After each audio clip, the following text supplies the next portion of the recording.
Finished ******,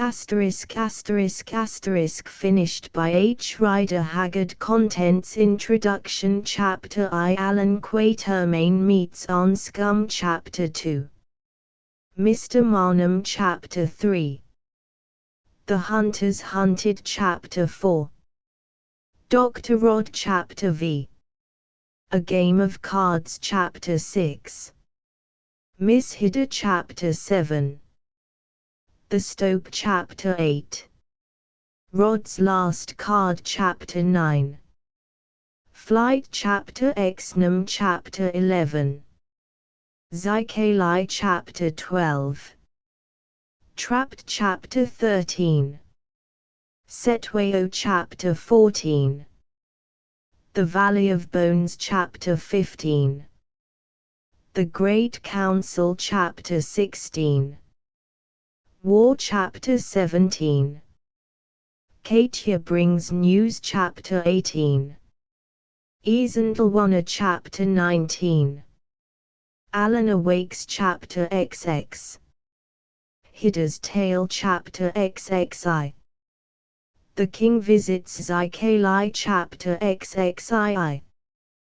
The Madness of Nam. Chapter 23. The Kraal Jay-Z.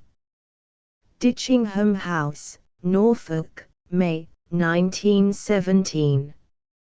My dear Roosevelt, you are, I know, a lover of old Alan Quatermain, one who understands and appreciates the views of life and the aspirations that underlie and inform his manifold adventures. Therefore, since such is your kind wish, in memory of certain hours wherein both of us found true refreshment and companionship amidst the terrible anxieties of the world's journey along that blood-stained road by which alone, so it is decreed, the pure peak of freedom must be scaled, I dedicate to you this tale telling of the events and experiences of my youth. Your sincere friend, H. Rider Haggard. To Colonel Theodore Roosevelt, Sagamore Hill, USA. Introduction. This book, although it can be read as a separate story, is the third of the trilogy of which Marie and Child of Storm are the first two parts. It narrates, through the mouth of Alan Quatermain, the consummation of the vengeance of the wizard Zykalai, alias the Opener of Roads, or the thing that should never have been born upon the royal Zulu house of which Sanzangakona was the founder, and Setwayo, our enemy in the War of 1879, the last representative who ruled as a king. Although, of course, much is added for the purposes of romance, the main facts of history have been adhered to with some faithfulness. With these the author became acquainted a full generation ago, fortune having given him a part in the events that preceded the Zulu War.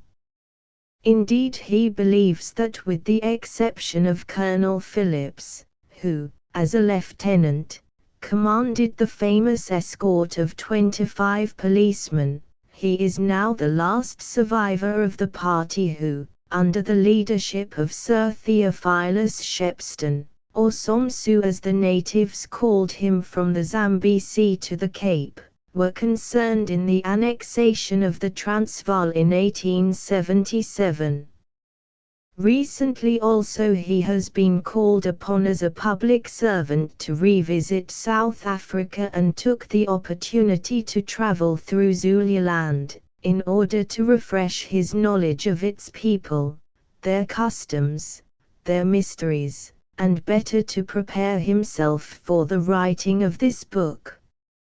Here he stood by the fatal mount of Isandlwana which, with some details of the battle, is described in these pages, among the graves of many whom once he knew, Colonels Durnford, Pauline and others.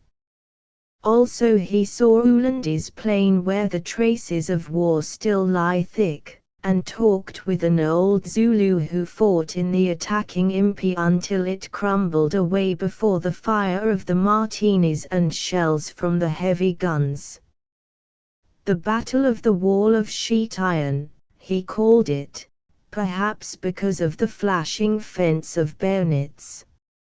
Lastly, in a mealie patch, he found the spot on which the corn grows thin, where King Cetwayo breathed his last, poisoned without a doubt, as he has known for many years.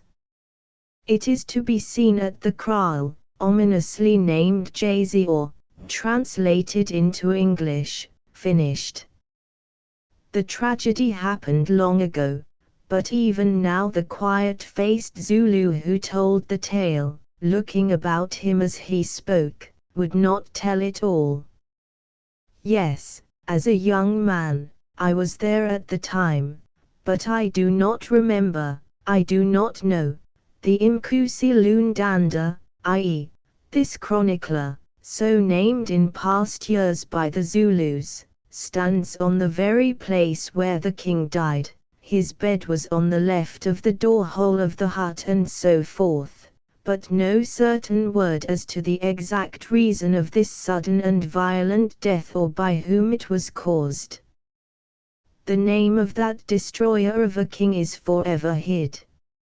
In this story the actual and immediate cause of the declaration of war against the British power is represented as the appearance of the white goddess, or spirit of the Zulus, who is, or was, called Nomkubulwana or Nkosazana Zulu, i.e., the Princess of Heaven.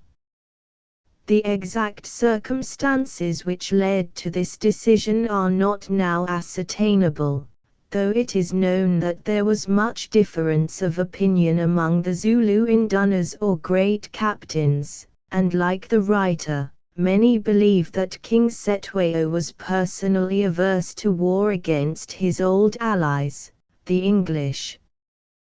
The author's friend, Mr. J. Y. Gibson, at present the representative of the Union in Zululand, writes in his admirable history, there was a good deal of discussion amongst the assembled Zulu notables at Ulandi, but of how council was swayed it is not possible now to obtain a reliable account.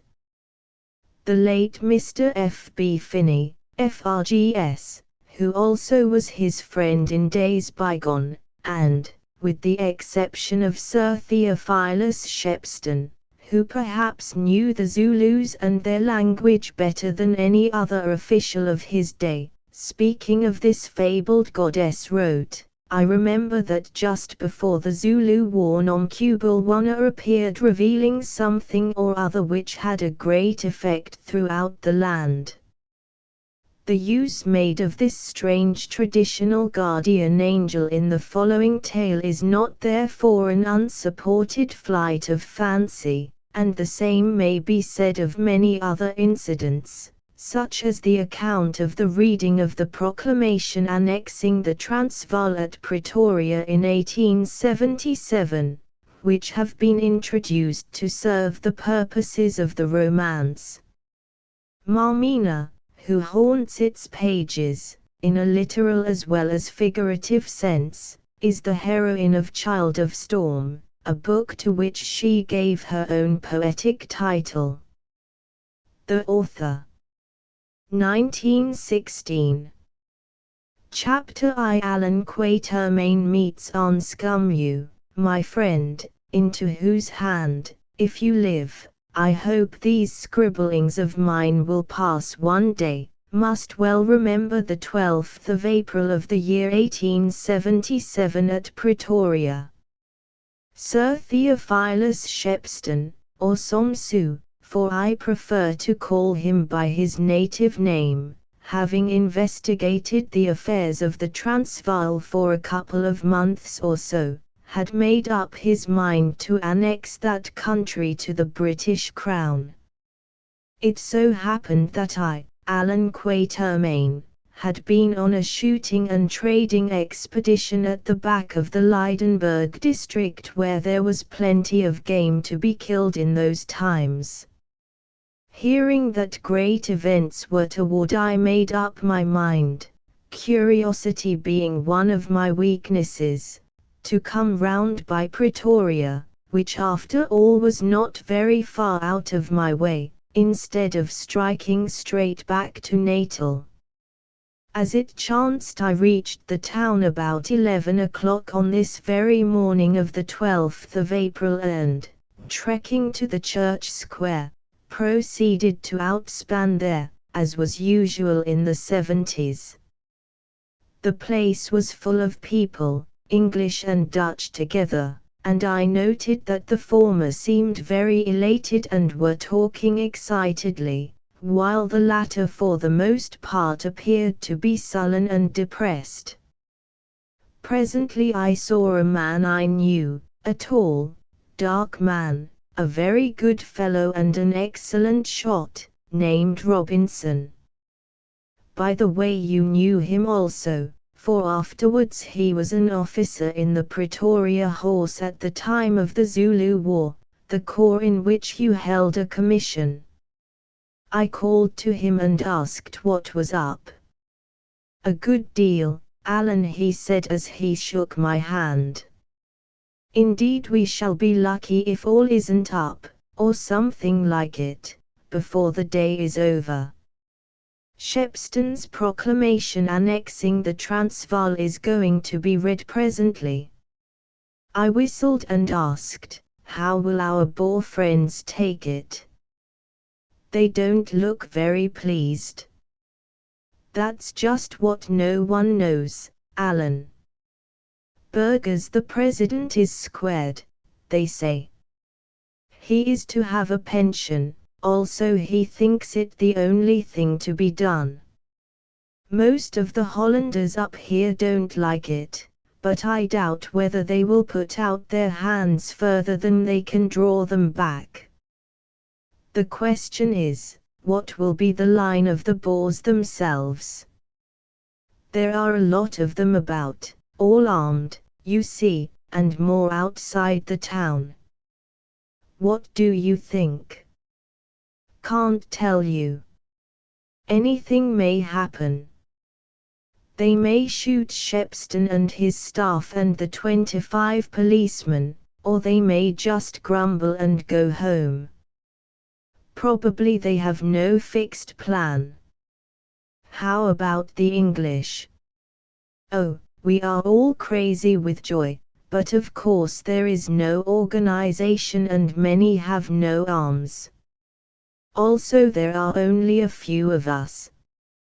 Well, I answered, I came here to look for excitement, life having been dull for me of late, and it seems that I have found it.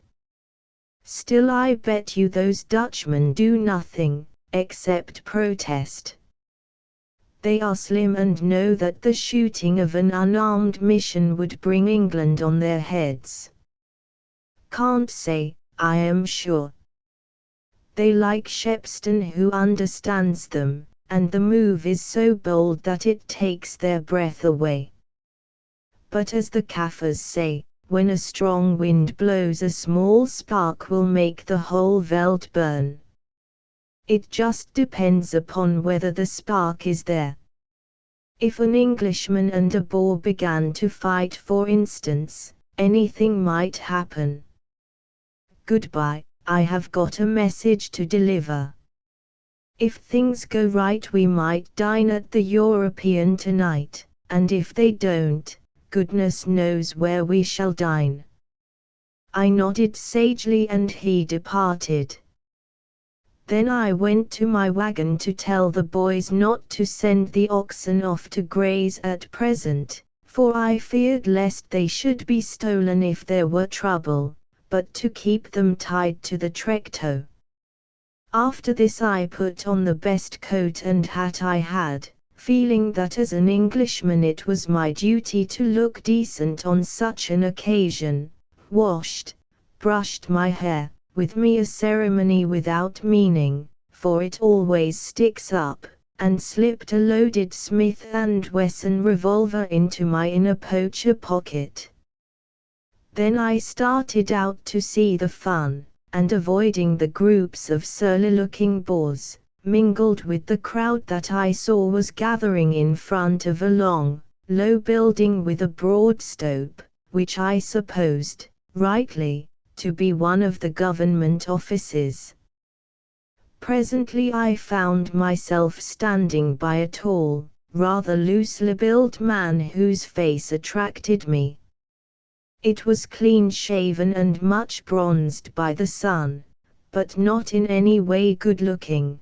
The features were too irregular and the nose was a trifle too long for good looks. Still the impression it gave was pleasant, and the steady blue eyes had that twinkle in them which suggests humor. He might have been 30 or 35 years of age, and notwithstanding his rough dress that consisted mainly of a pair of trousers held up by a belt to which hung a pistol, and a common flannel shirt, for he wore no coat, I guessed at once that he was English-born. For a while neither of us said anything after the taciturn habit of our people even on the veldt, and indeed I was fully occupied in listening to the truculent talk of a little party of mounted boors behind us. I put my pipe into my mouth and began to hunt for my tobacco, taking the opportunity to show the hilt of my revolver, so that these men might see that I was armed. It was not to be found, I had left it in the wagon. "If you smoke boar tobacco," said the stranger, "I can help you," and I noted that the voice was as pleasant as the face, and knew at once that the owner of it was a gentleman. "Thank you, sir. I never smoke anything else," I answered, whereon he produced from his trousers pocket a pouch made of lion skin of unusually dark color. I never saw a lion as black as this, except once beyond Bulawayo on the borders of Lobengula's country, I said by way of making conversation. "Curious," answered the stranger, "for that's where I shot the brute a few months ago. I tried to keep the whole skin, but the white ants got at it." "Been trading up there?" I asked. "Nothing so useful," he said. "Just idling and shooting. Came to this country because it was one of the very few I had never seen, and have only been here a year. I think I have had about enough of it, though. Can you tell me of any boats running from Durban to India? I should like to see those wild sheep in Kashmir." I told him that I did not know for certain, as I had never taken any interest in India, being an African elephant hunter and trader, but I thought they did occasionally. Just then Robinson passed by and called to me, "They'll be here presently, Quatermain, but Somsu isn't coming himself." "Does your name happen to be Alan Quatermain?" asked the stranger. "If so, I have heard plenty about you up in Lobengula's country, and of your wonderful shooting."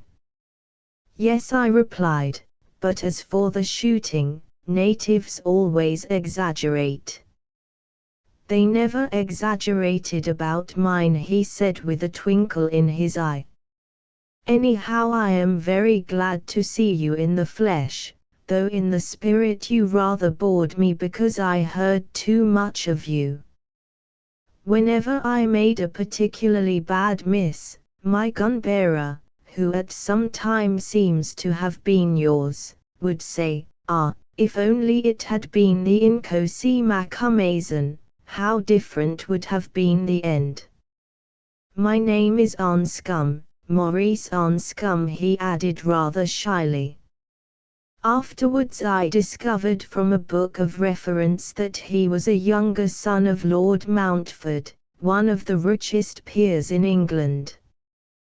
Then we both laughed and he said, "Tell me, Mr. Quatermain, if you will, what those Boers are saying behind us. I am sure it is something unpleasant, but as the only Dutch I know is Guten Tag and Woensdag, good day and get out, that takes me no forwarder." "It ought to," I answered, "for the substance of their talk is that they object to be voosaked by the British government as represented by Sir Theophilus Shepstone. They are declaring that they won the land with their blood and want to keep their own flag flying over it." A very natural sentiment broke in on Scum.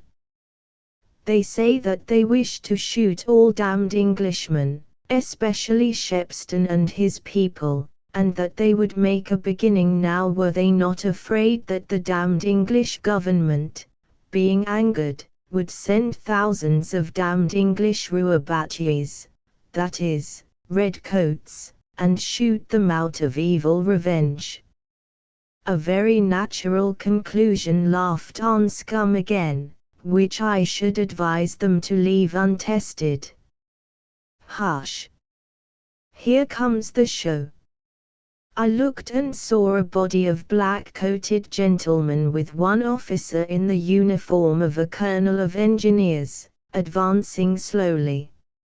I remember that it reminded me of a funeral procession following the corpse of the Republic that had gone on ahead out of sight. The procession arrived upon the stoep opposite to us and began to sort itself out, whereon the English present raised a cheer and the Boers behind us cursed audibly. In the middle appeared an elderly gentleman with whiskers and a stoop, in whom I recognized Mr. Osborne, known by the Kaffirs as Malaimati, the chief of the staff. By his side was a tall young fellow, yourself, my friend, scarcely more than a lad then, carrying papers. The rest stood to right and left in a formal line. You gave a printed document to Mr. Osborne, who put on his glasses and began to read in a low voice which few could hear, and I noticed that his hand trembled. Presently he grew confused, lost his place, found it, lost it again and came to a full stop. "A nervous-natured man," remarked Mr. Anscombe. "Perhaps he thinks that those gentlemen are going to shoot." "That wouldn't trouble him," I answered, who knew him well. "His fears are purely mental." That was true, since I know that this same Sir Melmoth Osborne, as he is now, as I have told in the book I called Child of Storm, swam the Tugela alone to watch the Battle of Indandarkasuka raging round him, and on another occasion killed 2 Kaffirs rushing at him with a right and left shot without turning a hair. It was reading this paper that paralyzed him, not any fear of what might happen. There followed a very awkward pause, such as occurs when a man breaks down in a speech. The members of the staff looked at him and at each other, then behold! You, my friend, grabbed the paper from his hand and went on reading it in a loud, clear voice. "That young man has plenty of nerve," said Mr. Anscombe. "Yes," I replied in a whisper. "Quite right though. Would have been a bad omen if the thing had come to a stop." Well, there were no more breakdowns, and at last the long document was finished and the Transvaal annexed. The Britishers began to cheer but stopped to listen to the formal protest of the Boer government, if it could be called a government when everything had collapsed and the officials were being paid in postage stamps. I can't remember whether this was read by President Burgers himself or by the officer who was called State Secretary. Anyway, it was read, after which there came an awkward pause as though people were waiting to see something happen. I looked round at the Boers who were muttering and handling their rifles uneasily. Had they found a leader, I really think that some of the wilder spirits among them would have begun to shoot, but none appeared and the crisis passed. The crowd began to disperse, the English among them cheering and throwing up their hats, the Dutch with very sullen faces. The commissioner's staff went away as it had come, back to the building with blue gums in front of it, which afterwards became Government House. That is all except you. You started across the square alone with a bundle of printed proclamations in your hand which evidently you had been charged to leave at the various public offices. "Let us follow him," I said to Mr. Anscombe. "He might get into trouble and want a friend." He nodded and we strolled after you unostentatiously. Sure enough, you nearly did get into trouble. In front of the first office door to which you came, stood a group of Boers, two of whom, big fellows, drew together with the evident intention of barring your way. "Mynheeren," you said, "I pray you to let me pass on the Queen's business." They took no heed except to draw closer together and laugh insolently. Again you made your request and again they laughed. Then I saw you lift your leg and deliberately stamp upon the foot of one of the Boers. He drew back with an exclamation, and for a moment I believed that he or his fellow was going to do something violent. Perhaps they thought better of it, or perhaps they saw us two Englishmen behind and noticed Anscombe's pistol. At any rate, you marched into the office triumphant and delivered your document. "Neatly done," said Mr. Anscombe. "Rash," I said, shaking my head, "very rash." "Well, he's young and must be excused. But from that moment I took a great liking to you, my friend, perhaps because I wondered whether in your place I should have been daredevil enough to act in the same way. For you see, I am English, and I like to see an Englishman hold his own against odds and keep up the credit of the country. Although, of course, I sympathized with the Boers who, through their own fault, were losing their land without a blow struck. As you know well, for you were living near Majuba at the time, plenty of blows were struck afterwards, but of that business I cannot bear to write. I wonder how it will all work out after I am dead and if I shall ever learn what happens in the end. Now I have only mentioned this business of the annexation and the part you played in it, because it was on that occasion that I became acquainted with Anscombe. For you have nothing to do with this story, which is about the destruction of the Zulus, the accomplishment of the vengeance of Zikali the wizard at the kraal named Finished, and incidentally, the love affairs of two people in which that old wizard took a hand, as I did to my sorrow. It happened that Mr. Anscombe had ridden on ahead of his wagons which could not arrive at Pretoria for a day or two, and as he found it impossible to get accommodation at the European or elsewhere, I offered to let him sleep in mine, or rather alongside in a tent I had.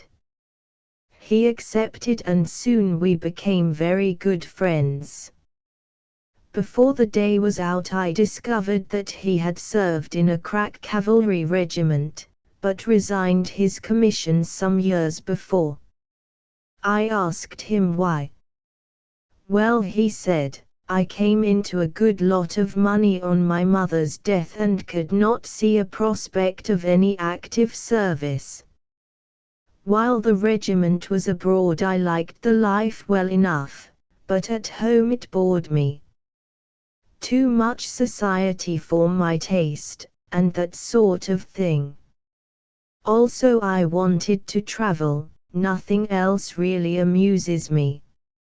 You will soon get tired of it, I answered, and as you are well off, marry some fine lady and settle down at home. Don't think so. I doubt if I should ever be happily married, I want too much.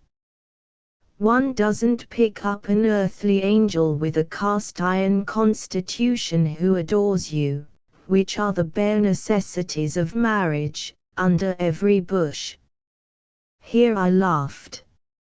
Also he added, the laughter going out of his eyes, I have had enough of fine ladies and their ways. Marriage is better than scrapes, I remarked sententiously. Quite so, but one might get them both together. No, I shall never marry, although I suppose I ought, as my brothers have no children. Won't you, my friend, thought I to myself, when the skin grows again on your burnt fingers? For I was sure they had been burnt, perhaps more than once. How, I never learned, for which I am rather sorry, for it interests me to study burnt fingers, if they do not happen to be my own. Then we changed the subject. Anscombe's wagons were delayed for a day or two by a broken axle or a bog hole, I forget which. So, as I had nothing particular to do until the natal post cart left, we spent the time in wandering about Pretoria, which did not take us long as it was but a little dorp in those days, and chatting with all and sundry. Also we went up to Government House, as it was now called, and left cards, or rather wrote our names in a book, for we had no cards, being told by one of the staff whom we met that we should do so. An hour later a note arrived asking us both to dinner that night and telling us very nicely not to mind if we had no dress things. Of course we had to go. Anscombe rigged up in my second best clothes that did not fit him in the least, as he was a much taller man than I am, and a black satin bow that he had bought at Beckett's store together with a pair of shiny pumps. I actually met you, my friend, for the first time that evening, and in trouble too, though you may have forgotten the incident. We had made a mistake about the time of dinner, and arriving half an hour too soon, were shown into a long room that opened onto the veranda. You were working there, being I believe a private secretary at the time, copying some dispatch, I think you said, that which gave an account of the annexation. The room was lit by a paraffin lamp behind you, for it was quite dark and the window was open, or at any rate unshuttered. The gentleman who showed us in, seeing that you were very busy, took us to the far end of the room, where we stood talking in the shadow. Just then a door opened opposite to that which led to the veranda, and through it came His Excellency the Administrator, Sir Theophilus Shepstone, a stout man of medium height with a very clever, thoughtful face, as I have always thought, one of the greatest of African statesmen. He did not see us, but he caught sight of you and said testily, "Are you mad? To which you answered with a laugh, "I hope not more than usual, sir, but why? Have I not told you always to let down the blinds after dark? Yet there you sit with your head against the light, about the best target for a bullet that could be imagined. I don't think the Boers would trouble to shoot me, sir. If you had been here I would have drawn the blinds and shut the shutters too," you answered, laughing again. "Go to dress or you will be late for dinner," he said still rather sternly, and you went. But when you had gone and after we had been announced to him, he smiled and added something which I will not repeat to you even now. I think it was about what you did on the annexation day of which the story had come to him. I mention this incident because whenever I think of Shepstone, whom I had known off and on for years in the way that a hunter knows a prominent government official, it always recurs to my mind, embodying as it does his caution and appreciation of danger derived from long experience of the country, and the sternness he sometimes affected which could never conceal his love towards his friends. Oh! There was greatness in this man, although they did call him an African tolerant. If it had not been so would every native from the Cape to the Zambesi have known and revered his name, as perhaps that of no other white man has been revered. But I must get on with my tale and leave historical discussions to others more fitted to deal with them. We had a very pleasant dinner that night, although I was so ashamed of my clothes with smart uniforms and white ties all about me, and Anscombe kept fidgeting his feet because he was suffering agony from his new pumps which were a size too small. Everybody was in the best of spirits, for from all directions came the news that the annexation was well received and that the danger of any trouble had passed away. Ah! If we had only known what the end of it would be! It was on our way back to the wagon that I chanced to mention to Anscombe that there was still a herd of buffalo within a few days' trek of Lydenburg, of which I had shot 2 not a month before. "Are there, by Jove?" he said. "As it happens I never got a buffalo. Always I just missed them in one sense or another, and I can't leave Africa with a pair of bought horns. Let's go there and shoot some." I shook my head and replied that I had been idling long enough and must try to make some money, news at which he seemed very disappointed. "Look here," he said, "forgive me for mentioning it, but business is business. If you'll come you shan't be a loser." Again I shook my head, whereat he looked more disappointed than before. "Very well," he exclaimed, "then I must go alone. For kill a buffalo I will, that is unless the buffalo kills me, in which case my blood will be on your hands." I don't know why, but at that moment there came into my mind a conviction that if he did go alone a buffalo or something would kill him and that then I should be sorry all my life. "They are dangerous brutes, much worse than lions," I said. "And yet you, who pretend to have a conscience, would expose me to their rage unprotected and alone," he replied with a twinkle in his eye which I could see even by moonlight. "Oh! Quatermain, how I have been mistaken in your character. Look here, Mr. Anscombe," I said, "it's no use. I cannot possibly go on a shooting expedition with you just now. Only today I have heard from Natal that my boy is not well and must undergo an operation which will lay him up for quite 6 weeks, and may be dangerous. So I must get down to Durban before it takes place. After that I have a contract in Matabeleland whence you have just come, to take charge of a trading store there for a year, also perhaps to try to shoot a little ivory for myself. So I am fully booked up till, let us say, October, 1878, that is for about 18 months, by which time I dare say I shall be dead. 18 months, replied this cool young man. That will suit me very well.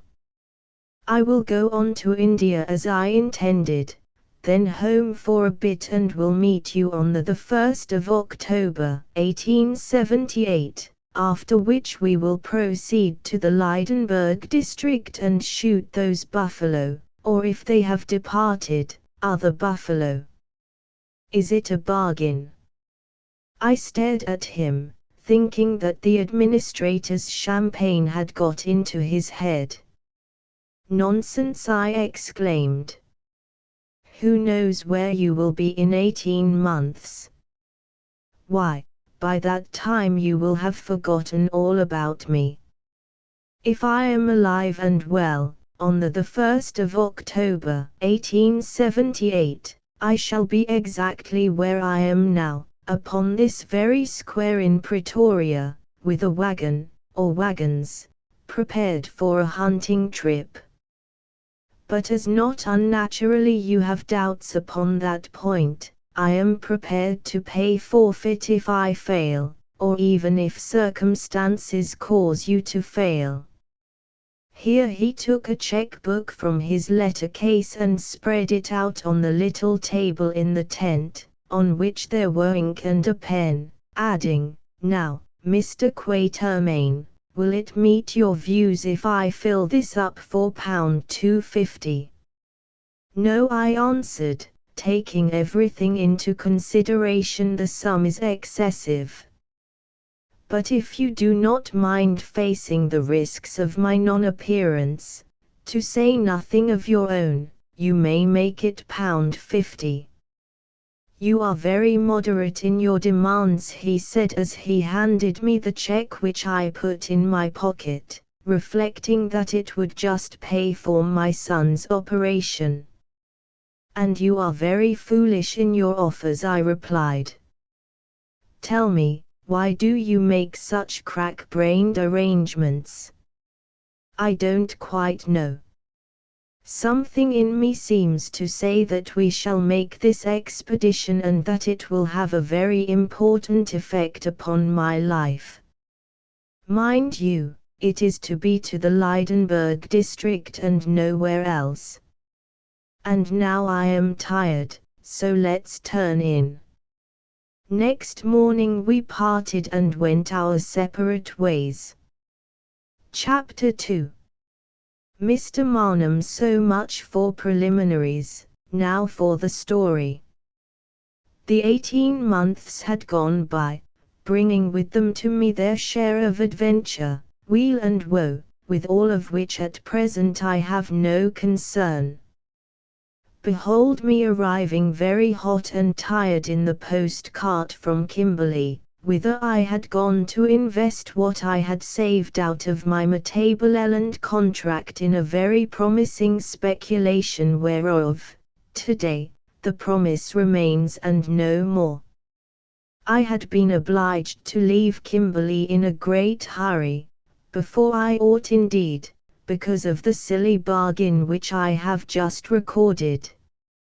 Of course I was sure that I should never see Mr. Anscombe again, especially as I had heard nothing of him during all this while, and had no reason to suppose that he was in Africa. Still I had taken his £50 and he might come. Also I have always prided myself upon keeping an appointment. The postcart halted with a jerk in front of the European Hotel, and I crawled, dusty and tired, from its interior, to find myself face to face with Anscombe, who was smoking a pipe upon the stoep. "Hello, Quatermain," he said in his pleasant, drawling voice, "here you are, up to time. I have been making bets with these 5 gentlemen," and he nodded at a group of loungers on the stoep, "as to whether you would or would not appear, I putting 10 to 1 on you in drinks.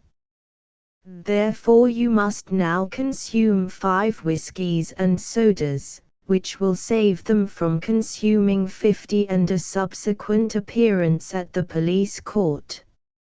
I laughed and said I would be their debtor to the extent of 1, which was duly produced.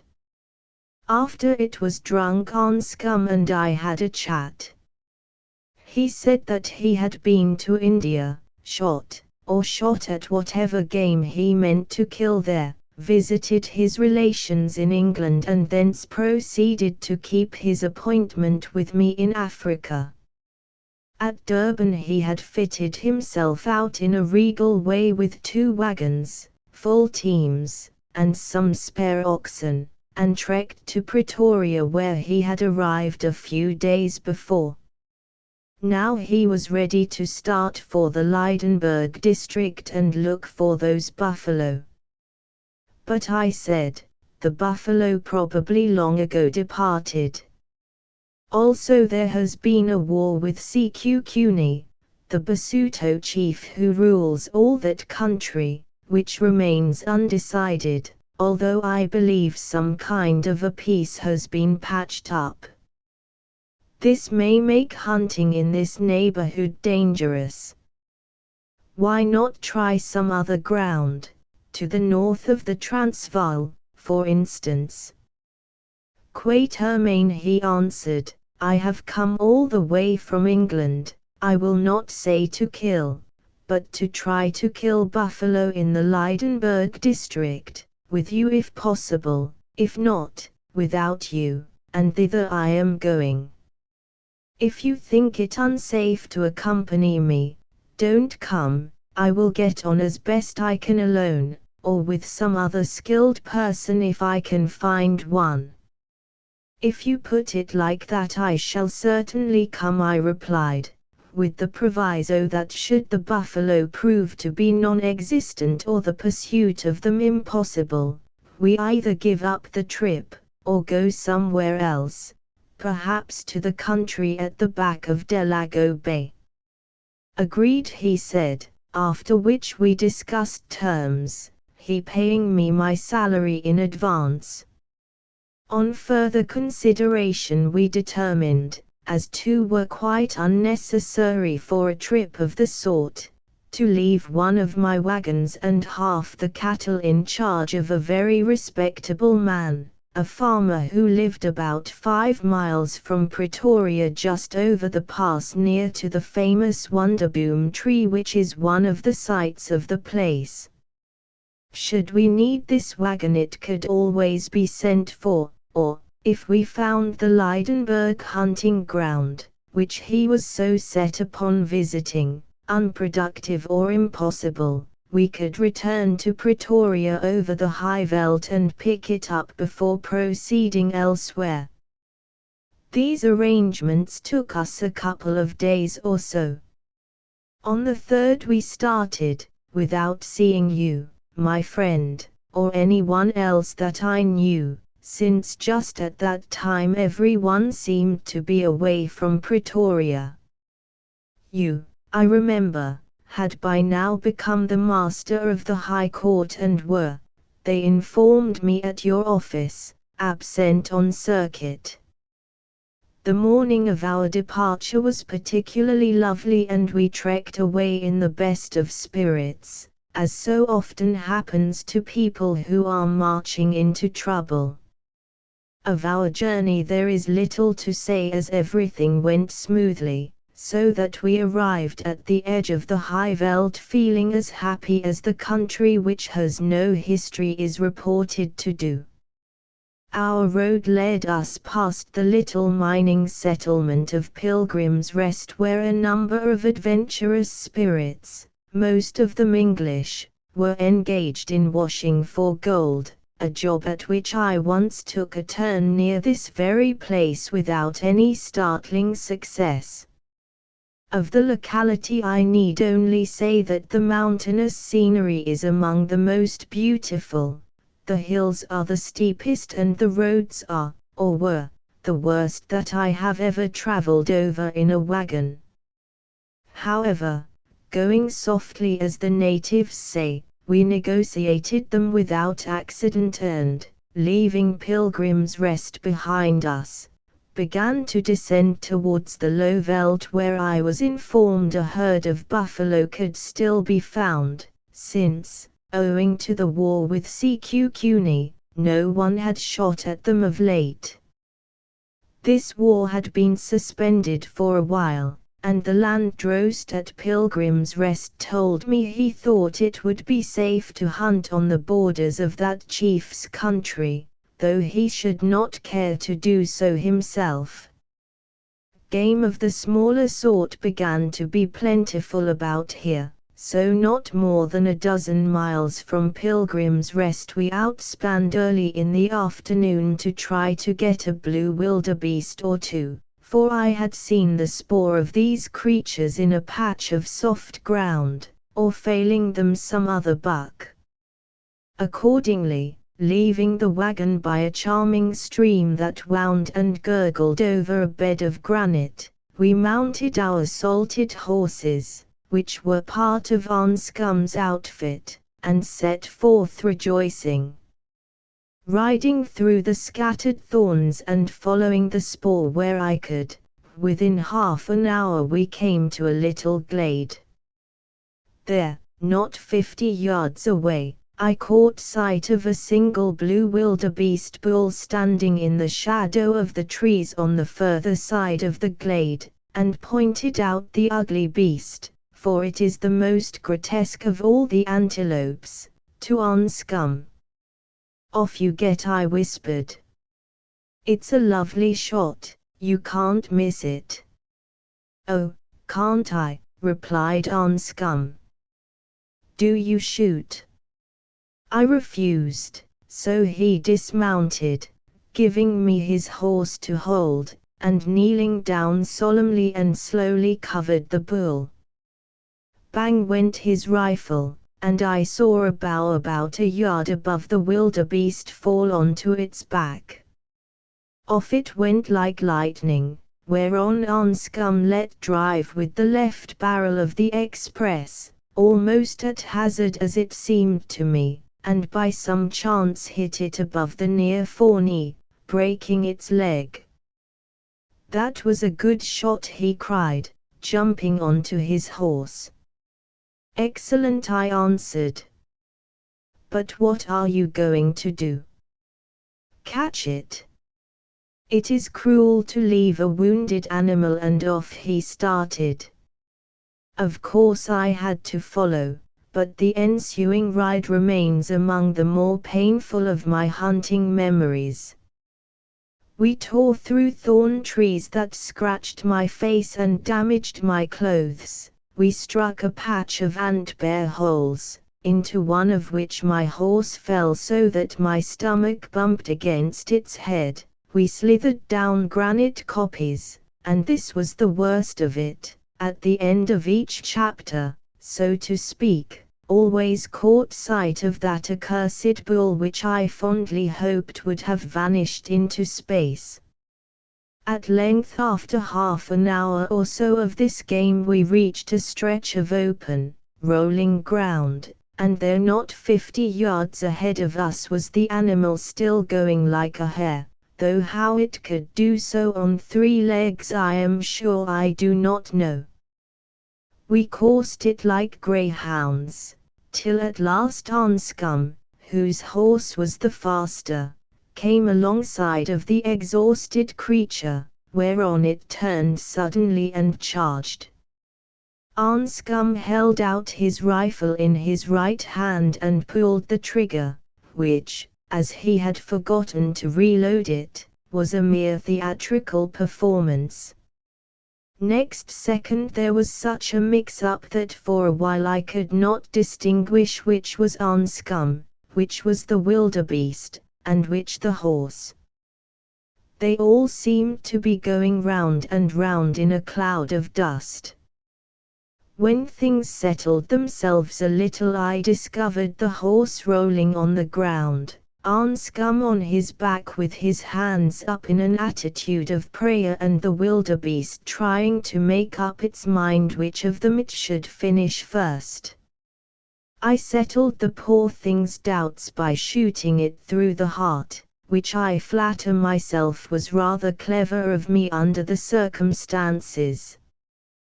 Then I dismounted to examine Anscombe, who, I presumed, was done for. Not a bit of it. There he sat upon the ground blowing like a blacksmith's bellows and panting out, "What a glorious gallop! I finished it very well, didn't I? You couldn't have made a better shot yourself." "Yes," I answered, "you finished it very well, as you will find out if you will take the trouble to open your rifle and count your cartridges. I may add that if we are going to hunt together I hope you will never lead me such a fool's chase again." He rose, opened the rifle and saw that it was empty, for although he had never reloaded he had thrown out the 2 cartridges which he had discharged in the glen. "By Jingo," he said, "you must have shot it, though I could have sworn that it was I Quatermain. Has it ever struck you what a strange thing is the human imagination?" "Drat the human imagination," I answered, wiping away the blood that was trickling into my eye from a thorn scratch. "Let's look at your horse. If it is lamed you will have to ride imagination back to the wagon, which must be 6 miles away, that is if we can find it before dark." Sighing out something about a painfully practical mind, he obeyed, and when the beast was proved to be nothing more than blown and a little bruised, made remarks as to the inadvisability of dwelling on future evil events, which I reminded him had already been better summed up in the New Testament. After this we contemplated the carcass of the wildebeest, which it seemed a pity to leave to rot. Just then Anscombe, who had moved a few yards to the right out of the shadow of an obstructing tree, exclaimed, "I say, Quatermain, come here and tell me if I have been knocked silly, or if I really see a quite uncommon kind of house built in ancient Greek style set in a divine landscape." "Temple to Diana, I expect," I remarked as I joined him on the further side of the tree. I looked and rubbed my eyes. There, about half a mile away, situated in a bay of the sweeping hills and overlooking the measureless expanse of bush veldt beneath, was a remarkable house, at least for those days and that part of Africa. To begin with, the situation was superb. It stood on a green and swelling mound behind which was a wooded kloof where ran a stream that at last precipitated itself in a waterfall over a great cliff. Then in front was that glorious view of the bush veldt, at which a man might look for a lifetime and not grow tired, stretching away to the Elephant's River and melting at last into the dim line of the horizon. The house itself also, although not large, was of a kind new to me. It was deep, but narrow-fronted, and before it were 4 columns that carried the roof, which projected so as to form a wide veranda. Moreover, it seemed to be built of marble which glistened like snow in the setting sun. In short, in that lonely wilderness, At any rate from this distance, it did look like the deserted shrine of some forgotten god. "Well, I'm bothered," I said. "So am I," answered Anscombe, "to know the name of the Leidenburg district architect whom I should like to employ, though I suspect it is the surroundings that make the place look so beautiful. Hullo! Here comes somebody, but he doesn't look like an architect, he looks like a wicked baronet disguised as a boor." True enough, round a clump of bush appeared an unusual-looking person, mounted on a very good horse. He was tall, thin and old, at least he had a long white beard which suggested age, although his figure, so far as it could be seen beneath his rough clothes, seemed vigorous. His face was clean-cut and handsome, with a rather hooked nose, and his eyes were grey, but as I saw when he came up to us, somewhat bloodshot at the corners. His general aspect was refined and benevolent, and as soon as he opened his mouth I perceived that he was a person of gentle breeding. And yet there was something about him, something in his atmosphere, so to speak, that I did not like. Before we parted that evening I felt sure that in one way or another he was a wrongdoer, not straight, also that he had a violent temper. He rode up to us and asked in a pleasant voice, although the manner of his question, which was put in bad Dutch, was not pleasant, "Who gave you leave to shoot on our land?" I did not know that any leave was required. "It is not customary in these parts," I answered politely in English. Moreover, this buck was wounded miles away. "Oh," he exclaimed in the same tongue, "that makes a difference, though I expect it was still on our land, for we have a lot, it is cheap about here." Then after studying a little, he added apologetically, "You mustn't think me strange, but the fact is my daughter hates things to be killed near the house, which is why there's so much game about." "Then pray make her our apologies," said Anscombe, "and say that it shall not happen again." He stroked his long beard and looked at us, for by now he had dismounted, then said, "Might I ask you gentlemen your names?" "Certainly," I replied. "I am Alan Quatermain and my friend is the Honourable Maurice Anscombe." He started and said, "Of Alan Quatermain of course I have heard. The natives told me that you were trekking to those parts, and if you, sir, are one of Lord Mountford's sons, oddly enough I think I must have known your father in my youth. Indeed I served with him in the Guards." "How very strange," said Anscombe. "He's dead now and my brother is Lord Mountford. Do you like life here better than that in the Guards?" "I am sure I should." "Both of them have their advantages," he answered evasively, "of which, if, as I think, you are also a soldier, you can judge for yourself. But won't you come up to the house? My daughter Hida is away, and my partner Mr. Rod." As he mentioned this name I saw a blue vein, which showed above his cheekbone, swell as though under pressure of some secret emotion. "Is a retiring sort of a man, indeed some might think him sulky until they came to know him.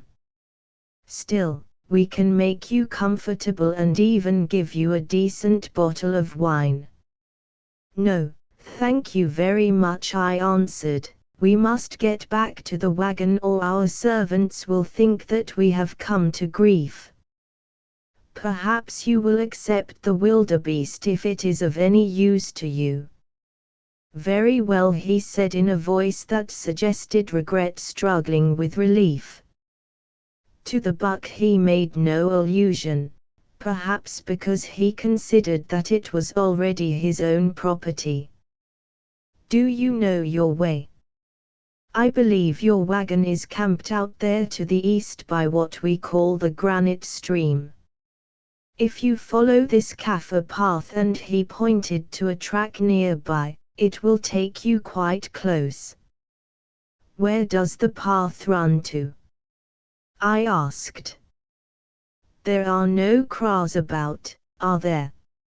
"Oh, to the temple, as my daughter calls our house. My partner and I are labor agents. We recruit natives for the Kimberley mines," he said in explanation, adding, "Where do you propose to shoot?" I told him.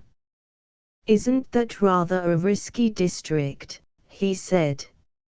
"I think that Sequoia will soon be giving more trouble, although there is a truce between him and the English. Still, he might send a regiment to raid that way." I wondered how our friend knew so much of Sequoia's possible intentions, but only answered that I was accustomed to deal with natives and did not fear them. "Ah," he said, "well, you know your own business best. But if you should get into any difficulty, make straight for this place. The Basutos will not interfere with you here." Again I wondered why the Basutos should look upon this particular spot as sacred, but thinking it wisest to ask no questions, I only answered, "Thank you very much. We'll bear your invitation in mind, Mr. Marnham." "Marnham," I repeated after him. "Goodbye and many thanks for your kindness." One question broke in Anscombe, if you will not think me rude. "What is the name of the architect who designed that most romantic-looking house of yours which seems to be built of marble?" "My daughter designed it, or at least I think she copied it from some old drawing of a ruin. Also it is marble. There's a whole hill of the stuff not 100 yards from the door, so it was cheaper to use than anything else. I hope you will come and see it on your way back, though it is not as fine as it appears from a distance. It would be very pleasant after all these years to talk to an English gentleman again." Then we parted. I rather offended because he did not seem to include me in the description, he calling after us, "Stick close to the path through the patch of big trees, for the ground is rather swampy there and it's getting dark." Presently we came to the place he mentioned where the timber, although scattered, was quite large for South Africa, of the yellowwood species, and interspersed wherever the ground was dry with huge euphorbias, of which the tall finger-like growths and sad grey colouring looked unreal and ghost-like in the waning light. Following the advice given to us, we rode in single file along the narrow path, fearing lest otherwise we should tumble into some bog hole, until we came to high land covered with the scattered thorns of the country. "Did that bush give you any particular impression?" asked Anscombe a minute or two later. "Yes," I answered, "it gave me the impression that we might catch fever there. See the mist that lies over it," and turning in my saddle I pointed with the rifle in my hand to what looked like a mass of cotton wool over which, without permeating it, hung the last red glow of sunset, producing a curious and indeed rather unearthly effect. "I expect that thousands of years ago there was a lake yonder," which is why trees grow so big in the rich soil. You are curiously mundane, Quatermain, he answered. I ask you of spiritual impressions and you dilate to me of geological formations and the growth of timber. You felt nothing in the spiritual line. I felt nothing except a chill, I answered, for I was tired and hungry. What the devil are you driving at? Have you got that flask of Hollands about you, Quatermain? Oh, those are the spirits you are referring to, I remarked with sarcasm as I handed it to him. He took a good pull and replied, not at all, except in the sense that bad spirits require good spirits to correct them, as the Bible teaches. To come to facts, he added in a changed voice, I have never been in a place that depressed me more than that thrice accursed patch of bush. Why did it depress you? I asked, studying him as well as I could in the fading light. To tell the truth, I feared lest he had knocked his head when the wildebeest upset him, and was suffering from delayed concussion. Can't tell you, Quatermain. I don't look like a criminal, do I? Well, I entered those trees feeling a fairly honest man, and I came out of them feeling like a murderer. It was as though something terrible had happened to me there, it was as though I had killed someone there.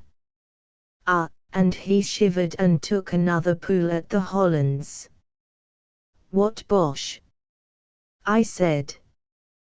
Besides, even if it were to come true, I am sorry to say I've killed lots of men in the way of business and they don't bother me overmuch. Did you ever kill one to win a woman? Certainly not. Why, that would be murder. How can you ask me such a thing? But I have killed several to win cattle, I reflected aloud, remembering my expedition with Sadyuko against the chief Bangu, and some other incidents in my career. I appreciate the difference, Quatermain.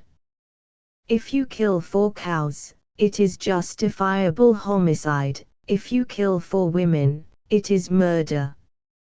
Yes, I replied, that is how it seems to work out in Africa. You see, women are higher in the scale of creation than cows, therefore crimes committed for their sake are enormously greater than those committed for cows, which just makes the difference between justifiable homicide and murder. Good Lord, what an argument, he exclaimed and relapsed into silence. Had he been accustomed to natives and their ways, he would have understood the point much better than he did, though I admit it is difficult to explain. In due course we reached the wagon without further trouble. While we were shielding our pipes after an excellent supper, I asked Anscombe his impressions of Mr. Marnham. Queer cove, I think, he answered. Been a gentleman, too, and still keeps the manners, which isn't strange if he is one of the Marnhams, for they are a good family. I wonder he mentioned having served with my father. It slipped out of him. Men who live a lot alone are apt to be surprised into saying things they regret afterwards, as I noticed he did. But why do you wonder? Because as it happens, although I have only just recalled it, my father used to tell some story about a man named Marnham in his regiment. I can't remember the details, but it had to do with cards when high stakes were being played for, and with the striking of a superior officer in the quarrel that ensued, as a result of which the striker was requested to send in his papers. It may not have been the same man. Perhaps not, for I believe that more than one Marnham served in that regiment. But I remember my father saying, by way of excuse for the person concerned, that he had a most ungovernable temper. I think he added, that he left the country and took service in some army on the continent. I should rather like to clear the thing up. It isn't probable that you will, for even if you should ever meet this Marnham again, I fancy you would find he held his tongue about his acquaintance with your father. I wonder what Miss Hidder is like, went on Anscombe after a pause. I am curious to see a girl who designs a house on the model of an ancient ruin. Well, you won't, for she's away somewhere. Besides, we are looking for buffalo, not girls, which is a good thing as they are less dangerous. I spoke thus decisively because I had taken a dislike to Mr. Marnham and everything to do with him, and did not wish to encourage the idea of further meetings. No, never, I suppose. And yet I feel as though I were certainly destined to see that accursed Yellowwood swamp again. Nonsense, I replied as I rose to turn in. Ah! If I had but known. Chapter 3. The hunters hunted. While I was taking off my boots I heard a noise of jabbering in some native tongue which I took to be Saisuchu, and not wishing to go to the trouble of putting them on again, called to the driver of the wagon to find out what it was. This man was a Cape Colony Kaffir, a Fingo I think, with a touch of Hottentot in him. He was an excellent driver, indeed I do not think I have ever seen a better, and by no means a bad shot.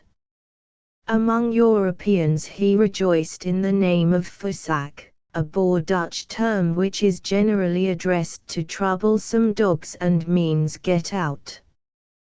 To tell the truth, had I been his master he would have got out, as I suspected him of drinking, and generally did not altogether trust him.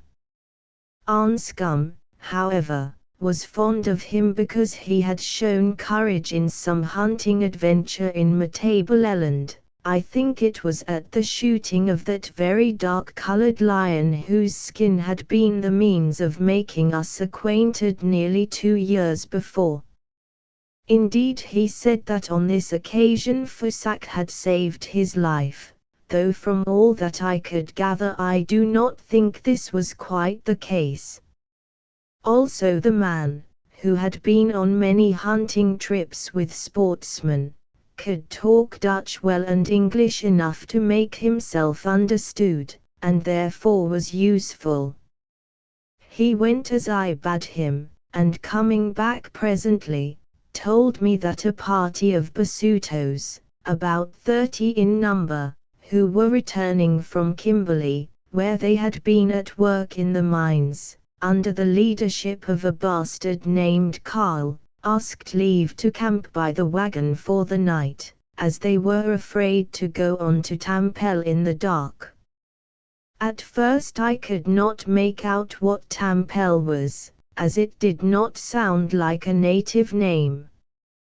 Then I remembered that Mr. Marnham had spoken of his house as being called the Temple, of which, of course, Tampel was a corruption, also that he said he and his partner were labor agents. Why are they afraid? I asked.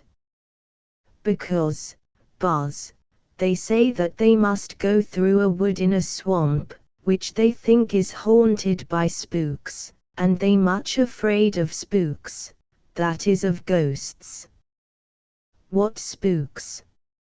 I asked. Don't know, Buzz. They say spook of someone who has been killed. Rubbish, I replied.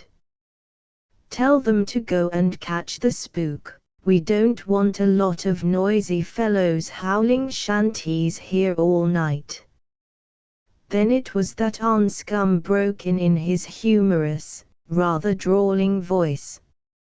How can you be so hard-hearted, Quatermain?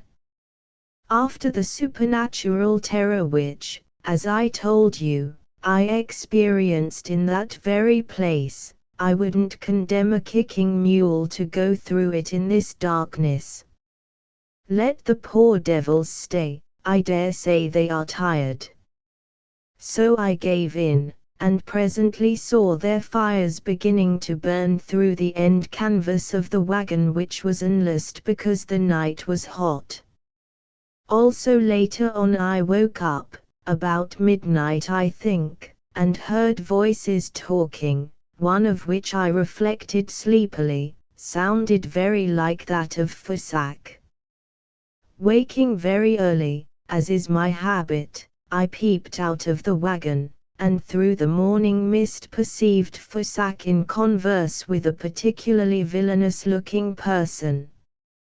I at once concluded this must be Carl, evidently a bastard compounded of about 15 parts of various native bloods to one of white, who, to add to his attractions, was deeply scarred with smallpox and possessed a really alarming squint. It seemed to me that Fussac handed to this man something that looked suspiciously like a bottle of square-face gin wrapped up in dried grass, and that the man handed back to Fussac some small object which he put in his mouth. Now, I wondered to myself, what is there of value that one who does not eat sweets would stow away in his mouth? Gold coin perhaps, or a quid of tobacco, or a stone. Gold was too much to pay for a bottle of gin, tobacco was too little, but how about the stone? What stone? Who wanted stones? Then suddenly I remembered that these people were said to come from Kimberley, and whistled to myself. Still I did nothing, principally because the mist was still so dense that although I could see the men's faces, I could not clearly see the articles which they passed to each other about 2 feet lower, where it still lay very thickly, and to bring any accusation against a native which he can prove to be false is apt to destroy authority. So I held my tongue and waited my chance. It did not come at once, for before I was dressed those Basutos had departed together with their leader Carl, for now that the sun was up they no longer feared the haunted bush. It came later, thus, we were trekking along between the thorns upon a level and easy track which enabled the driver Fussac to sit upon the vurkis or driving box of the wagon, leaving the lad who is called the Volupa to lead the oxen. Anscombe was riding parallel to the wagon in the hope of killing some guinea fowl for the pot. Though a very poor shot with a rifle, he was good with a shotgun. I, who did not care for this small game, was seated smoking by the side of Fussac, who, I noted, smelt of gin and generally showed signs of dissipation. Suddenly I said to him, "Show me that diamond which the bastard Carl gave you this morning in payment for the bottle of your master's drink." It was a bow drawn at a venture, but the effect of the shot was remarkable.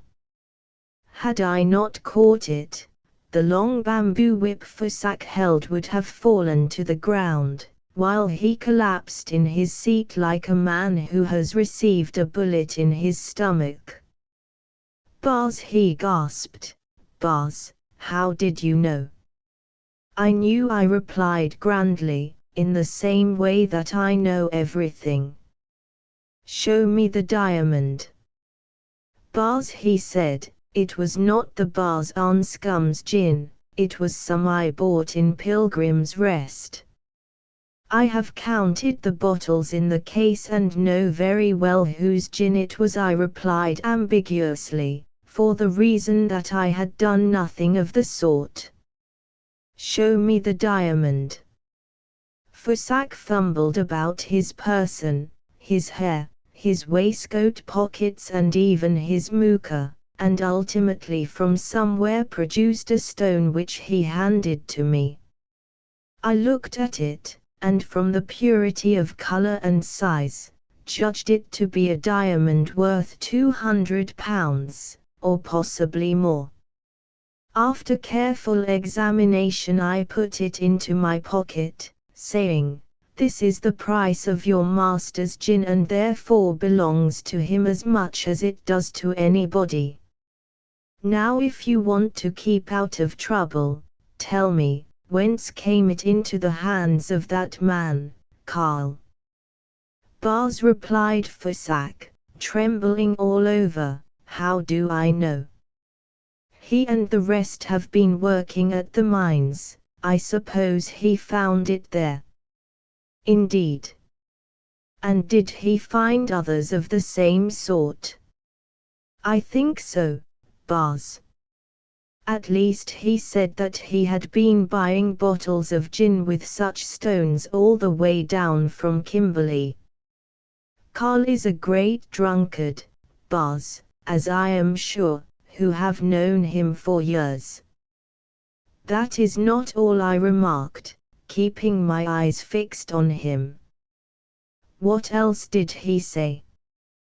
"He said, Bars, that he was very much afraid of returning to the Bars Marnham whom the Kaffirs call Whitebeard, with only a few stones left." "Why was he afraid?"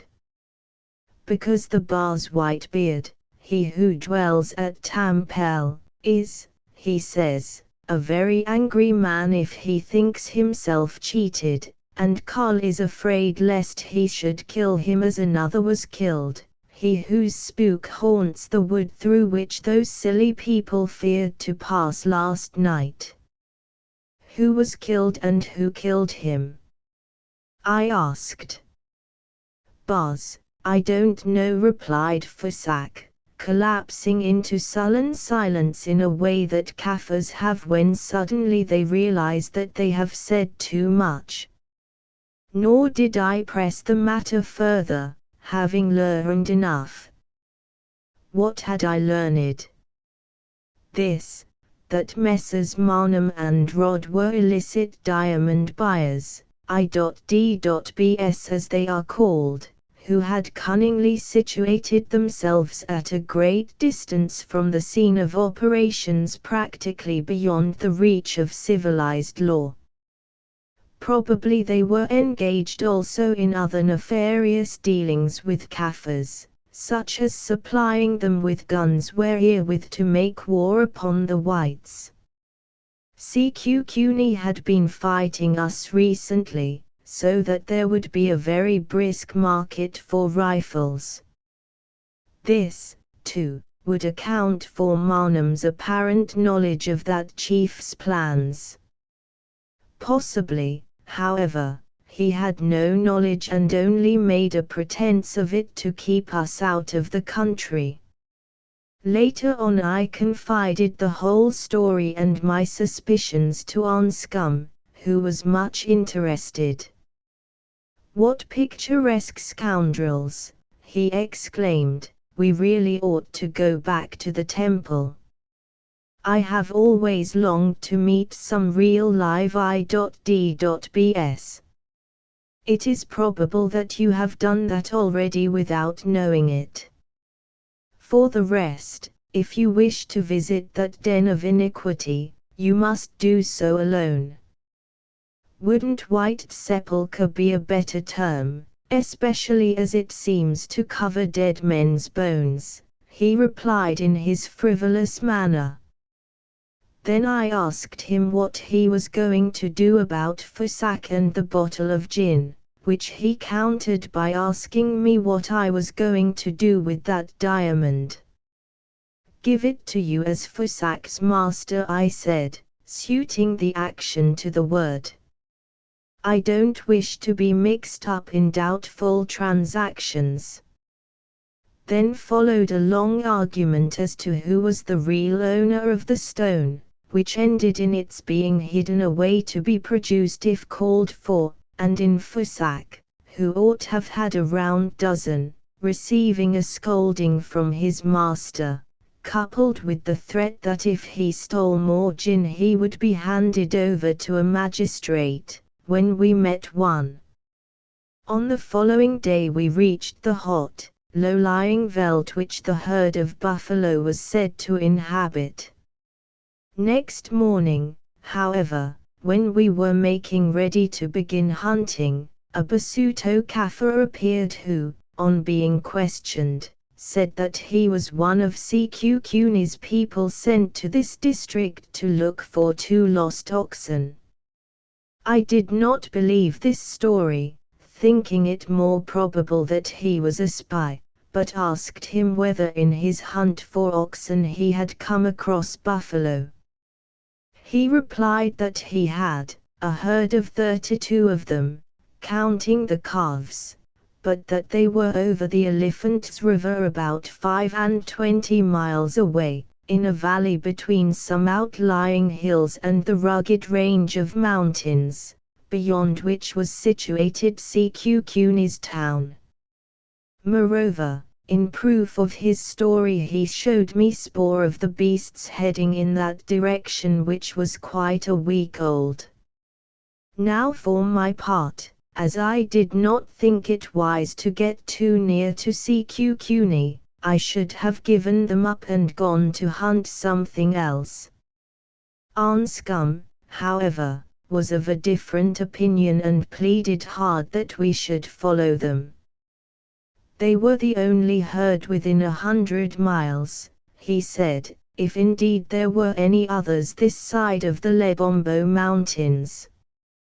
As I still demurred, he suggested, in the nicest possible manner, that if I thought the business risky, I should camp somewhere with the wagon, while he went on with Fusak to look for the buffalo.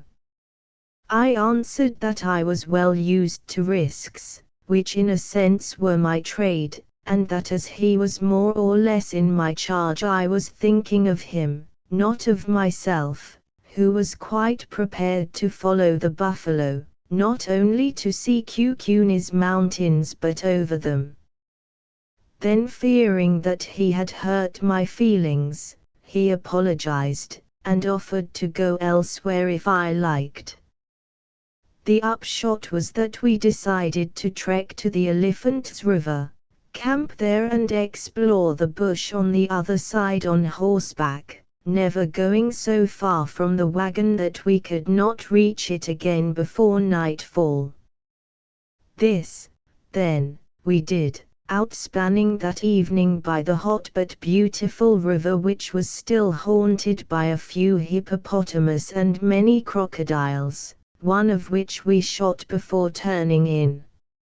Next morning, having breakfasted off cold guinea fowl, we mounted, crossed the river by a ford that was quite as deep as I liked, to which the Kaffir path led us, and, leaving Fusak with the 2 other boys in charge of the wagon, began to hunt for the buffalo in the rather swampy bush that stretched from the further bank to the slope of the first hills, 8 or 10 miles away.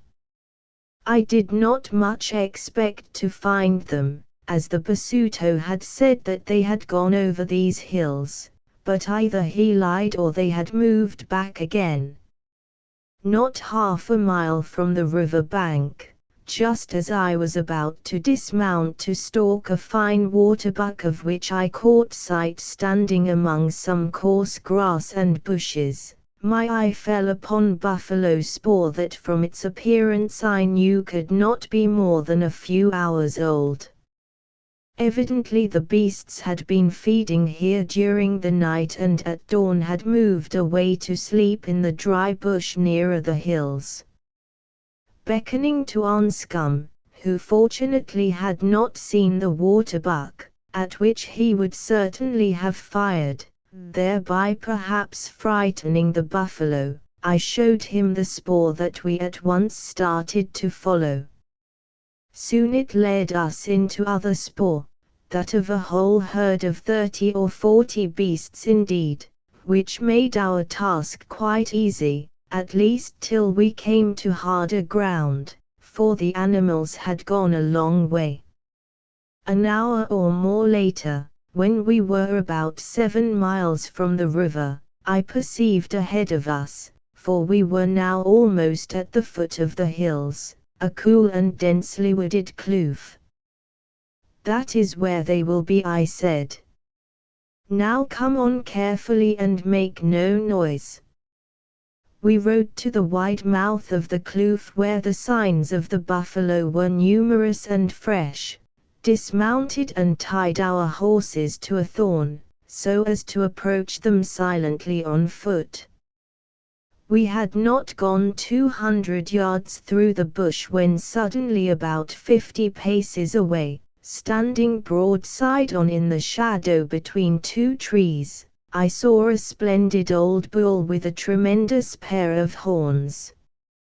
"Shoot," I whispered to Anscombe, "you will never get a better chance. It is the sentinel of the herd." He knelt down, his face quite white with excitement, and covered the bull with his express. "Keep cool," I whispered again, "and aim behind the shoulder, halfway down." I don't think he understood me, for at that moment off went the rifle. He hit the beast somewhere, as I heard the bullet clap, but not fatally, for it turned and lumbered off up the kloof, apparently unhurt, whereon he sent the second barrel after it, a clean miss this time. Then of a sudden all about us appeared buffaloes that had, I suppose, been sleeping invisible to us.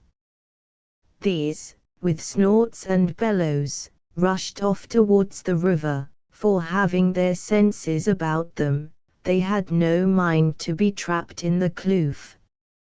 I could only manage a shot at one of them, a large and long-horned cow which I knocked over quite dead.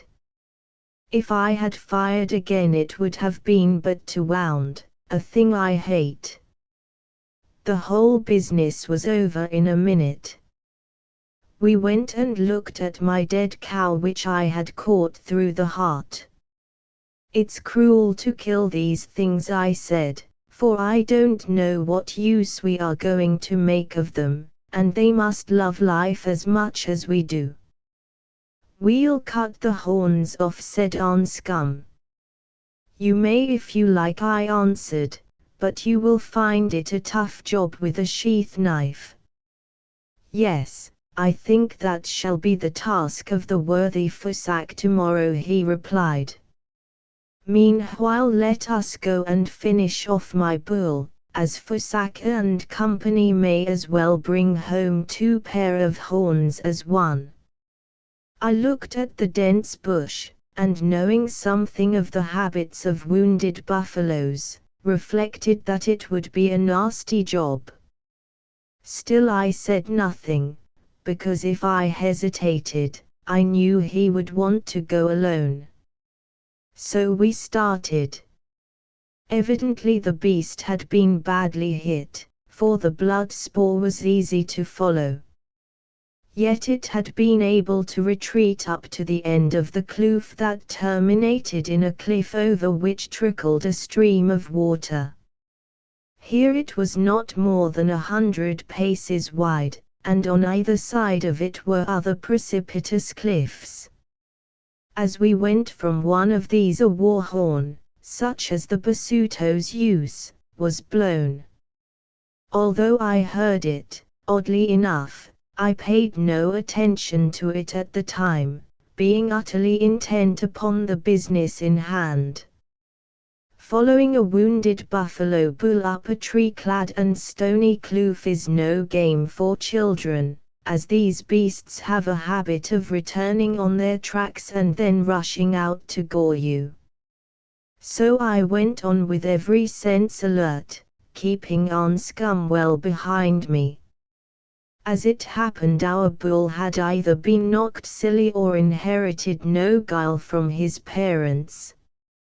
When he found he could go no further he stopped, waited behind a bush, and when he saw us he charged in a simple and primitive fashion. I let Anscombe fire, as I wished him to have the credit of killing it all to himself, but somehow or other he managed to miss both barrels. Then, trouble being imminent, I let drive as the beast lowered its head, and was lucky enough to break its spine. To shoot at the head of a buffalo is useless, so that it rolled over quite dead at our feet. "You have got a magnificent pair of horns," I said, contemplating the fallen giant. "Yes," answered Anscombe, with a twinkle of his humorous eyes, "and if it hadn't been for you I think that I should have got them in more senses than one." As the words passed his lips some missile, from its peculiar sound I judged it was the leg off an iron pot, hurtled past my head, fired evidently from a smoothbore gun with a large charge of bad powder. Then I remembered the war horn and all that it meant. "Off you go," I said, "we are ambushed by Kaffirs."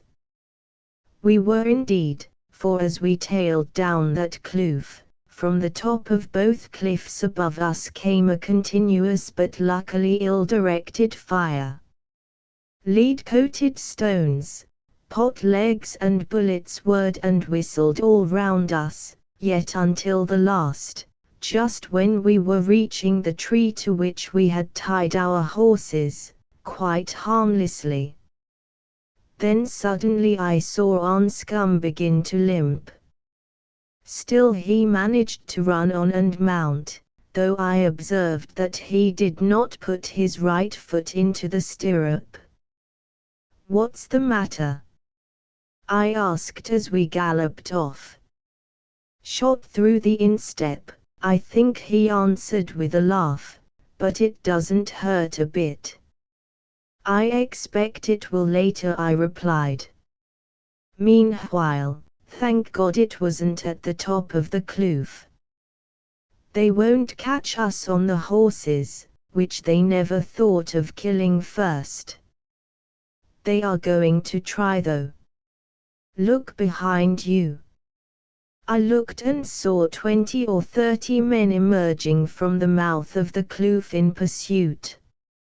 "No time to stop to get those horns," he said with a sigh.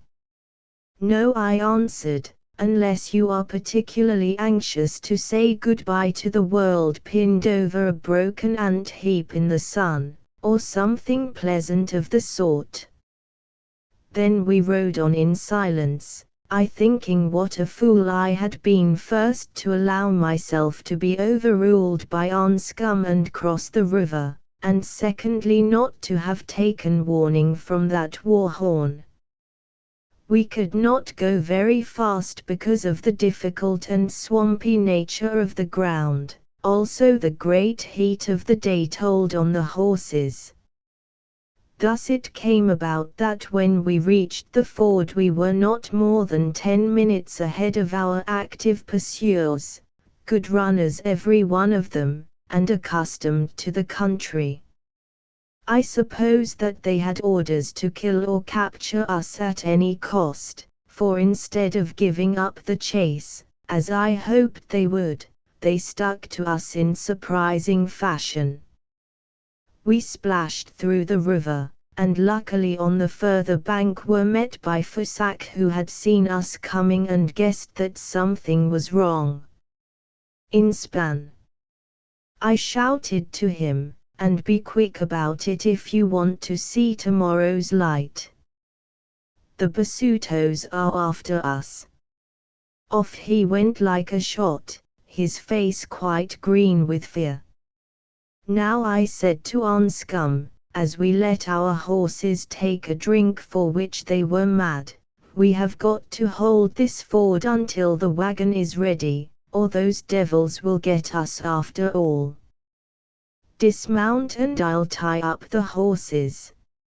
He did so with some difficulty, and at my suggestion, while I made the beasts fast, cut the lace of his boot which was full of blood, and soaked his wounded foot, that I had no time to examine, in the cool water. These things done, I helped him to the rear of a thorn tree which was thick enough to shield most of his body, and took my own stand behind a similar thorn at a distance of a few paces. Presently the Basutos appeared, trotting along close together, whereon Anscombe, who was seated behind the tree, fired both barrels of his express at them at a range of about 200 yards. It was a foolish thing to do, first because he missed them clean, for he had overestimated the range and the bullets went above their heads, and secondly because it caused them to scatter and made them careful, whereas had they come on in a lump we could have taught them a lesson. However, I said nothing, as I knew that reproaches would only make him nervous.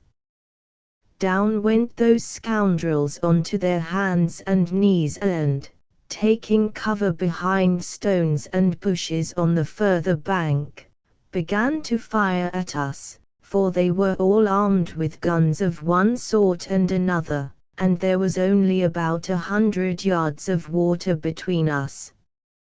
As they effected this maneuver, I am glad to say I was able to get 2 of them, while Anscombe, I think, wounded another. After this our position grew quite warm, for as I have said the thorn trunks were not very broad, and 3 or 4 of the natives, who had probably been hunters, were by no means bad shots, though the rest of them fired wildly. Anscombe, in poking his head round the tree to shoot, had his hat knocked off by a bullet, while a slug went through the lappet of my coat. Then a worse thing happened. Either by chance or design, Anscombe's horse was struck in the neck and fell struggling, whereon my beast, growing frightened, broke its rein and galloped to the wagon. That is where I ought to have left them at first, only I thought that we might need them to make a bolt on, or to carry Anscombe if he could not walk. Quite a long while went by before, glancing behind me, I saw that the oxen that had been grazing at a little distance had at length arrived and were being inspanned in furious haste. The Basutos saw it also, and fearing lest we should escape, determined to try to end the business. Suddenly they leapt from their cover, and with more courage than I should have expected of them, rushed into the river, proposing to storm us, which, to speak truth, I think they would have done had I not been a fairly quick shot. As it was, finding that they were losing too heavily from our fire, they retreated in a hurry, leaving their dead behind them, and even a wounded man who was clinging to a rock. He, poor wretch, was in mortal terror lest we should shoot him again, which I had not the heart to do, although as his leg was shattered above the knee by an express bullet, it might have been true kindness. Again and again he called out for mercy, saying that he only attacked us because his chief, who had been warned of our coming by the white man, ordered him to take our guns and cattle. "What white man?" I shouted. "Speak or I shoot." There was no answer, for at this moment he fainted from loss of blood and vanished beneath the water. Then another Basuto, I suppose he was their captain, but do not know, for he was hidden in some bushes, called out, "Do not think that you shall escape, white men. There are many more of our people coming, and we will kill you in the night when you cannot see to shoot us." At this moment, too, Fusak shouted that the wagon was inspanned and ready. Now I hesitated what to do. If we made for the wagon, which must be very slowly because of Anscombe's wounded foot, we had to cross 70 or 80 yards of rising ground almost devoid of cover. If, on the other hand, we stayed where we were till nightfall, a shot might catch one of us, or other Basutos might arrive and rush us. There was also a third possibility, that our terrified servants might trek off and leave us in order to save their own lives, which verily I believe they would have done, not being of Zulu blood. I put the problem to Anscombe, who shook his head and looked at his foot. Then he produced a lucky penny which he carried in his pocket and said, "Let us invoke the fates. Heads we run like heroes, tails we stay here like heroes." And he spun the penny, while I stared at him open-mouthed and not without admiration. Never, I thought to myself, had this primitive method of cutting a Gordian not been resorted to in such strange and urgent circumstances. "Heads it is," he said coolly. "Now, my boy, do you run and I'll crawl after you. If I don't arrive, you know my people's address, and I bequeath to you all my African belongings in memory of a most pleasant trip." "Don't play the fool," I replied sternly. "Come, put your right arm round my neck and hop on your left leg as you never hopped before." Then we started, and really our transit was quite lively, for all those Basutos began what for them was rapid firing. I think, however, that their best shots must have fallen, for not a bullet touched us, although before we got out of their range one or two went very near. "There," said Anscombe, as a last amazing hop brought him to the wagon rail, "there, you see how wise it is to give Providence a chance sometimes." "In the shape of a lucky penny," I grumbled as I hoisted him up.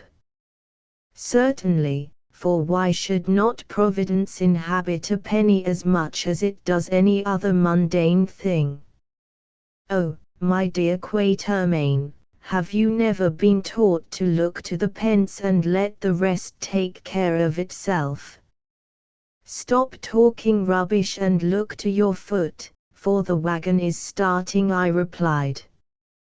Then off we went at a good round trot, for never have I seen oxen more scientifically driven than they were by Fusak and his friends on this occasion, or a greater pace got out of them.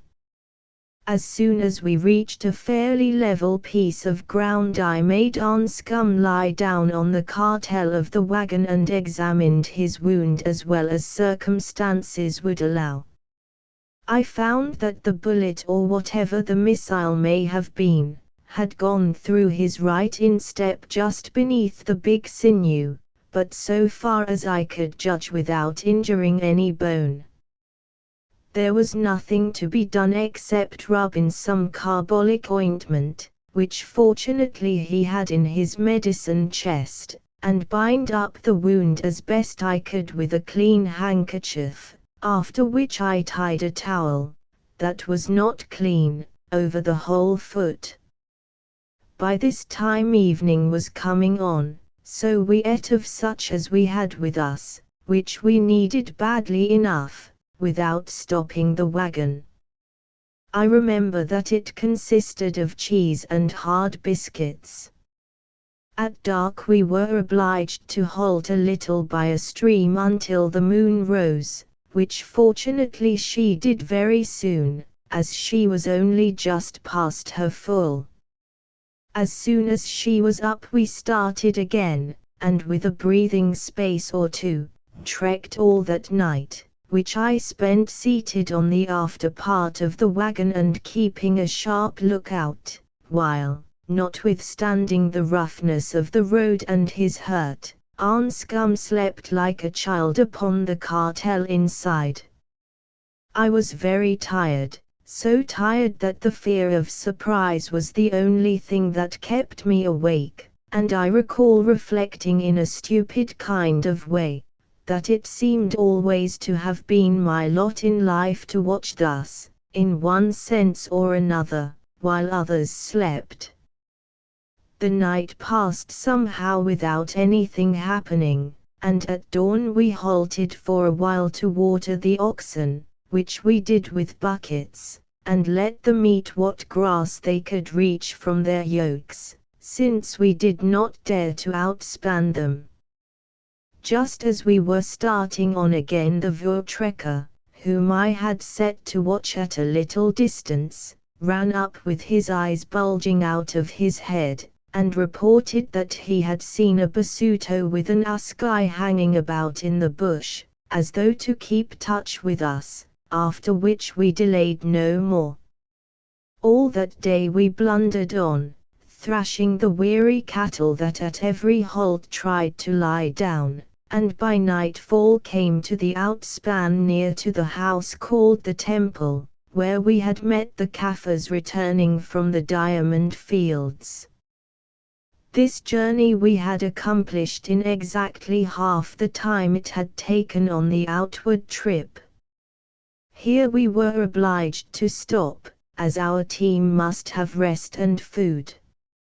So we outspanned and slept that night without much fear, since I thought it most improbable that the basutos would attempt to follow us so far, as we were now within a day's trek of Pilgrim's Rest, whither we proposed to proceed on the morrow.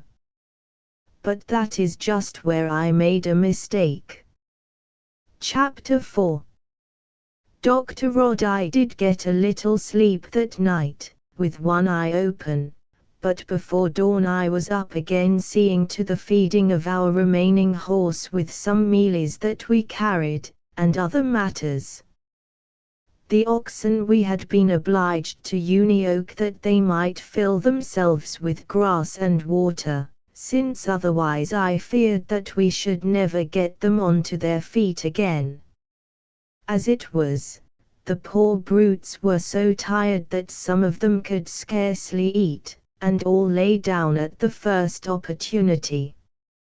Having awakened Fusak and the other boys that they might be ready to take advantage of the light when it came, for I was anxious to be away, I drank a nip of Hollands and water and ate a biscuit, making Anscombe do the same. Coffee would have been more acceptable, but I thought it wiser not to light a fire for fear of showing our whereabouts. Now a faint glimmer in the east told me that the dawn was coming. Just by the wagon grew a fair-sized, green-leaved tree, and as it was quite easy to climb even by starlight, up it I went so as to get above the ground mist and take a look round before we trekked. Presently the sky grew pearly and light began to gather, then the edge of the sun appeared, throwing long level rays across the world. Everywhere the mist lay dense as cotton wool, except at one spot about a mile behind us where there was a little hill or rather a wave of the ground, over which we had trekked upon the preceding evening. The top of this rise was above mist level, and on it no trees grew because the granite came to the surface. Having discovered nothing, I called to the boys to drive up the oxen, some of which had risen and were eating again, and prepared to descend from my tree. As I did so, out of the corner of my eye I caught sight of something that glittered far away, so far that it would only have attracted the notice of a trained hunter. Yes, something was shining on the brow of the rise of which I have spoken. I stared at it through my glasses and saw what I had feared to see. A body of natives was crossing the rise, and the glitter was caused by the rays of dawn striking on their spears and gun barrels. I came down out of that tree like a frightened wild cat and ran to the wagon, thinking hard as I went. The Basutos were after us, meaning to attack as soon as there was sufficient light. In 10 minutes or less they would be here. There was no time to inspan the oxen, and even if there had been, stiff and weary as the beasts were, we should be overtaken before we had gone 100 yards on that bad road. What then was to be done? Run for it. It was impossible. Anscombe could not run. My eye fell upon the horse munching the last of his mealies. "Fusak," I said as quietly as I could, "never mind about inspanning yet, but saddle up the horse. Be quick now."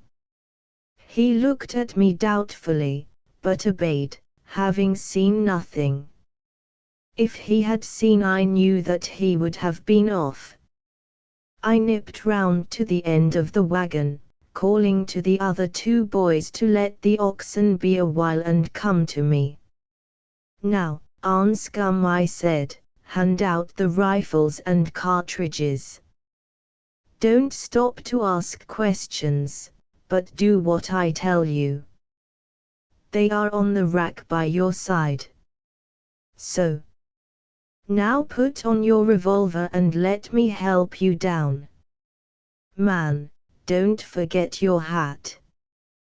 He obeyed quickly enough, and presently was standing on one leg by my side, looking cramped and tottery. "The Basutos are on us," I said. He whistled and remarked something about chapter number 2. "Fusak," I called, "bring the horse here, the Bars wishes to ride a little to ease his leg." He did so, stopping a moment to pull the second girth tight. Then we helped Anscombe into the saddle. "Which way?" he asked. I looked at the long slope in front of us. It was steep and bad going. Anscombe might get up it on the horse before the Kaffirs overtook us, but it was extremely problematical if we could do so. I might perhaps if I mounted behind him and the horse could bear us both, which was doubtful, but how about our poor servants? He saw the doubt upon my face and said in his quiet way, "You may remember that our white-bearded friend told us to make straight for his place in case of any difficulty with the Basutos. It seems to have arisen." "I know he did," I answered, "but I cannot make up my mind which is the more dangerous, Marnam or the Basutos. I rather think that he set them on to us. It is impossible to solve problems at this hour of the morning, Quatermain, and there is no time to toss. So I vote for the temple. It seems our best chance. At any rate that's your choice, so let's go." Then I sang out to the Kaffirs, "The Basutos are on us. We go to Tampel for refuge. Run." My word. They did run. I never saw athletes make better time over the first quarter of a mile. We ran, too, or at least the horse did, I hanging on to the stirrup and Anscombe holding both the rifles beneath his arm. But the beast was tired, also blown out with that morning feed of mealies, so our progress was not very fast. When we were about 200 yards from the wagon I looked back and saw the Basutos beginning to arrive. They saw us also, and uttering a sort of whistling war cry, started in pursuit. After this we had quite an interesting time. I scrambled onto the horse behind Anscombe, whereon that intelligent animal, feeling the double weight, reduced its pace proportionately, to a slow triple, indeed, out of which it could not be persuaded to move. So I slipped off again over its tail and we went on as before. Meanwhile the Basutos, very active fellows, were coming up. By this time the yellowwood grove in the swamp, of which I have already written, was close to us, and it became quite a question which of us would get there first. I may mention that Fusaka and company had already attained its friendly shelter. Anscombe kicked the horse with his sound heel and I thumped it with my fist, thereby persuading it to a hand gallop. As we reached the outlying trees of the wood the first Basuto, a lank fellow with a mouth like a rat trap, arrived and threw an assegai at us which passed between Anscombe's back and my nose. Then he closed and tried to stab with another assegai. I could do nothing, but Anscombe showed himself cleverer than I expected. Dropping the reins, he drew his pistol and managed to send a bullet through that child of nature's head, so that he went down like a stone. "And you tell me I am a bad shot," he drawled. "It was a fluke," I gasped, for even in these circumstances truth would prevail. "Wait and you'll see," he replied, recocking the revolver. As a matter of fact there was no need for more shooting, since at the verge of the swamp the Basutos pulled up. I do not think that the death of their companion caused them to do this, for they seemed to take no notice of him. It was as though they had reached some boundary which they knew it would not be lawful for them to pass. They simply stopped, took the dead man's assegai and shield from the body and walked quietly back towards the wagon, leaving him where he lay. The horse stopped also, or rather proceeded at a walk. "There," exclaimed Anscombe. "Did I not tell you I had a presentiment that I should kill a man in this accursed wood?" "Yes," I said as soon as I had recovered my breath, "but you mixed up a woman with the matter and I don't see one." "That's true," he replied, "I hope we shan't meet her later." Then we went on as quickly as we could, which was not very fast, for I feared lest the Basutos should change their minds and follow us. As the risk of this became less our spirits rose, since if we had lost the wagon and the oxen, at least we had saved our lives, which was almost more than we could have expected in the circumstances. At last we came to that glade where we had killed the wildebeest not a week before. There lay its skeleton picked clean by the great brown kites that frequent the bush veld, some of which still sat about in the trees. "Well, I suppose we must go on to Tampel," said Anscombe rather faintly, for I could see that his wound was giving him a good deal of pain. As he spoke, from round the tree whence he had first emerged, appeared Mr. Marnham, riding the same horse and wearing the same clothes. The only difference between his two entries was that the first took place in the late evening and the second in the early morning. "So here you are again," he said cheerfully. "Yes," I answered, "and it is strange to meet you at the same spot." "Were you expecting us?" "Not more than I expect many things," he replied with a shrewd glance at me, adding, "I always rise with the sun," and thinking that I heard a shot fired in the distance, came to see what was happening. "The Basutos attacked you at daybreak, did they not?" "They did, but how did you know that, Mr. Marnham?" "Your servants told me. I met them running to the house looking very frightened." "You are wounded, Mr. Anscombe?" "Yes, a couple of days ago on the border of Sequoia's country where the natives tried to murder us." "Ah," he replied without surprise. "I warned you the trip was dangerous, did I not? Well, come on home where my partner, Rod, who luckily has had medical experience, will attend to you.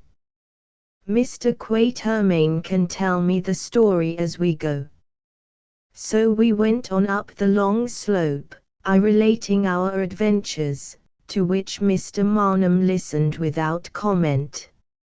"I expect that the Kaffirs will have looted the wagon and be on the way home with your oxen by now," he said when I had finished.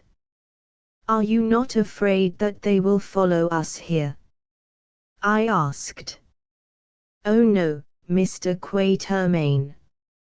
We do business with these people, also they sometimes come to be doctored by Rod when they are sick, so this place is sacred ground to them. They stopped hunting you when they got to the Yellowwood swamp where our land begins, did they not?"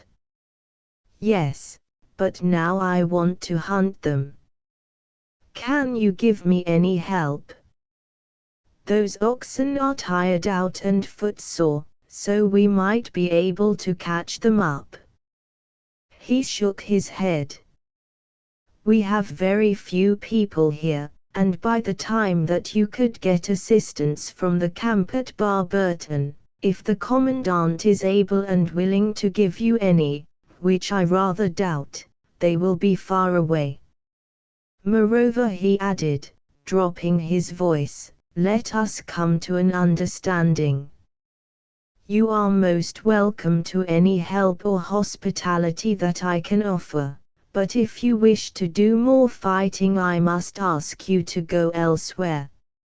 As I have told you, we are peaceful men who trade with these people, and do not wish to be involved in a quarrel with them, which might expose us to attack or bring us into trouble with the British government, which has annexed but not conquered their country. Do I make myself clear?" "Perfectly. While we are with you we will do nothing, but afterwards we hold ourselves at liberty to act as we think best." "Quite so. Meanwhile I hope that you and Mr. Anscombe will make yourselves comfortable with us for as long as you like."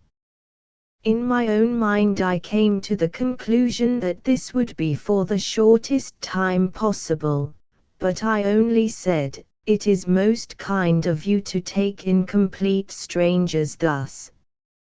"No, not complete," I added, looking towards Anscombe, who was following on the tired horse a few paces behind, "for you knew his father, did you not?" "His father," he said, lifting his eyebrows. "No." "Oh. I remember, I said something to that effect the other night, but it was a mistake. I mixed up two names, as one often does after a lapse of many years. I understand, I answered, but remembering Anscombe's story I reflected to myself that our venerable host was an excellent liar. Or more probably he meant to convey that he wished the subject of his youthful reminiscences to be taboo. Just then we reached the house, which had a pretty patch of well-kept flower garden in front of it, surrounded by a fence covered with wire netting to keep out buck. By the gate squatted our three retainers, looking very blown and rather ashamed of themselves. "Your master wishes to thank you for your help in a dark hour, Forsac, and I wish to congratulate you all upon the swiftness of your feet," I said in Dutch. "Oh, Bas, the Basutos were many and their spears are sharp," he began apologetically. "Be silent, you running dog," I said, "and go help your master to dismount." Then we went through the gate, Anscombe leaning on my shoulder and on that of Mr. Marnham, and up the path which was bordered with fences of the monthly rose, towards the house. Really this was almost as charming to look at near at hand as it had been from far away. Of course the whole thing was crude in detail. Rough, half-shaped blocks of marble from the neighboring quarry had been built into walls and columns.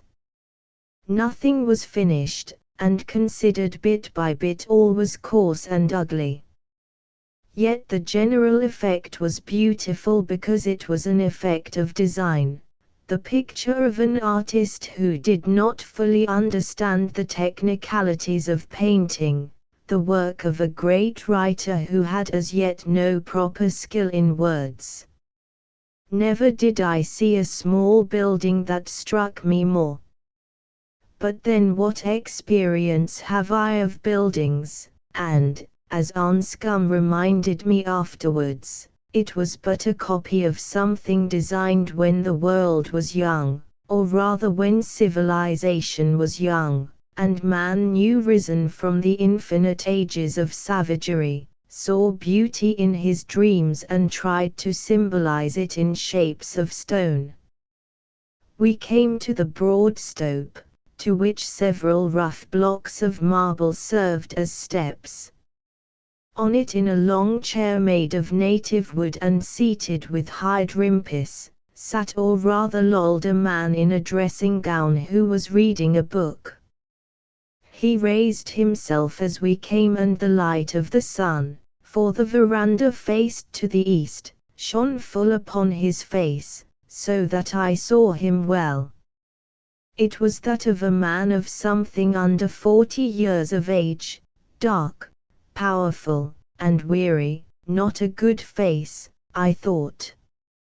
Indeed, it gave me the impression of one who had allowed the evil which exists in the nature of all of us to become his master, or had even encouraged it to do so.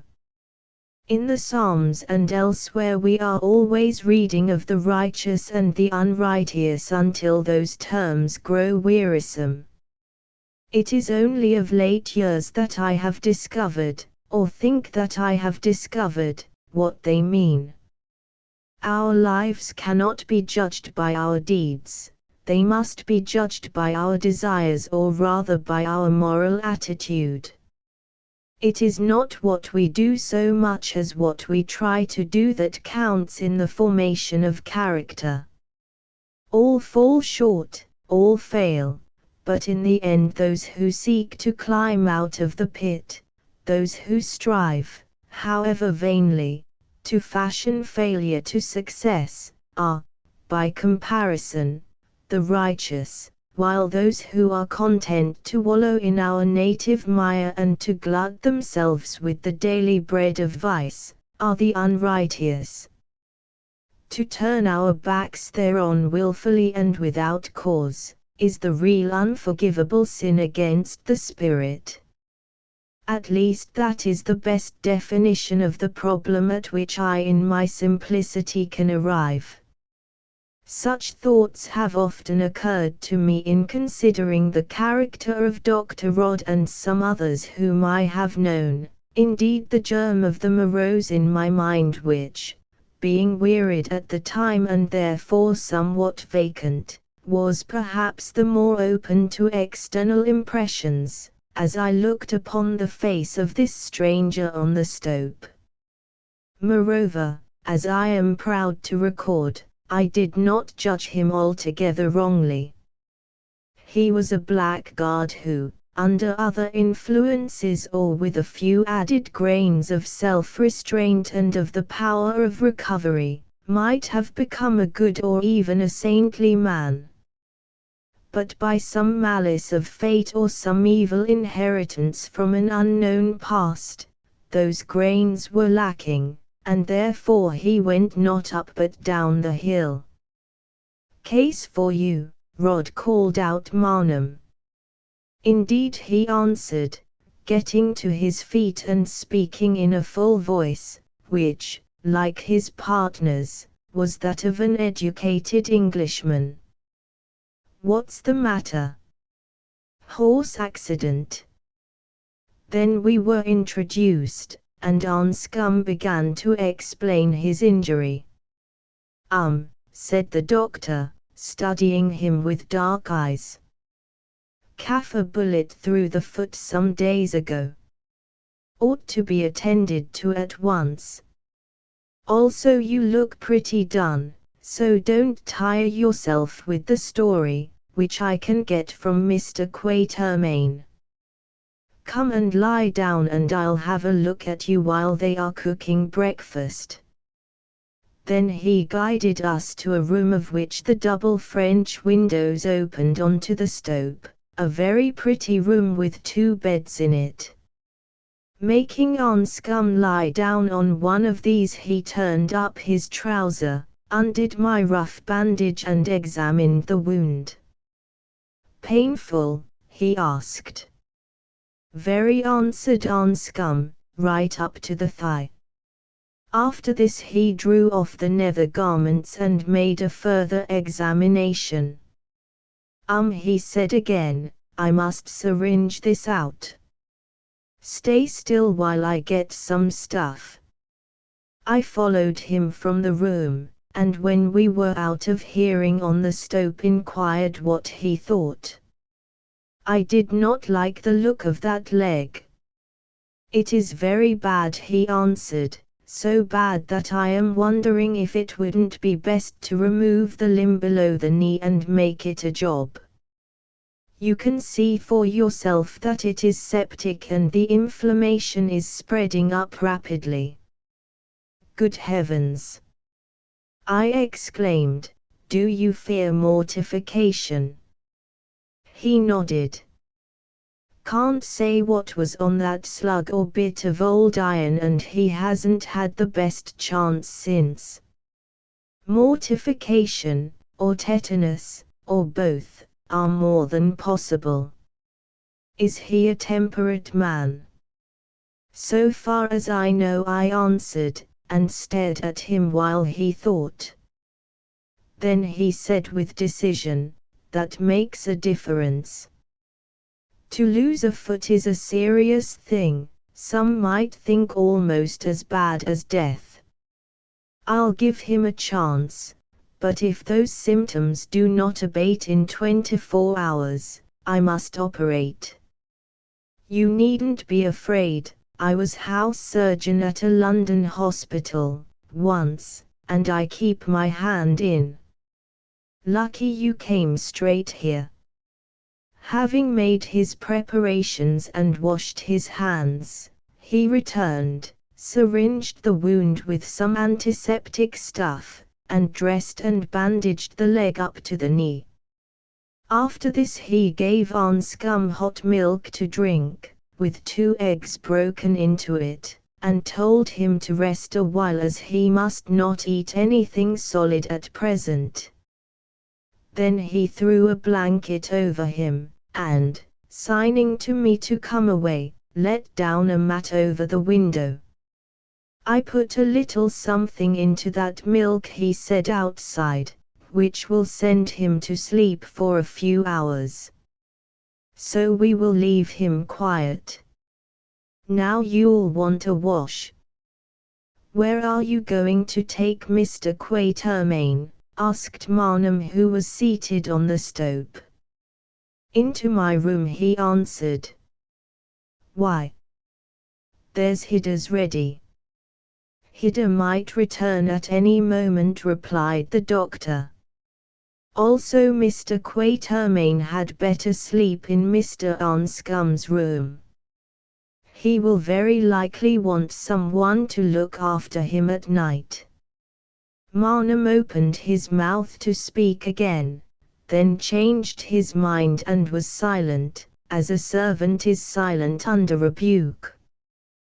The incident was quite trifling, yet it revealed to me the relative attitude of these two men.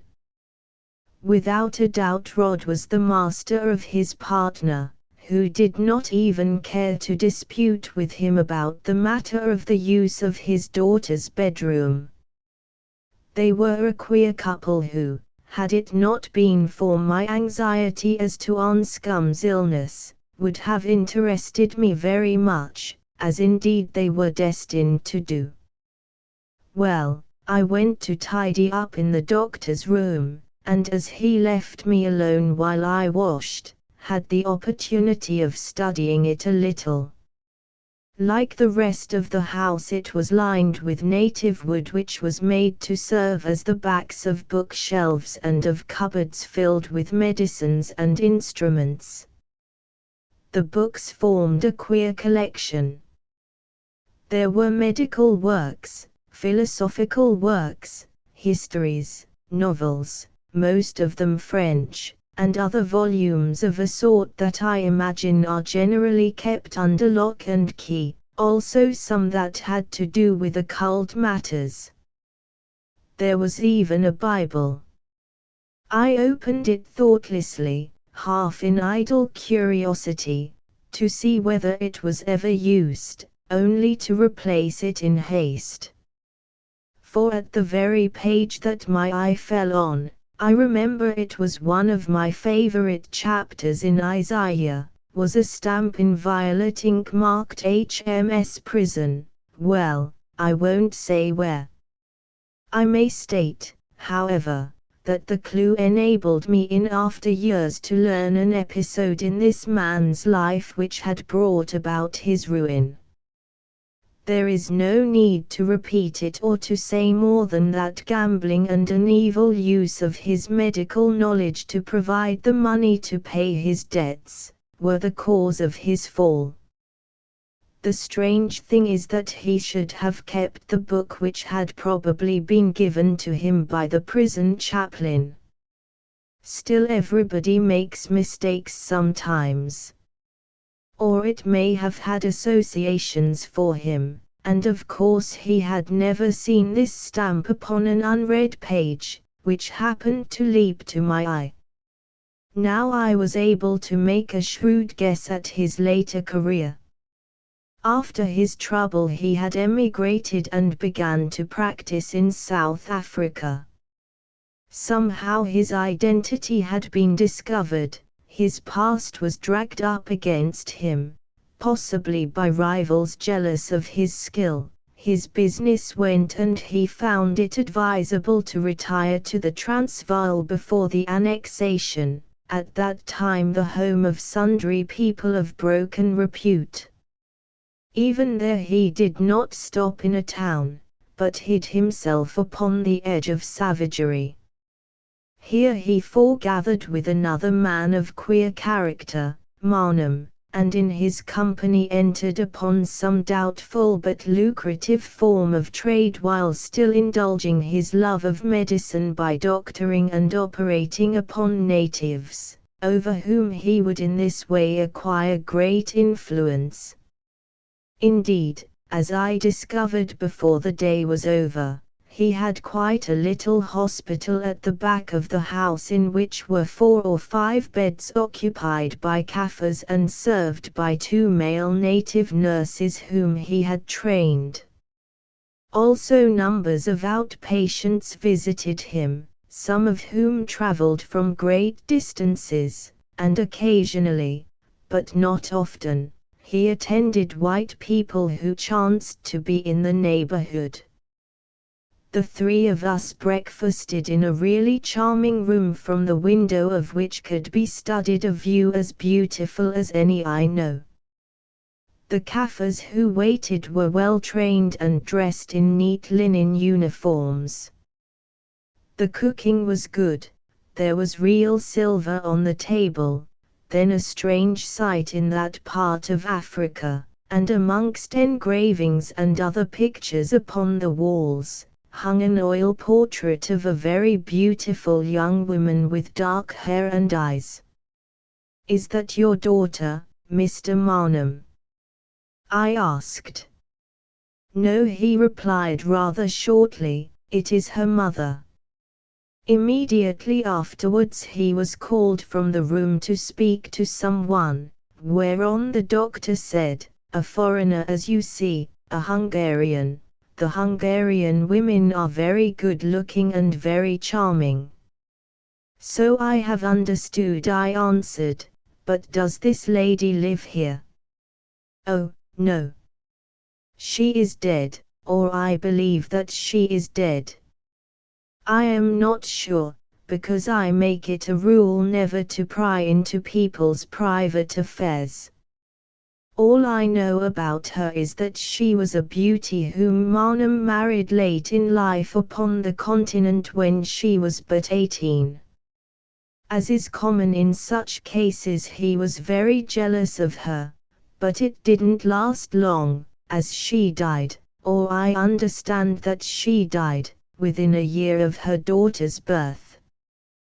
The loss affected him so much that he emigrated to South Africa with the child and began life anew. I do not think that they correspond with Hungary, and he never speaks of her even to his daughter, which suggests that she is dead. I reflected that all these circumstances might equally well suggest several other things, but said nothing, thinking it wisest not to pursue the subject. Presently Marnham returned and informed me that a native had just brought him word that the Basutos had made off homeward with our cattle, but had left the wagon and its contents quite untouched, not even stealing the spare guns and ammunition. "That's luck," I said, astonished, but extremely strange. "How do you explain it, Mr. Marnham?" He shrugged his shoulders and answered, "As everyone knows, you are a much greater expert in native habits and customs than I am, Mr. Quatermain." "There are only 2 things that I can think of," I said. "One is that for some reason or other they thought the wagon Tagati, bewitched, you know, and that it would bring evil on them to touch it, though this did not apply to the oxen. The other is that they supposed it, but not the oxen, to belong to some friend of their own whose property they did not wish to injure." He looked at me sharply but said nothing, and I went on to tell them the details of the attack that had been made upon us, adding, "The odd part of the affair is that one of those Basutos called out to us that some infernal scoundrel of a white had warned Sekukuni of our coming and that he had ordered them to take our guns and cattle. This Basuto, who was wounded and praying for mercy, was drowned before he could tell me who the white man was." "A Boer, I expect," said Marnham quietly. "As you know, they are not particularly well affected towards us English just now." Also I happen to be aware that some of them are intriguing with CQCUNY against the British through Makarupiji, his mouth or Prime Minister, a very clever old scamp who likes to have two stools to sit on. And doubtless will end by falling between them.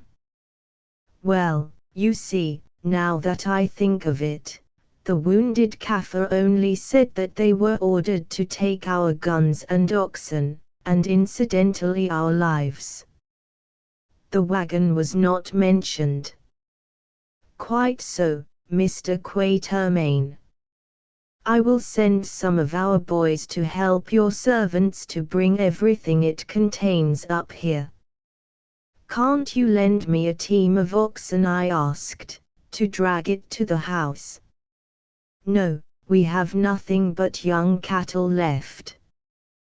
Both redwater and lung sickness have been so bad this season that all the horned stock have been swept out of the country. I doubt whether you could beg, borrow or steal a team of oxen this side of Pretoria, except from some of the Dutchmen who won't part. That's awkward. I hoped to be able to trek in a day or two. Your friend won't be able to trek for a good many days at the best, broke in the doctor, who had been listening unconcernedly, but of course you could get away on the horse after it has rested. You told me you left a span of oxen at Pretoria, said Marnham. Why not go and fetch them here? Or if you don't like to leave Mr. Anscombe, send your driver and the boys. Thanks for the idea. I will think it over, I answered. That morning after Fusak and the Vulupa had been sent with some of the servants from the temple to fetch up the contents of the wagon, for I was too tired to accompany them, having found that Anscombe was still asleep, I determined to follow his example. Finding a long chair on the stoep, I sat down and slumbered in it sweetly for hours. I dreamt of all sorts of things. Then through my dreams it seemed to me that I heard two voices talking, those of our Marnham and Rod, not on the stoep, but at a distance from it. As a matter of fact they were talking, but so far away that in my ordinary waking state I could never have heard them. My own belief is that the senses, and I may add the semi-spiritual part of us, are much more acute when we lie half-bound in the bonds of sleep, than when we are what is called wide awake.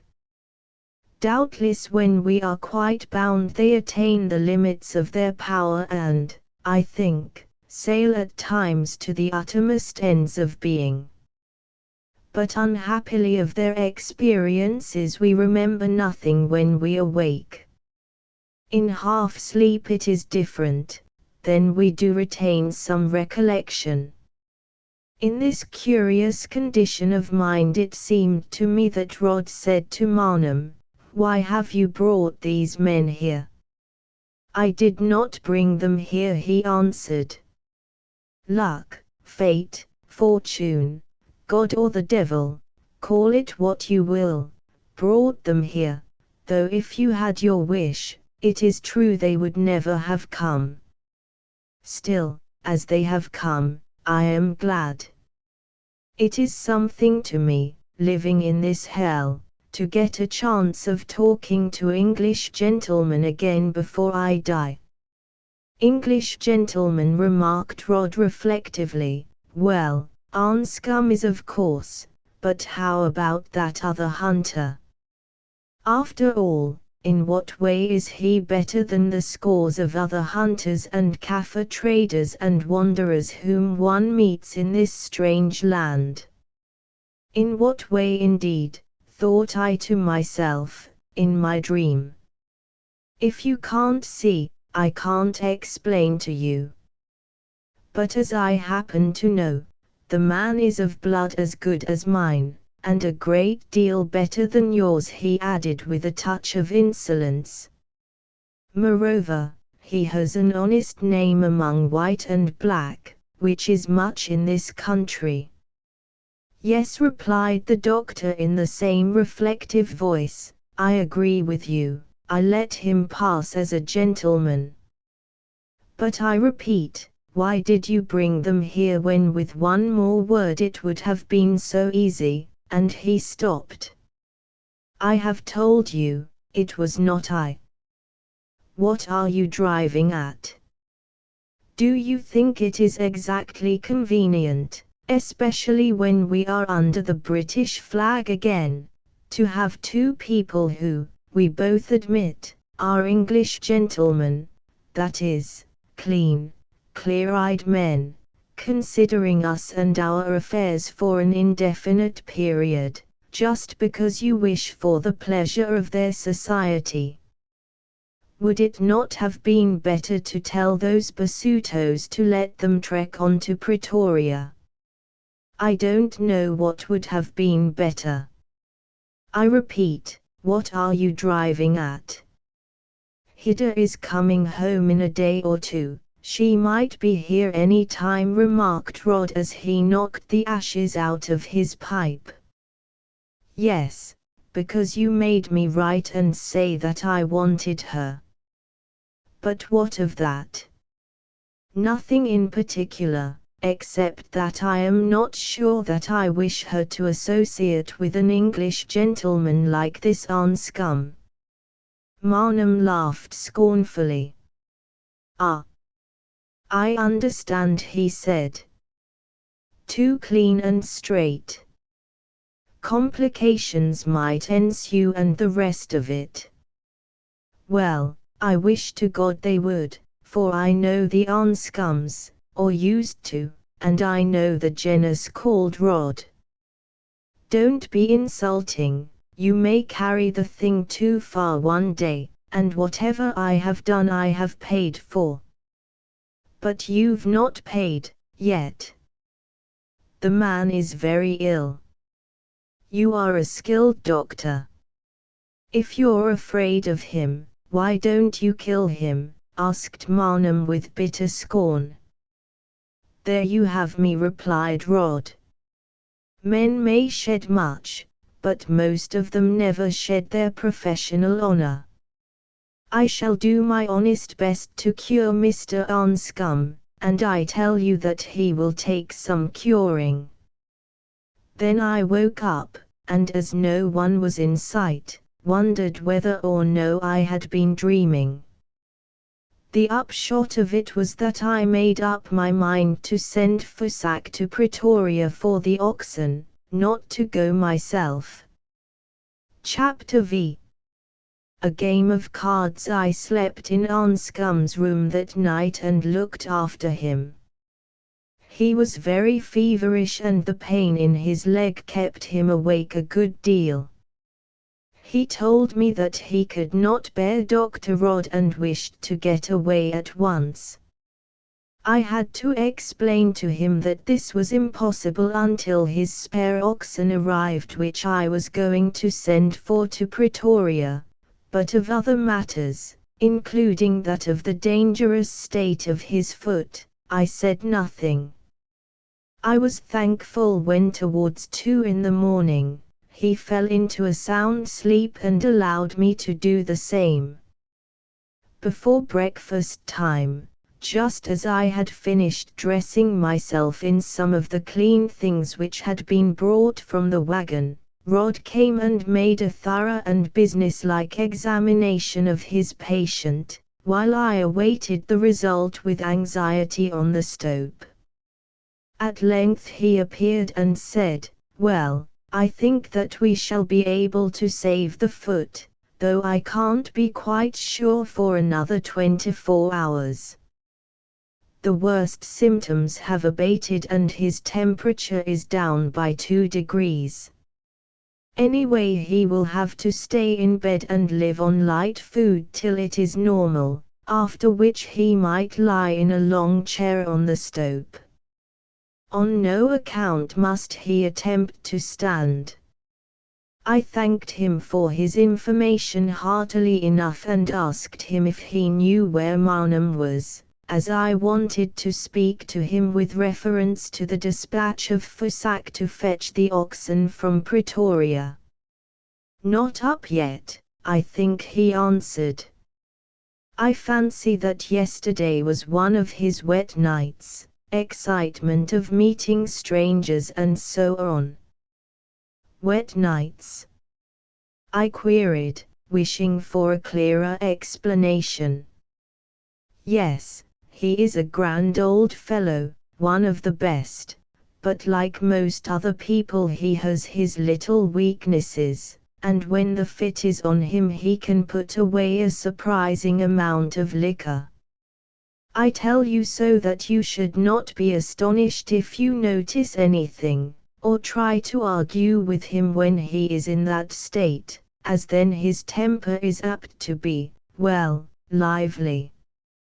Now I must go and give him a pint of warm milk, that is his favorite antidote, and in fact the best there is. I thought to myself that we had struck a nice establishment in which to be tied, literally by the leg, for an indefinite period. I was not particularly flush at the time, but I know I would have paid £100 to be out of it. Before the end I should have been glad to throw in everything that I had. But mercifully that was hidden from me. Rod and I breakfasted together and discoursed of Kaffir customs, as to which he was singularly well informed. Then I accompanied him to see his native patients in the little hospital of which I have spoken. Believing the man to be a thorough scamp as I did, it was astonishing to me to note how gentle and forbearing he was to these people. Of his skill I need say nothing, as that was evident. He was going to perform an internal operation upon a burly old savage, rather a serious one I believe, at any rate it necessitated chloroform. He asked me if I would like to assist, but I declined respectfully, having no taste for such things. So I left him boiling his instruments and putting on what looked like a clean nightgown over his clothes, and returned to the stope. Here I found Marnham, whose eyes were rather bloodshot, though otherwise, except for a shaky hand, he seemed right enough. He murmured something about having overslept himself and inquired very politely, for his manners were beautiful, after Anscombe and as to whether we were quite comfortable and so forth. After this I consulted him as to the best road for our servants to travel by to Pretoria, and later on dispatched them, giving Fussac various notes to ensure the delivery of the oxen to him. Also I gave him some money to pay for their keep and told him with many threats to get back with the beasts as quick as he could travel. Then I sent him and the two other boys off, not without misgivings, although he was an experienced man in his way and promised faithfully to fulfill every injunction to the letter. To me he seemed so curiously glad to go that I inquired the reason, since after a journey like ours, it would have been more natural if he had wished to rest. "Oh, Bars," he said, "I don't think this Tampel very healthy for colored people. I am told of some who have died here. That man Carl who gave me the diamond, I think he must have died also, at least I saw his spook last night standing over me and shaking his head, and the boys saw it too." "Oh, be off with your talk of spooks," I said, "and come back quickly with those oxen, or I promise you that you will die and be a spook yourself." "I will, Bars," "I will," he ejaculated, and departed almost at a run, leaving me rather uncomfortable. I believed nothing of the tale of the spook of Karl, but I saw that Fusak believed in it, and was afraid lest he might be thereby prevented from returning. I would much rather have gone myself, but it was impossible for me to leave Anscombe so ill in the hands of our strange hosts. And there was no one else whom I could send. I might perhaps have ridden to Pilgrim's Rest and tried to find a white messenger there. Indeed, afterwards I regretted not having done so, although it would have involved at least a day's absence at a very critical time. But the truth is I never thought of it until too late, and probably if I had, I should not have been able to discover anyone whom I could trust. As I walked back to the house, having parted from Fusak on the top of a neighboring ridge whence I could point out his path to him, I met Marnham riding away. He pulled up and said that he was going down to the granite stream to arrange about setting someone up to watch the wagon. I expressed sorrow that he should have the trouble, which should have been mine if I could have got away, whereon he answered that he was glad of the opportunity for a ride, as it was something to do. "How do you fill in your time here?" I asked carelessly, "as you don't farm?" "Oh, by trading," he replied, and with a nod set his horse to a canter. A queer sort of trading, thought I to myself, where there is no store. Now what exactly does he trade in, I wonder? As it happened, I was destined to find out before I was an hour older. Having given Anscombe a look and found that he was comfortable, I thought that I would inspect the quarry whence the marble came of which the house was built, as it had occurred to me that if there was plenty of it, it might be worth exploiting some time in the future. It had been pointed out to me in the midst of some thorns in a gully that ran at right angles to the main kloof not more than a few hundred yards from the house. Following a path over which the stones had been dragged originally, I came to the spot and discovered that a little cavity had been quarried in what seemed to me to be a positive mountain of pure white marble. I examined the place as thoroughly as I could, climbing among some bushes that grew in surface earth which had been washed down from the top, in order to do so. At the back of these bushes there was a hole large enough for a man to creep through. I crept through with the object of ascertaining whether the marble veins continued. To my surprise I found a stout yellowwood door within feet of the mouth of the hole. Reflecting that no doubt it was here that the quarryman kept, or had kept tools and explosives, I gave it a push. I suppose it had been left unfastened accidentally, or that something had gone wrong with the lock. At any rate it swung open. Pursuing my researches as to the depth of the marble, I advanced boldly and, the place being dark, struck a match. Evidently the marble did continue, as I could see by the glittering roof of a cavern, for such it was. But the floor attracted my attention as well as the roof, for on it were numerous cases not unlike coffins, bearing the stamp of a well-known Birmingham firm, labelled Fencing Iron and addressed to Messrs. Marnham and Rodd, Transvaal, via Delago Bay. I knew at once what they were, having seen the like before, but if any doubt remained in my mind it was easy to solve, for as it chanced one of the cases was open and half emptied. I slipped my hand into it. as I thought it contained the ordinary Kaffir gun of commerce, cost delivered in Africa, say 35s.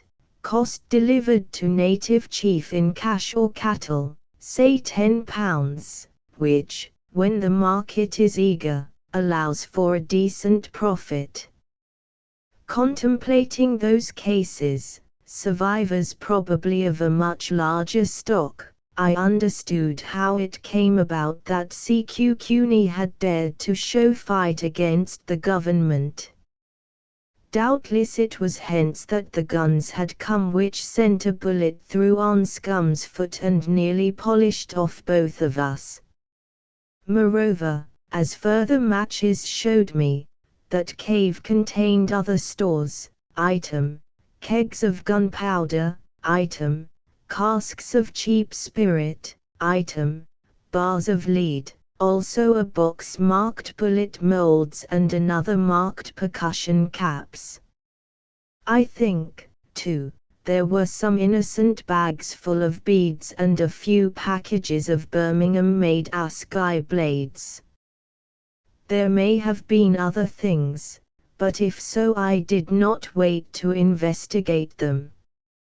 Gathering up the ends of my matches and, in case there should be any dust in the place that would show footmarks, flapping the stone floor behind me with my pocket handkerchief, I retired and continued my investigations of that wonderful marble deposit from the bottom of the quarry, to which, having rearranged the bushes, I descended by another route, leaping like a buck from stone to stone. It was just as well that I did so, for a few minutes later Dr. Rod appeared. "Made a good job of your operation?" I asked cheerfully. "Pretty fair, thanks," he answered, although that Kaffir tried to brain the nurseman when he was coming out of the anesthetic. "But are you interested in geology?" "A little," I replied, "that is if there is any chance of making money out of it, which there ought to be here, as this marble looks almost as good as that of Carrara. But flint instruments are more my line, that is in an ignorant and amateur way, as I think they are in yours, for I saw some in your room. Tell me, what do you think of this? Is it a scraper?" And I produced a stone out of my pocket which I had found a week before in the bush veldt. At once he forgot his suspicions, of which I could see he arrived very full indeed. This curious man, as it happened, was really fond of flint instruments, of which he knew a great deal. "Did you find this here?" he asked. I led him several yards further from the mouth of the cave and pointed out the exact spot where I said I had picked it up amongst some quarry debris. Then followed a most learned discussion, for it appeared that this was a flint instrument of the rarest and most valuable type, one that Noah might have used, or Job might have scraped himself with. And the question was how the dickens had it come among that quarry debris. In the end we left the problem undecided, and having presented the article to Dr. Rod, a gift for which he thanked me with real warmth, I returned to the house filled with the glow that rewards one who has made a valuable discovery. Of the following 3 days I have nothing particular to say, except that during them I was perhaps more acutely bored than ever I had been in my life before. The house was beautiful in its own fashion, the food was excellent, there was everything I could want to drink, and Rod announced that he no longer feared the necessity of operation upon Anscombe's leg.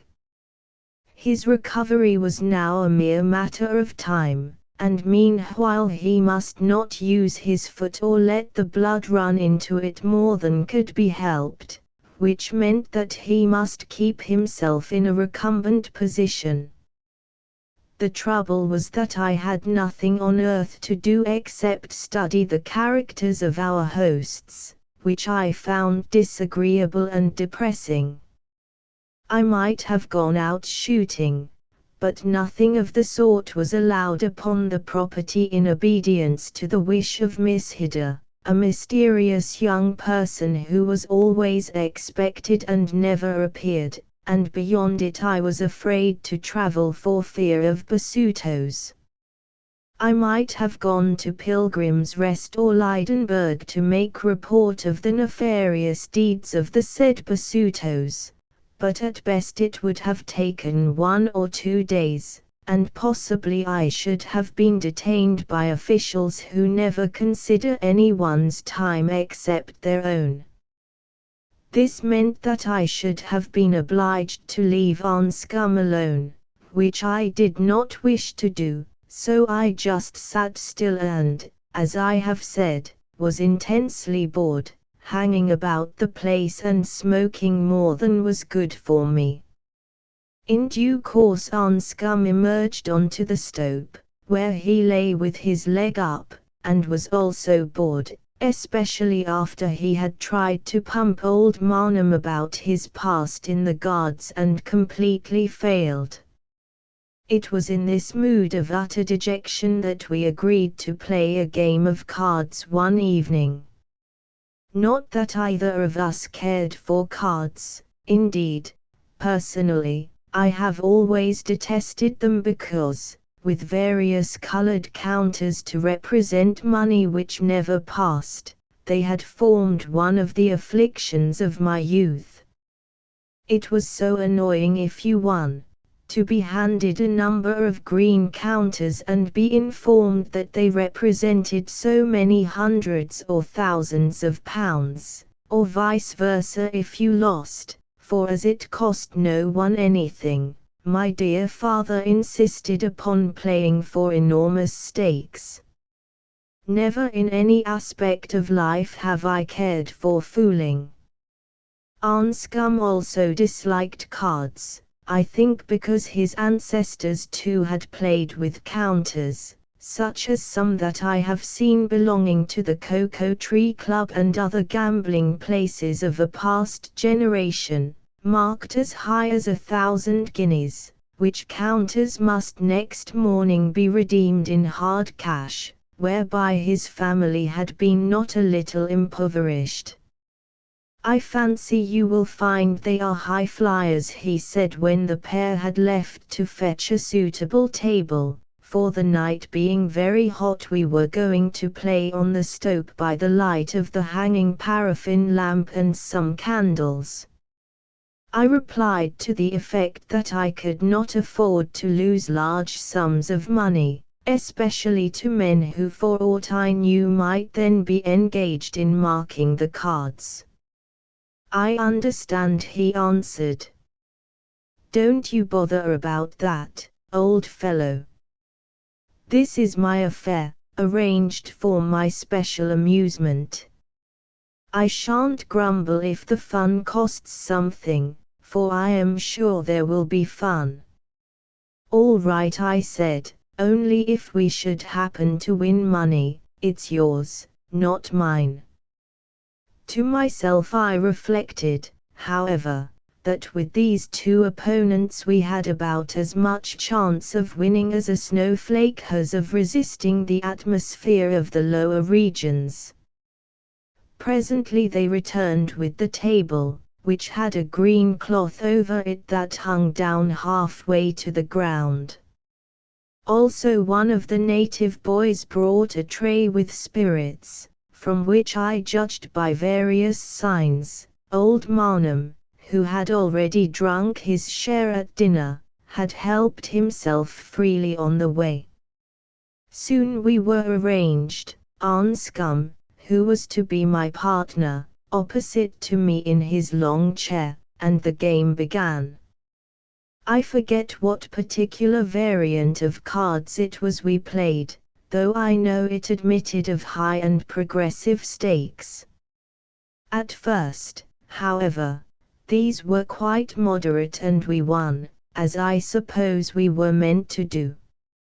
After half an hour or so Marnham rose to help himself to brandy and water, a great deal of brandy and very little water, while I took a nip of Hollands, and Anscombe and Rod filled their pipes.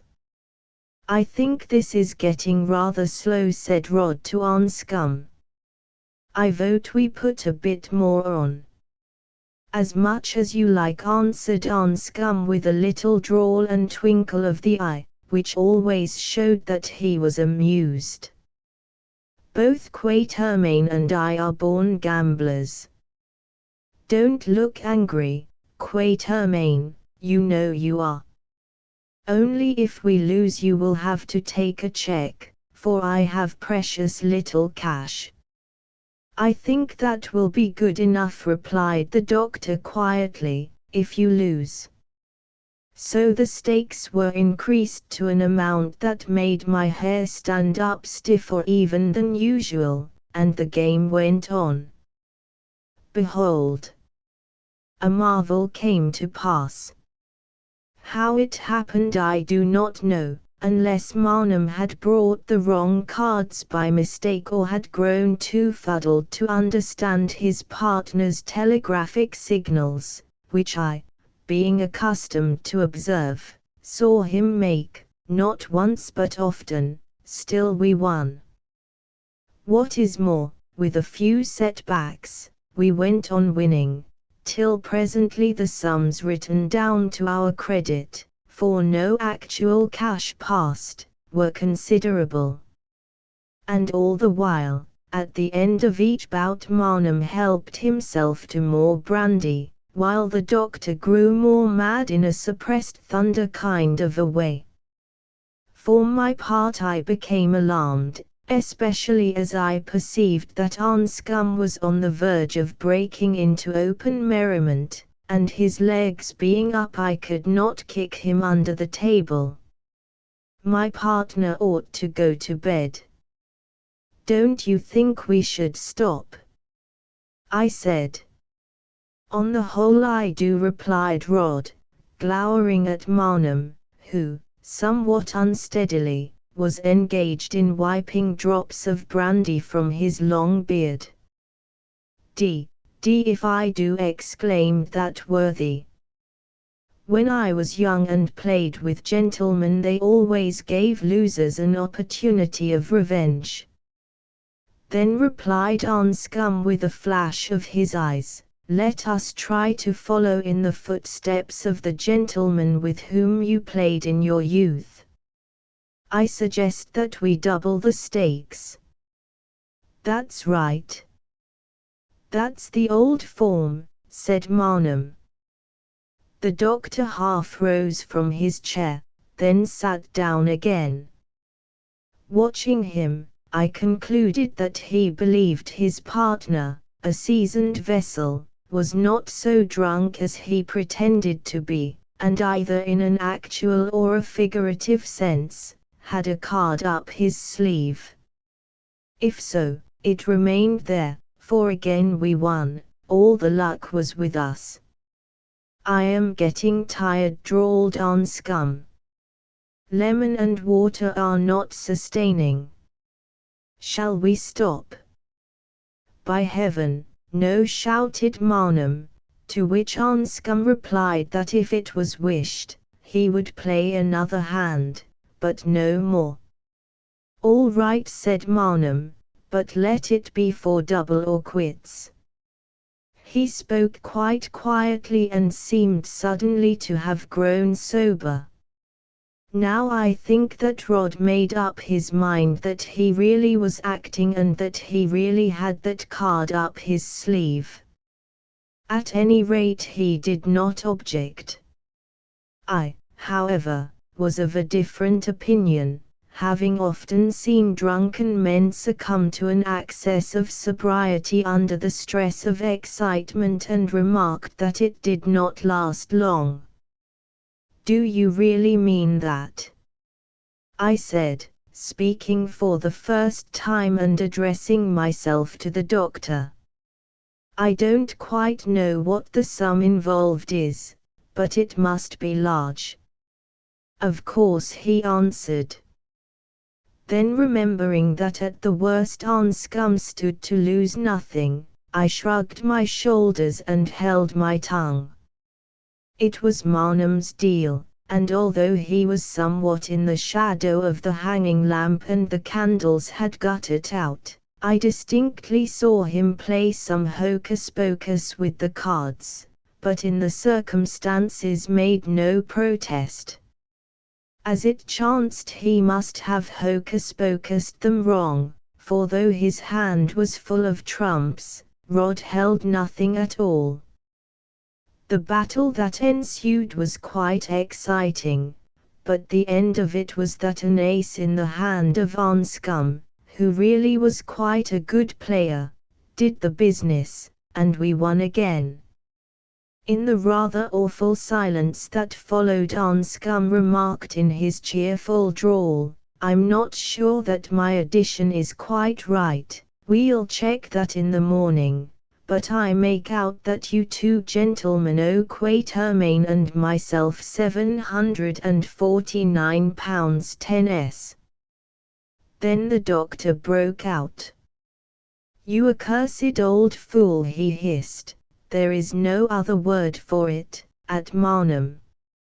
How are you going to pay all this money that you have gambled away, drunken beast that you are?" "Easily enough, you felon," shouted Marnham. So, and thrusting his hand into his pocket, he pulled out a number of diamonds which he threw upon the table, adding, "There's what will cover it twice over, and there are more where they came from, as you know well enough, my medical jailbird." "You dare to call me that?" gasped the doctor in a voice laden with fury, so intense that it had deprived him of his reason. You murderer! Oh! Why don't I kill you, as I shall some day?" And lifting his glass, which was half full, he threw the contents into Marnham's face. "That's a nice man for a prospective son-in-law, isn't he?" exclaimed the old scamp, as, seizing the brandy decanter, he hurled it straight at Rod's head, only missing him by an inch.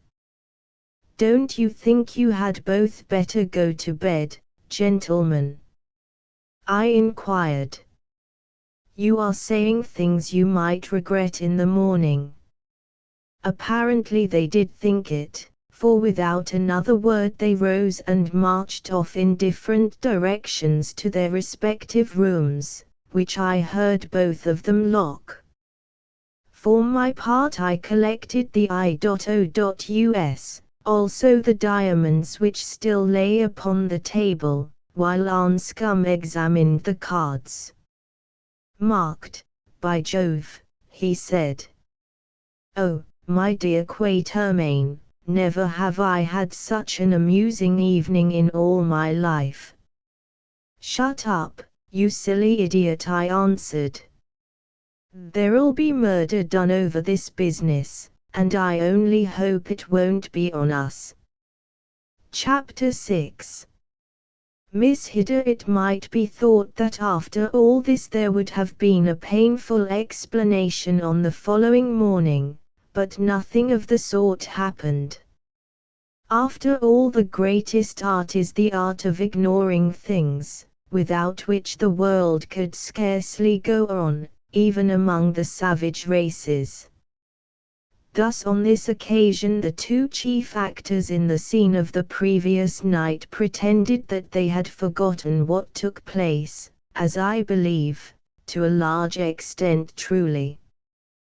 The fierce flame of drink in the one and of passion in the other had burnt the web of remembrance to ashes. They knew that something unpleasant had occurred and its main outlines, the rest had vanished away, perhaps because they knew also that they were not responsible for what they said and did, and therefore that what occurred had no right to a permanent niche in their memories. It was, as it were, something outside of their normal selves. At least so I conjectured, and their conduct seemed to give color to my guess. The doctor spoke to me of the matter first. "I fear there was a row last night," he said. "It has happened here before over cards, and will no doubt happen again until matters clear themselves up somehow. Marnham, as you see, drinks, and when drunk is the biggest liar in the world, and I am sorry to say, am cursed with a violent temper. Don't judge either of us too harshly. If you were a doctor you would know that all these things come to us with our blood, and we didn't fashion our own clay, did we? Have some coffee, won't you?"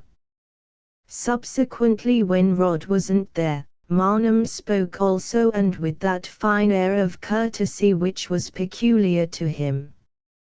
"I owe a deep apology," he said, "to yourself and Mr. Anscombe.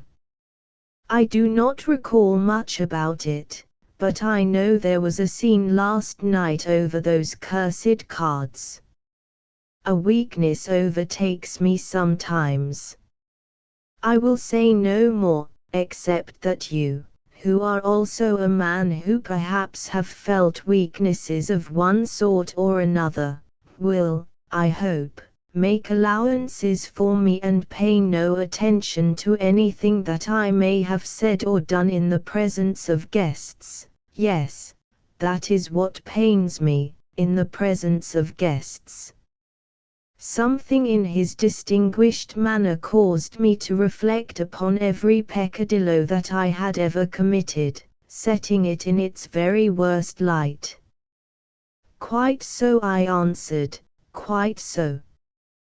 Pray do not mention the matter any more," although these words seemed to jerk themselves out of my throat. "You did call each other by such very hard names." "I dare say," he answered with a vacant smile, "but if so they meant nothing." "No, I understand, just like a lover's quarrel. But look here, you left some diamonds on the table which I took to keep the Kaffirs out of temptation. I will fetch them." "Did I? Well, probably I left some I.O.US also which might serve for pipelights. So suppose we set the one against the other. I don't know the value of either the diamonds or the pipelights, it may be less or more, but for God's sake don't let me see the beastly things again." "There's no need, I have plenty." "I must speak to Anscombe," I answered. The money at stake was his, not mine. "Speak to whom you will," he replied, and I noted that the throbbing vein upon his forehead indicated a rising temper. "But never let me see those diamonds again. Throw them into the gutter if you wish, but never let me see them again, or there will be trouble." Then he flung out of the room, leaving his breakfast almost untasted. Reflecting that this queer old bird probably did not wish to be cross-questioned as to his possession of so many uncut diamonds, or that they were worth much less than the sum he had lost, or possibly that they were not diamonds at all but glass, I went to report the matter to Anscombe. He only laughed and said that as I had got the things I had better keep them until something happened, for we had both got it into our heads that something would happen before we had done with that establishment. So I went to put the stones away as safely as I could. While I was doing so I heard the rumble of wheels, and came out just in time to see a Cape cart, drawn by 4 very good horses and driven by a Hottentot in a smart hat and a red waistband, pull up at the garden gate. Out of this cart presently emerged a neatly dressed lady, of whom all I could see was that she was young, slender and rather tall, also, as her back was towards me, that she had a great deal of auburn hair. "There," said Anscombe. I knew that something would happen. It has happened.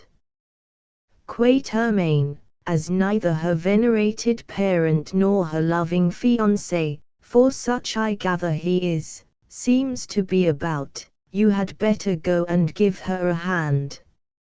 I obeyed with a groan, heartily wishing that it hadn't happened, since some sense warned me that she would only add to the present complications. At the gate, having given some instructions to a very stout young colored woman who, I took it, was her maid, about a basket of flower roots in the cart, she turned round suddenly and we came face to face with the gate between us. For a moment we stared at each other, I reflecting that she really was very pretty with her delicately shaped features, her fresh, healthy-looking complexion, her long dark eyelashes and her lithe and charming figure. What she reflected about me I don't know, probably nothing half so complimentary. Suddenly, however, her large greyish eyes grew troubled and a look of alarm appeared upon her face. "Is anything wrong with my father?" she asked. "I don't see him." "If you mean Mr. Marnham," I replied, lifting my hat, "I believe that Dr. Rod and he—" "Never mind about Dr. Rod," she broke in with a contemptuous little jerk of her chin. "How is my father?" "I imagine much as usual. He and Dr. Rod were here a little while ago. I suppose that they have gone out." As a matter of fact they had, but in different directions. "Then that's all right," she said with a sigh of relief. "You see, I heard that he was very ill, which is why I have come back. So, thought I to myself, she loves that old scamp and she doesn't love the doctor. There will be more trouble as sure as 5 and 2 are 7. All we wanted was a woman to make the pot boil over." Then I opened the gate and took a traveling bag from her hand with my politest bow. "My name is Quatermain and that of my friend Anscombe. We are staying here, you know," I said rather awkwardly. "Indeed," she answered with a delightful smile, "what a very strange place to choose to stay in." "It is a beautiful house," I remarked. "Not bad, although I designed it, more or less. But I was alluding to its inhabitants." This finished me, and I am sure she felt that I could think of nothing nice to say about those inhabitants, for I heard her sigh. We walked side by side up the rose-fringed path and presently arrived at the stoep, where Anscombe, whose hair I had cut very nicely on the previous day, was watching us from his long chair. They looked at each other, and I saw both of them color a little, out of mere foolishness, I suppose. "Anscombe," I said, "this is," and I paused, not being quite certain whether she also was called Marnham. "Hida Marnham," she interrupted. "Yes, Miss Hida Marnham, and this is the Honorable Maurice Anscombe." "Forgive me for not rising, Miss Marnham," said Anscombe in his pleasant voice. By the way, hers was pleasant too, full and rather low, with just a suggestion of something foreign about it. "A shot through the foot prevents me at present." "Who shot you?" she asked quickly. "Oh, only a Kaffir. I am so sorry, I hope you will get well soon. Forgive me now, I must go to look for my father. She is uncommonly pretty, remarked Anscombe, and a lady into the bargain. In reflecting on old Marnham's sins, we must put it to his credit that he has produced a charming daughter. Too pretty and charming by half, I grunted. Perhaps Dr. Rod is of the same way of thinking. Great shame that such a girl should be handed over to a medical scoundrel like Dr. Rod. I wonder if she cares for him.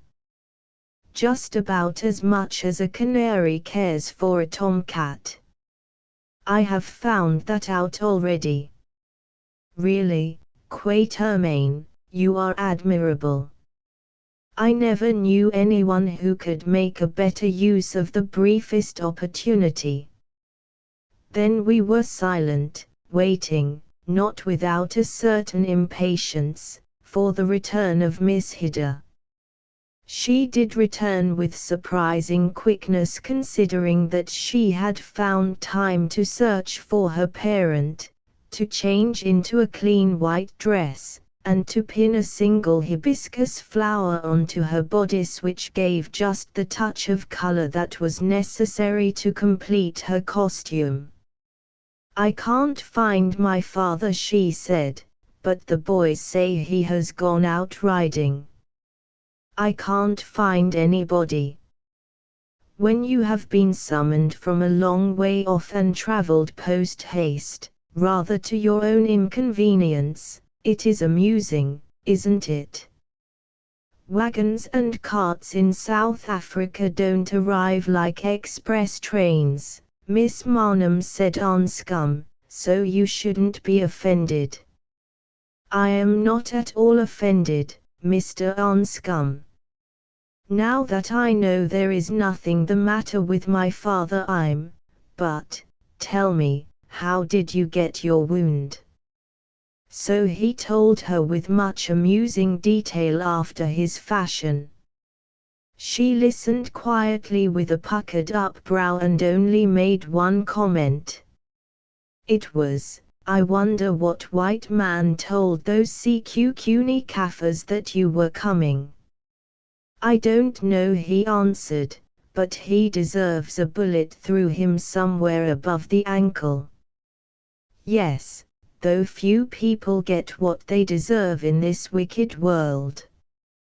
So I have often thought. Had it been otherwise, for example, I should have been, what would you have been? She asked, considering him curiously. Oh, a better shot than Mr. Alan Quatermain, and as beautiful as a lady I once saw in my youth. Don't talk rubbish before luncheon, I remarked sternly, and we all laughed, the first wholesome laughter that I had heard at the temple. For this young lady seemed to bring happiness and merriment with her. I remember wondering what it was of which her coming reminded me, and concluding that it was like the sight and smell of a peach orchard in full bloom stumbled on suddenly in the black desert of the burnt winter veldt. After this we became quite friendly. She dilated on her skill in having produced the temple from an old engraving, which she fetched and showed to us, at no greater an expense than it would have cost to build an ordinary house. That is because the marble was at hand, said Anscombe. Quite so, she replied demurely. Speaking in a general sense, one can do many things in life, if the marble is at hand. Only most of us when we look for marble find sandstone or mud.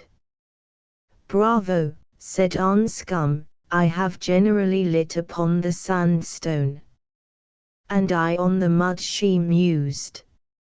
And I on all three, for the earth contains marble and mud and sandstone, To say nothing of gold and jewels, I broke in, being tired of silence. But neither of them paid much attention to me. Anscombe did say, out of politeness, I suppose, that pitch and subterranean fires should be added, or some such nonsense. Then she began to tell him of her infantile memories of Hungary, which were extremely faint, of how they came to this place and lived first of all in 2 large Kaffir huts, until suddenly they began to grow rich, of her school days at Maritzburg, of the friends with whom she had been staying, and I know not what, until at last I got up and went out for a walk. When I returned an hour or so later they were still talking, and so continued to do until Dr. Rod arrived upon the scene. At first they did not see him, for he stood at an angle to them, but I saw him and watched his face with a great deal of interest. It, or rather its expression, was not pleasant. Before now I have seen something like it on that of a wild beast which thinks that it is about to be robbed of its prey by a stronger wild beast, in short, a mixture of hate, fear and jealousy, especially jealousy. At the last I did not wonder, for these two seemed to be getting on uncommonly well. They were, so to speak, well matched. She, of course, was the better looking of the two, a really pretty and attractive young woman indeed, but the vivacity of Anscombe's face, the twinkle of his merry blue eyes and its general refinement made up for what he lacked, regularity of feature. I think he had just told her one of his good stories which he always managed to make so humorous by a trick of pleasing and harmless exaggeration, and they were both laughing merrily. Then she caught sight of the doctor and her merriment evaporated like a drop of water on a hot shovel. Distinctly I saw her pull herself together and prepare for something. "How do you do?" she said rapidly, rising and holding out her slim sun-browned hand. "But I need not ask, you look so well." "How do you do, my dear?" with a heavy emphasis on the dear he answered slowly. "But I needn't ask, for I see that you are in perfect health and spirits," and he bent forward as though to kiss her. Somehow or other she avoided that endearment or seal of possession. I don't quite know how, as I turned my head away, not wishing to witness what I felt to be unpleasant. When I looked up again, however, I saw that she had avoided it, the scowl on his face, the demureness of hers and Anscombe's evident amusement assured me of this. She was asking about her father. He answered that he also seemed quite well. "Then why did you write to tell me that I ought to come as he was not at all well?" she inquired, with a lifting of her delicate eyebrows. The question was never answered, for at that moment Marnham himself appeared. "Oh, father," she said, and rushed into his arms, while he kissed her tenderly on both cheeks. "So I was not mistaken," thought I to myself, "she does really love this moral wreck, and what is more, he loves her, which shows that there must be good in him. Is anyone truly bad, I wondered, or for the matter of that, truly good either? Is it not all a question of circumstance and blood? Neither then or at any other time have I found an answer to the problem. At any rate to me there seemed something beautiful about the meeting of these two. The influence of Miss Hidder in the house was felt at once. The boys became smarter and put on clean clothes. Vases of flowers appeared in the various rooms, ours was turned out and cleaned, a disagreeable process so far as we were concerned. Moreover, at dinner both Marnham and Rod wore dress clothes with short jackets, a circumstance that put Anscombe and myself to shame since we had none. It was curious to see how with those dress clothes, which doubtless awoke old associations within him, Marnham changed his colour like a chameleon. Really he might have been the colonel of a cavalry regiment rising to toast the Queen after he had sent round the wine, so polite and polished was his talk. Who could have identified the man with the dry old ruffian of 24 hours before, he who was drinking claret, and very good claret too, mixed with water, and listening with a polite interest to all the details of his daughter's journey. Even the doctor looked a gentleman, which doubtless he was once upon a time, in evening dress. Moreover, some kind of truce had been arranged. He no longer called Miss Hidder my dear or attempted any familiarities, while she on more than one occasion very distinctly called him Dr. Rod. So much for that night and for several others that followed. As for the days, they went by pleasantly and idly. Hidder walked about on her father's arm, conversed in friendly fashion with the doctor, always watching him, I noticed, as a cat watches a dog that she knows is waiting an opportunity to spring, and for the rest associated with us as much as she could.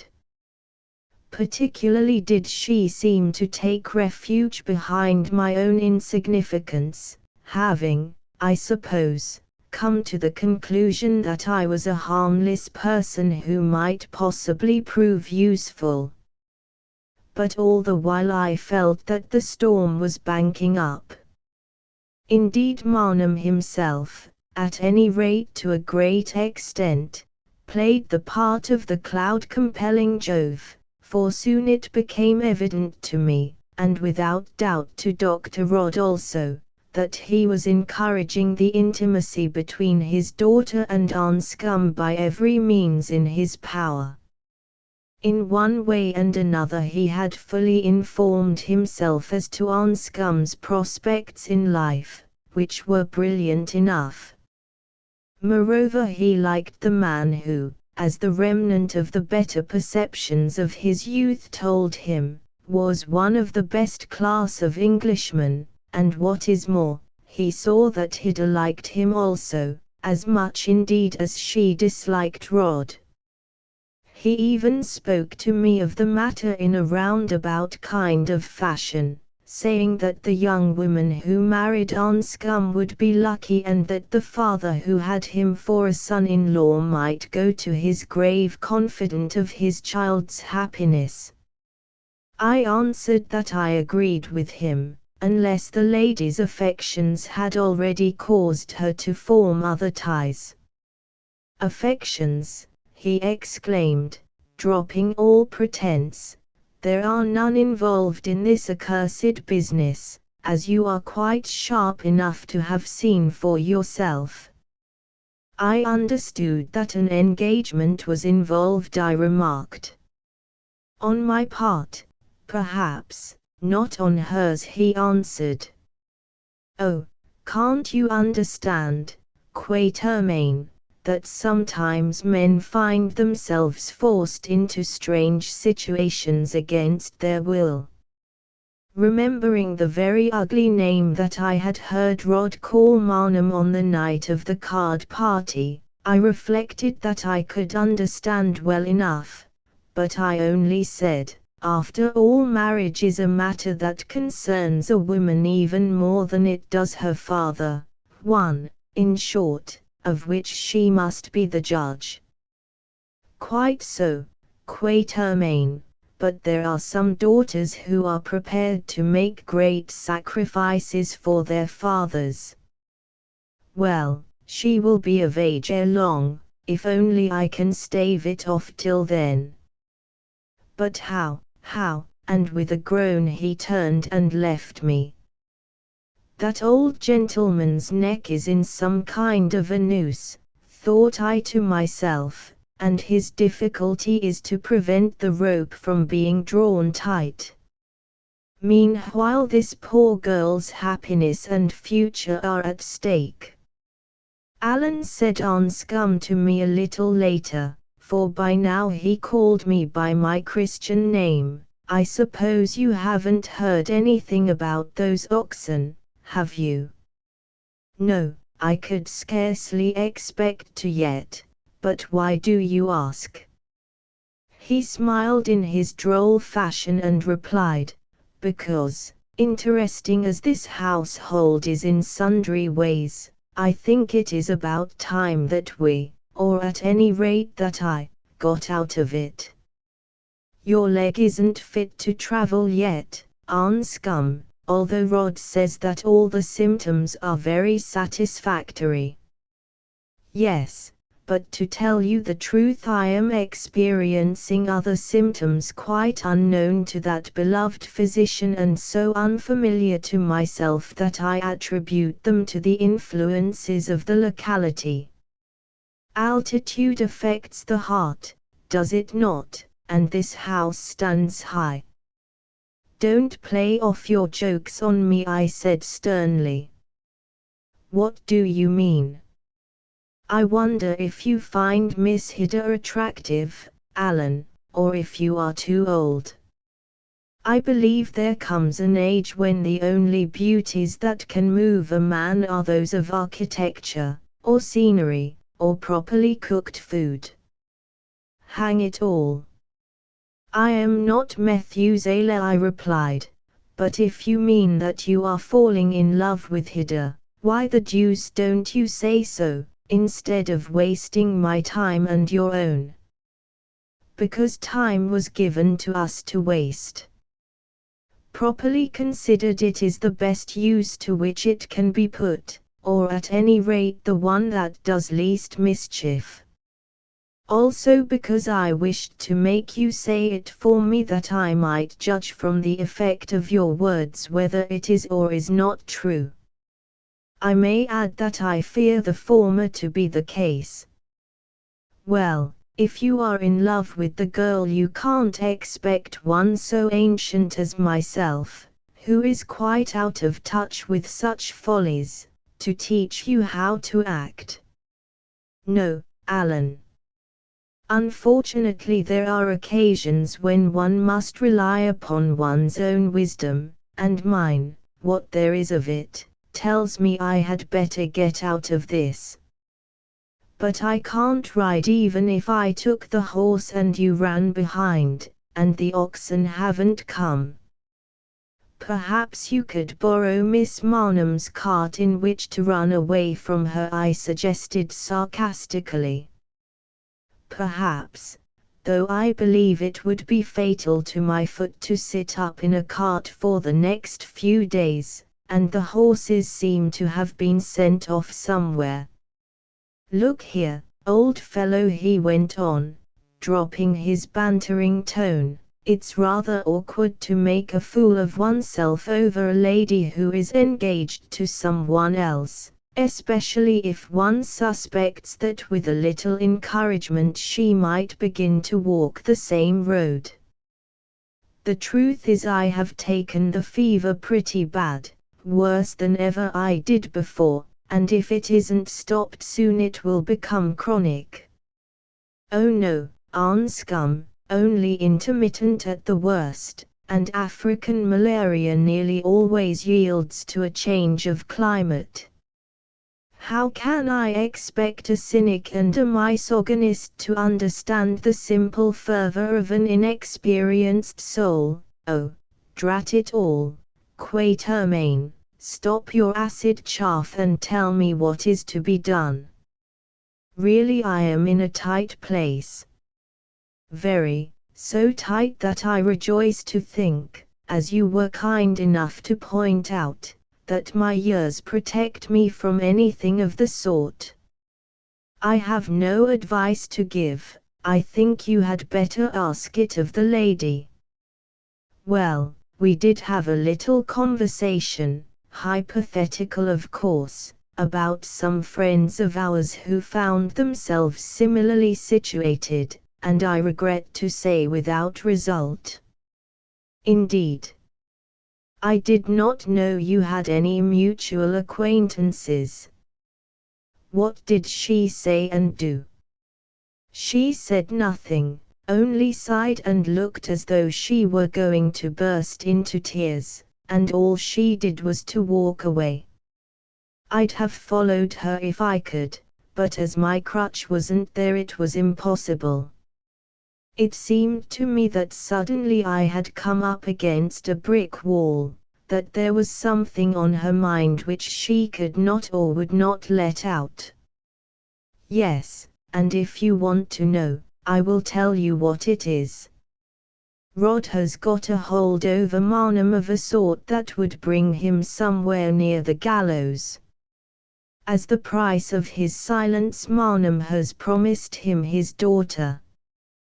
The daughter knows that her father is in this man's power, though I think she does not know in what way, and being a good girl, an angel you mean, do call her by her right name, especially in a place where angels are so much wanted. Well, an angel if you like. She has promised on her part to marry a man she loathes in order to save her parents' bacon. Just what I concluded, from what we heard in the row. I wonder which of that pair is the bigger blackguard. Well, Alan, that settles it. You and I are on the side of the angel. You will have to get her out of this scrape and, if she'll have me, I'll marry her, and if she won't, why it can't be helped. Now that's a fair division of labor. How are you going to do it? I haven't an idea, and if I had, I should not presume to interfere with one so much older and wiser than myself. I suppose that by the time you appeared in it, the game of heads I win and tails you lose had died out of the world, I replied with an indignant snort.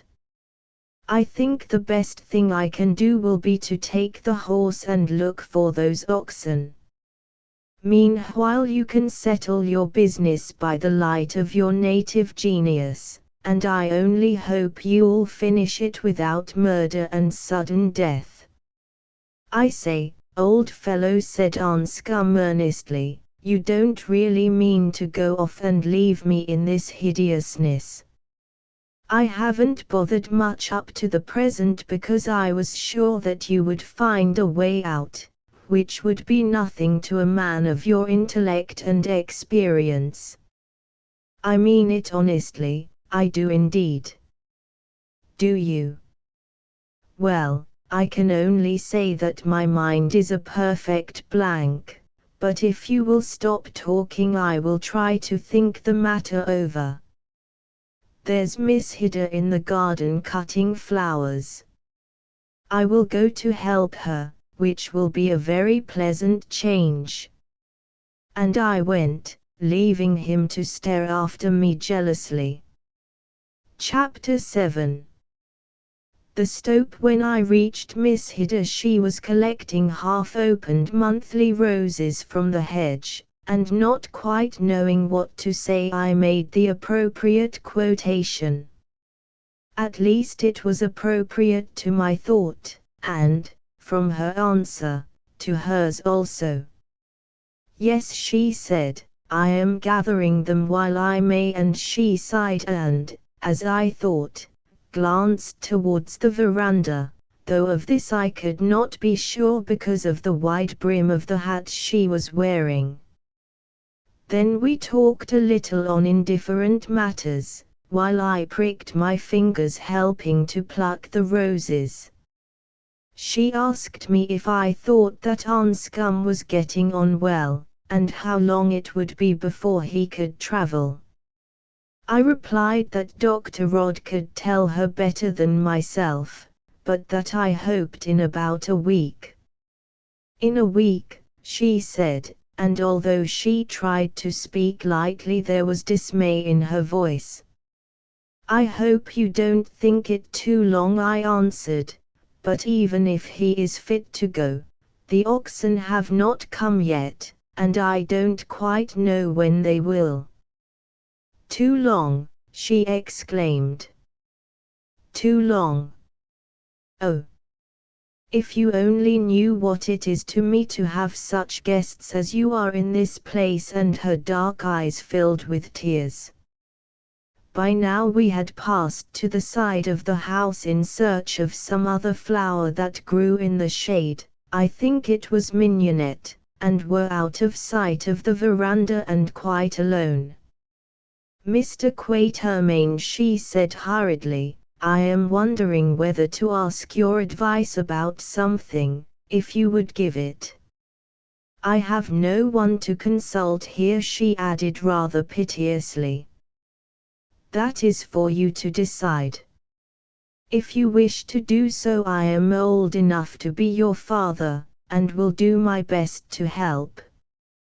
We walked on to an orange grove that stood about 40 yards away, ostensibly to pick some fruit, but really because we knew that there we should be out of hearing and could see anyone who approached. Mr. Quatermain, she said presently in a low voice, I am in great trouble, almost the greatest a woman can have. I am engaged to be married to a man whom I do not care for. Then why not break it off? It may be unpleasant, but it is generally best to face unpleasant things, and nothing can be so bad as marrying a man whom you do not care for. Because I cannot, I dare not. I have to obey. How old are you, Miss Marnham? I shall be of age in 3 months' time. You may guess that I did not intend to return here until they were over, but I was, well, trapped. He wrote to me that my father was ill and I came. At any rate, when they are over you will not have to obey anyone. It is not long to wait. It is an eternity. Besides, this is not so much a question of obedience as of duty and of love.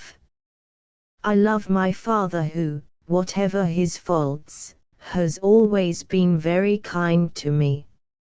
And I am sure he loves you. Why not go to him and tell him your trouble? He knows it already, Mr. Quatermain, and hates this marriage even more than I do, if that is possible. But he is driven to it, as I am. Oh! I must tell the truth. The doctor has some hold over him. My father has done something dreadful, I don't know what and I don't want to know, but if it came out it would ruin my father, or worse. I am the price of his silence. On the day of our marriage he will destroy the proofs. If I refuse to marry him, they will be produced and then, it is difficult, I said. It is more than difficult, it is terrible. If you could see all there is in my heart, you would know how terrible. I think I can see, Miss Hida. Don't say any more now. Give me time to consider. In case of necessity come to me again, and be sure that I will protect you. But you are going in a week. Many things happen in a week. Sufficient to the day is its evil. At the end of the week we will come to some decision unless everything is already decided. For the next 24 hours I reflected on this pretty problem as hard as ever I did on anything in all my life. Here was a young woman who must somehow be protected from a scoundrel, but who could not be protected because she herself had to protect another scoundrel, to wit, her own father. Could the thing be faced out? Impossible, for I was sure that Marnham had committed a murder, or murders, of which Rod possessed evidence that would hang him. Could Hida be married to Anscombe at once? Yes, if both were willing, but then Marnham would still be hung. Could they elope? Possibly, but with the same result. Could I take her away and put her under the protection of the court at Pretoria? Yes, but with the same result. I wondered what my Hottentot retainer, Hans, would have advised, he who was named Light in Darkness, and in his own savage way was the cleverest and most cunning man that I have met. Alas! I could not raise him from the grave to tell me, and yet I knew well what he would have answered. Bars, he would have said, this is a rope which only the pale old man, i.e., death, can cut. Let this doctor die or let the father die, and the maiden will be free. Surely heaven is longing for one or both of them, and if necessary, Bars, I believe that I can point out a path to heaven. I laughed to myself at the thought, which was one that a white man could not entertain even as a thought. And I felt that the hypothetical Hans was right. Death alone could cut this knot, and the reflection made me shiver. That night I slept uneasily and dreamed. I dreamed that once more I was in the Black Kloof in Zululand, seated in front of the huts at the end of the kloof. Before me squatted the old wizard, Zikali, wrapped up in his keras, Zikali, the thing that should never have been born whom I had not seen for years. Near him were the ashes of a fire, by the help of which I knew he had been practicing divination. He looked up and laughed one of his terrible laughs. So you are here again, Macumazahn, he said, grown older, but still the same, here at the appointed hour. What do you come to seek from the opener of roads? Not Marmina as I think this time. No, no, it is she who seeks you this time, Macumazahn. She found you once, did she not? Far away to the north among a strange people who worshipped an ivory child, a people of whom I knew in my youth, and afterwards, for was not their prophet, Haggard, a friend of mine and one of our brotherhood. She found you beneath the tusks of the elephant, Jonna, whom Macumazahn the skillful could not hit. Oh! Do not look astonished. How do you know? I asked in my dream. Very simply, Macumazahn. A little yellow man named Hans has been with me and told me all the story not an hour ago, after which I sent for Marmina to learn if it were true.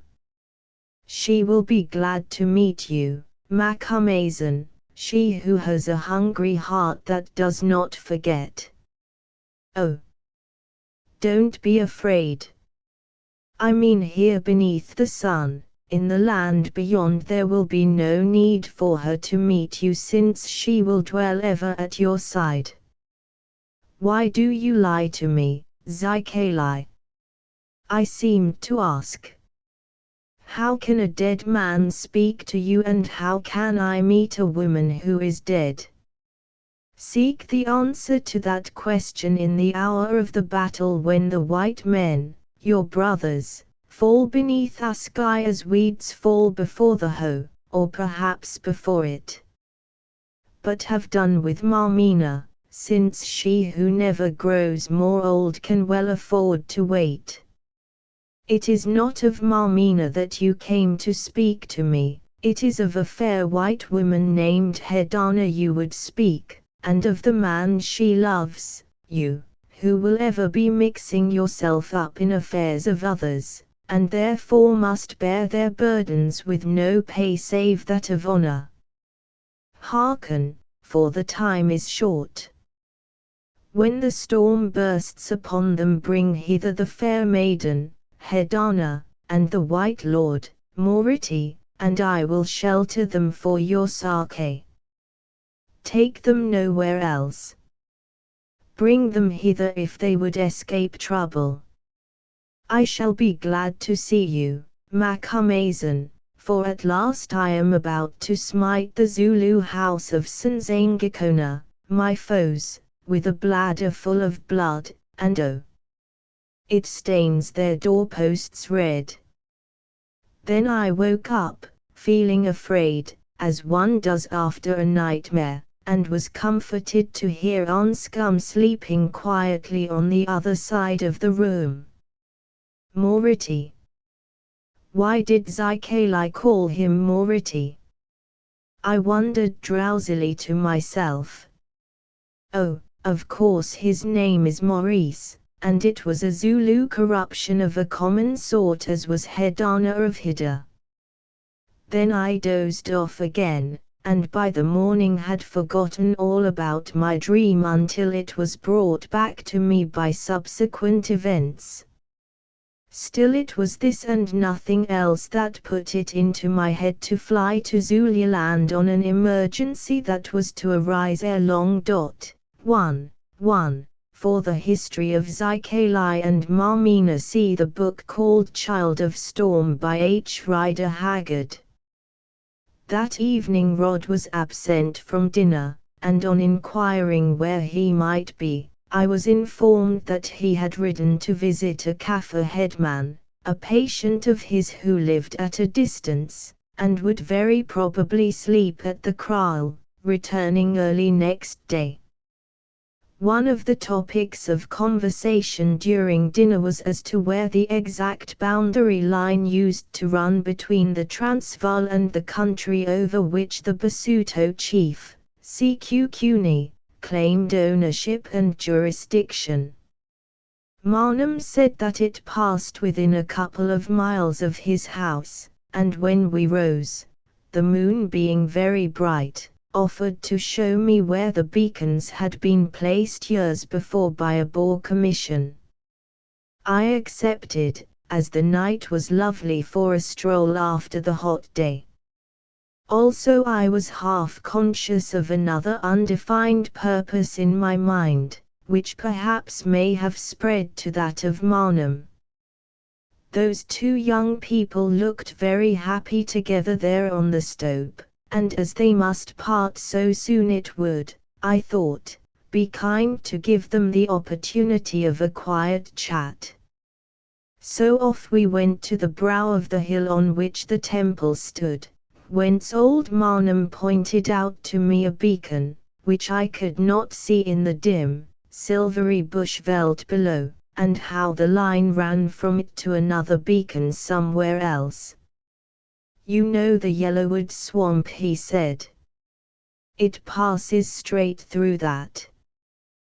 That is why those Basutos who were following you pulled up upon the edge of the swamp, though as a matter of fact, according to their ideas, they had a perfect right to kill you on their side of the line which cuts through the middle. I made some remark to the effect that I presumed that the line had in fact ceased to exist at all, as the Basuto territory had practically become British, after which we strolled back to the house.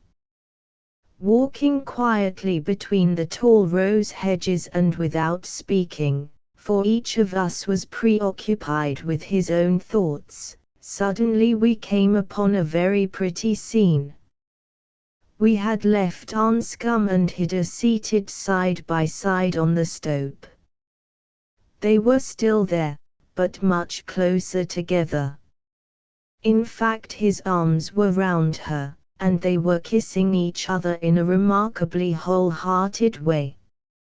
About this there could be no mistake, since the rimpi-strung couch on which they sat was immediately under the hanging lamp, a somewhat unfortunate situation for such endearments. But what did they think of hanging lamps or any other lights, save those of their own eyes, they who were content to kiss and murmur words of passion as though they were as much alone as Adam and Eve in Eden? What did they think either of the serpent coiled about the bowl of this tree of knowledge whereof they had just plucked the ripe and maddening fruit? By a mutual instinct Marnham and I withdrew ourselves, very gently indeed, purposing to skirt round the house and enter it from behind, or to be seized with a fit of coughing at the gate, or to do something to announce our presence at a convenient distance. When we had gone a little way we heard a crash in the bushes. "Another of those cursed baboons robbing the garden," remarked Marnham reflectively. "I think he is going to rob the house also," I replied, turning to point to something dark that seemed to be leaping up onto the veranda. Next moment we heard Hida utter a little cry of alarm, and a man say in a low fierce voice, "So I have caught you at last, have I? The doctor has returned from his business rounds sooner than was expected, and I think that we had better join the party," I remarked, and made a bee-line for the stoep, Marnham following me. I think that I arrived just in time to prevent mischief. There, with a revolver in his hand, stood Rod, tall and formidable, his dark face looking like that of Satan himself, a very monument of rage and jealousy. There in front of him on the couch sat Hida, grasping its edge with her fingers, her cheeks as pale as a sheet and her eyes shining. By her side was Anscombe, cool and collected as usual, I noticed, but evidently perplexed. "If there is any shooting to be done," he was saying, "I think you had better begin with me." His calmness seemed to exasperate Rod, who lifted the revolver. But I too was prepared, for in that house I always went armed. There was no time to get at the man, who was perhaps 15 feet away, and I did not want to hurt him. So I did the best I could, that is, I fired at the pistol in his hand, and the light being good, struck it near the hilt and knocked it off the barrel before he could press the trigger, if he really meant to shoot.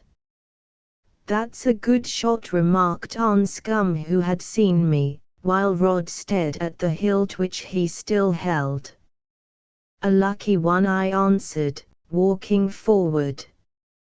"And now, Dr. Rod, will you be so good as to tell me what you mean by flourishing a revolver, presumably loaded, in the faces of a lady and an unarmed man?"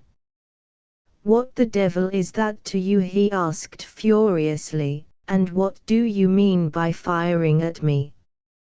"A great deal," I answered, seeing that a young woman and my friend are concerned. "As for firing at you, had I done so you would not be asking questions now. I fired at the pistol in your hand, but if there is more trouble next time it shall be at the holder," and I glanced at my revolver. Seeing that I meant business he made no reply, but turned upon Marnham, who had followed me.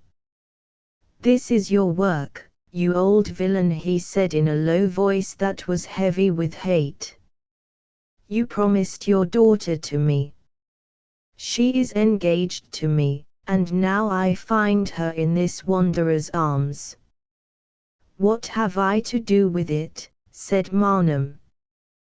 "Perhaps she has changed her mind. You had better ask her." "There is no need to ask me," interrupted Haggard, who now seemed to have got her nerve again. "I have changed my mind. I never loved you, Dr. Rod, and I will not marry you. I love Mr. Anscombe here, and as he has asked me to be his wife I mean to marry him." "I see," he sneered, "you want to be a peeress one day, no doubt. Well, you never shall if I can help it. Perhaps, too, this fine gentleman of yours will not be so particularly anxious to marry you when he learns that you are the daughter of a murderer." That word was like a bombshell bursting among us. We looked at each other as people, yet dazed with the shock, might on a battlefield when the noise of the explosion has died and the smoke cleared away, to see who is still alive. Anscombe spoke the first. "I don't know what you mean or to what you refer," he said quietly. "But at any rate this lady who has promised to marry me is innocent, and therefore if all her ancestors had been murderers it would not in the slightest turn me from my purpose of marrying her." She looked at him, and all the gratitude in the world shone in her frightened eyes. Marnham stepped, or rather staggered forward, the blue vein throbbing on his forehead. "He lies," he said hoarsely, tugging at his long beard. "Listen now and I will tell you the truth. Once, more than a year ago, I was drunk and in a rage. In this state I fired at a Kaffir to frighten him, and by some devil's chance shot him dead. That's what he calls being a murderer." "I have another tale," said Rod, "with which I will not trouble this company just now. Look here, Haggard, either you fulfill your promise and marry me, or your father swings." She gasped and sank together on the seat as though she had been shot. Then I took up my parable. "Are you the man," I asked, "to accuse others of crime? Let us see. You have spent several months in an English prison," I gave the name, "for a crime I won't mention." "How do you know?" he began. "Never mind, I do know and the prison books will show it. Further, your business is that of selling guns and ammunition to the Basutos of Sekukuni's tribe, who, although the expedition against them has been temporarily recalled, are still the Queen's enemies. Don't deny it, for I have the proofs. Further, it was you who advised Sekukuni to kill us when we went down to his country to shoot the other day, because you were afraid that we should discover whence he got his guns. This was a bow drawn at a venture, but the arrow went home, for I saw his jaw drop. Further, I believe you to be an illicit diamond buyer, and I believe also that you have again been arranging with the Basutos to make an end of us, though of these last two items at present I lack positive proof. Now, Dr. Rod, I ask you for the second time whether you are a person to accuse others of crimes and whether, should you do so, you will be considered a credible witness when your own are brought to light. If I had been guilty of any of these things, which I am not, it is obvious that my partner must have shared in all of them, except the first. So if you inform against me, you inform against him, and the father of Haggard, whom your friend wishes to marry, will, according to your showing, be proved a gun runner, a thief and a would-be murderer of his guests. I should advise you to leave that business alone, Mr. Quatermain. The reply was bold and clever, so much so that I regarded this blackguard with a certain amount of admiration, as I answered, I shall take your advice if you take mine to leave another business alone, that of this young lady and her father, but not otherwise. Then spare your breath and do your worst, only careful, sharp as you think yourself, that your meddling does not recoil on your own head. Listen, Haggard, either you make up your mind to marry me at once and arrange that this young gentleman, who as a doctor I assure you is now quite fit to travel without injury to his health, leaves this house tomorrow with the spy Quatermain, you might lend him the Cape cart to go in, or I start with the proofs to lay a charge of murder against your father. I give you till tomorrow morning to have a family council to think it over. Good night. Good night, I answered as he passed me, and please be careful that none of us see your face again before tomorrow morning. As you may happen to have heard, my native name means watcher by night, and I looked at the revolver in my hand. When he had vanished, I remarked in as cheerful voice as I could command, that I thought it was bedtime, and as nobody stirred, added, Don't be afraid, young lady. If you feel lonely, you must tell that stout maid of yours to sleep in your room. Also, as the night is so hot, I shall take my nap on the stoep, there, just opposite your window. No, don't let us talk any more now. There will be plenty of time for that tomorrow. She rose, looked at Anscombe, looked at me, looked at her father very pitifully, then with a little exclamation of despair passed into her room by the French window, where presently I heard her call the native maid and tell her that she was to sleep with her. Marnham watched her depart. Then he too went with his head bowed and staggering a little in his walk. Next Anscombe rose and limped off into his room, I following him. Well, young man, I said, you have put us all in the soup now and no mistake. Yes, Alan, I am afraid I have. But on the whole, don't you think it rather interesting soup? So many unexpected ingredients, you see. Interesting soup. Unexpected ingredients. I repeated after him, adding, why not call it hell's broth at once? Then he became serious, dreadfully serious. Look here, he said, I love Haggard, and whatever her family history may be, I mean to marry her and face the row at home. You could scarcely do less in all the circumstances, and as for Rose, that young lady would soon fit herself into any place that you can give her. But the question is, how can you marry her?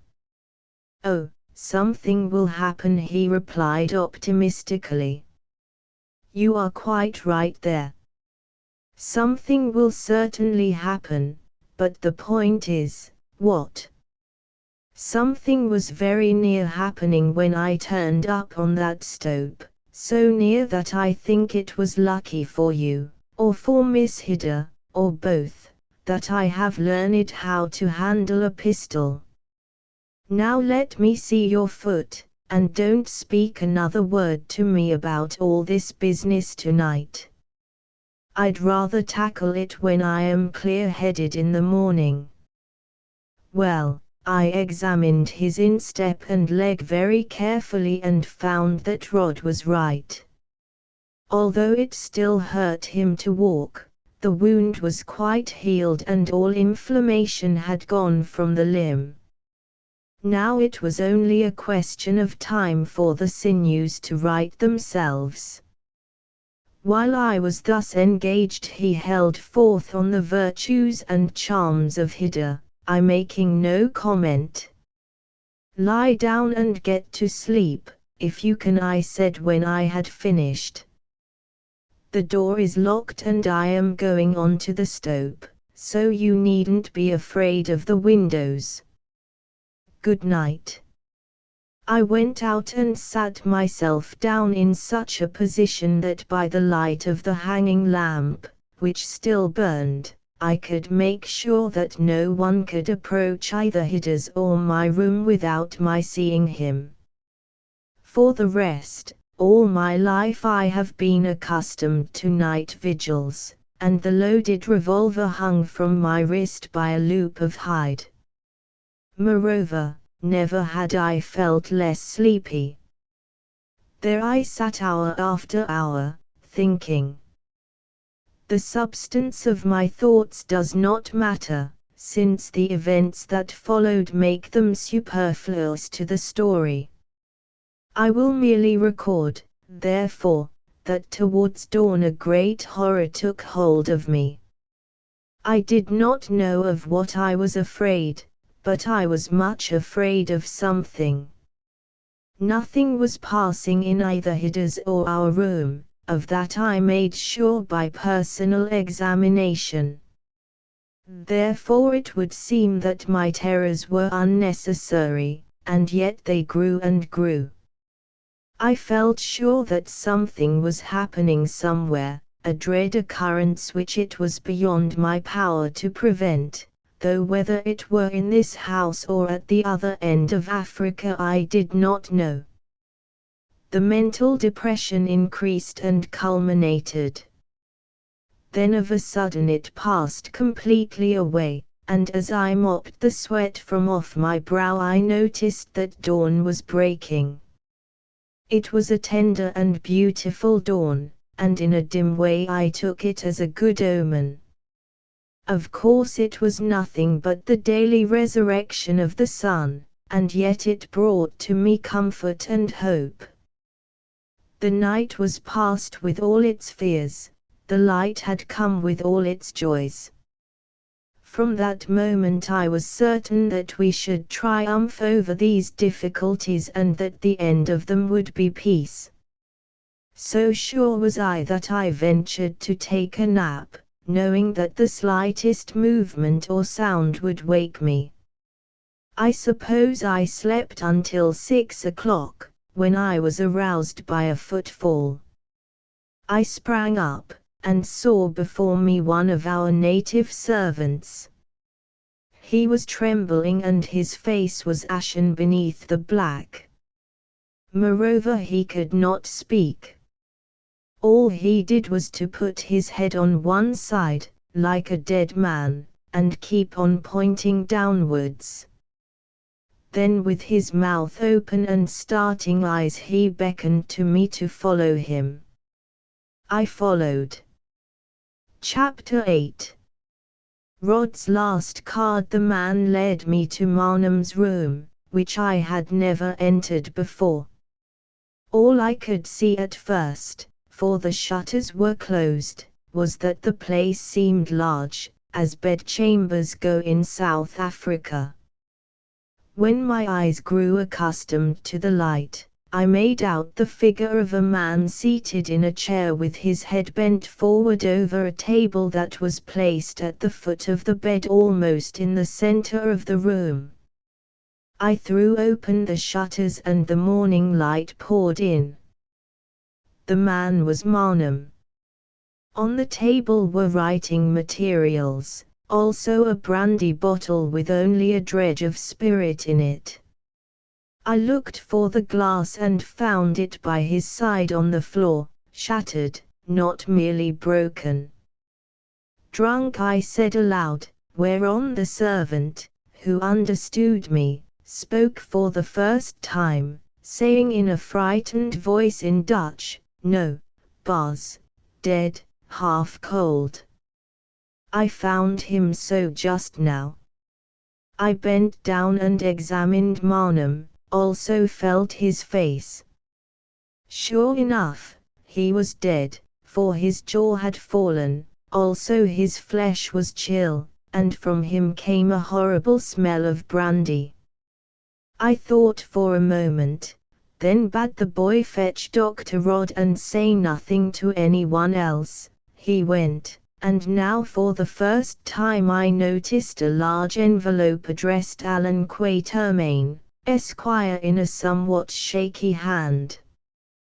This I picked up and slipped into my pocket. Rod arrived half-dressed. "What's the matter now?" he growled. I pointed to Marnum, saying, "That is a question for you to answer." "Oh, drunk again, I suppose," he said. Then he did as I had done, bent down and examined him. A few seconds later he stepped or reeled back, looking as frightened as a man could be, and exclaiming, "Dead as a stone, by God! Dead these 3 hours or more." "Quite so," I answered, "but what killed him?" "How should I know?" he asked savagely. "Do you suspect me of poisoning him?" "My mind is open," I replied, "but as you quarreled so bitterly last night, others might." The bolt went home. He saw his danger. Probably the old sot died in a fit, or of too much brandy. How can one know without a post-mortem? But that mustn't be made by me. I'm off to inform the magistrate and get hold of another doctor. Let the body remain as it is until I return. I reflected quickly. Ought I to let him go or not? If he had any hand in this business, doubtless he intended to escape. Well, supposing this were so and he did escape, that would be a good thing for Haggard, and really it was no affair of mine to bring the fellow to justice. Moreover, there was nothing to show that he was guilty. His whole manner seemed to point another way, though of course he might be acting. "Very well," I replied, "but return as quickly as possible." He stood for a few seconds like a man who is dazed. It occurred to me that it might have come into his mind with Marnum's death that he had lost his hold over Haggard. But if so, he said nothing of it, but only asked, "Will you go instead of me?" "On the whole, I think not," I replied, "and if I did, the story I should have to tell might not tend to your advantage." "That's true, damn you," he exclaimed and left the room. 10 minutes later he was galloping towards Pilgrim's Rest. Before I departed from the death chamber I examined the place carefully to see if I could find any poison or other deadly thing, but without success. One thing I did discover, however. Turning the leaf of a blotting book that was by Marnum's elbow, I came upon a sheet of paper on which were written these words in his hand: "Greater loveth no man than this," that was all. Either he had forgotten the end of the quotation or changed his mind, or was unable through weakness to finish the sentence. This paper also I put in my pocket.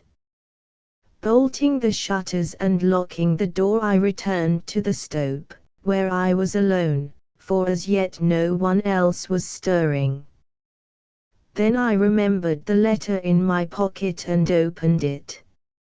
It ran, "Dear Mr. Quatermain, I have remembered that those who quarrel with Dr. Rod are apt to die soon and suddenly. At any rate, life at my age is always uncertain.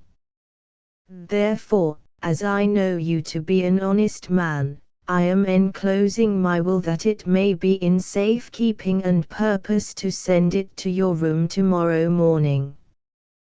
Perhaps when you return to Pretoria you will deposit it in the Standard Bank there, and if I am still alive, forward me the receipt.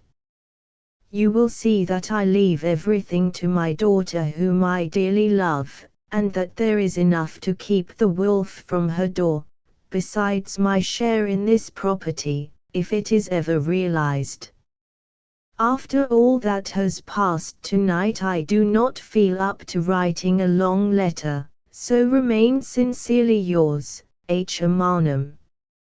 P.S. I should like to state clearly upon paper that my earnest hope and wish are that Hida may get clear of that black-hearted, murderous, scoundrel Rod and marry Mr. Anscombe, whom I like and who, I am sure, would make her a good husband." Thinking to myself this did not look very like the letter of a suicide, I glanced through the will, as the testator seemed to have wished that I should do so. It was short, but properly drawn, signed, and witnessed, and bequeathed a sum of £9,000, which was on deposit at the Standard Bank, together with all his other property, real and personal, to Hida for her own sole use, free from the debts and engagements of her husband, should she marry. Also she was forbidden to spend more than £1,000 of the capital. In short, the money was strictly tied up. With the will were some other papers that apparently referred to certain property in Hungary to which Hida might become entitled, but about these I did not trouble. Replacing these documents in a safe in a pocket in the lining of my waistcoat, I went into our room and woke up Anscombe, who was sleeping soundly, a fact that caused an unreasonable irritation in my mind. When at length he was thoroughly aroused I said to him, "You are in luck's way, my friend. Marnham is dead." "Oh, poor Hida," he exclaimed, "she loved him. It will half break her heart." "If it breaks half of her heart," I replied, "it will mend the other half, for now her filial affection can't force her to marry Rod, and that is where you are in luck's way." Then I told him all the story. "Was he murdered or did he commit suicide?" he asked when I had finished. "I don't know, and to tell you the truth I don't want to know, nor will you if you are wise, unless knowledge is forced upon you. It is enough that he is dead, and for his daughter's sake the less the circumstances of his end are examined into the better." "Poor Hida," he said again, "who will tell her?" "I can't." "You found him, Alan." "I expected that job would be my share of the business, Anscombe." "Well, the sooner it is over the better. Now dress yourself and come on to the stoep."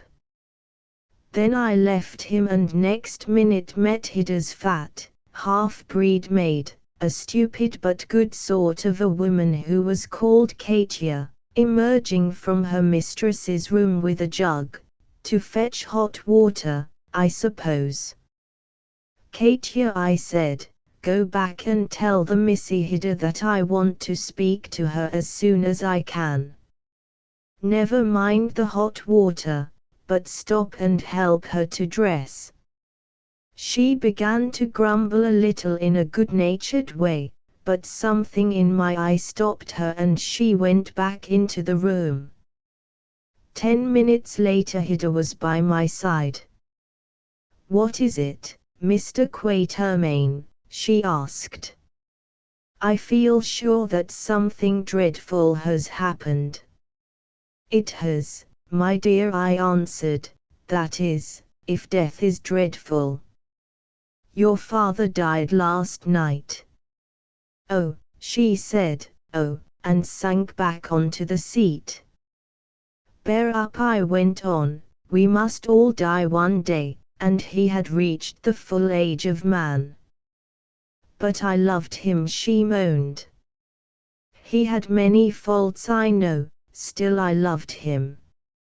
"It is the lot of life, Hida, that we should lose what we love. Be thankful, therefore, that you have someone left to love." "Yes, thank God, that's true. If it had been him, no, it's wicked to say that." Then I told her the story, and while I was doing so, Anscombe joined us, walking by aid of his stick.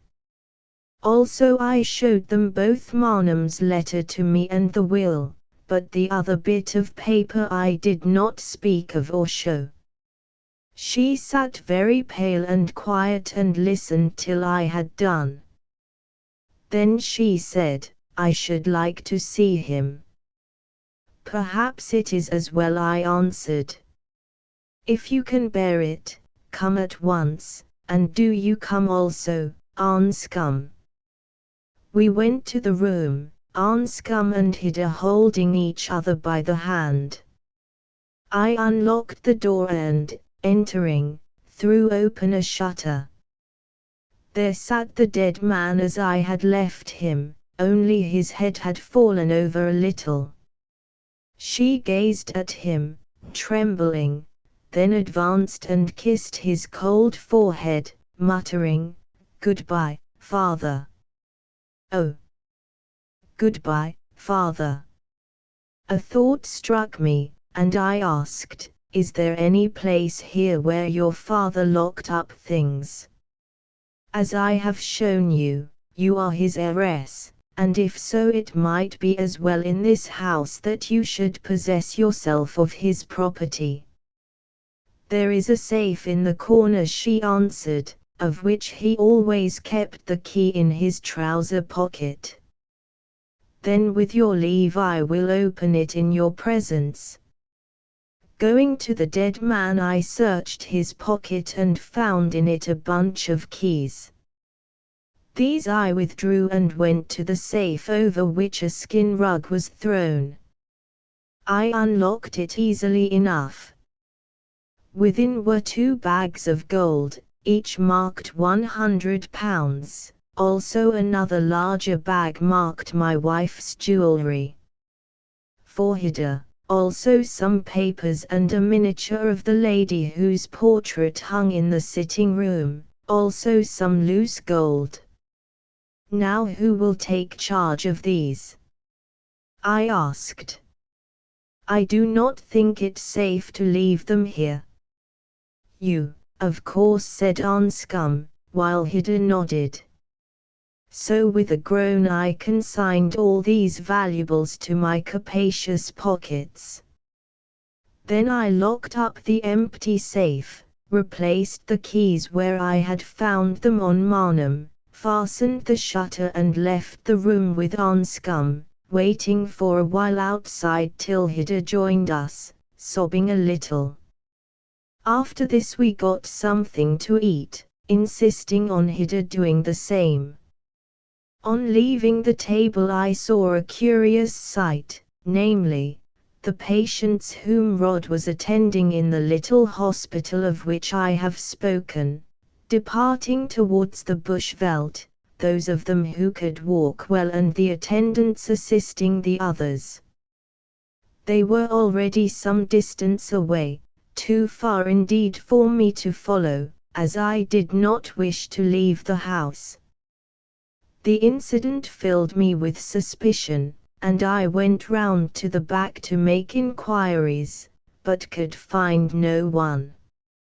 As I passed the hospital door, however, I heard a voice calling in Saisuchu, "Do not leave me behind, my brothers." I entered and saw the man on whom Rod had operated the day of our arrival, lying in bed and quite alone. I asked him where the others had gone. At first he would not answer, but when I pretended to leave him, called out that it was back to their own country. Finally, to cut the story short, I extracted from him that they had left because they had news that the temple was going to be attacked by Sekukuni and did not wish to be here when I and Anscum were killed. How the news reached him he refused, or could not, say, nor did he seem to know anything of the death of Marnum. When I pressed him on the former point, he only groaned and cried for water, for he was in pain and thirsty. I asked him who had told Sekukuni's people to kill us, but he refused to speak. "Very well," I said, "then you shall lie here alone and die of thirst," and again I turned towards the door. At this he cried out, "I will tell you. It was the white medicine man who lives here, he who cut me open. He arranged it all a few days ago because he hates you. Last night he wrote to tell the impi when to come." "When is it to come?" I asked, holding the jug of water towards him. "Tonight at the rising of the moon, so that it may get far away before the dawn. My people are thirsty for your blood and for that of the other white chief, because you killed so many of them by the river. The others they will not harm." "How did you learn all this?" I asked him again, but without result, for he became incoherent and only muttered something about being left alone because the others could not carry him. So I gave him some water, after which he fell asleep, or pretended to do so, and I left him, wondering whether he was delirious, or spoke truth.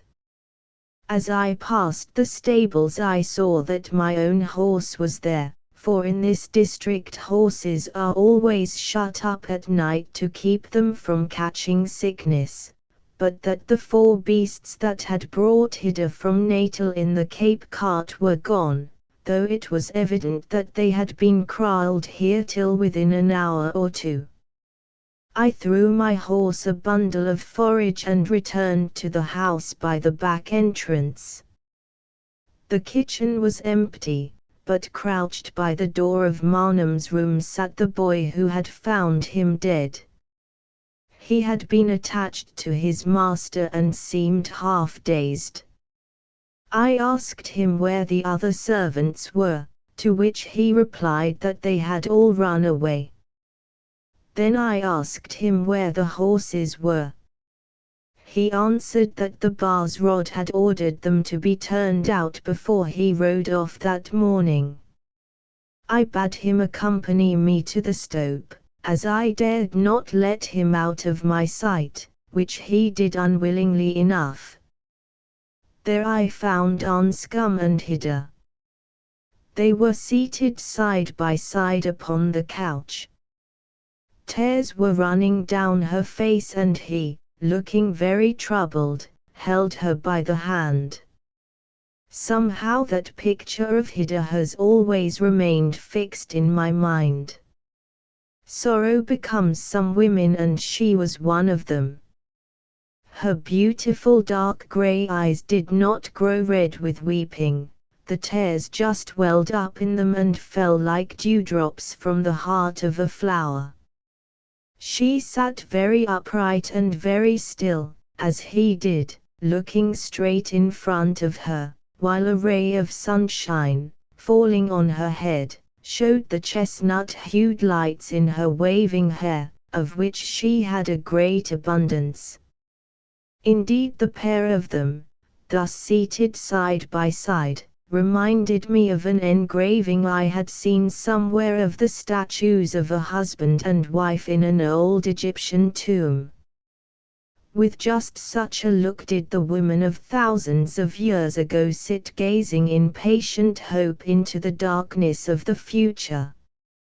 Death had made her sad, but it was gone by, and the little wistful smile about her lips seemed to suggest that in this darkness her sorrowful eyes already saw the stirring of the new life to be.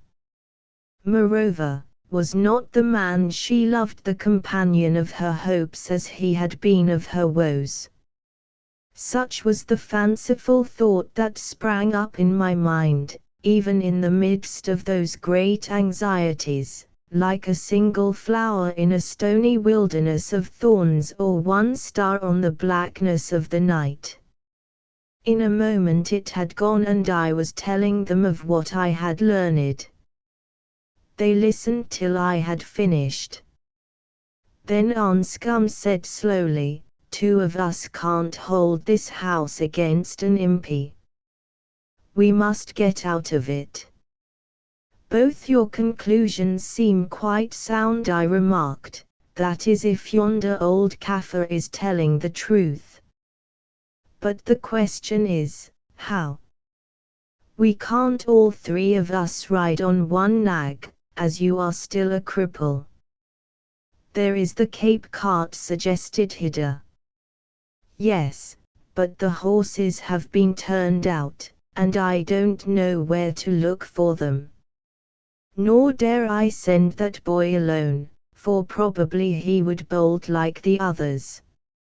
I think that you had better get on my horse and ride for it, leaving us to take our chance.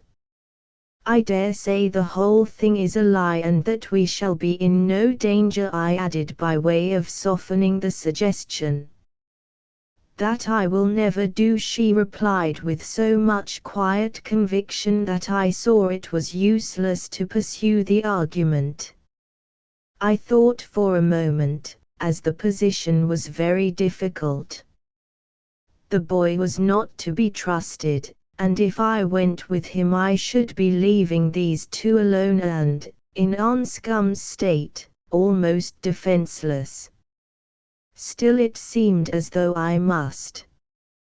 Just then I looked up, and there at the garden gate saw Anscombe's driver, Forsac, the man whom I had dispatched to Pretoria to fetch his oxen. I noted that he looked frightened and was breathless, for his eyes started out of his head. Also his hat was gone and he bled a little from his face. Seeing us he ran up the path and sat down as though he were tired. "Where are the oxen?" I asked. "Oh, Bars," he answered, "the Basutos have got them. We heard from an old black woman that Sekhukhune had an impi out, so we waited on the top of that hill about an hour's ride away to see if it was true." Then suddenly the Dr. Bars appeared riding, and I ran out and asked him if it were safe to go on.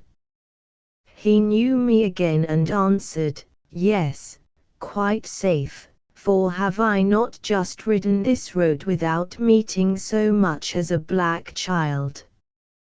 Go on, man, your masters will be glad to have their oxen, as they wish to trek, or will by nightfall." Then he laughed and rode away.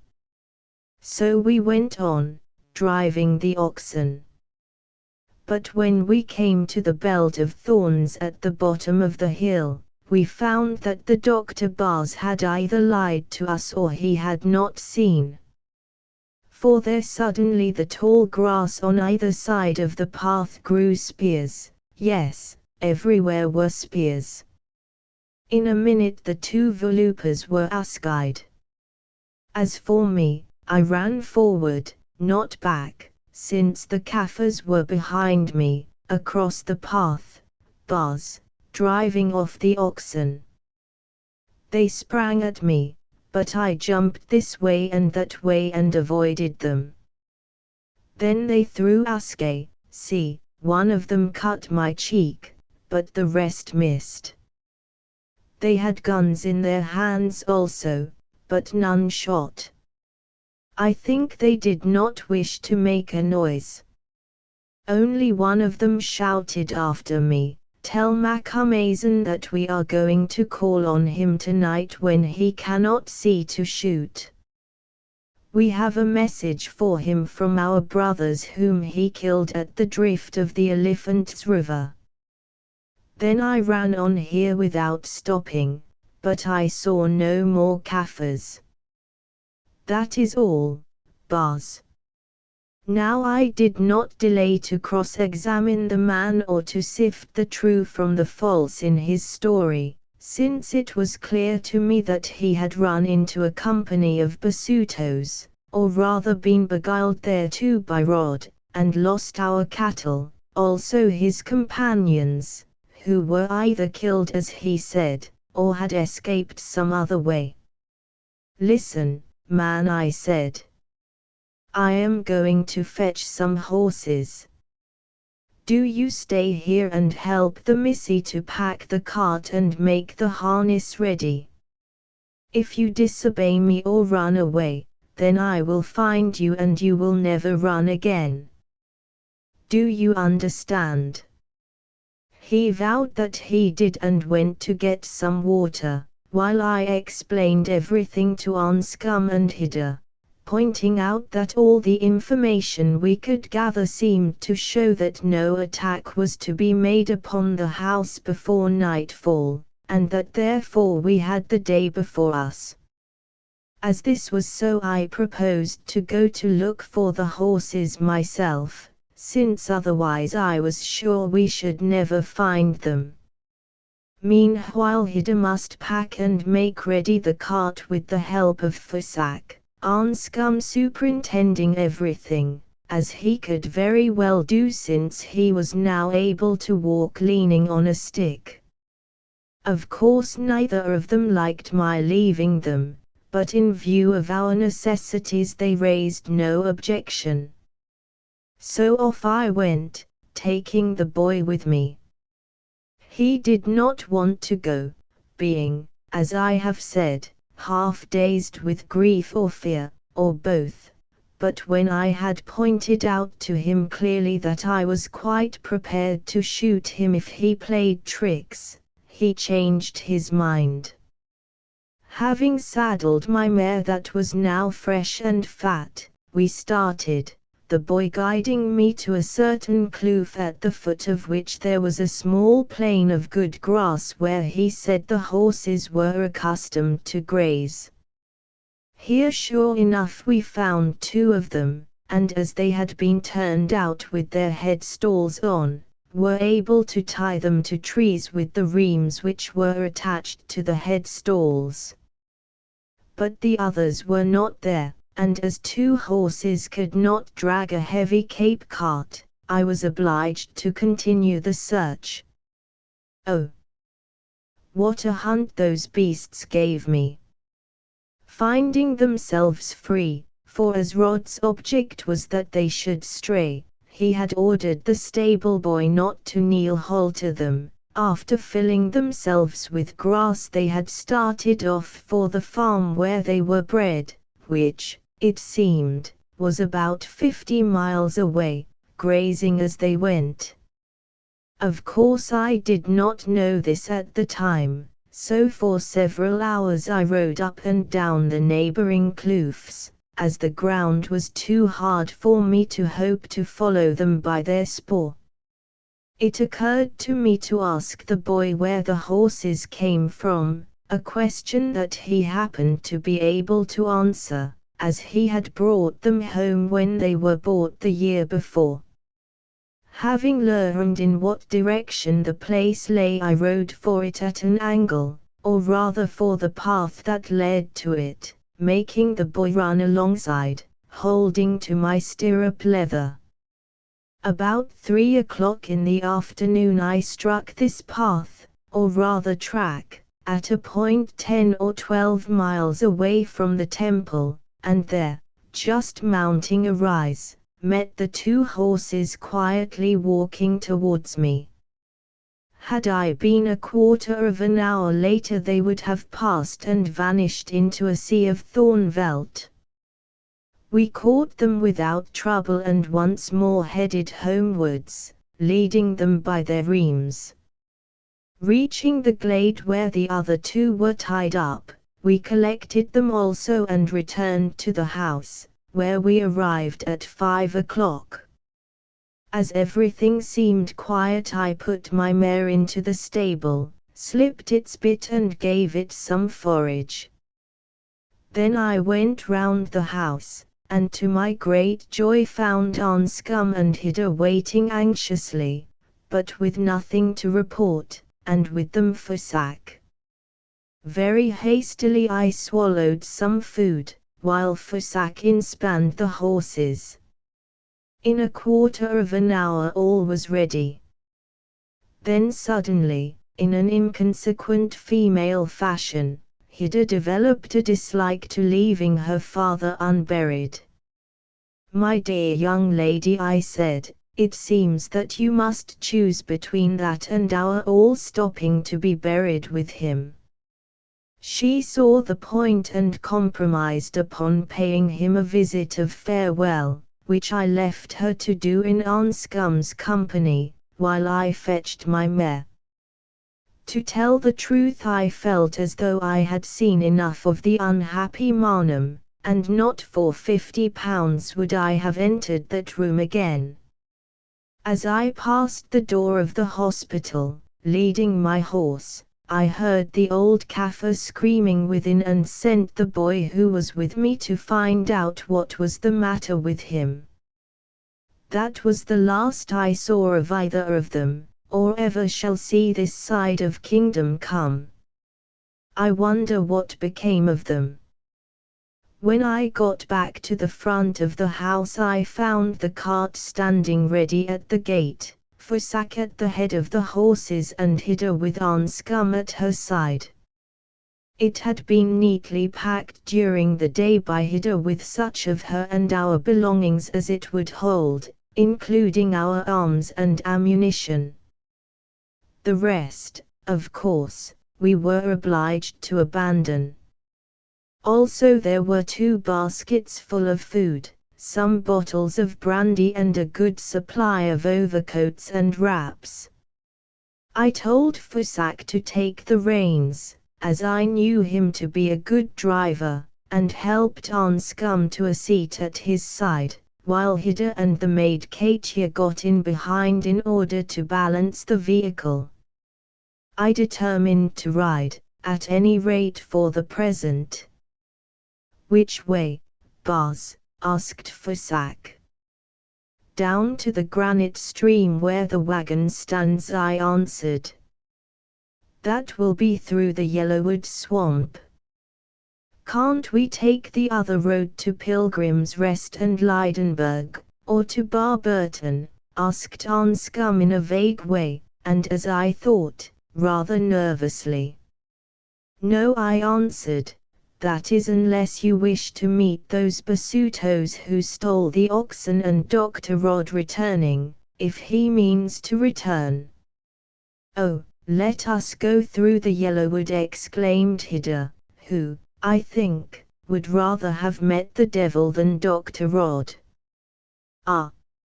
If I had but known that we were heading straight for that person, sooner would I have faced the Basutos twice over.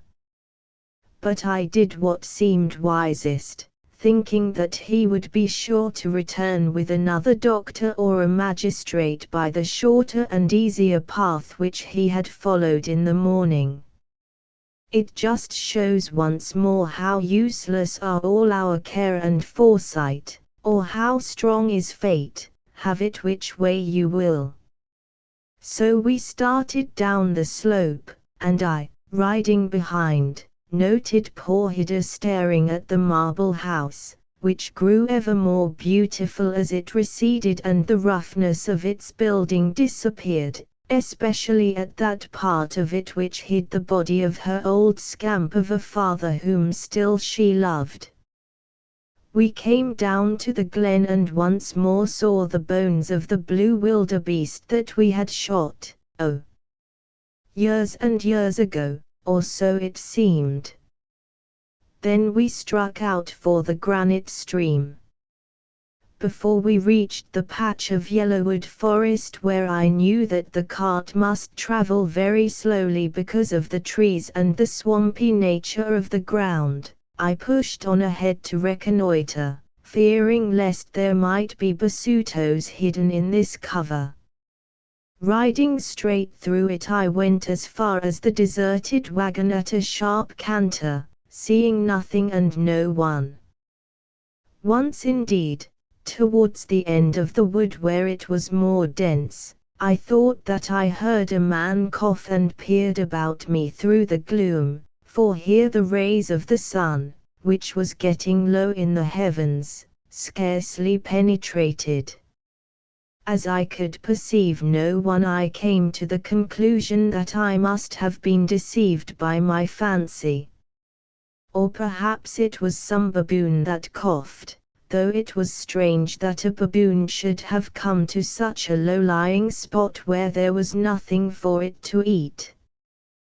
The place was eerie, so much so that I bethought me of tales of the ghosts whereby it was supposed to be haunted. Also, oddly enough, of Anscombe's presentiment which he had fulfilled by killing a basuto. Look!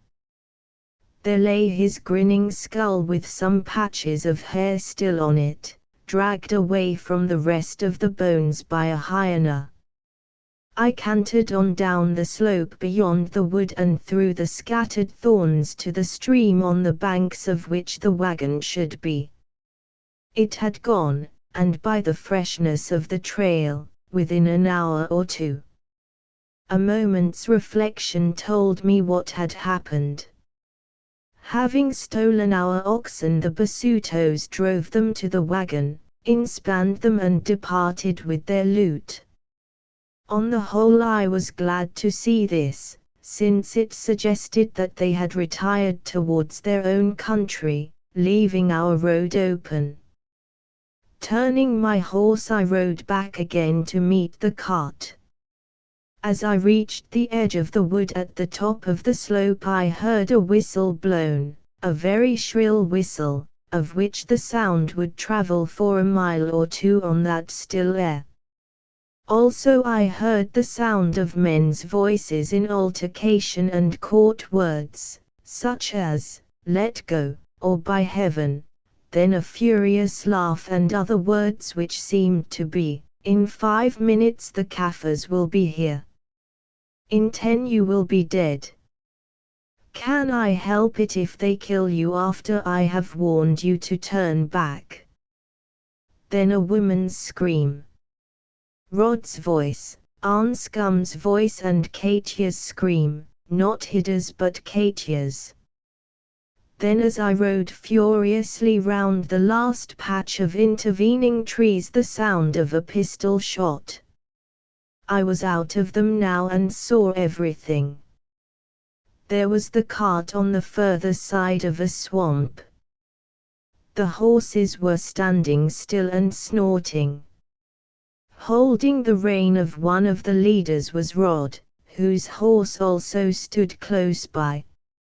He was rocking on his feet and as I leapt from my mare and ran up, I saw his face. It was horrible, full of pain and devilish rage. With his disengaged hand he pointed to Anscombe sitting in the cart and grasping a pistol that still smoked. "You've killed me," he said in a hoarse, choking voice, for he was shot through the lung, to get her, and he waved his hand towards Hida who was peering at him between the heads of the two men. "You are a murderer, as her father was, and as David was before you." Well, I hope you won't keep her long. I hope you'll die as I do and break her false heart, you damned thief."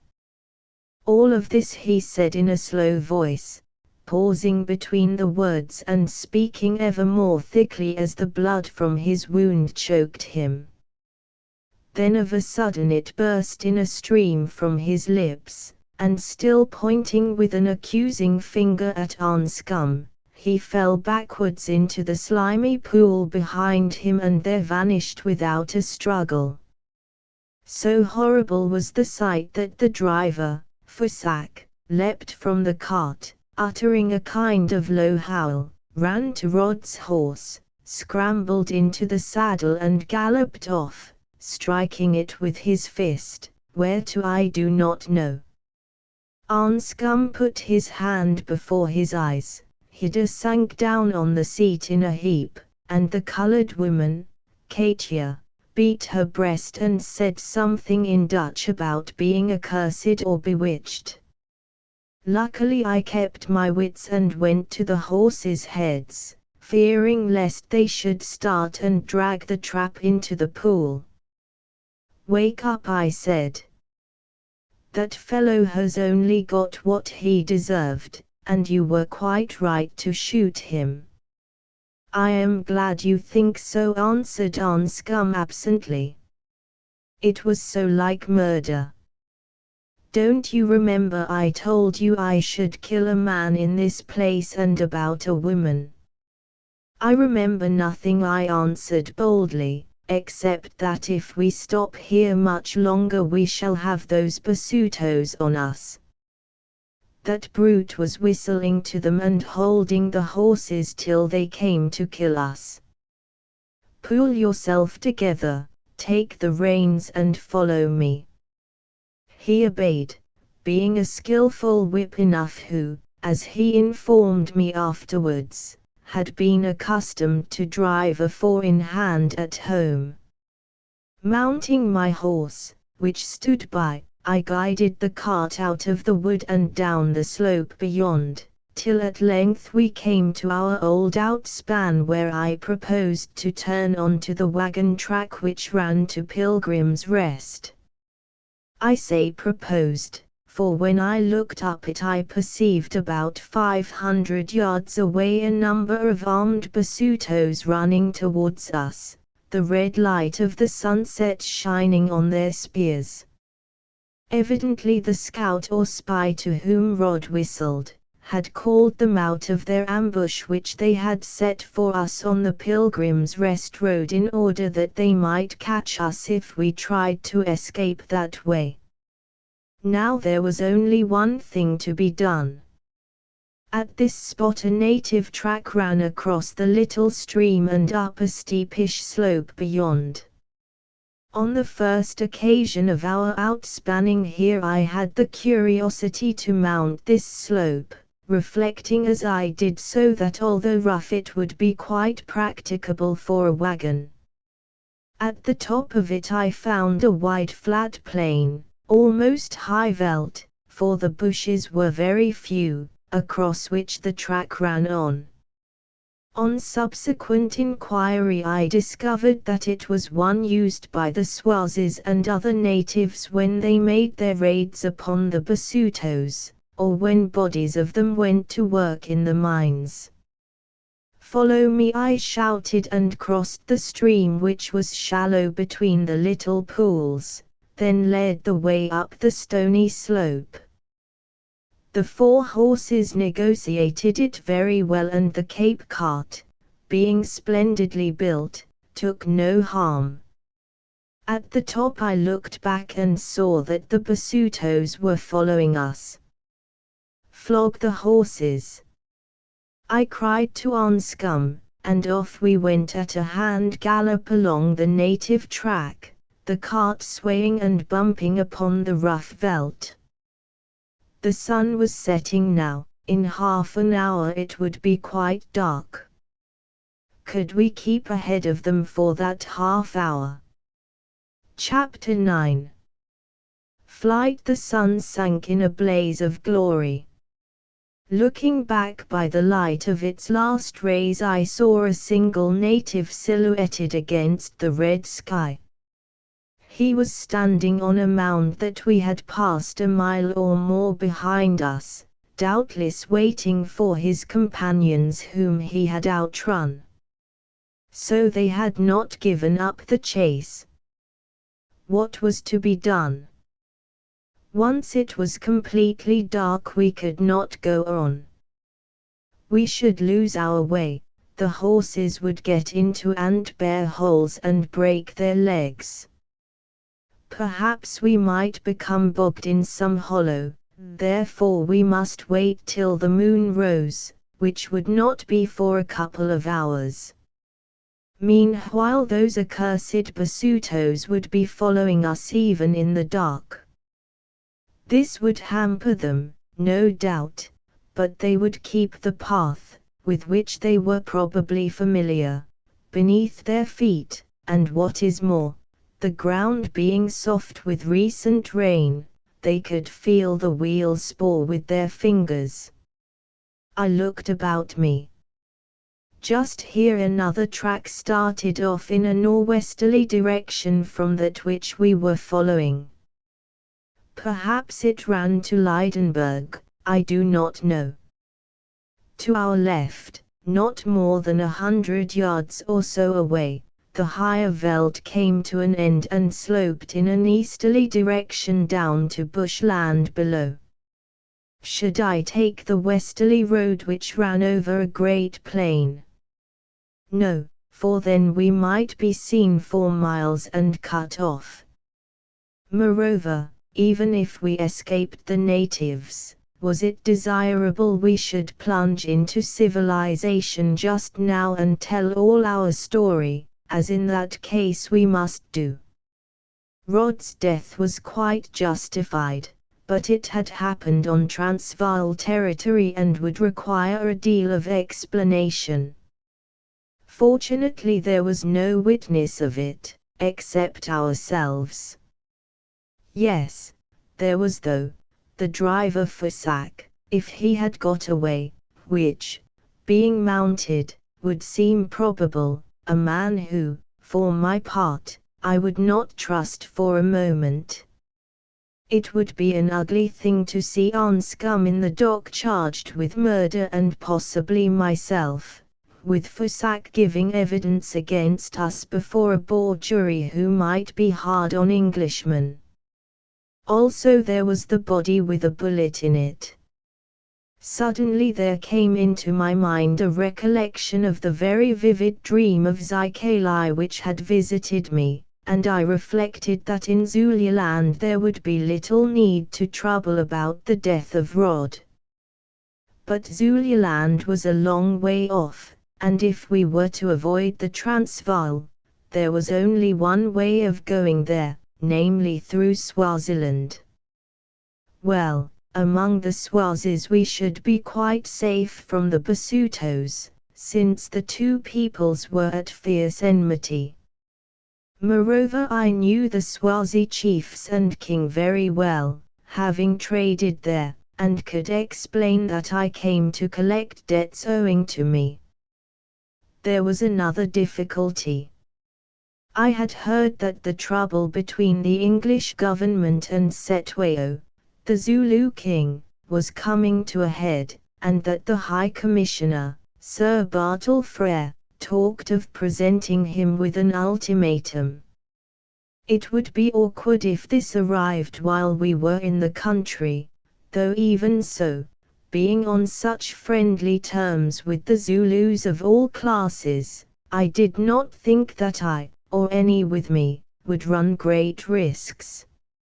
All these thoughts rushed through my brain while I considered what to do. At the moment it was useless to ask the opinion of the others who were but children in native matters. I alone must take the responsibility and act, praying that I might do so aright. Another moment and I had made up my mind. Signing to Anscombe to follow me, I rode about 100 yards or more down the norwesterly path.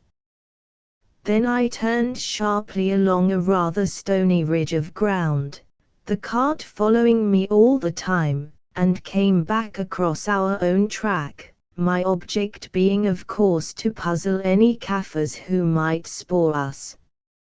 Now we were on the edge of the gentle slope that led down to the bush veldt. Over this I rode towards a deserted cattle kraal built of stones, in the rich soil of which grew sundry trees, doubtless one of those which had been abandoned when Moselikat swept all this country on his way north about the year 1838. The way to it was easy, since the surrounding stones had been collected to build the kraal generations before. As we passed over the edge of the slope in the gathering gloom, Hida cried, "Look," and pointed in the direction whence we came. Far away a sheet of flame shot upwards. "The house is burning," she exclaimed. "Yes," I said, "it can be nothing else," adding to myself, "a good job too, for now there will be no post-mortem on old Marnham." Who fired the place I never learnt. It may have been the Basutos, or Marnham's body servant, or Fusak, or a spark from the kitchen fire. At any rate it blazed merrily enough notwithstanding the marble walls, as a wood-lined and thatched building of course would do. On the whole I suspected the boy, who may very well have feared lest he should be accused of having had a hand in his master's death. At least it was gone, and watching the distant flames I bethought me that with it went all Hida's past. 24 hours before her father was alive, the bond-servant of Rod and a criminal. Now he was ashes and Rod was dead, while she and the man she loved were free, with all the world before them. I wished that I could have added that they were safe. Afterwards she told me that much the same ideas passed through her own mind. Dismounting I led the horses into the old kraal through the gap in the wall which once had been the gateway. It was a large kraal that probably in bygone days had held the cattle of some forgotten head chief whose town would have stood on the brow of the rise, so large that notwithstanding the trees I have mentioned, there was plenty of room for the cart and horses in its center. Moreover, on such soil the grass grew so richly that after we had slipped their bits, the horses were able to fill themselves without being unharnessed. Also a little stream from a spring on the brow ran within a few yards whence, with the help of Katia, a strong woman, I watered them with the bucket which hung underneath the cart. Next we drank ourselves and ate some food in the darkness that was now complete. Then leaving Katia to stand at the head of the horses in case they should attempt any sudden movement, I climbed into the cart, and we discussed things in low whispers. It was a curious debate in that intense gloom which, close as our faces were together, prevented us from seeing anything of each other, except once when a sudden flare of summer lightning revealed them, white and unnatural as those of ghosts. On our present dangers I did not dwell, putting them aside lightly, though I knew they were not light. But of the alternative as to whether we should try to escape to Leidenburg and civilization, or to Zululand and savagery, I felt it to be my duty to speak. "To put it plainly," said Anscombe in his slow way when I had finished, "you mean that in the Transvaal I might be tried as a murderer and perhaps convicted, whereas if we vanish into Zululand the probability is that this would not happen.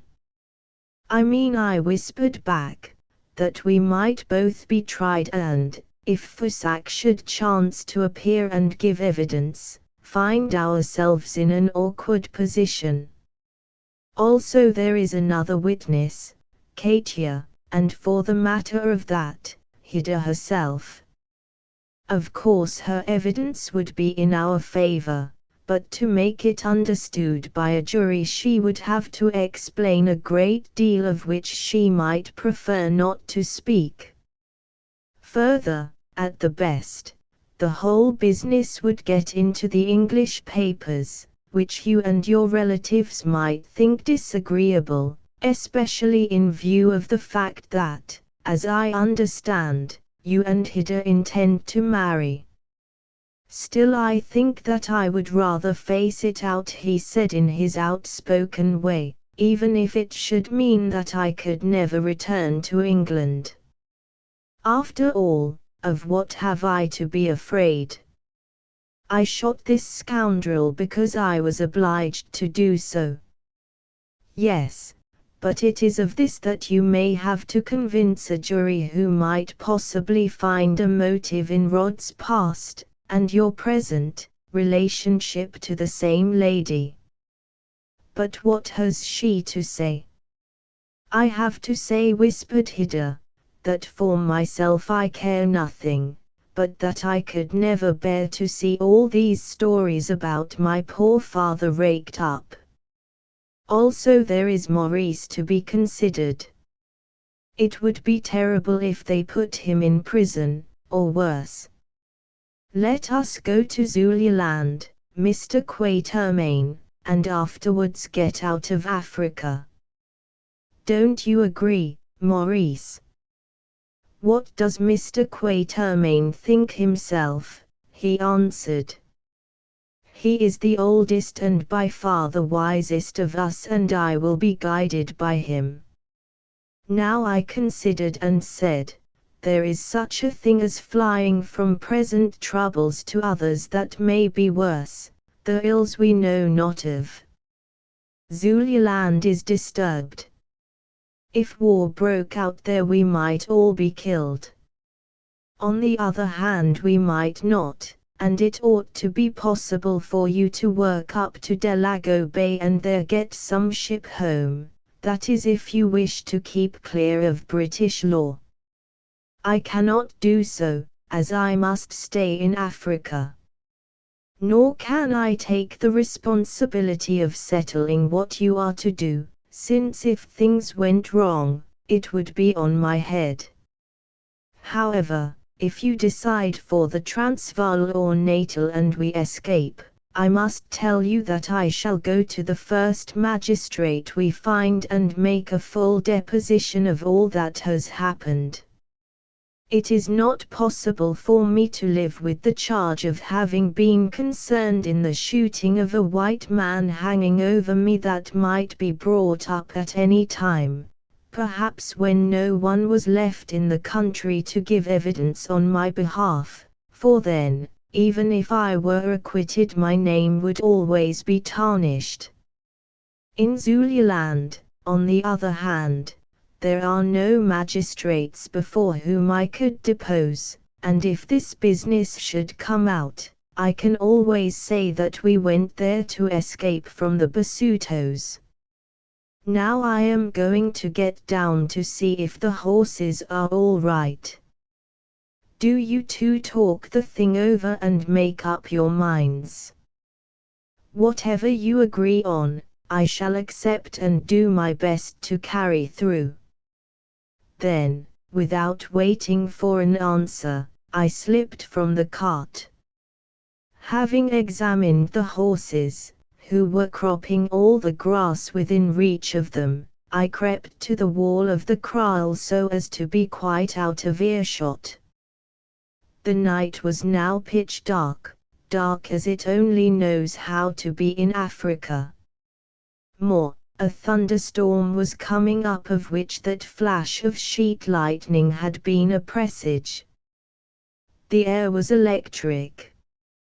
From the vast bush-clad valley beneath us came a wild, moaning sound caused, I suppose, by wind among the trees, though here I felt none. Far away a sudden spear of lightning stabbed the sky. The brooding trouble of nature spread to my own heart. I was afraid, and not of our present dangers, though these were real enough, so real that in a few hours we might all be dead. To dangers I was accustomed. For years they had been my daily food by day and by night, and, as I think I have said elsewhere, I am a fatalist, one who knows full well that when God wants me He will take me, that is if He can want such a poor, erring creature. Nothing that I did or left undone could postpone or hasten His summons for a moment, though of course I knew it to be my duty to fight against death and to avoid it for as long as I might, because that I should do so was a portion of His plan. For we are all part of a great pattern, and the continuance or cessation of our lives reacts upon other lives, and therefore life is a trust. No, it was of greater things that I felt afraid, things terrible and imminent which I could not grasp and much less understand. I understand them now, but who would have guessed that on the issue of that whispered colloquy in the cart behind me, depended the fate of a people and many thousands of lives. As I was to learn in days to come, if Anscombe and Haggard had determined upon heading for the Transvaal, there would, as I believe, have been no Zulu War, which in its turn meant that there would have been no Boer rebellion and that the mysterious course of history would have been changed. I shook myself together and returned to the cart. "Well," I whispered, but there was no answer. A moment later there came another flash of lightning. "There," said Haggard, "how many do you make it?" 98, he answered. I counted 99, she said, but anyway it was within the 100. "Mr. Quatermain, we will go to Zululand, if you please, if you will show us the way there." "Right," I answered, "but might I ask what that has to do with your both counting 100? "Only this," she said, "we could not make up our minds. Maurice was for the Transvaal, I was for Zululand. So you see we agreed that if another flash came before we counted 100, we would go to Zululand, and if it didn't, to Pretoria. A very good way of settling, wasn't it?" "Excellent," I replied, "quite excellent for those who could think of such a thing. As a matter of fact I don't know which of them thought of it because I never inquired. But I did remember afterwards how Anscombe had tossed with a lucky penny when it was a question whether we should or should not run for the wagon during our difficulty by the Elephant's River. Also when I asked him the reason for this strange proceeding he answered that Providence might inhabit a penny as well as anything else, and that he wished to give it, I mean Providence, a chance. How much more then, he may have argued, could it inhabit a flash of lightning which has always been considered a divine manifestation from the time of the Roman Jove, and no doubt far before him.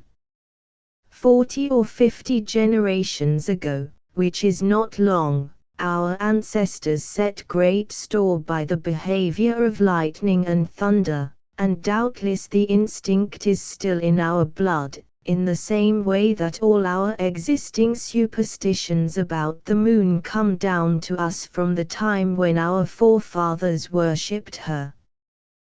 They did this for tens of hundreds or thousands of years, and can we expect a few coatings of the veneer that we politely call civilization, which after all is only one of our conventions that vanish in any human stress such as war, to kill out the human impulse it seems to hide? I do not know, though I have my own opinion, and probably these young people never reasoned the matter out. They just acted on an intuition as ancient as that which had attracted them to each other, namely a desire to consult the ruling fates by omens or symbols. Or perhaps Anscombe thought that as his experience with the penny had proved so successful, he would give Providence another chance. If so, it took it, and no mistake. Confound it! I don't know what he thought. I only dwell on the matter because of the great results which followed this consultation of the Sibylline books of heaven. As it happened, my speculations, if I really indulged in any at that time, were suddenly extinguished by the bursting of the storm. It was of the usual character, short but very violent. Of a sudden the sky became alive with lightnings and the atmosphere with the roar of winds. One flash struck a tree quite near the kraal, and I saw that tree seem to melt in its fiery embrace, while about where it had been, rose a column of dust from the ground beneath. The horses were so frightened that luckily they stood quite quiet, as I have often known animals to do in such circumstances. Then came the rain, a torrential rain, as I, who was out in it holding the horses, became painfully aware.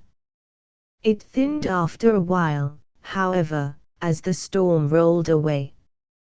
Suddenly, in a silence between the tremendous echoes of the passing thunder, I thought that I heard voices somewhere on the brow of the slope, and as the horses were now quite calm, I crept through the trees to that part of the enclosure which I judged to be nearest to them.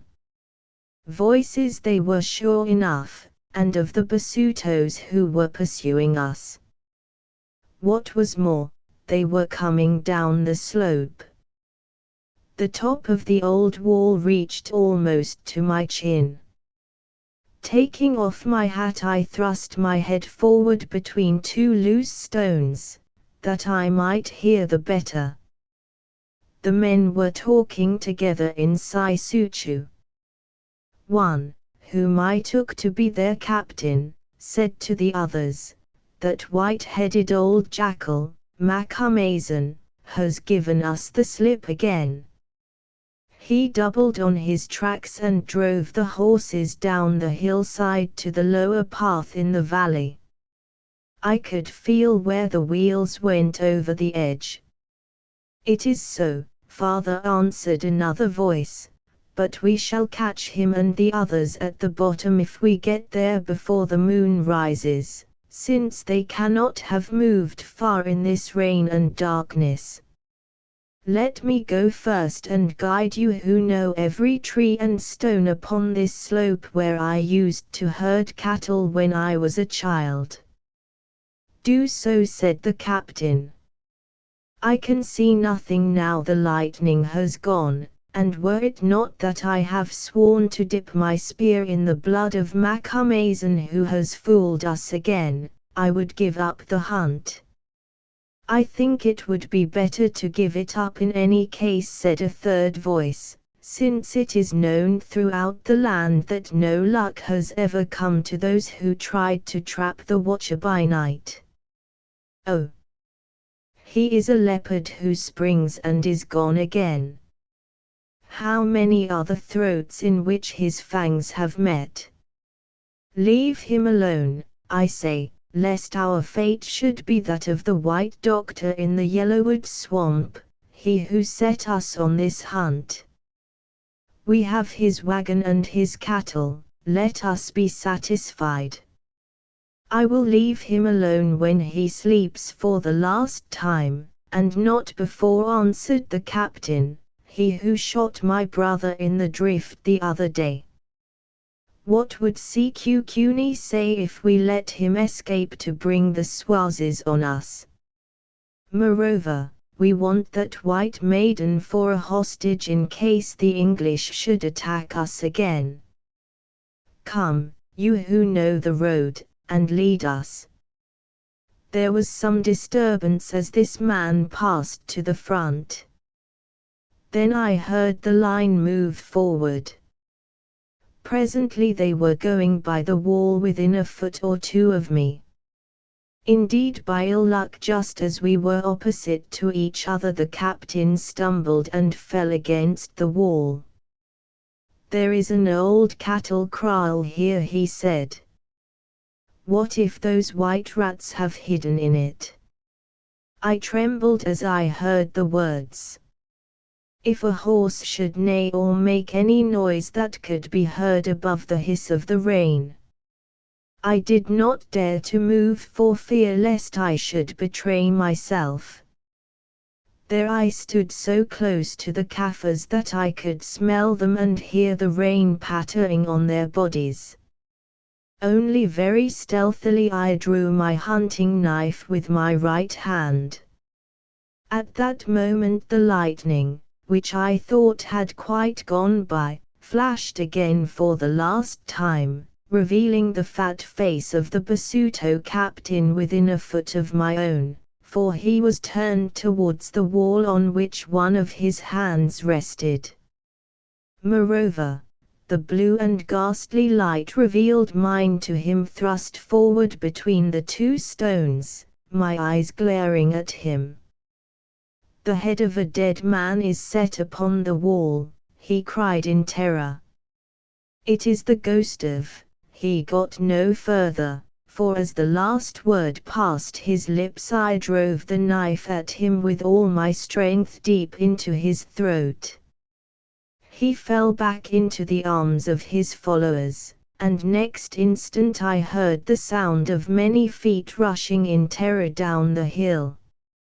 What became of him I do not know, but if he still lives, probably he agrees with his tribesmen that Macumazan, watcher by night, or his ghost is a leopard who springs and kills and is gone again, also, that those who try to trap him meet with no luck. I say, or his ghost, because I am sure he thought that I was a spirit of the dead.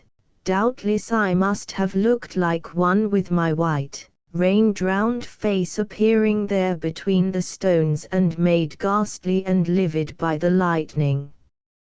Well, they had gone, the whole band of them, not less than 30 or 40 men, so I went also, back to the cart where I found the others very comfortable indeed beneath the rain-proof tilt. Saying nothing of what had happened, of which they were as innocent as babes, I took a stiff tot of brandy, for I was chilled through by the wet, and while waiting for the moon to rise, busied myself with getting the bits back into the horses' mouths, an awkward job in the dark. At length it appeared in a clear sky, for the storm had quite departed and the rain ceased. As soon as there was light enough I took the near leader by the bridle and led the cart to the brow of the hill, which was not easy under the conditions, making Katia follow with my horse. Then, as there were no signs of any Basutos, we started on again, I riding about 100 yards ahead, keeping a sharp lookout for a possible ambush. Fortunately, however, the veldt was bare and open, consisting of long waves of ground. One start I did get, thinking that I saw men's heads just on the crest of a wave, which turned out to be only a herd of springbuck feeding among the tussocks of grass. I was very glad to see them, since their presence assured me that no human being had recently passed that way. All night long we trekked, following the Kaffir path for as long as I could see it, and after that going by my compass. I knew whereabouts the drift of the Crocodile River should be, as I had crossed it twice before in my life, and kept my eyes open for a certain tall kopje which stood within half a mile of it on the Swazi side of the river. Ultimately, to my joy, I caught sight of this hill faintly outlined against the sky and headed for it. Half a mile further on I struck a wagon track made by Boers trekking into Swaziland to trade or shoot. Then I knew that the drift was straight ahead of us, and called to Anscombe to flog up the weary horses. We reached the river just before the dawn. To my horror it was very full, so full that the drift looked dangerous, for it had been swollen by the thunder rain of the previous night. Indeed, some wandering Swazis on the further bank shouted to us that we should be drowned if we tried to cross. Which means that the only thing to do is to stay until the water runs down, I said to Anscombe, for the two women, tired out, were asleep. I suppose so, he answered. Unless those Basutos. I looked back up the long slope down which we had come and saw no one. Then I raised myself in my stirrups and looked along another track that joined the road just here, leading from the bush veld, as ours led from the high veld. The sun was rising now, dispersing the mist that hung about the trees after the wet. Searching among these with my eyes, presently I perceived the light gleaming upon what I knew must be the points of spears projecting above the level of the ground vapor. "Those devils are after us by the lower road," I said to Anscombe, adding, "I heard them pass the old cattle kraal last night. They followed our spoor over the edge of the hill, but in the dark lost it among the stones." He whistled and asked what was to be done. "That is for you to decide," I answered. "For my part, I'd rather risk the river than the Basutos," and I looked at the slumbering Hida. "Can we bolt back the way we came, Alan? The horses are very spent and we might meet more Basutos," and again I looked at Hida. "A hard choice, Alan. It is wonderful how women complicate everything in life, because they are life, I suppose." He thought a moment and went on, "Let's try the river. If we fail, it will be soon over, and it is better to drown than be speared. Or be kept alive by savages who hate us," I exclaimed, with my eyes still fixed upon Hida. Then I got to business. There were hide rheims on the bridles of the leaders. I undid these and knotted their loose ends firmly together. To them I made fast the rheim of my own mare, slipping a loop I tied in it, over my right hand and saying, "Now I will go first, leading the horses. Do you drive after me for all you are worth, even if they are swept off their feet. I can trust my beast to swim straight, and being a mare, I hope that the horses will follow her as they have done all night. Wake up Hida and Katia."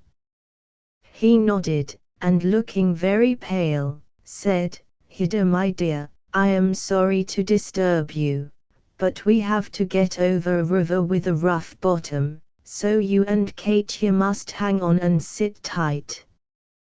Don't be frightened, you are as safe as a church." God forgive him for that lie, thought I to myself as, having tightened the girths, I mounted my mare. Then gripping the rein I kicked the beast to a canter, Anscombe flogging up the team as we swung down the bank to the edge of the foaming torrent, on the further side of which the Swazis shouted and gesticulated to us to go back. We were in it now, for, as I had hoped, the horses followed the mare without hesitation. For the first 20 yards or so all went well, I heading up the stream.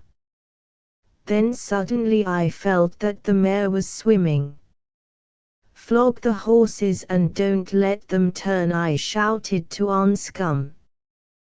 10 more yards and I glanced over my shoulder. The team was swimming also, and behind them the cart rocked and bobbed like a boat swinging in a heavy sea. There came a strain on the rein, the leaders were trying to turn. I pulled hard and encouraged them with my voice, while Anscombe, who drove splendidly, kept their heads as straight as he could.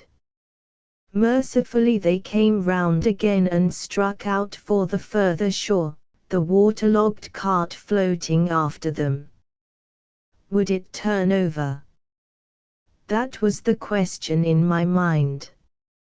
5 seconds, 10 seconds and it was still upright. Oh! It was going. No, a fierce back eddy caught it and set it straight again. My mare touched bottom and there was hope. It struggled forward, being swept down the stream all the time. Now the horses in the cart also found their footing and we were saved. No, the wet had caused the knot of one of the reins to slip beneath the strain, or perhaps it broke, I don't know. Feeling the pull slacken, the leaders whipped round onto the wheelers. There they all stood in a heap, their heads and part of their necks above water, while the cart floated behind them on its side. Katia screamed and Anscombe flogged. I leapt from my mare and struggled to the leaders, the water up to my chin. Grasping their bits I managed to keep them from turning further. But I could do no more and death came very near to us. Had it not been for some of those brave Swazis on the bank it would have found us, every one. But they plunged in, 8 of them, holding each other's hands, and half swimming, half wading, reached us. They got the horses by the head and straightened them out, while Anscombe plied his whip. A dash forward and the wheels were on the bottom again. 3 minutes later we were safe on the further bank, which my mare had already reached, where I lay gasping on my face, ejaculating prayers of thankfulness and spitting out muddy water. Chapter Xnum. The Swazis, shivering, for all these people hate cold, and shaking themselves like a dog when he comes to shore, gathered round, examining me. "Why," said one of them, an elderly man who seemed to be their leader, "this is none other than Macumazahn, Watcher by Night, the old friend of all us black people. Surely the spirits of our fathers have been with us who might have risked our lives to save a Boer or a half-breed." The Swazis, I may explain, did not like the Boers for reasons they considered sound.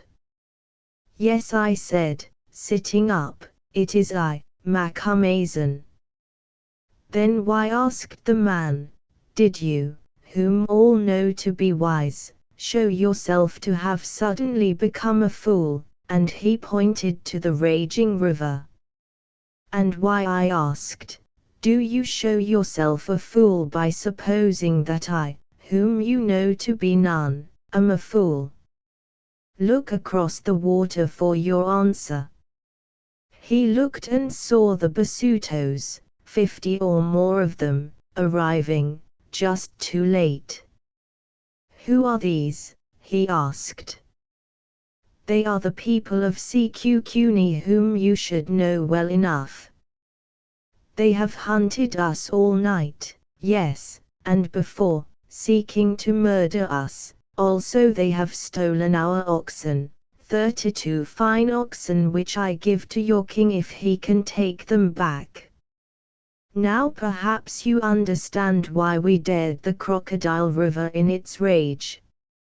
At the name of Sekukuni, the man, who it seemed was the captain of some border guards, stiffened all over like a terrier which perceives a rat. "What," he exclaimed, "do these dirty Basuto dogs dare to carry spears so near our country? Have they not yet learned their lesson?" Then he rushed into the water, shaking an assegai he had snatched up, and shouted, "Bide a while, you fleas from the Keras of Sekukuni, till I can come across and crack you between my thumb and finger. Or at the least wait until Macumazahn has time to get his rifle. No, put down those guns of yours. For every shot you fire I swear that I will cut 10 Basuto throats when we come to storm your koppies, as we shall do ere long. Be silent," I said, "and let me speak." Then I, too, called across the river, asking where was that fat captain of theirs, as I would talk with him. One of the men shouted back that he had stopped behind, very sick, because of a ghost that he had seen. "Ah," I answered, "a ghost who pricked him in the throat." Well, I was that ghost, and such are the things that happen to those who would harm Macumazahn and his friends. Did you not say last night that he is a leopard who leaps out in the dark, bites and is gone again? Yes, the man shouted back, and it is true, though had we known, O Macumazahn, that you were the ghost hiding in those stones, you should never have leapt again. Oh, that white medicine man who is dead has sent us on a mad errand. So you will think when I come to visit you among your koppies. Go home and take a message from Macumazahn to Sekukuni, who believes that the English have run away from him. Tell him that they will return again and these Swazis with them, and that then he will cease to live and his town will be burnt and his tribe will no more be a tribe. Away now, more swiftly than you came, since the water by which you thought to trap us is falling, and a Swazi impi gathers to make an end of every one of you." The man attempted no answer, nor did his people so much as fire on us. They turned tail and crept off like a pack of frightened jackals, pursued by the mocking of the Swazis.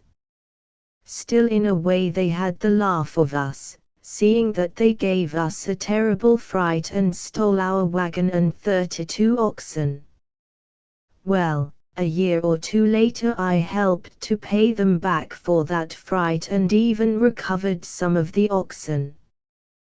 When they had gone the Swazis led us to a kraal about 2 miles from the river, sending on a runner with orders to make huts and food ready for us.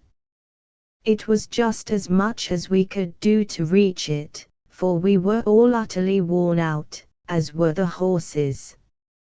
Still we did get there at last, the hot sun warming us as we went. Arrived at the kraal I helped Hida and Katia from the cart. The former could scarcely walk, poor dear, and into the guest hut which seemed clean, where food of a sort and fur karosses were brought to them in which to wrap themselves while their clothes dried. Leaving them in charge of 2 old women, I went to see to Anscombe, who as yet could not do much for himself, also to the outspanning of the horses, which were put into a cattle kraal, where they lay down at once without attempting to eat the green forage which was given to them. After this I gave our goods into the charge of the kraal head, a nice old fellow whom I had never met before, and he led Anscombe to another hut close to that where the women were. Here we drank some mass, that is curdled milk, ate a little mutton, though we were too fatigued to be very hungry, and stripping off our wet clothes, threw them out into the sun to dry. "That was a close shave," said Anscombe as he wrapped up in the keras. "Very," I answered. "So close that I think you must have been started in life with an extra strong guardian angel well accustomed to native ways."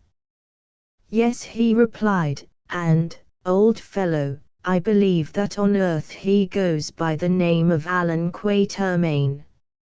After this I remember no more, for I went to sleep, and so remained for about 24 hours. This was not wonderful, seeing that for 2 days and nights practically I had not rested, during which time I went through much fatigue and many emotions. When at length I did wake up, the first thing I saw was Anscombe already dressed, engaged in cleaning my clothes with a brush from his toilet case. I remember thinking how smart and incongruous that dressing bag, made appropriately enough of crocodile hide, looked in this Kaffir hut with its silver-topped bottles and its ivory-handled razors. "Time to get up, sir." "Bath ready, sir," he said in his jolly, drawling voice, pointing to a calabash full of hot water. "Hope you slept as well as I did, sir." "You appear to have recovered your spirits," I remarked as I rose and began to wash myself. "Yes, sir, and why not? Hida is quite well, for I have seen her. These Swazis are very good people, and as Katia understands their language, bring us all we want. Our troubles seem to be done with. Old Marnam is dead, and doubtless cremated, Rod is dead and, let us hope, in heaven. The Basutos have melted away, the morning is fine and warm and a whole kid is cooking for breakfast. I wish there were 2, for I am ravenous," I remarked. "The horses are getting rested and feeding well, though some of their legs have filled, and the trap is little the worse, for I have walked to look at them, or rather hopped, leaning on the shoulder of a very sniffy Swazi boy. Do you know, old fellow, I believe there never were any Basutos, also that the venerable Marnam and the lurid Rod had no real existence, that they were but illusions, a prolonged nightmare, no more. Here is your shirt. I am sorry that I have not had time to wash it, but it has cooked well in the sun, which, being flannel, is almost as good. At any rate Hida remains," I remarked, cutting his nonsense short, "and I suppose she is not a nightmare or a delusion." "Yes, thank God, she remains," he replied with earnestness. "Oh, Alan, I thought she must drown in that river, and if I had lost her, I think I should have gone mad. Indeed, at the moment I felt myself going mad while I dragged and flogged at those horses." "Well, you didn't lose her, and if she had drowned, you would have drowned also. So don't talk any more about it. She is safe, and now we have got to keep her so, for you are not married yet, my boy, and there are generally more trees in a wood than one can see. Still we are alive and well, which is more than we had any right to expect, and, as you say, let us thank God for that. Then I put on my coat and my boots which Anscombe had greased as he had no blacking, and crept from the hut. There, only a few yards away, engaged in setting the breakfast in the shadow of another hut on a tanned hide that served for a tablecloth while Katia saw to the cooking close by, I found Hida, still a little pale and sorrowful but otherwise quite well and rested. Moreover, she had managed to dress herself very nicely, I suppose by help of spare clothes in the cart, and therefore looked as charming as she always did. I think that her perfect manners were one of her greatest attractions. Thus on this morning her first thought was to thank me very sweetly for all she was good enough to say I had done for her and Anscombe, thereby, as she put it, saving their lives several times over. My dear young lady, I answered as roughly as I could, don't flatter yourself on that point, it was my own life of which I was thinking. But she only smiled and, shaking her head in a fascinating way that was peculiar to her, remarked that I could not deceive her as I did the Kaffirs. After this the solid Katia brought the food and we breakfasted very heartily, or at least I did. Now I am not going to set out all the details of our journey through Swaziland, for though in some ways it was interesting enough, also as comfortable as a stay among savages can be, for everywhere we were kindly received, to do so would be too long, and I must get on with my story. At the King's Kraal, which we did not reach for some days as the absence of roads and the flooded state of the rivers, also the need of sparing our horses, caused us to travel very slowly. I met a Boer who I think was concession hunting. He told me that things were really serious in Zululand, so serious that he thought there was a probability of immediate war between the English and the Zulus. He said also that Setwayo, the Zulu king, had sent messengers to stir up the Basutos and other tribes against the white men, with the result that Sekhukhune had already made a raid towards Pilgrim's Rest and Lydenburg. I expressed surprise and asked innocently if he had done any harm. The Boer replied he understood that they had stolen some cattle, killed 2 white men, if not more, and burned their house. He added, however, that he was not sure whether the white men had been killed by the Kaffirs or by other white men with whom they had quarreled. There was a rumor to this effect, and he understood that the magistrate of Barberton had gone with some mounted police and armed natives to investigate the matter. Then we parted, as, having got his concession to which the King Umbandine had put his mark when he was drunk on brandy that the Boer himself had brought with him as a present, he was anxious to be gone before he grew sober and revoked it. Indeed, he was in so great a hurry that he never stopped to inquire what I was doing in Swaziland, nor do I think he realized that I was not alone. Certainly he was quite unaware that I had been mixed up in these Basuto troubles. Still his story as to the investigation concerning the deaths of Marnham and Rod made me uneasy, since I feared lest he should hear something on his journey and put 2 and 2 together, though as a matter of fact I don't think he ever did either of these things. The Swazis told me much the same story as to the brewing Zulu storm. In fact, an old induna or counselor, whom I knew, informed me that Cetwayo had sent messengers to them, asking for their help if it should come to fighting with the white men, but that the king and councillors answered that they had always been the queen's children, which was not strictly true, as they were never under English rule, and did not wish to bite her feet if she should have to fight with her hands. I replied that I hoped they would always act up to these fine words, and changed the subject. Now once more the question arose as to whether we should make for Natal or press on to Zululand. The rumor of coming war suggested that the first would be our better course, while the Boer's story as to the investigation of Rod's death pointed the other way.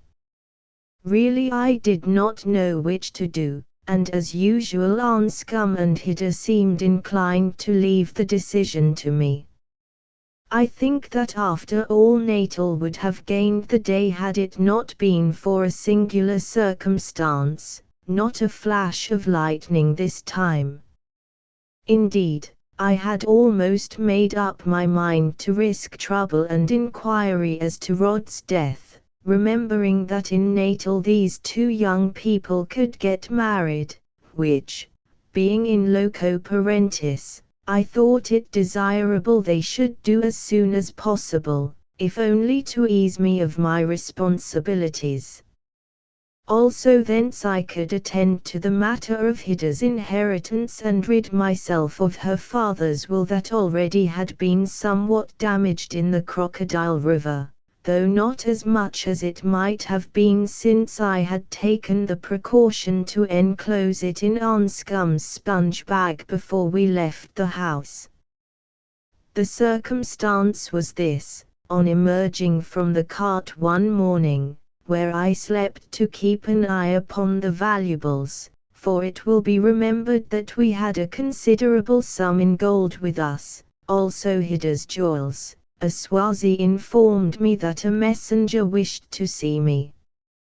I asked what messenger and whence did he come. He replied that the messenger was a witch doctoress named Nam, and that she came from Zululand and said that I knew her father. I bade the man bring her to me, wondering who on earth she could be, for it is not usual for the Zulus to send women as messengers, and from whom she came. However, I knew exactly what she would be like, some hideous old hag smelling horribly of grease and other abominations, with a worn snakeskin and some human bones tied about her. Presently she came, escorted by the Swazi, who was grinning, for I think he guessed what I expected to see. I stared and rubbed my eyes, thinking that I must still be asleep, for instead of a fat old Izanasi there appeared a tall and graceful young woman, rather light-colored, with deep and quiet eyes and a by no means ill-favored face, remarkable for a fixed and somewhat mysterious smile. She was a witch doctoress sure enough, for she wore in her hair the regulation bladders and about her neck the circlet of baboon's teeth, also round her middle a girdle from which hung little bags of medicines. She contemplated me gravely and I contemplated her, waiting till she should choose to speak. At length, having examined me inch by inch, she saluted by raising her rounded arm and tapering hand, and remarked in a soft, full voice, "All is as the picture told. I perceive before me the Lord Macumazan." I thought this a strange saying, seeing that I could not recollect having given my photograph to anyone in Zululand. You need no magic to tell you that, Doctoress, I remarked, but where did you see my picture? In the dust far away, she replied. And who showed it to you? One who knew you, O Macumazon, in the years before I came out of the darkness, one named Opener of Roads, and with him another who also knew you in those years, one who has gone down to the darkness. Now for some occult reason I shrank from asking the name of this one who had gone down to the darkness, although I was sure that she was waiting for the question. So I merely remarked, without showing surprise, so Zykalai still lives, does he? He should have been dead long ago. You know well that he lives, Macumazon, for how could he die till his work was accomplished? Moreover, you will remember that he spoke to you when last moon was but just past her full, in a dream, Macumazon. I brought that dream, although you did not see me. Pish! I exclaimed. Have done with your talk of dreams. Who thinks anything of dreams? You do, she replied even more placidly than before, you whom that dream has brought hither, with others. You lie, I said rudely. The Basutos brought me here. The watcher by night is pleased to say that I lie, so doubtless I do lie, she answered, her fixed smile deepening a little. Then she folded her arms across her breast and remained silent. You are a messenger, O seer of pictures in the dust and bearer of the cup of dreams, I said with sarcasm.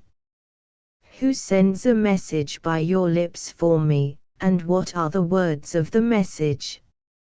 My lords, the spirits spoke the message by the mouth of the master Zykalai. He sends it on to you by the lips of your servant, the doctoress Num. Are you indeed a doctoress, being so young? I asked, for somehow I wished to postpone the hearing of that message. O Macumazon, I have heard the call, I have felt the pain in my back, I have drunk of the black medicine and of the white medicine, yes, for a whole year. I have been visited by the multitude of spirits and seen the shades of those who live and of those who are dead. I have dived into the river and drawn my snake from its mud, see, its skin is about me now, and opening the mantle she wore she showed what looked like the skin of a black mamba, fastened round her slender body. I have dwelt in the wilderness alone and listened to its voices. I have sat at the feet of my master, the opener of roads, and looked down the road and drunk of his wisdom. Yes, I am in truth a doctoress. Well, after all this, you should be as wise as you are pretty. Once before, Macumazon, you told a maid of my people that she was pretty, and she came to no good end, though to one that was great.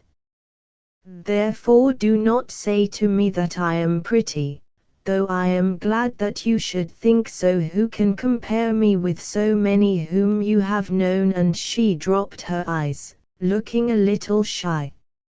It was the first human touch I had seen about her, and I was glad to have found a weak spot in her armor. Moreover, from that moment she was always my friend. As you will, Num. Now for your message. My lords the spirits, speaking through Zykalai as one who makes music speak through a pipe of reeds, say, never mind what the spirits say. Tell me what Zykalai says, I interrupted. So be it, Macumazon. These are the words of Zykalai, O watcher by night. The time draws on when the thing who should never have been born will be as though he never had been born, whereat he rejoices. But first there is much for him to do, and as he told you nearly 300 moons ago, in what must be done you will have your part. Of that he will speak to you afterwards. Macumazan, you dreamed a dream, did you not, lying asleep in the house that was built of white stone which now is black with fire? I, Zykalai, sent you that dream through the arts of a child of mine who is named Nam, she to whom I have given a spirit to guide her feet. You did well to follow it, Macumazan, for had you tried the other path, which would have led you back to the towns of the white men, you and those with you must have been killed. How it does not matter. Now by the mouth of Nam I say to you, do not follow the thought that is in your mind as she speaks to you and go to Natal, since if you do so, you and those with you will come to much shame and trouble that to you would be worse than death, over the matter of the killing of a certain white doctor in a swamp where grow yellowwood trees. For there in Natal you will be taken, all of you, and sent back to the Transvaal to be tried before a man who wears upon his head horse's hair stained white. But if you come to Zululand this shadow shall pass away from you, since great things are about to happen which will cause so small a matter to be forgot. Moreover, I Zykalai, who do not lie, promise this, that however great may be their dangers here in Zululand, those half-fledged ones whom you, the old night hawk, cover with your wings, shall in the end suffer no harm, those of whom I spoke to you in your dream, the White Lord, Moriti, and the White Lady, Hedana, who stretch out their arms one to another. I wait to welcome you. Here at the Black Kloof, whither my daughter Nam will guide you. Setweo, the king, also will welcome you, and so will another whose name I do not utter. Now choose. I have spoken. Having delivered her message, Nam stood quite still, smiling as before, and apparently indifferent as to its effect. How do I know that you come from Zykalai? I asked. You may be but the bait set upon a trap. From somewhere within her robe she produced a knife and handed it to me, remarking, the master says you will remember this, and by it know that the message comes from him. He bade me add that with it was carved a certain image that once he gave to you at Panda's kraal, wrapped round with a woman's hair, which image you still have. I looked at the knife and did remember it, for it was one of those of Swedish make with a wooden handle, the first that I had ever seen in Africa. I had made a present of it to Zykalai when I returned to Zululand before the war between the princes. The image, too, I still possessed. It was that of the woman called Marmina who brought about the war, and the wrapping which covered it was of the hair that once grew upon her head. The words are Zykalai's, I said, returning her the knife. But why do you call yourself the child of one who is too old to be a father? The master says that my great-grandmother was his daughter and that therefore I am his child. Now, Macumazan, I go to eat with my people, for I have servants with me. Then I must speak with the Swazi king, for whom I also have a message, which I cannot do at present because he is still drunk with the white man's liquor. After that I shall be ready to return with you to Zululand. I never said that I was going to Zululand, Num. Yet your heart has gone there already, Macumazan, and you must follow your heart.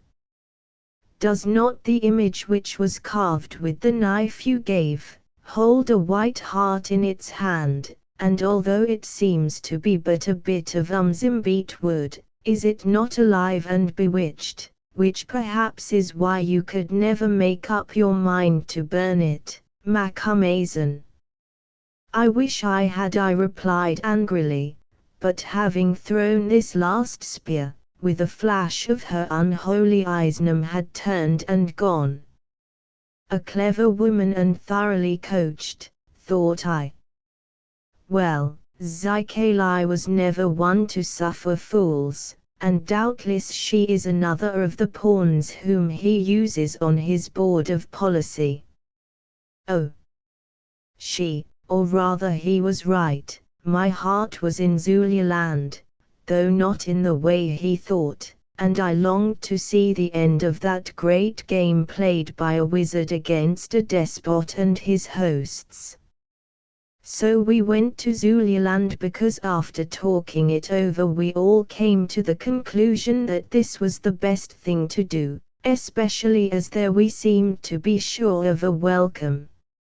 For later in the day Num repeated to Anscombe and Hida the invitation which she had delivered to me, assuring them also that in Zululand they would come to no harm. It was curious to watch the meeting between Hida and Num. The doctoress appeared just as we had risen from breakfast, and Hida, turning round, came face to face with her. "Is this your witch, Mr. Quatermain?" she asked me in her vivacious way. "Why, she is different from what I expected, quite good-looking and, yes, impressive. I am not sure that she does not frighten me a little."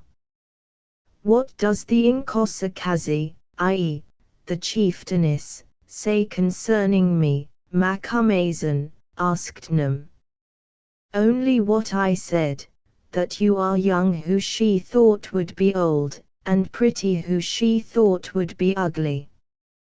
To grow old we must first be young, Macumazan, and in due season all of us will become ugly, even the Inkosakazi. But I thought she said also that she feared me." "Do you know English, Num?" "Nay, but I know how to read eyes, and the Inkosakazi has eyes that talk. Tell her that she has no reason to fear me who would be her friend, though I think that she will bring me little luck." It was scarcely necessary, so far as Hida was concerned, but I translated, leaving out the last sentence. "Say to her that I am grateful who have few friends, and that I will fear her no more," said Hida. Again I translated, whereon Num stretched out her hand, saying, "Let her not scorn to take it, it is clean. It has brought no man to his death." Here she looked at Hida meaningly. "Moreover, though she is white and I am black, I like herself am of high blood and come of a race of warriors who did nothing small, and lastly, we are of an age, and if she is beautiful, I am wise and have gifts great as her own." Once more I interpreted for the benefit of Anscombe, for Hida understood Zulu well enough, although she had pretended not to do so, after which the two shook hands, to Anscombe's amusement and my wonder. For I felt this scene to be strained and one that hid, or presaged, something I did not comprehend. "This is the chief she loves," said Num to me, studying Anscombe with her steady eyes after Hida had gone. "Well," he is no common man and brave, if idle. 1, 2, who may grow tall in the world, should he live, when he has learned to think. But, Macumazahn, if she met you both at the same time, why did she not choose you? Just now you said you were wise, Namai replied laughing, but now I see that, like most of your trade, you are but a vain boaster. Is there a hat upon my head that you cannot see the color of my hair, and is it natural that youth should turn to age? Sometimes if the mind is old, Macumazahn, which is why I love the spirits only who are more ancient than the mountains, and with them Zikali their servant, who was young before the Zulus were a people, or so he says, and still year by year gathers wisdom as the bee gathers honey. Inspan your horses, Macumazahn, for I have done my business and am ready to start. Chapter 11. Zikali 10 days had gone by when once more I found myself drawing near to the mouth of the black kloof where dwelt Zikali the wizard. Our journey in Zululand had been tedious and uneventful. It seemed to me that we met extraordinarily few people. It was as though the place had suddenly become depopulated, and I even passed great kraals where there was no one to be seen. I asked Nam what was the meaning of this, for she and 3 silent men she had with her were acting as our guides.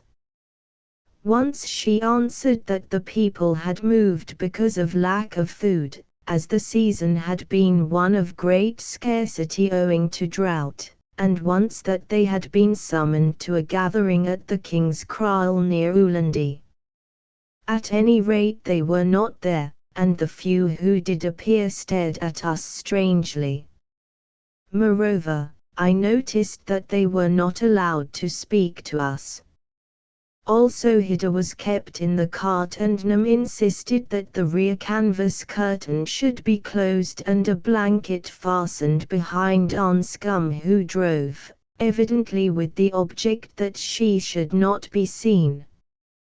Further, on the plea of weariness, from the time that we entered Zulu territory Nam asked to be allowed to ride in the cart with Katia and Hida, her real reason, as I was sure, being that she might keep a watch on them. Lastly we travelled by little frequented tracks, halting at night in out-of-the-way places, where, however, we always found food awaiting us, doubtless by arrangement. With one man whom I had known in past days and who recognized me, I did manage to have a short talk. He asked me what I was doing in Zululand at that time. I replied that I was on a visit to Zikali, whereon he said I should be safer with him than with anyone else. Our conversation went no further, for just then one of Nam's servants appeared and made some remark to the man of which I could not catch the meaning, whereon he promptly turned and departed, leaving me wondering and uneasy. Evidently we were being isolated, but when I remonstrated with Nam she only answered with her most unfathomable smile, "O Macumazahn, you must ask Zikali of all these things. I am no one and know nothing, who only do what the master tells me is for your good." I am minded to turn and depart from Zululand, I said angrily, for in this low veld whither you have led us there is fever and the horses will catch sickness or be bitten by the tsetse fly and perish. I cannot say, Macumazahn, who only travel by the road the master pointed out. Yet if you will be guided by me, you will not try to leave Zululand. You mean that I am in a trap, Nam? I mean that the country is full of soldiers and that all white men have fled from it. Therefore, even if you were allowed to pass because the Zulus love you, Macumazahn, it might well happen that those with you would stay behind, sound asleep, Macumazahn, for which, like you, I should be sorry. After this I said no more, for I knew that she meant to warn me. We had entered on this business and must see it through to its end, sweet or bitter. As for Anscombe and Hida, their happiness seemed to be complete. The novelty of the life charmed them, and of its dangers they took no thought, being content to leave me, in whom they had a blind faith, to manage everything. Moreover, Hida, who in the joy of her love was beginning to forget the sorrow of her father's death and the other tragic events through which she had just passed, took a great fancy to the young witch doctoress who conversed with her in Zulu, a language of which, having lived so long in Natal, Hida knew much already. Indeed, when I suggested to her that to be over-trusting was not wise, she fired up and replied that she had been accustomed to natives all her life and could judge them, adding that she had every confidence in them. After this I held my tongue and said no more of my doubts. What was the use, since Hida would not listen to them, and at that time Anscombe was nothing but her echo. So this, for me, very dull journey continued, till at length, after being held up for a couple of days by a flooded river where there was nothing to do but sit and smoke, Asnam requested me not to make a noise by shooting at the big game that abounded. We began to emerge from the bush veldt onto the lovely uplands in the neighborhood of Nongome. Leaving these on our right, we headed for a place called Saza, a natural stronghold consisting of a flat plain on the top of a mountain, which plain is surrounded by bush. It is at the foot of this stronghold that the Black Kloof lies, being one of the ravines that run up into the mountain. So thither we came at last. It was drawing towards sunset, a tremendous and stormy sunset, as we approached the place, and lo! It looked exactly as it had done when first I saw it more than a score of years before, forbidding as the mouth of hell, vast and lonesome. There stood the columns of boulders fantastically piled one upon another, there grew the sparse trees upon its steep sides, mingled with aloes that looked like the shapes of men. There was the granite bottom swept almost clean by floods in some age, and the little stream that flowed along it.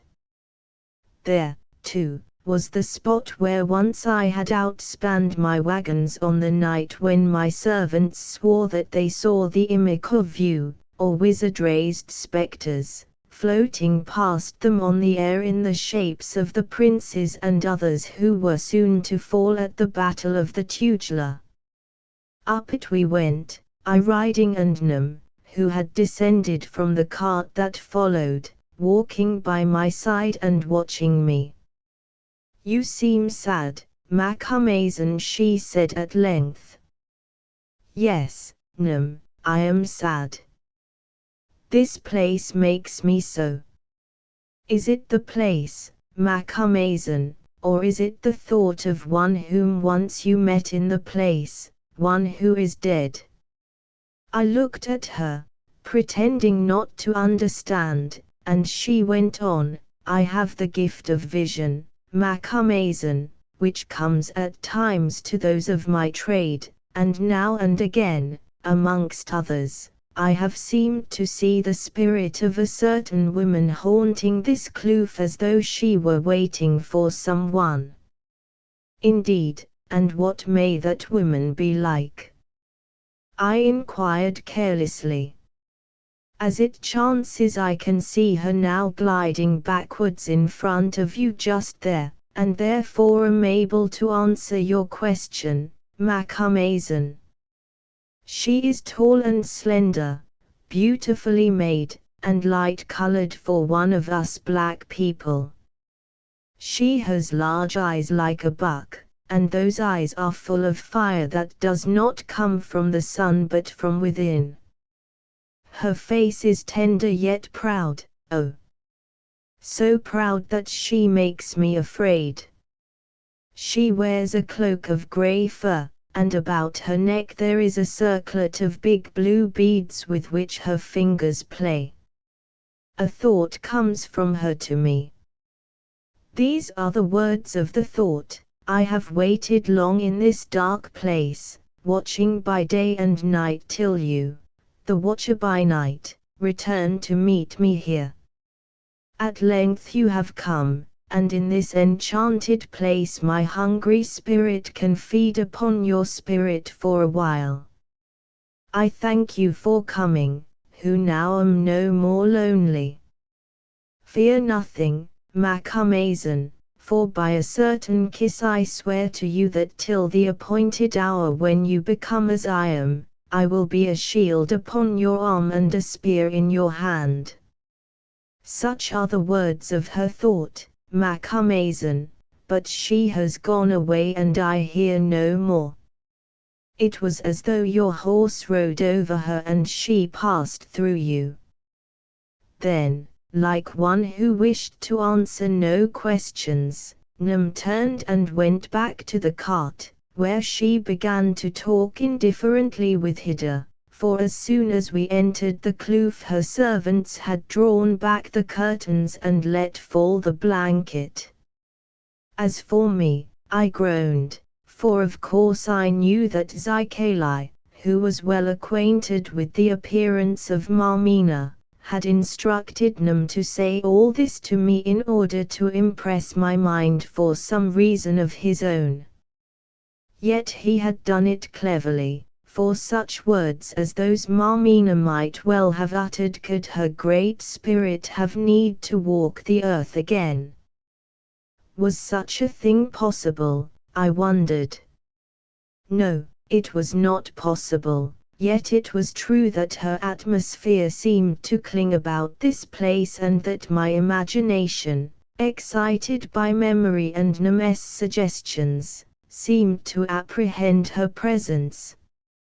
As I reflected, the horse advanced round the little bend in the ever-narrowing cliffs, and there in front of me, under the gigantic mass of overhanging rock, appeared the kraal of Zykalai surrounded by its reed fence. The gate of the fence was open, and beyond it, on his stool in front of the large hut, sat Zykalai. Even at that distance it was impossible to mistake his figure, which was like no other that I had known in the world. A broad-shouldered dwarf with a huge head, deep, sunken eyes and snowy hair that hung upon his shoulders, the whole frame and face pervaded with an air of great antiquity, and yet owing to the plumpness of the flesh and that freshness of skin which is sometimes seen in the aged, comparatively young-looking. Such was the great wizard Zykalai, known throughout the land for longer than any living man could remember as Opener of Roads, a title that referred to his powers of spiritual vision, also as the thing that should never have been born, a name given to him by Shaker, the first and greatest of the Zulu kings, because of his deformity. There he sat silent, impassive, staring open-eyed at the red ball of the setting sun, looking more like some unshapely statue than a man. His silent, fierce-faced servants appeared. To me they looked like the same men whom I had seen here 23 years before, only grown older. Indeed, I think they were, for they greeted me by name and saluted by raising their broad spears. I dismounted and waited while Anscombe, whose foot was now quite well again, helped Hida from the cart which was led away by the servants. Anscombe, who seemed a little oppressed, remarked that this was a strange place. "Yes," said Hida, "but it is magnificent. I like it." Then her eye fell upon Zykalai seated before the hut and she turned pale. "Oh, what a terrible-looking man," she murmured, "if he is a man." The maid Katia saw him also and uttered a little cry. "Don't be frightened, dear," said Anscombe, "he is only an old dwarf." "I suppose so," she exclaimed doubtfully, "but to me he is like the devil." Nym slid past us. She threw off the cuirass she wore and for the first time appeared naked except for the moucher about her middle and her ornaments. Down she went on her hands and knees and in this humble posture crept towards Zykalai. Arriving in front of him she touched the ground with her forehead, then lifting her right arm, gave the salute of Makosi, to which as a great wizard he was entitled, being supposed to be the home of many spirits. So far as I could see he took no notice of her. Presently she moved and squatted herself down on his right hand, while two of his attendants appeared from behind the hut and took their stand between him and its doorway, holding their spears raised. About a minute later Nym beckoned to us to approach, and we went forward across the courtyard, I a little ahead of the others. As we drew near Zykalai opened his mouth and uttered a loud and terrifying laugh. How well I remembered that laugh which I had first heard at Dingaan's kraal as a boy after the murder of Retief and the boars. 1. See the book called Marie, by H. Rider Haggard. I begin to think that you are right and that this old gentleman must be the devil, said Anscombe to Hida, then lapsed into silence. As I was determined not to speak first, I took the opportunity to fill my pipe.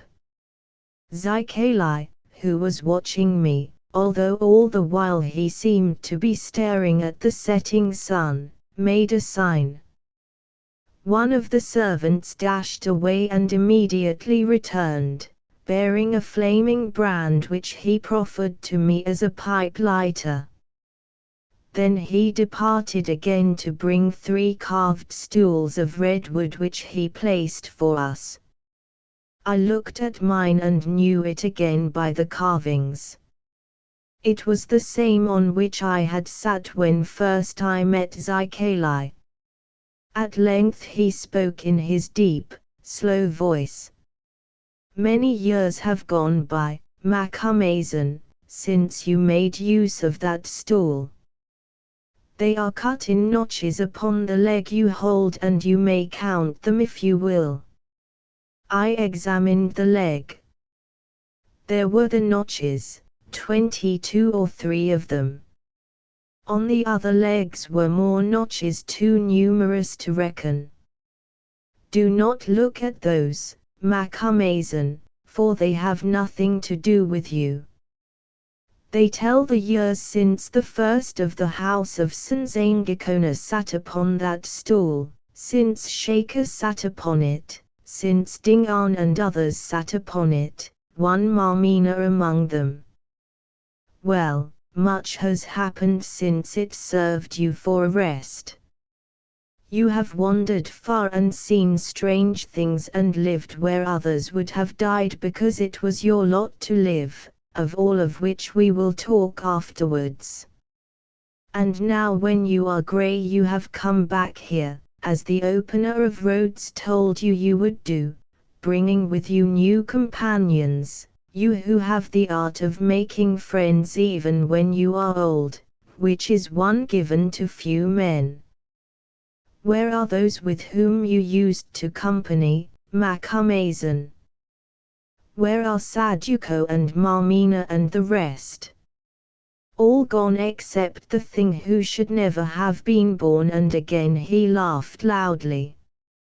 And who it seems has never learned when to die, I remarked, speaking for the first time. Just so, Macumazon, because I cannot die until my work is finished. But thanks be to the spirits of my fathers and to my own that I live on to glut with vengeance. The end draws near at last, and as I promised you in the dead days, you shall have your share in it, Macumazon. He paused, then continued, still staring at the sinking sun, which made his remarks about us, whom he did not seem to see, uncanny. That white man with you is brave and well-born, one who loves fighting, I think, and the maiden is fair and sweet, with a high spirit. She is thinking to herself that I am an old wizard whom, if she were not afraid of me, she would ask to tell her fortune. See, she understands and starts. Well, perhaps I will one day. Meanwhile, here is a little bit of it. She will have 5 children, of whom 2 will die and 1 will give her so much trouble that she will wish it had died also. But who their father will be I do not say. Nam, my child, lead away this white one and her woman to the hut that has been made ready for her, for she is weary and would rest. See, too, that she lacks for nothing which we can give her who is our guest. Let the white lord, Moriti, accompany her to the hut and be shown that next to it in which he and Macumazon will sleep, so that he may be sure that she is safe, and attend to the horses if he wills. There is a place to tether them behind the huts, and the men who travelled with you will help him. Afterwards, when I have spoken with him, Macumazon can join them that they may eat before they sleep. These directions I translated to Anscombe, who went gladly enough with Hida, for I think they were both afraid of the terrible old dwarf and did not desire his company in the gathering gloom. The sun sinks once more, Macumazon, he said when they were gone, and the air grows chill.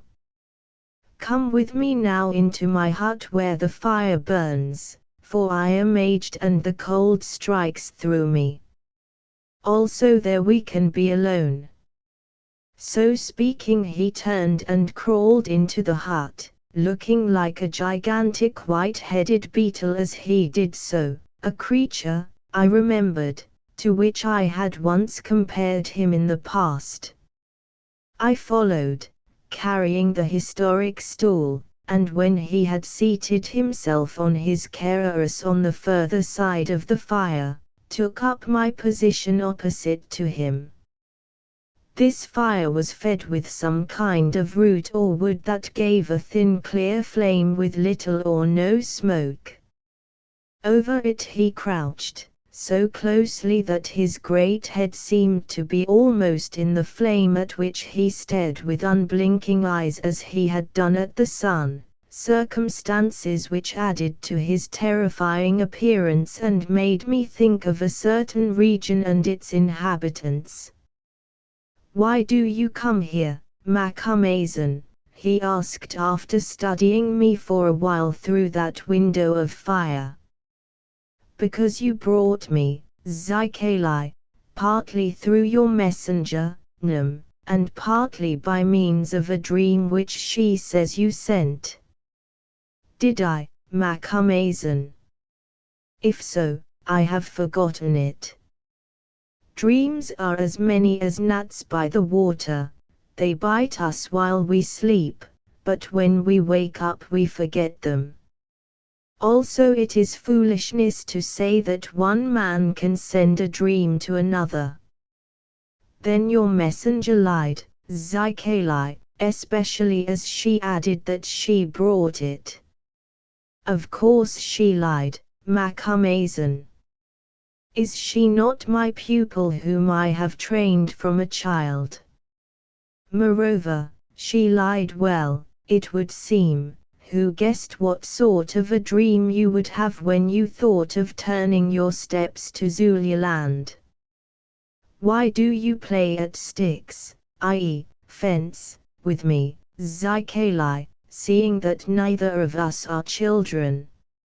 O Macumazan, that is where you are mistaken, seeing that both of us, old though we be and cunning though we think ourselves, are nothing but babes in the arms of fate. Well, well, I will tell you the truth, since it would be foolish to try to throw dust into such eyes as yours. I knew that you were down in Sekukuni's country and I was watching you, through my spies. You have been nowhere during all these years that I was not watching you, through my spies. For instance, that Arab-looking man named Haggard, whom first you met at a big kraal in a far country, was a spy of mine. He has visited me lately and told me much of your doings. No, don't ask me of him now who would talk to you of other matters. Does Haggard still live then, and has he found a new god in place of the ivory child? I interrupted. Macumazan, if he did not live, how could he visit and speak with me?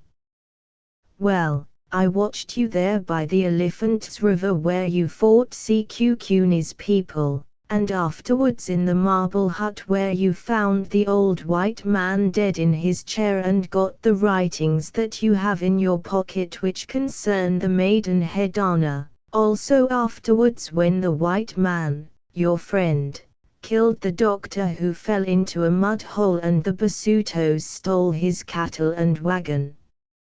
How do you know all these things, Zykalai?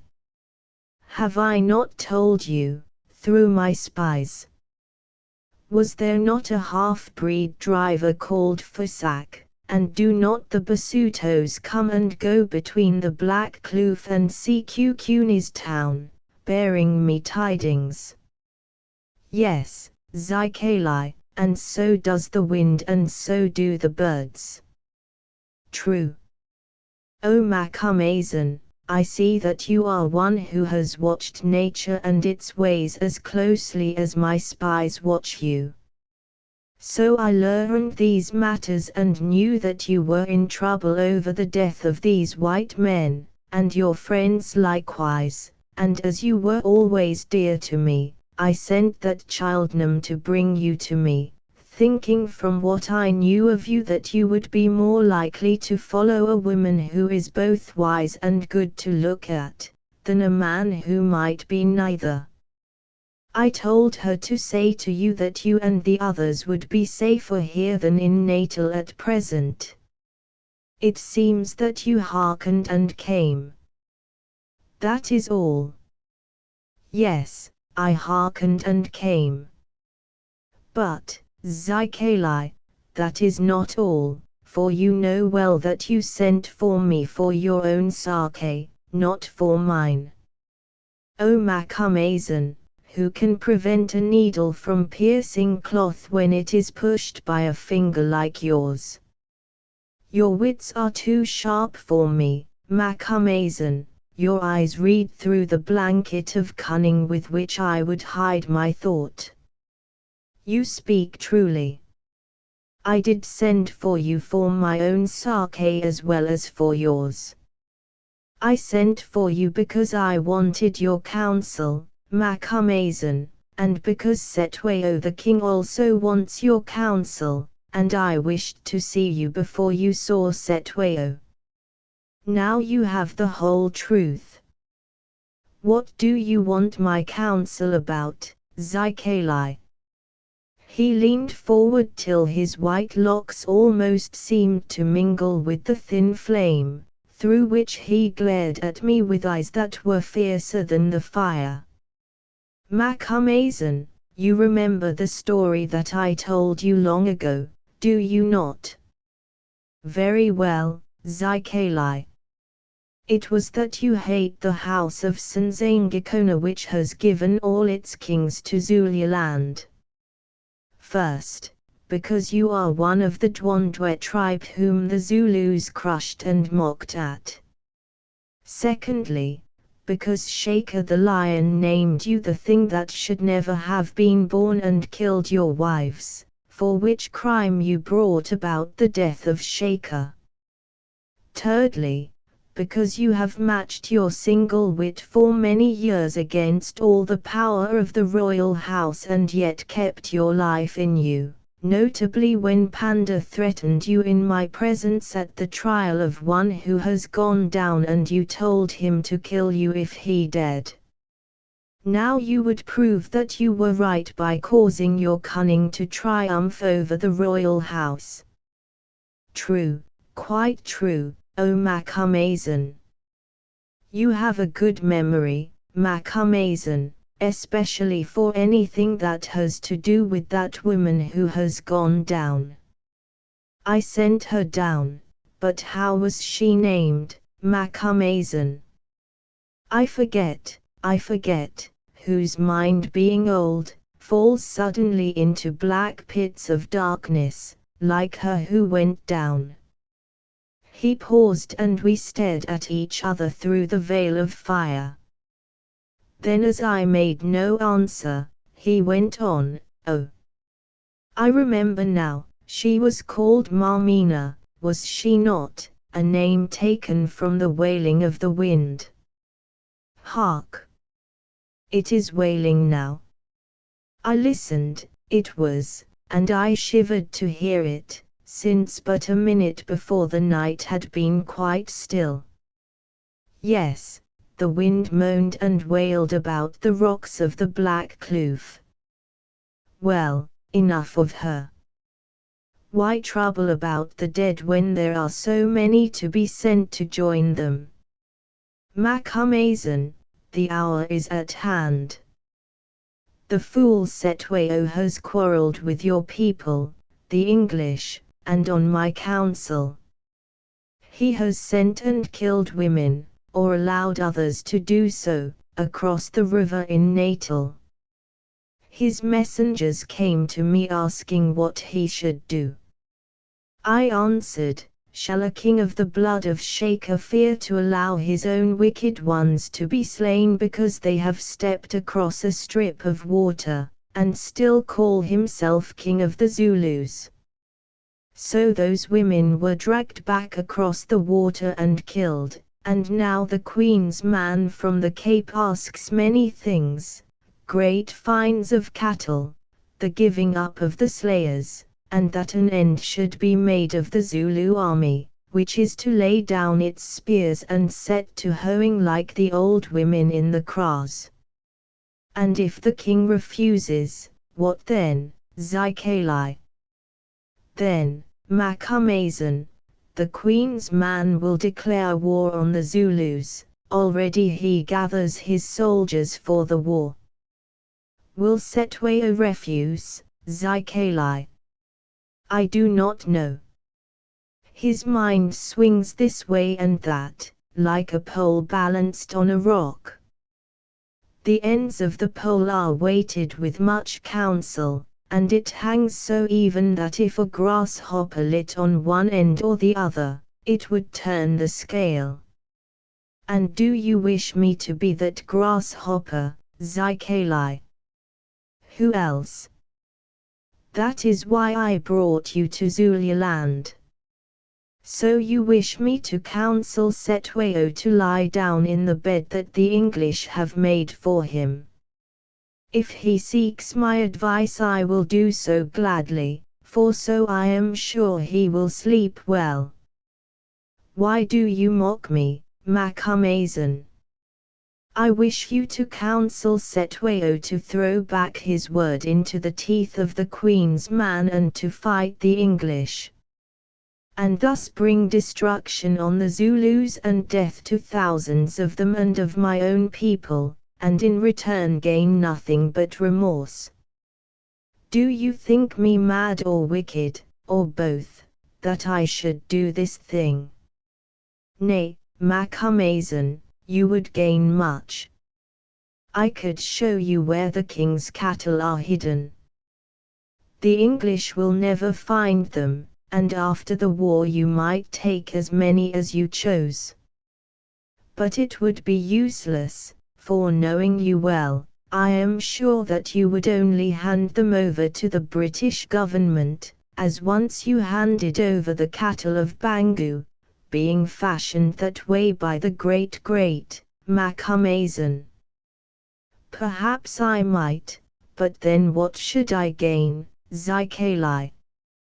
This, you would so bring things about that, being broken by war, the Zulu power could never again menace the white men, which would be a great and good deed, Macumazahn. Mayhap, I am not sure. But of this I am sure, that I will not thrust my face into your nest of wasps, that the English hornets may steal the honey when they are disturbed. I leave such matters to the Queen and those who rule under her. So have done with such talk, for you do but waste your breath, Zikali. It is as I guessed it would be, he answered, shaking his great head. You are too honest to prosper in the world, Macumazahn. Well, I must find other means to bring the house of Setwayo to the end that he deserves, who has been an evil and a cruel king. All this he said, showing neither surprise nor resentment, which convinced me of what I had suspected throughout, that never for an instant did he believe that I should fall in with his suggestions and try to influence the Zulus to declare war. No, this talk of his was but a blind. There was some deeper scheme at work in his cunning old brain which he was hiding from me. Why exactly had he beguiled me to Zululand?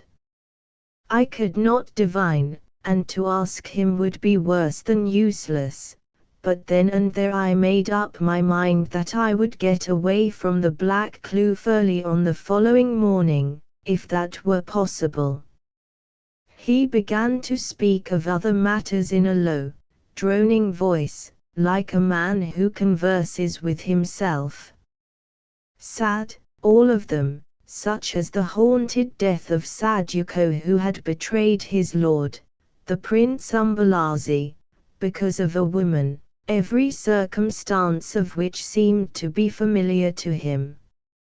I made no answer, who was waiting for an opportunity to leave the hut, and did not care to dwell on these events. He ceased and brooded for a while, then said suddenly, "You are hungry and would eat, Macumazahn, and I who eat little would sleep, for in sleep the multitudes of spirits visit me, bringing tidings from afar.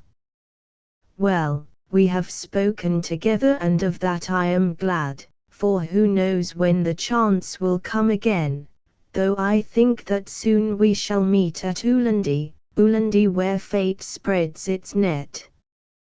What was it I had to say to you? Ah! I remember. There is one who is always in your thoughts and whom you wish to see, one too who wishes to see you. You shall in payment for the trouble you have taken in coming so far to visit a poor old Zulu doctor whom, as you told me long ago, you know to be nothing but a cheat." He paused and, why I could not tell, I grew weak with fear of I knew not what, and bethought me of flight. "It is cold in this hut, is it not?" he went on. "Burn up, fire, burn up," and plunging his hand into a catskin bag of medicines which he wore, he drew out some powder which he threw upon the embers that instantly burst into bright flame. "Look now, Macumazahn," he said, "look to your right." I looked, and oh heaven! There before me, with outstretched arms and infinite yearning on her face, stood Marmina as I had last seen her after I gave her the promised kiss that she used to cover her taking of the poison. For 5 seconds, mayhap, she stood thus, living, wonderful, but still as death, the fierce light showing all. Then the flame died down again and she was gone. I turned, and next instant was out of the hut, pursued by the terrible laughter of Zycali. Chapter 12. Trapped outside in the cool night air, I recovered myself, sufficiently at any rate to be able to think, and saw at once that the thing was an illusion for which Zycali had prepared my mind very carefully by means of the young witch doctoress, Num. He knew well enough that this remarkable woman, Marmina, had made a deep impression on me nearly a quarter of a century before, as she had done upon other men with whom she had been associated. Therefore it was probable that she would always be present to my thought, since whatever a man forgets, he remembers the women who have shown him favor, true or false, for nature has decreed it thus. Moreover, this was one to be remembered for herself, since she was beautiful and most attractive in her wild way. Also she had brought about a great war, causing the death of thousands, and lastly her end might fairly be called majestic. All these impressions Zycali had instructed Num to revivify by her continual allusions to Marmina, and lastly by her pretense that she saw her walking in front of me. Then when I was tired and hungry, in that place which for me was so closely connected with this woman, and in his own uncanny company, either by mesmerism or through the action of the drug he threw upon the fire, he had succeeded in calling up the illusion of her presence to my charmed sight. All this was clear enough. What remained obscure was his object. Possibly he had none beyond an impish desire to frighten me, which is common enough among practitioners of magic in all lands. Well, for a little while he had succeeded, although to speak truth I remained uncertain whether in a sense I was not more thrilled and rejoiced than frightened.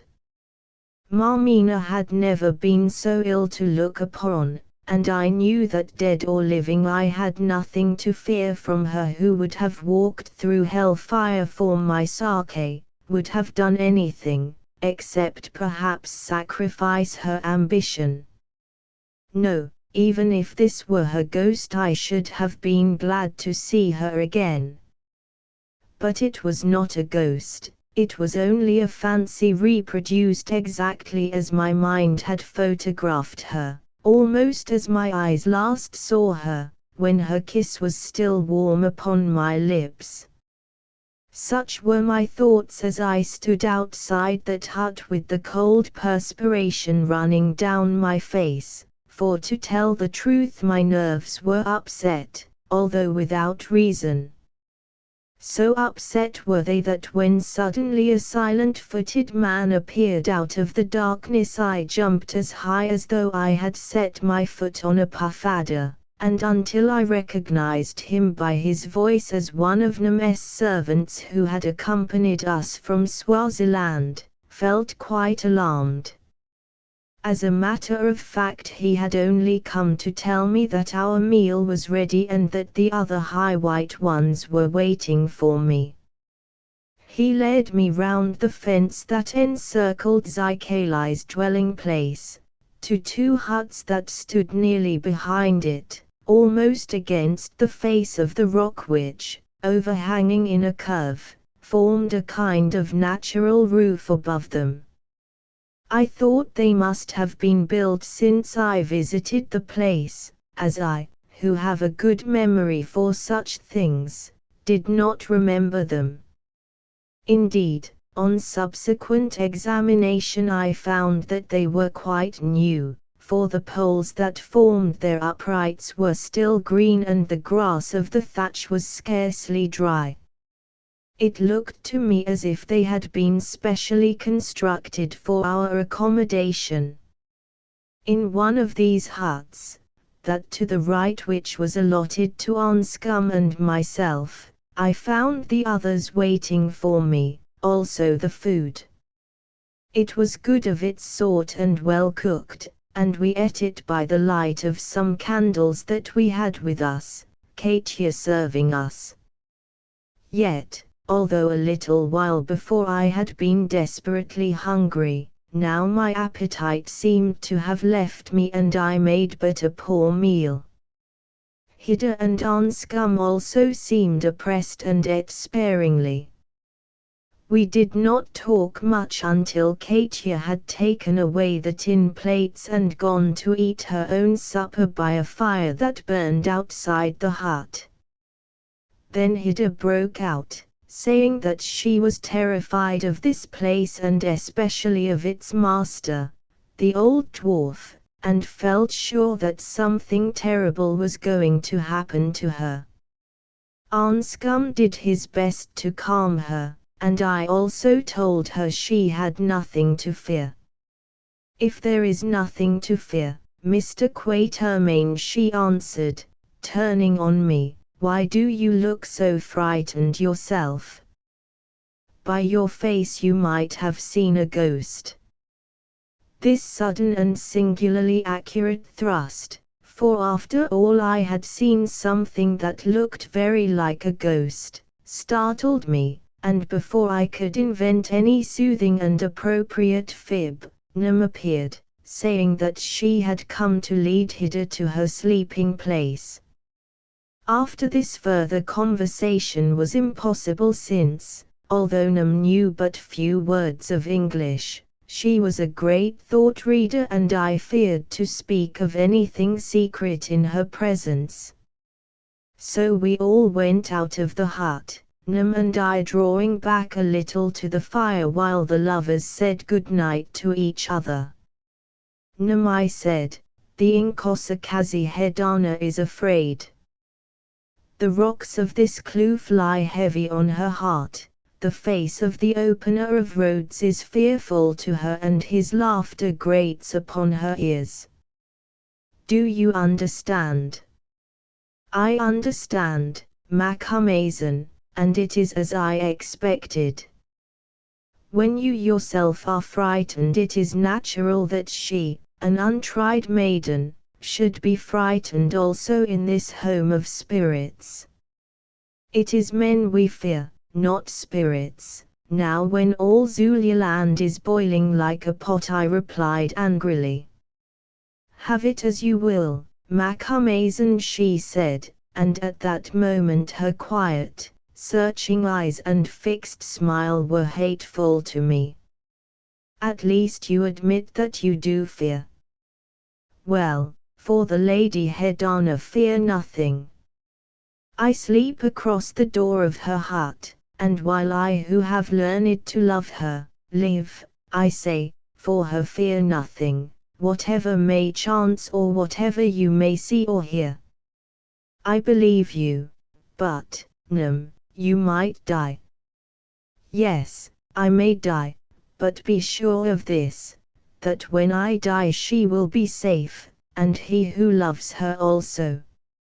Sleep well, Macumazan, and do not dream too much of what you heard and saw in Zykalai's house. Then before I could speak she turned and left me. I did not sleep well, I slept very badly. To begin with, Maurice Anscombe, generally the most cheerful and nonchalant of mortals with a jest for every woe, was in a most depressed condition, and informed me of it several times, while I was getting ready to turn in. He said he thought the place hateful and felt as if people he could not see were looking at him. I had the same sensation but did not mention the fact to him. When I told him he was talking stuff, he only replied that he could not help it, and pointed out that it was not his general habit to be downcast in any danger, which was quite true. Now, he added, he was enjoying much the same sensations as he did when first he saw the Yellowwood Swamp and got the idea into his head that he would kill someone there, which happened in due course. Do you mean that you think you are going to kill somebody else? I asked anxiously. No, he answered, I think I am going to be killed, or something like it, probably by that accursed old villain of a witch doctor, who I don't believe is altogether human. Others have thought that before now, Anscombe, and to be plain, I don't know that he is. He lives too much with the dead to be like other people. And with Satan, to whom I expect he makes sacrifices. The truth is I'm afraid of his playing some of his tricks with Hida. It is for her I fear, not for myself, Alan. Oh. Why on earth did you come here? Because you wished it and it seemed the safest thing to do. Look here, my boy, as usual the trouble comes through a woman. When a man's single, you know the rest. You used to be able to laugh at anything, but now that you are practically double you can't laugh anymore. Well, that's the common lot of man and you've got to put up with it.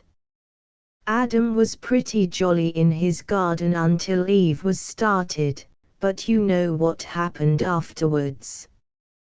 The rest of his life was a compound of temptation, anxiety, family troubles, remorse, hard labor with primitive instruments, and a flaming sword behind him. If you had left your Eve alone you would have escaped all this. But you see you didn't, and as a matter of fact, nobody ever does who is worth his salt, for nature has arranged it so.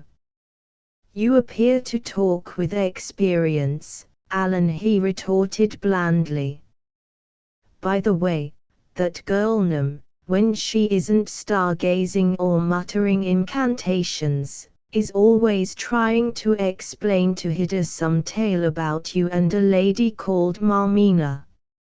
I gather that you were introduced to her in this neighborhood where, Nam says, you were in the habit of kissing her in public, which sounds an odd kind of a thing to do, all of which happened before she, Nam, was born. She adds, according to Katya's interpretation, that you met her again this afternoon, which, as I understand the young woman has been long dead, seems so incomprehensible that I wish you would explain. With reference to Hida I said, ignoring the rest as unworthy of notice, I think you may make your mind easy. Zykalai knows that she is in my charge and I don't believe that he wants to quarrel with me. Still, as you are uncomfortable here, the best thing to do will be to get away as early as possible tomorrow morning, where to we can decide afterwards. And now I am going to sleep, so please stop arguing. As I have already hinted, my attempts in the sleep line proved a failure, for whenever I did drop off I was pursued by bad dreams, which resulted from lying down so soon after supper. I heard the cries of desperate men in their mortal agony. I saw a rain-swollen river, its waters were red with blood. I beheld a vision of one who I knew by his dress to be a Zulu king, although I could not see his face. He was flying and staggering with weariness as he fled. A great hound followed him. It lifted its head from the spoor. It was that of Zikali set upon the hound's body, Zikali who laughed instead of baying. Then one whose copper ornaments tinkled as she walked, entered beside me, whispering into my ear. 250 years have gone by since we talked together in this haunted kloof, she seemed to whisper, and before we talk again face to face there remain to pass of years. Here she ceased, though naturally I should have liked to hear the number. But that is just where dreams break down. They tell us only of what we know, or can evolve therefrom. Of what it is impossible for us to know they tell us nothing, at least as a general rule. I woke up with a start, and feeling stifled in that hot place and aggravated by the sound of Anscombe's peaceful breathing, threw a coat about me and, removing the doorboard, crept into the air. The night was still, the stars shone, and at a little distance the embers of the fire still glowed. By it was seated a figure wrapped in a kaross. The end of a piece of wood that the fire had eaten through fell onto the red ashes and flamed up brightly. By its light I saw that the figure was Nemes. The eternal smile was still upon her face, the smile which suggested a knowledge of hidden things that from moment to moment amused her soul. Her lips moved as though she were talking to an invisible companion, and from time to time, like one who acts upon directions, she took a pinch of ashes and blew them, either towards Hida's hut or ours. Yes, she did this when all decent young women should have been asleep, like one who keeps some unholy, midnight assignation. Talking with her master, Zikali, or trying to cast spells upon us, confound her. Thought I to myself, and very silently crept back into the hut. Afterwards it occurred to me that she might have had another motive, namely of watching to see that none of us left the huts. The rest of the night went by somehow. Once, listening with all my ears, I thought that I caught the sound of a number of men tramping and of some low word of command, but as I heard no more, concluded that fancy had deceived me. There I lay, puzzling over the situation till my head ached, and wondering how we were to get clear of the Black Kloof and Zikali, and out of Zululand, which I gathered was no place for white people at the moment. It seemed to me that the only thing was to make start for Dundee on the Natal border, and for the rest to trust to fortune. If we got into trouble over the death of Rod, unpleasant as this would be, the matter must be faced out, that was all. For even if any witness appeared against us, the man had been killed in self-defense whilst trying to bring about our deaths at the hands of Basutos. I could see now that I was foolish not to have taken this line from the first. But as I think I have already explained, what weighed with me was the terror of involving these young people in a scandal which might shadow all their future lives. Also some fate inch by inch had dragged me into Zululand. Fortunately in life there are few mistakes, and even worse than mistakes that cannot be repaired, if the wish towards reparation is real and earnest. Were it otherwise, not many of us would escape destruction in one form or another.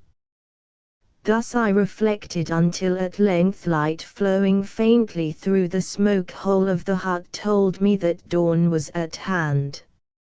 Seeing it, I rose quietly, for I did not wish to wake Anscombe, dressed and left the hut. My object was to find Nam, who I hoped would be still sitting by the fire, and send her to Zykalai with a message that I wished to speak with him at once.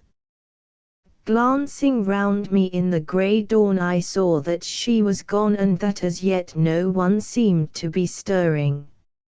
Hearing a hoarse snort at a little distance, I made my way towards the sound, and in a little bay of the overhanging cliff discovered the cart and nearby our beasts tied up with a plentiful supply of forage.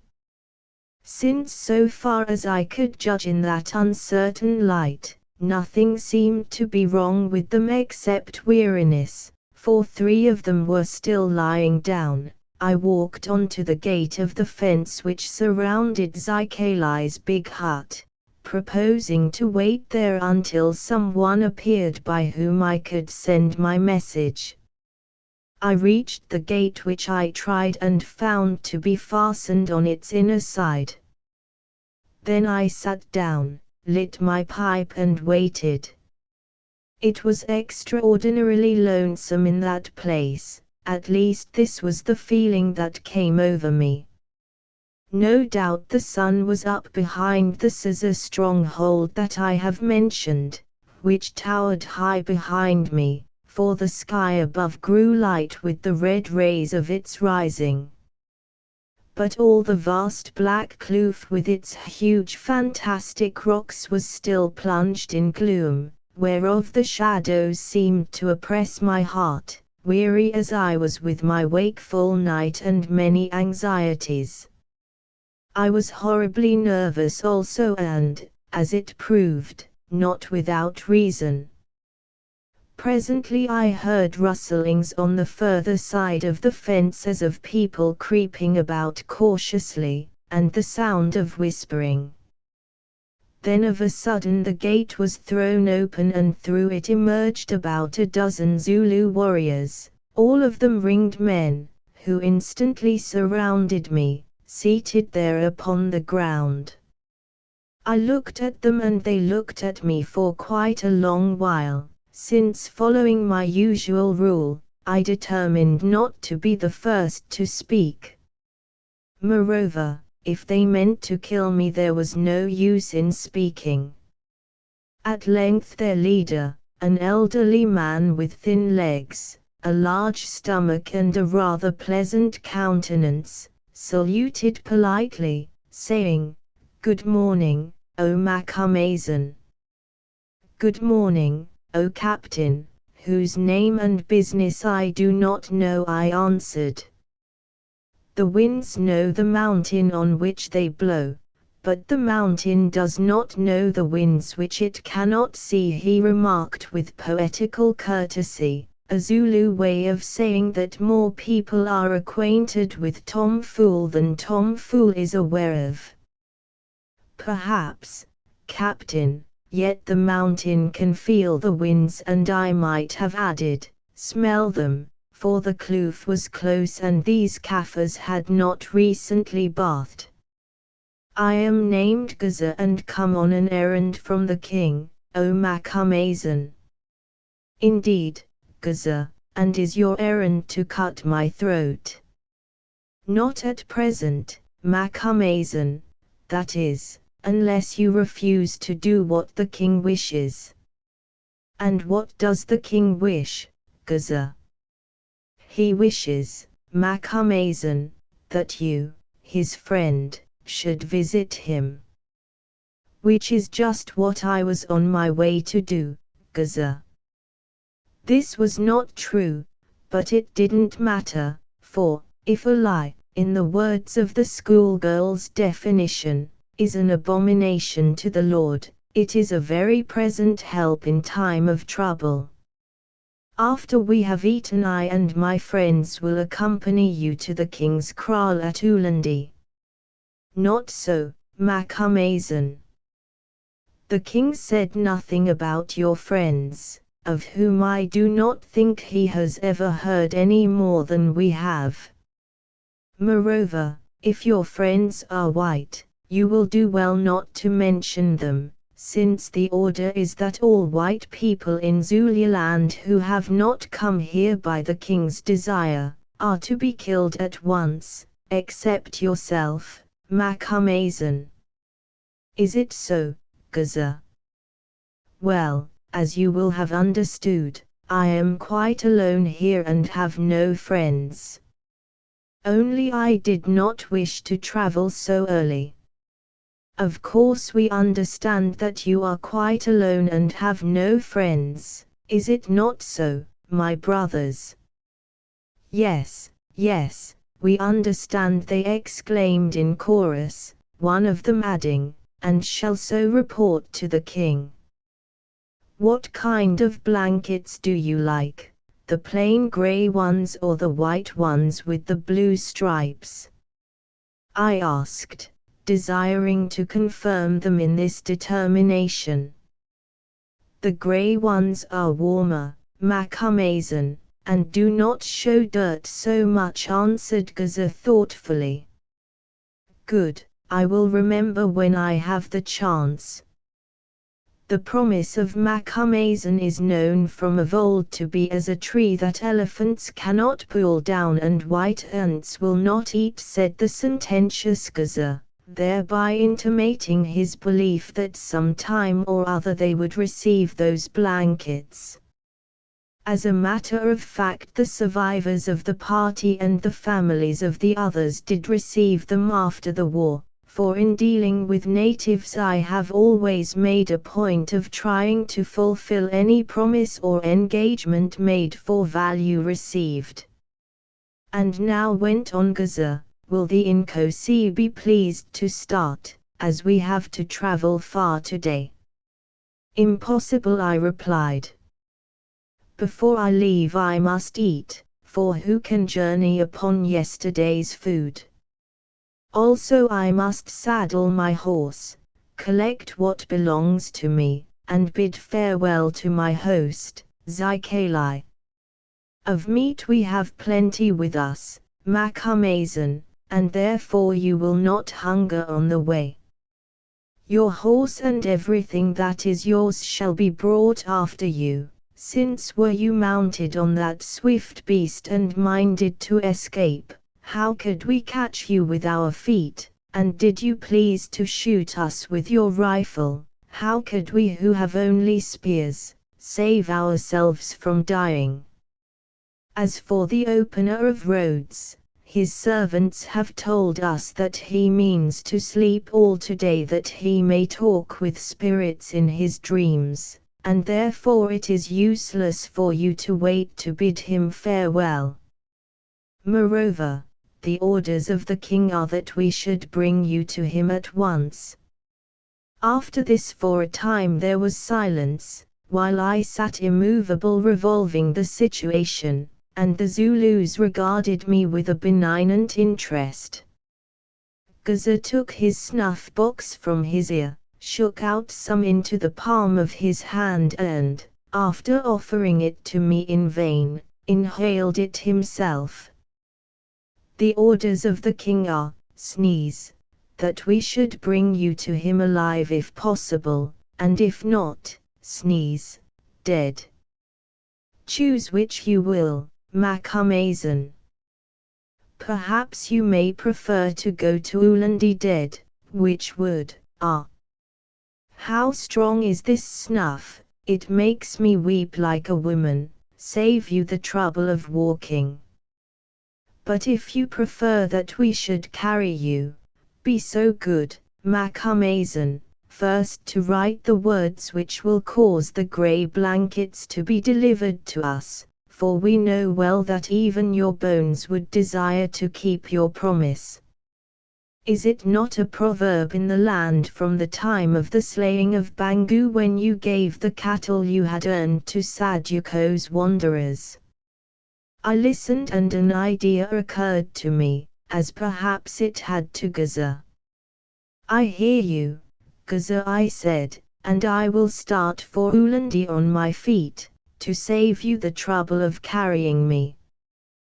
But as the times are rough and accidents may always happen, as, too, I wish to make sure that you should get those blankets, and it may chance that I shall arrive there on my back, first I will write words which, if they are delivered to the witch doctoress Nam, will, sooner or later, turn into blankets. Write the words quickly, Macumazan, and they will be delivered, said Gaza. So I drew out my pocketbook and wrote, Dear Anscum, there is treachery afoot and I think that Zikali is at the bottom of it. I am being carried off to Setweo at Ulandi, by a party of armed Zulus who will not allow me to communicate with you, probably by Zikali's orders. You must do the best you can for Hida and yourself.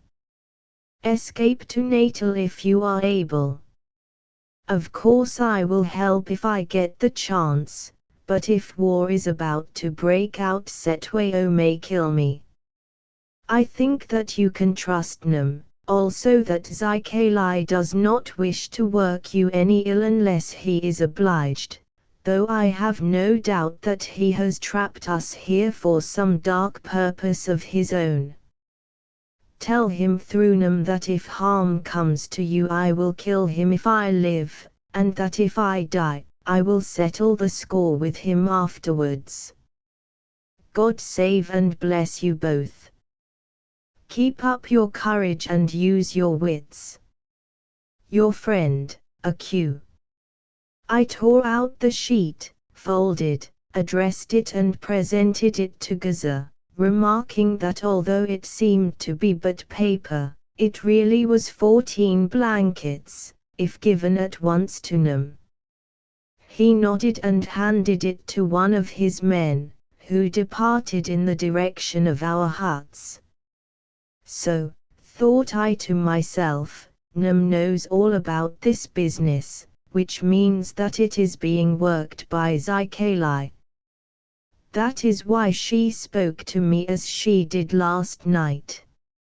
It is time to start, Macumazan, and I think you told us that you would prefer to do so on your feet, said Gaza, looking suggestively at his spear. I am ready, I said, rising because I must.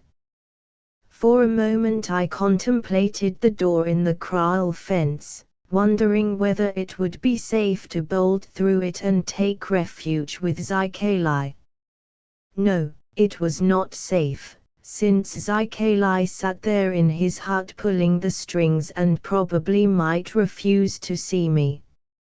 Moreover, it was likely enough that before I could find him one of those broad spears would find my heart. There was nothing to be done except submit. Still I did call out in a loud voice, Farewell, Zikali. I leave you without a present against my will who am being taken by soldiers to visit the king at Ulandi. When we meet again I will talk all this matter over with you. There was no answer, and as Gaza took the opportunity to say that he disliked the noise of shouting extremely, which sometimes made him do things that he afterwards regretted, I became silent. Then we departed, I in the exact center of that guard of Zulus, heavy-hearted and filled with fears both for myself and those I left behind me. Down the black kloof we tramped, emerging on the sunlit plain beyond without meeting anyone. A couple of miles further on we came to a small stream where Gaza announced we would halt to eat. So we ate of cold toasted meat which one of the men produced from a basket he carried, unpalatable food but better than nothing.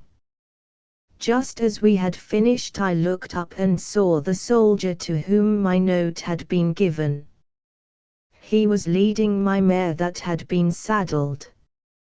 On it were my large saddle bags packed with my belongings, also my thick overcoat, mackintosh, water bottle, and other articles down to a bag of tobacco, a spare pipe and a box of wax matches. Moreover, the man carried my double-barreled express rifle and a shotgun that could be used for ball, together with 2 bags of cartridges.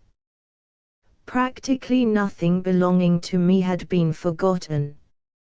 I asked him who had collected the things. He replied the Doctressnum had done so and had brought him the horse saddled to carry them. He did not know who saddled the horse as he had seen no one but Num to whom he had given the writing which she hid away.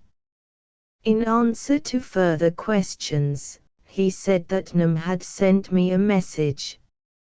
It was, I bid farewell to Macumazon for a little while and wish him good fortune till we meet again. Let him not be afraid in the battle, for even if he is hurt it will not be to death, since those go with him whom he cannot see, and protect him with their shields. Say to Macumazon that I, Num, remember in the morning what I said in the night and that what seems to be quite lost is ofttimes found again. Wish him good fortune and tell him I am sorry that I had not time to cause his spare garments to be cleansed with water, but that I have been careful to find his little box with the white man's medicines. I could extract nothing more from this soldier, who was either very stupid, or chose to appear so, nor indeed did I dare to put direct questions about the cart and those who travelled in it. Soon we marched again, for Gaza would not allow me to ride the horse, fearing that I should escape on it.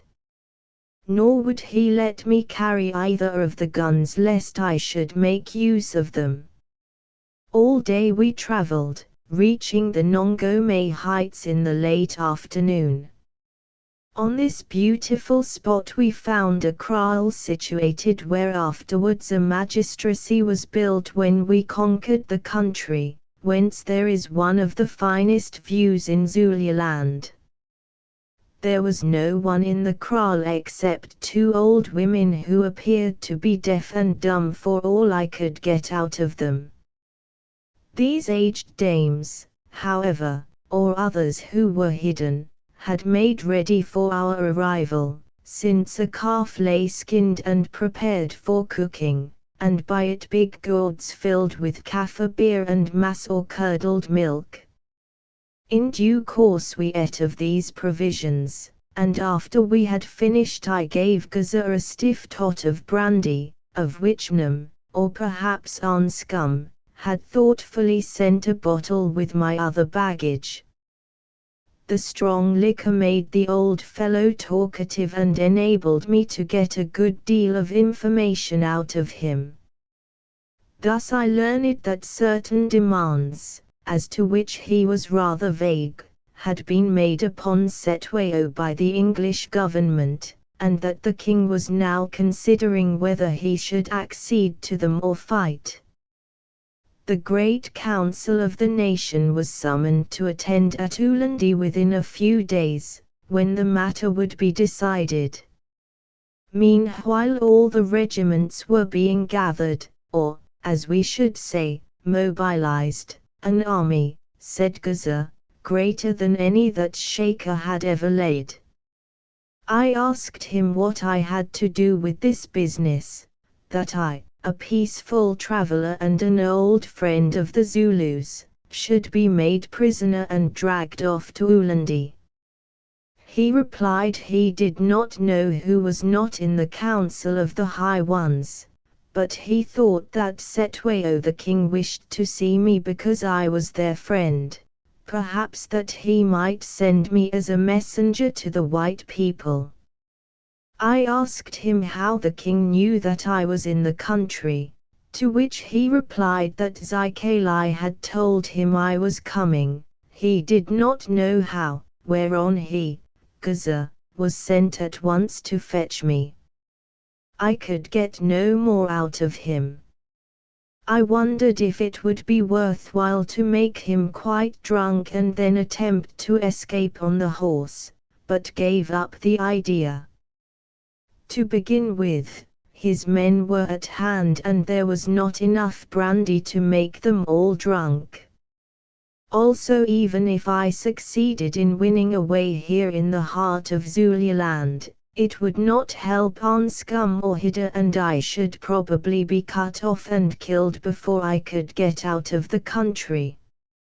So I abandoned the plan and went to sleep instead. Next morning we left Nongome early in the hope of reaching Ulandi that evening if the Ivuna and Black Umfolozi rivers proved fordable. As it chanced, although they were high, we were able to cross them, I seated on the horse which two of the Zulus led. Next we tramped 4 miles through the terrible Bekamizi Valley, a hot and desolate place which the Zulus swear is haunted. So unhealthy is this valley, which is the home of large game, that whole kraals full of people who have tried to cultivate the rich land, have died in it of fever, or fled away leaving their crops unreaped. Now no man dwells there. After this we climbed a terrible mount to the high land of Malabatini, and having eaten, pushed on once more. At length we sighted the great hill-encircled plain of Ulandi, which may be called the cradle of the Zulu race as, politically speaking, it was destined to be its coffin. On the ridge to the west once stood the Nobamba kraal where dwelt Sanzangakona, the father of Shaker the lion. Nearer to the white Umfolozi was Panda's dwelling place, Nodwengu, which once I knew so well, while on the slope of the hills of the northeast stood the town of Ulandi in which Setwayo dwelt, bathed in the lights of sunset. Indeed it and all the vast plain were red as though with blood, red as they were destined to be on the coming day of the last battle of the Zulus. Chapter 13.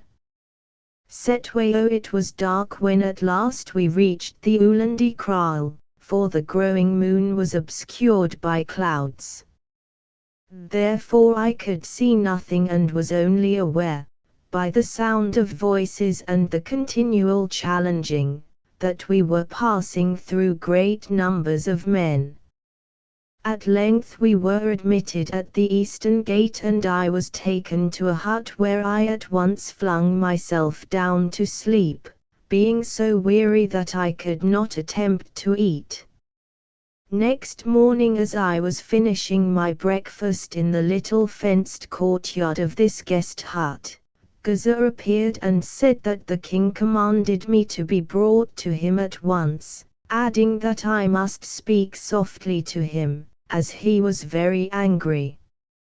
So off we went across the great cattle kraal where a regiment of young men, 2,000 strong or so, were drilling with a fierce intensity which showed they knew that they were out for more than exercise.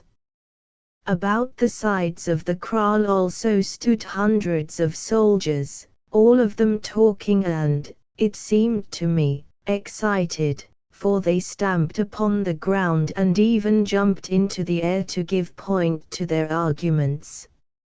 Suddenly some of them caught sight of me, whereon a tall, truculent fellow called out, "What does a white man at Ulandi at such a time, when even John Donne dare not come?" Let us kill him and send his head as a present to the English general across the Tugela. That will settle this long talk about peace or war." Others of a like mind echoed this kind proposal, with the result that presently a score or so of them made a rush at me, brandishing their sticks, since they might not carry arms in the royal kraal. Gaza did his best to keep them off, but was swept aside like a feather, or rather knocked over, for I saw him on his back with his thin legs in the air.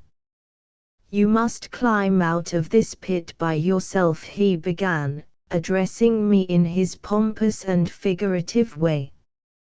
Then somebody stamped on his face, and fixing his teeth in his assailant's heel, he grew silent for a while. The truculent blackguard, who was about 6 feet 3 high and had a mouth like a wolf's throat, arrived in front of me and, bending down, roared out, "We are going to kill you, white man."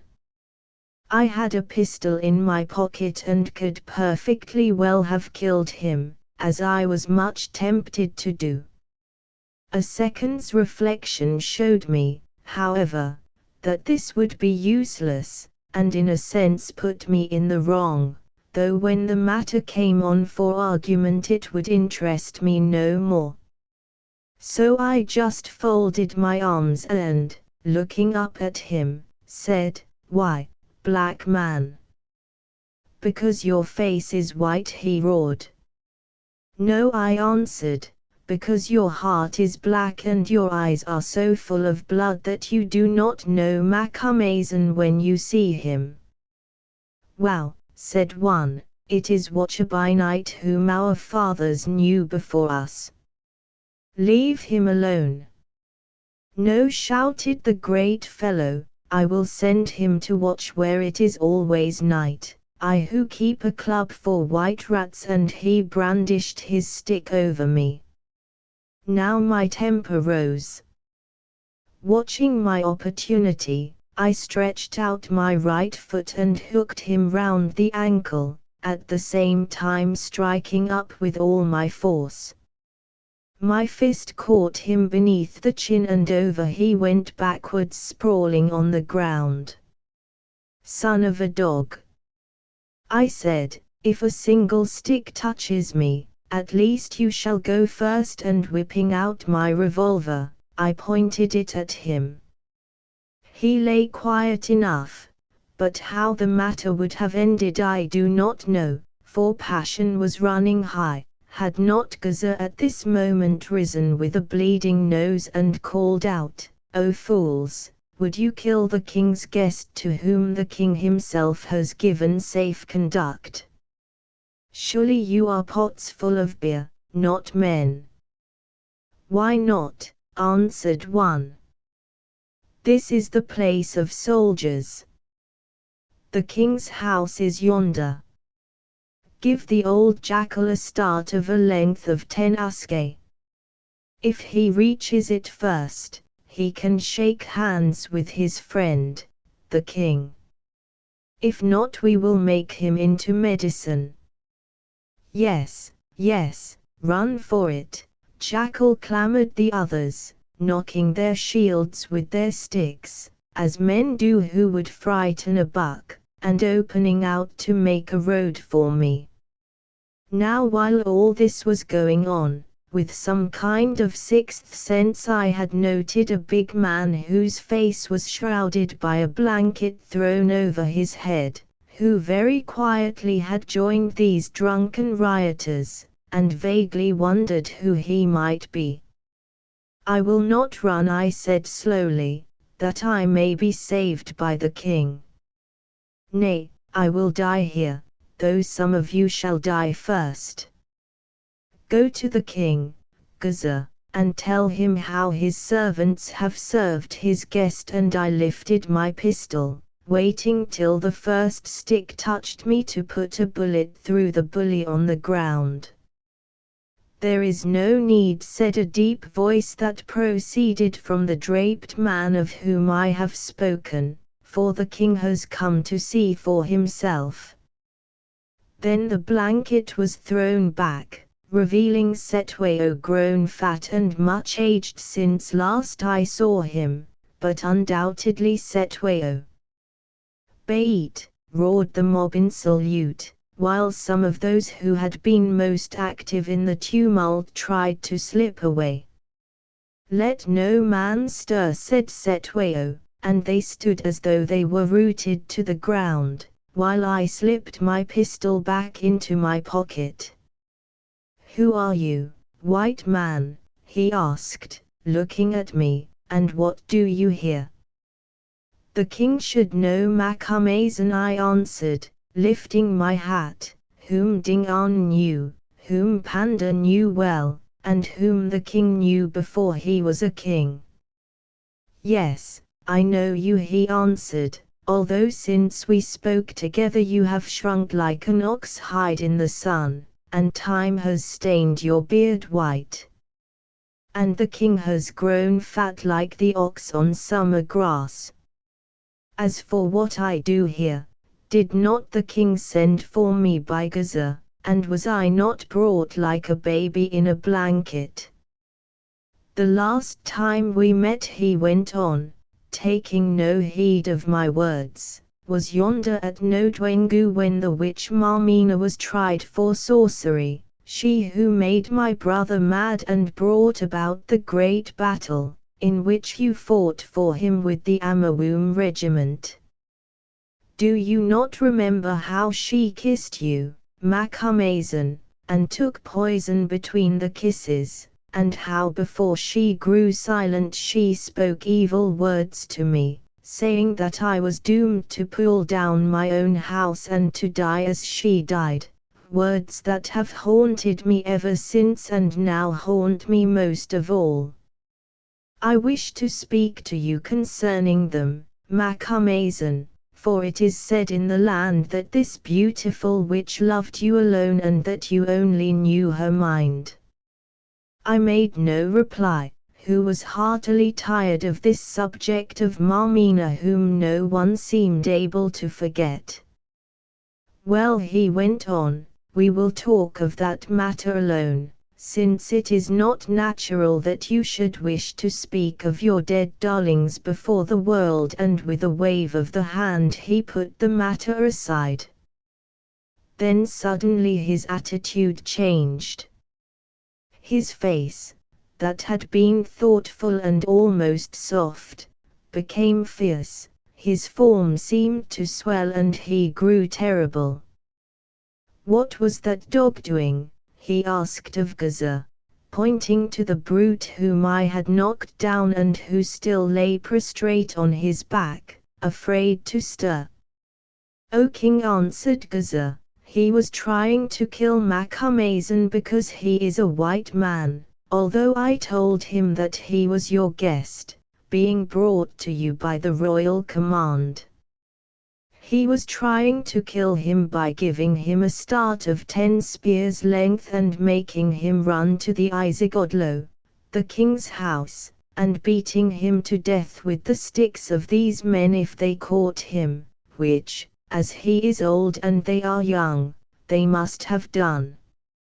Only the watcher by night would not run, no, although he is so small he knocked him to the earth with his fist, and there he lies. That is all, O king." "Rise, dog," said Cetwayo, and the man rose trembling with fear, and, being bidden, gave his name, which I forget. "Listen, dog," went on the king in the same cold voice. "What Gaza says is true, for I saw and heard it all with my eyes and ears. You would have made yourself as the king. You dared to try to kill the king's guest to whom he had given safe conduct, and to stain the king's doorposts with his blood, thereby defiling his house and showing him to the white people as a murderer of one of them whom he had promised to protect. Macumazahn, do you say how he shall die, and I will have it done. I do not wish him to die, I answered. I think that he and those with him were drunk. Let him go, O king. I, Macumazahn, I will let him go. See now, we are in the center of the cattle kraal, and to the eastern gate is as far as to the Isigodlo. Let this man have a start of 10 spears length and run to the eastern gate, as he would have made Macumazahn run to the king's house, and let his companions, those who would have hunted Macumazahn, hunt him.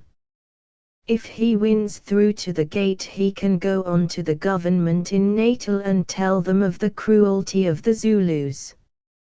Only then, let those who hunted him be brought before me for trial, and perhaps we shall see how they can run. Now the poor wretch caught hold of my hand, begging me to intercede for him, but soldiers who had come up dragged him away and, having measured the distance allowed him, set him on a mark made upon the ground. Presently at a word off he sped like an arrow, and after him went his friends, 10 or more of them. I think they caught him just by the gate doubling like a hare, or so the shouts of laughter from the watching regiment told me. For myself I would not look. That dog ate his own stomach, said Setwayo grimly, thereby indicating in native fashion that the biter had been bit or the engineer hoist with his petard. It is long since there has been a war in the land, and some of these young soldiers who have never used an assegai save to skin an ox or cut the head from a chicken, shout too loud and leap too high. Now they will be quieter, and while you stay here you may walk where you will in safety, Macumazahn, he added thoughtfully. Then dismissing the matter from his mind, as we white people dismiss any trivial incident in a morning stroll, he talked for a few minutes to the commanding officer of the regiment that was drilling, who ran up to make some report to him, and walked back towards the Isigodlo, beckoning me to follow with Gaza. After waiting for a little while outside the gate in the surrounding fence, a body servant ordered us to enter, which we did, to find the king seated on the shady side of his big hut quite alone. At a sign I also sat myself down upon a stool that had been set for me, while Gaza, whose nose was still bleeding, squatted at my side. Your manners are not so good as they were once, Macumazahn, said Setwayo presently, or perhaps you have been so long away from the royal kraal that you have forgotten its customs. I stared at him, wondering what he could mean, whereon he added with a laugh, what is that in your pocket? Is it not a loaded pistol, and do you not remember that it is death to appear before the king armed? Now I might kill you and have no blame, although you are my guest, for who knows that you are not sent by the English Queen to shoot me? I ask the king's pardon, I said humbly enough. I did not think about the pistol. Let your servants take it away. Perhaps it is safer in your pocket, where I saw you place it in the cattle kraal, Macumazahn, than in their hands, which do not know how to hold such things. Moreover, I know that you are not one who stabs in the dark, even when our peoples growl round each other like two dogs about to fight, and if you were, in this place your life would have to pay for mine. There is beer by your side, drink and fear nothing. Did you see the opener of roads, Gaza, and if so, what is his answer to my message? O king, I saw him, answered Gaza. The father of the doctors, the friend and master of the spirits, says he has heard the king's word, yes, that he heard it as it passed the king's lips, and that although he is very old, he will travel to Ulundi and be present at the great council of the nation which is to be summoned on the 8th day from this, that of the full moon. Yet he makes a prayer of the king. It is that a place may be prepared for him, for his people and for his servants who carry him, away from this town of Ulundi, where he may sojourn quite alone, a decree of death being pronounced against any who attempt to break in upon his privacy, either where he dwells or upon his journey.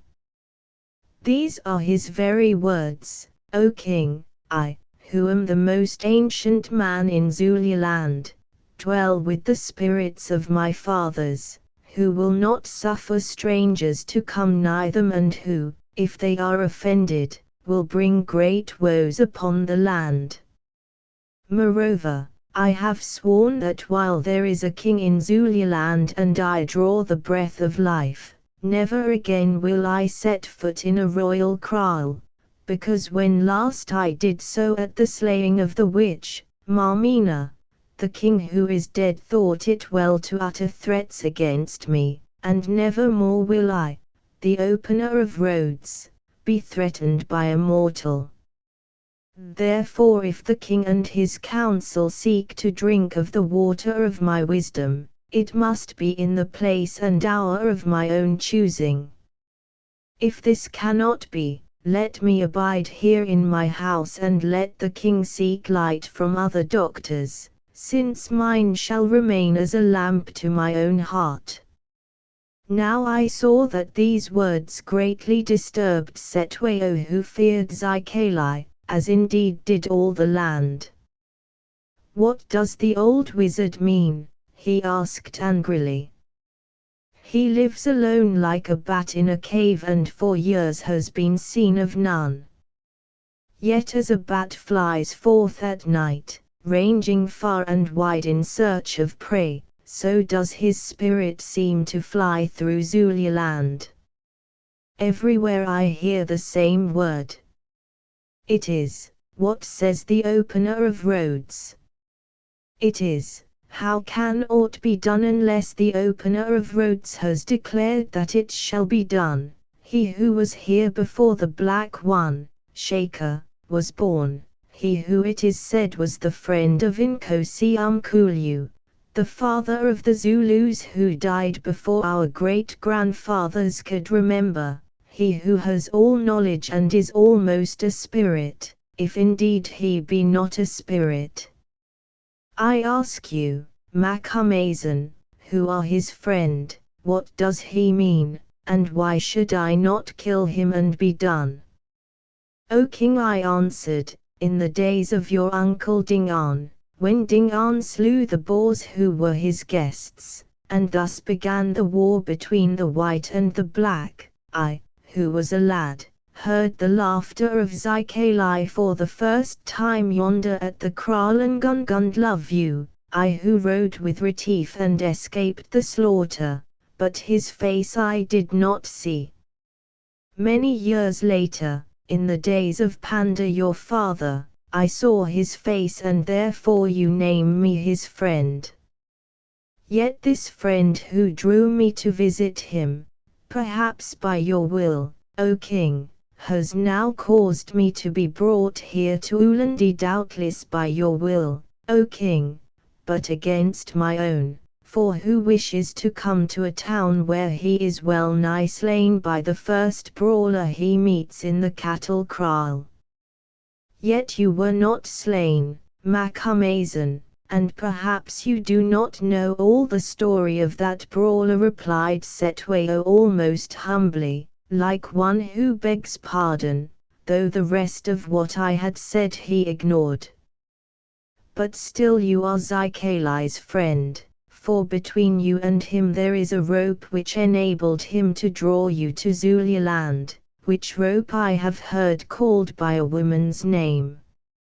Therefore by the spirit of that woman, which still can draw you like a rope, I charge you, tell me, what does this old wizard mean, and why should I not kill him and be rid of one who haunts my heart like an evil vision of the night and, as I sometimes think, is an umtakati, an evildoer, who would work ill to me and all my house, yes, and to all my people.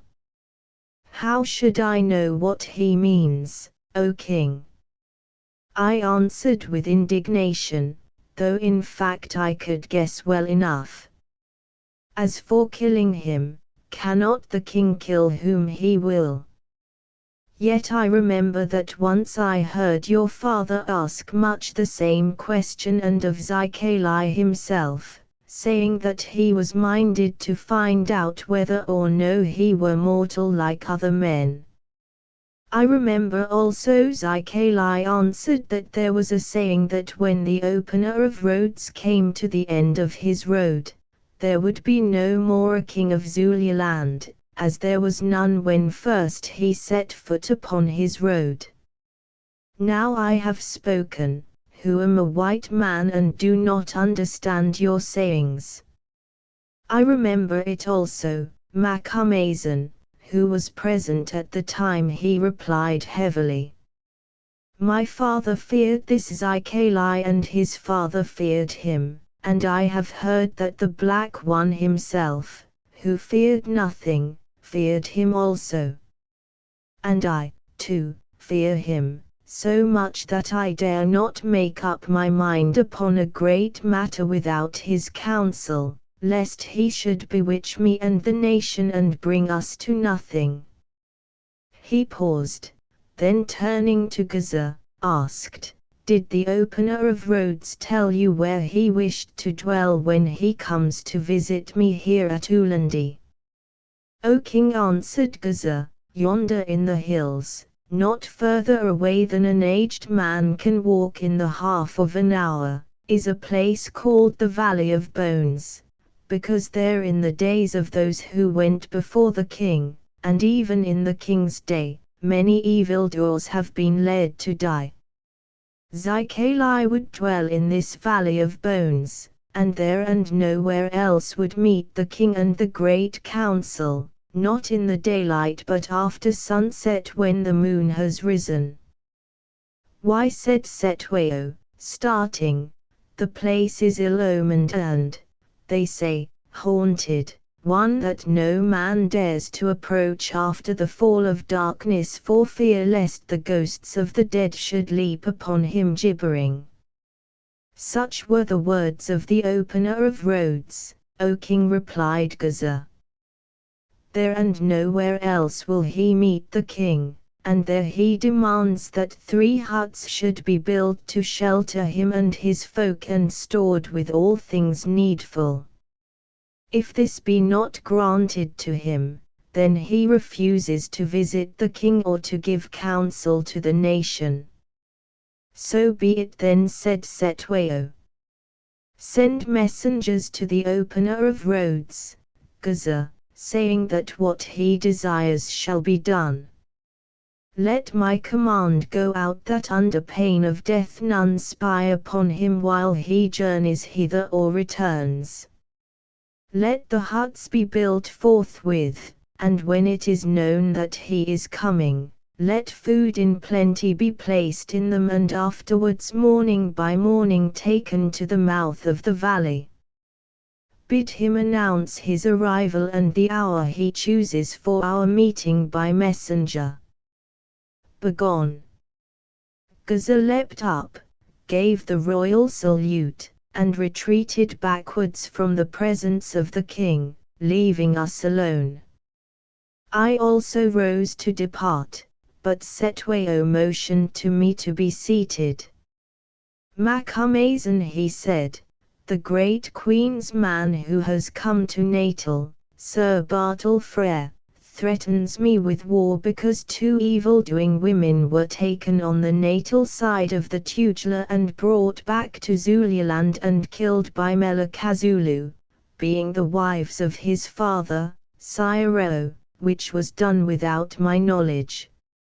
Also 2 white men were driven away from an island in the Tugela River by some of my soldiers.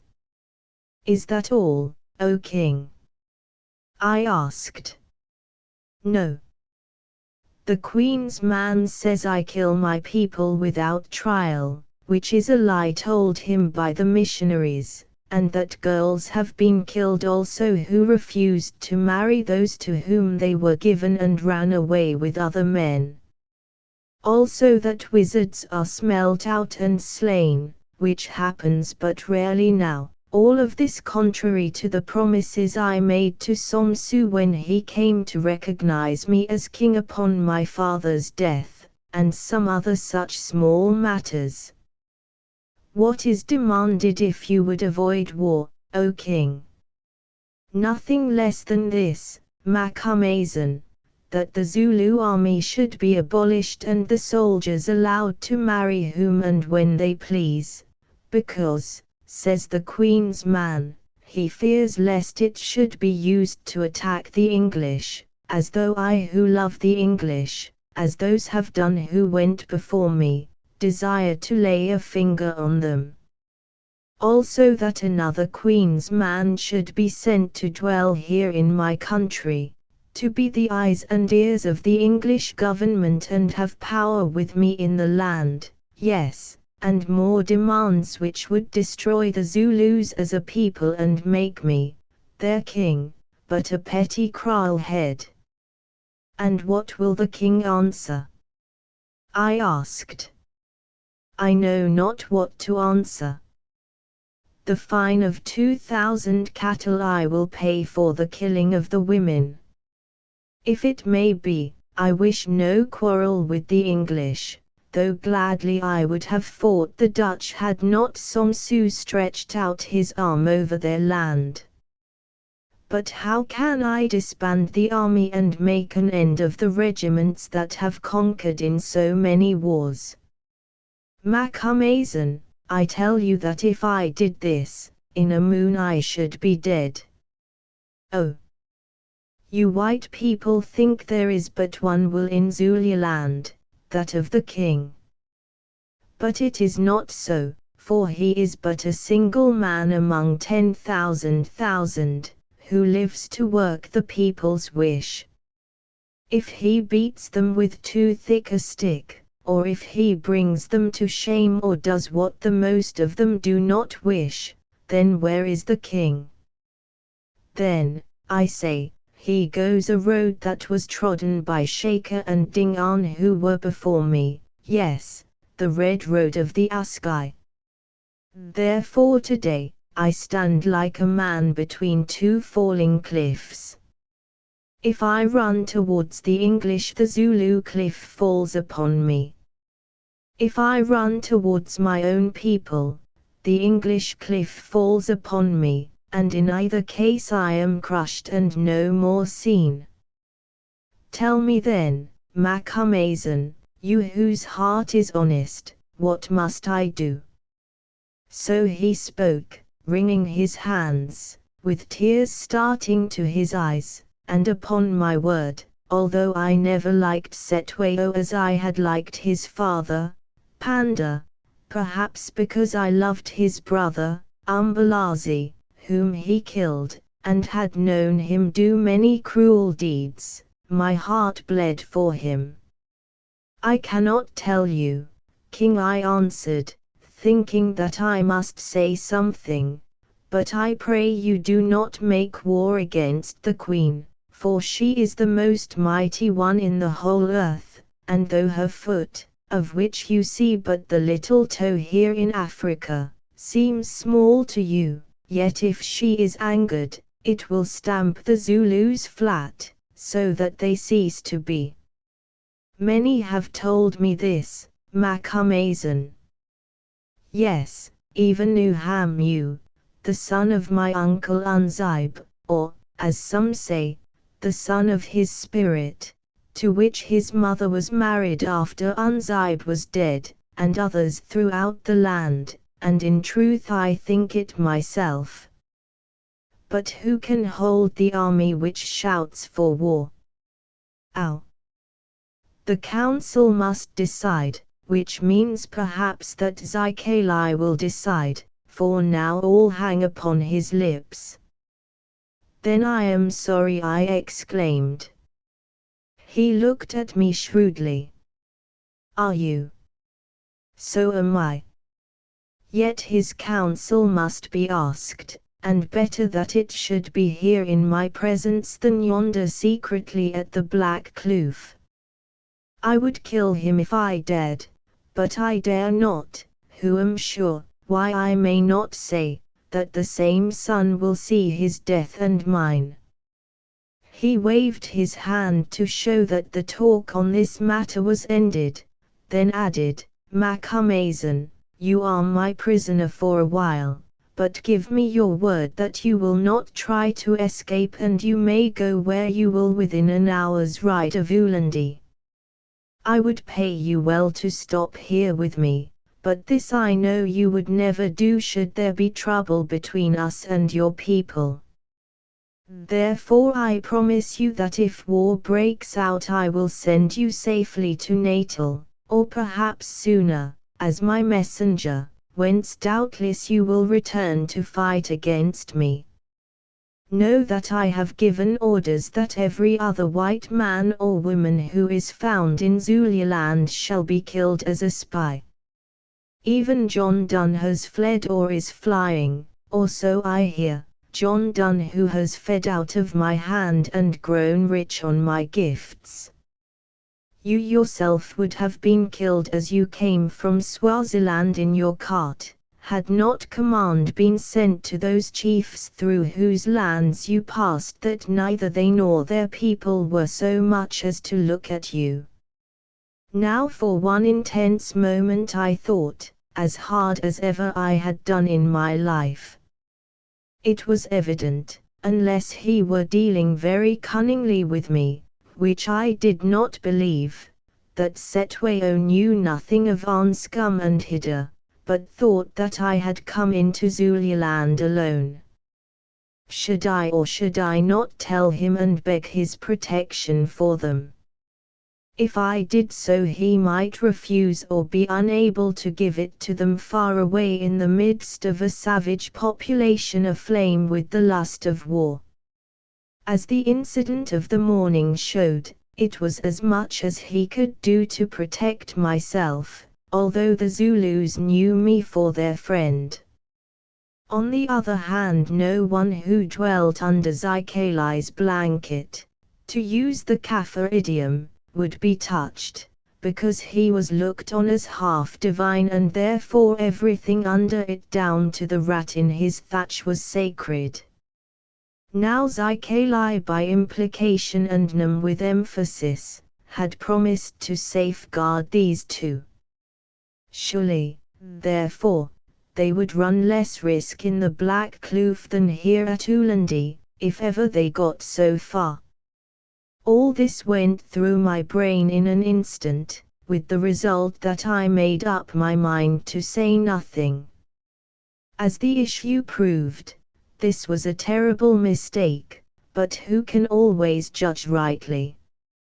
Had I spoken out, it seems to me probable that Setwayo would have granted my prayer and ordered that these two should be escorted out of Zululand before hostilities began, although of course they might have been murdered on the way. Also, for a reason that will become evident later, it is possible that there would never have been any hostilities. All I can plead is, that I acted for the best and fate would have it so. Another moment and the chance was gone. The gate opened and a body servant appeared announcing that one of the great captains with some of his officers waited to see the king. Setwayo made a sign, whereon the servant called out something, and they entered, 3 or 4 of them, saluting loudly. Seeing me they stopped and stared, whereon Setwayo shortly, but with much clearness, repeated to them and to an induna who accompanied them, what he had already said to me, namely that I was his guest, sent for by him that he might use me as a messenger if he thought fit. He added that the man who dared to speak a word against me, or even to look at me askance, should pay the price with his life, however high his station, and he commanded that the heralds should proclaim this his decree throughout Ulandi and the neighboring kraals. Then he held out his hand to me in token of friendship, bidding me to go softly and come to see him whenever I wished, and dismissed me in charge of the induna, one of the captains and some soldiers. Within 5 minutes of reaching my hut I heard a loud-voiced crier proclaiming the order of the king and knew that I had no more to fear. Chapter 14. The Valley of Bones. The week that followed my interview with Setwayo was indeed a miserable time for me. For myself, as I have said, I had no fear, for the king's orders were strictly obeyed. Moreover, the tale of what had happened to the brute who wished to hunt me down in the cattle kraal had travelled far and wide and none sought to share his fate. My hut was inviolate and well supplied with necessary food, as was my mare, and I could wander where I liked and talk with whom I would. I could even ride to exercise the horse, though this I did very sparingly and only in the immediate neighborhood of the town for fear of exciting suspicion or meeting Zulus whom the king's word had not reached. Indeed, on these occasions I was always accompanied by a guard of swift-footed and armed soldiers sent to protect me or more probably to kill me if I did anything that seemed suspicious. In the course of my rambles I met sundry natives whom I had known in the old days, some of them a long while ago. They all seemed glad to see me and were quite ready to talk of past times, but of the present they would say little or nothing, except that they were certain there would be war. Of Anscombe and Hida I could hear nothing, and indeed did not dare to make any direct inquiries concerning them, but several reliable men assured me that the last missionaries and traders having departed, there was not a white man, woman or child left in Zululand except myself. It was all black, they said, referring to the color of their people, as it had been before the time of Shaker. So I was forced to eat out my heart with anxiety in silence, hoping and praying that Zikali had played an honest part and sent them away safely. Why should he not have done so, seeing that it was my presence he had desired, not theirs? They were only taken, or rather snared, because they were with me and could not be separated, or so I believed at the time. One ray of comfort I did get. About the 5th day after my interview I saw Gaza, who told me that the king's messengers were back from the Black Kloof and had brought a word for me from Zikali himself.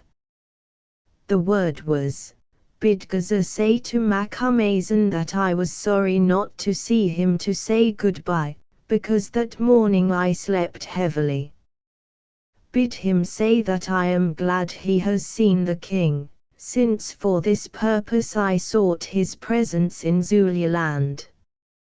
Bid him say that he is to fear nothing, and that if his heart is heavy about others whom he loves, he should make it light again, since the spirits have them in their keeping as they have him, and never were they or he more safe than they are today."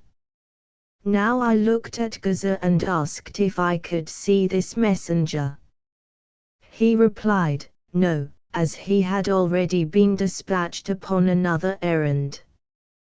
Then I asked him if the messenger had said anything else. He answered, yes, one thing that he had forgotten, namely that the writing about blankets should now be in natal. Then suddenly he changed the subject and asked me if I would like to accompany him to the Valley of Bones, where he was ordered to inspect the huts which were being built for Zykalai and his people. Of course I said I should, hoping, quite without result, that I might get something more out of him on the road. Now this town of Setwaos stands, or rather stood, for it has long been burnt, on the slope of the hills to the northeast of the plains of Ulandi. Above it these hills grow steeper, and deep in the recesses of one of them is the Valley of Bones. There is nothing particularly imposing about the place, no towering cliffs or pillars of piled granite, as at the Black Kloof. It is just a vale cut out by water, bordered by steep slopes on either side, and a still steeper slope strewn with large rocks at its end. Dotted here and there on these slopes grew tall aloes that from a little distance looked like scattered men, whereof the lower leaves were shriveled and blackened by veld fires. Also there were a few euphorbias, grey, naked-looking things that end in points like fingers on a hand, and among them some sparse thorn trees, struggling to live in an inhospitable soil. The place has one peculiarity. Jutting into it from the hillside is a ridge or spur, 60 or 70 yards in length by perhaps 20 broad, that ends in a flat point of rock which stands about 40 feet above the level of the rest of the little valley. On this ridge also grew tall aloes until near its extremity the soil ceased, or had been washed away from the water-worn core of rock. It was, and no doubt still is, a desolate-looking spot, at any rate for most of the day when, owing to the shadow of the surrounding hills, it receives but little sun. Everything about it, especially when I was there in a time of rain, seemed dank and miserable, although the flat floor of the kloof was clothed with a growth of tall, coarse grass, and weeds that bore an evil-smelling flower. Perhaps some sense of appropriateness had caused the Zulu kings to choose this lonesome, deathly-looking gorge as one of their execution grounds.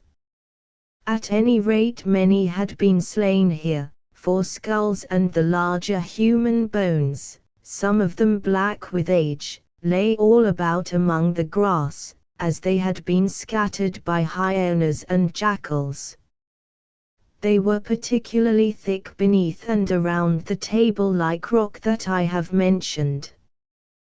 Gaza told me that this was because the king's slayers made a custom of dragging the victim along the projecting tongue to the edge of this rock and hurling him, either dead or living, to the ground beneath, or, in the case of witches, driving them over after they had been blinded. Such was the spot that Zykalai had selected to abide in during his visit to Ulandi. Certainly where privacy was an object it was well chosen, for, as Setweo had said and as Gaza emphasized to me, it had the repute of being the most thoroughly haunted place in all Zululand, with the sole exception, perhaps, of the ridge opposite to Dingaan's old kraal where once I shot the vultures for my life and those of my companions. 1. Even in the daytime people gave it a wide berth, and at night nothing would induce them to approach it, at any rate alone. 1. See the book called Marie, by H. Rider Haggard. Here to one side of and near the root of the tongue of land of which I have spoken, The huts that Zykalai had demanded for himself and his company were being rapidly built, close to a spring of water, by a large body of men who labored as though they wished to be done with their task. Also about halfway up the donga, for really it was nothing more, at a distance of perhaps 25 paces from its flat point whence the condemned were hurled, a circular space of ground had been cleared and levelled which was large enough to accommodate 50 or 60 men. On this space, Gaza told me, the king and the council were to sit when they came to seek light from Zykalai. In my heart I reflected that the light they were likely to get from him would be such as may be supposed to be thrown by hellfire. For be it remembered I knew what these people never seemed to understand, that Zykalai was the most bitter of their enemies. To begin with, he was of Undwandwe blood, one of the people whom the great King Shaker had destroyed. Then this same Shaker had robbed him of his wives and murdered his children, in revenge for which he had plotted the slaying of Shaker, as he did that of his brothers, Umlangana and Dingan, the latter of whom he involved in a quarrel with the Boers. Subsequently he brought about the war between the princes Setweo and Umbalazi, in which I played a part. Now I was certain that he intended to bring about another war between the English and the Zulus, knowing well that in the end the latter would be destroyed, and with them the royal house of Sanzangakona which he had sworn to level with the dust. Had he not told me as much years ago, and was he one to go back upon his word? Had he not used Marmina with her beauty and ambitions as his tool, and when she was of no further service to him, given her to death, as he had used scores of others and in due season given them to death? Was I not myself perhaps one of those tools destined to be thrown into the pit of doom when my turn came, though in what way I could help his plots was more than I could see, since he knew well that I should do my best to oppose him. Oh! I had half a mind to go to Setweo and tell him all I knew about Zykalai, even if it involved the breaking of confidences. But stay. Even if I were believed, this far-seeing wizard held hostages for my good behavior, and if I betrayed him what would happen to those hostages?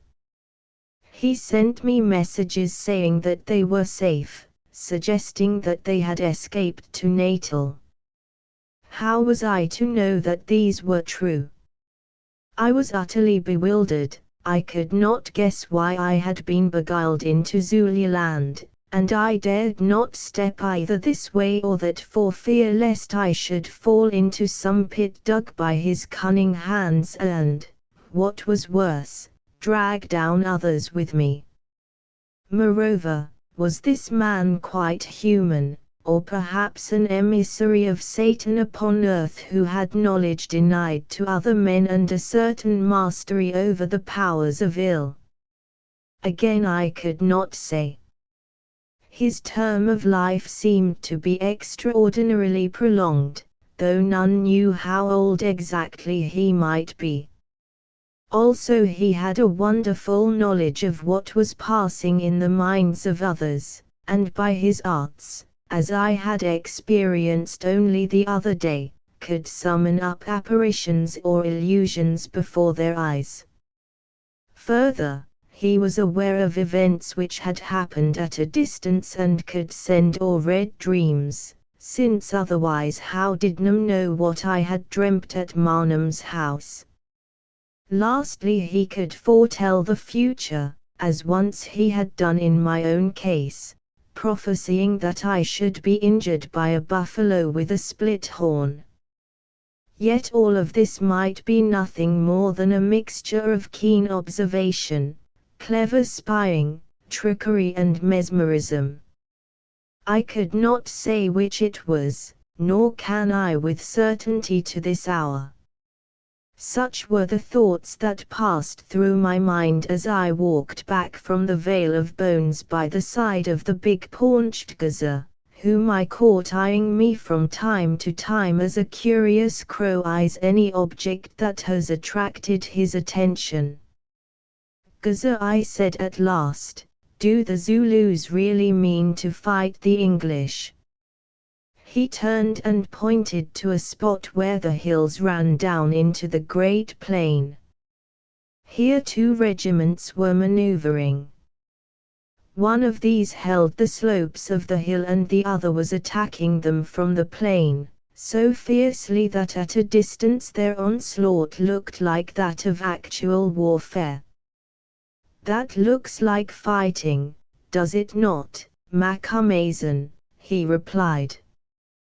"Yes, Gaza, yet it may be but play." "Quite so, Macumazahn. It may be fighting or it may be but play.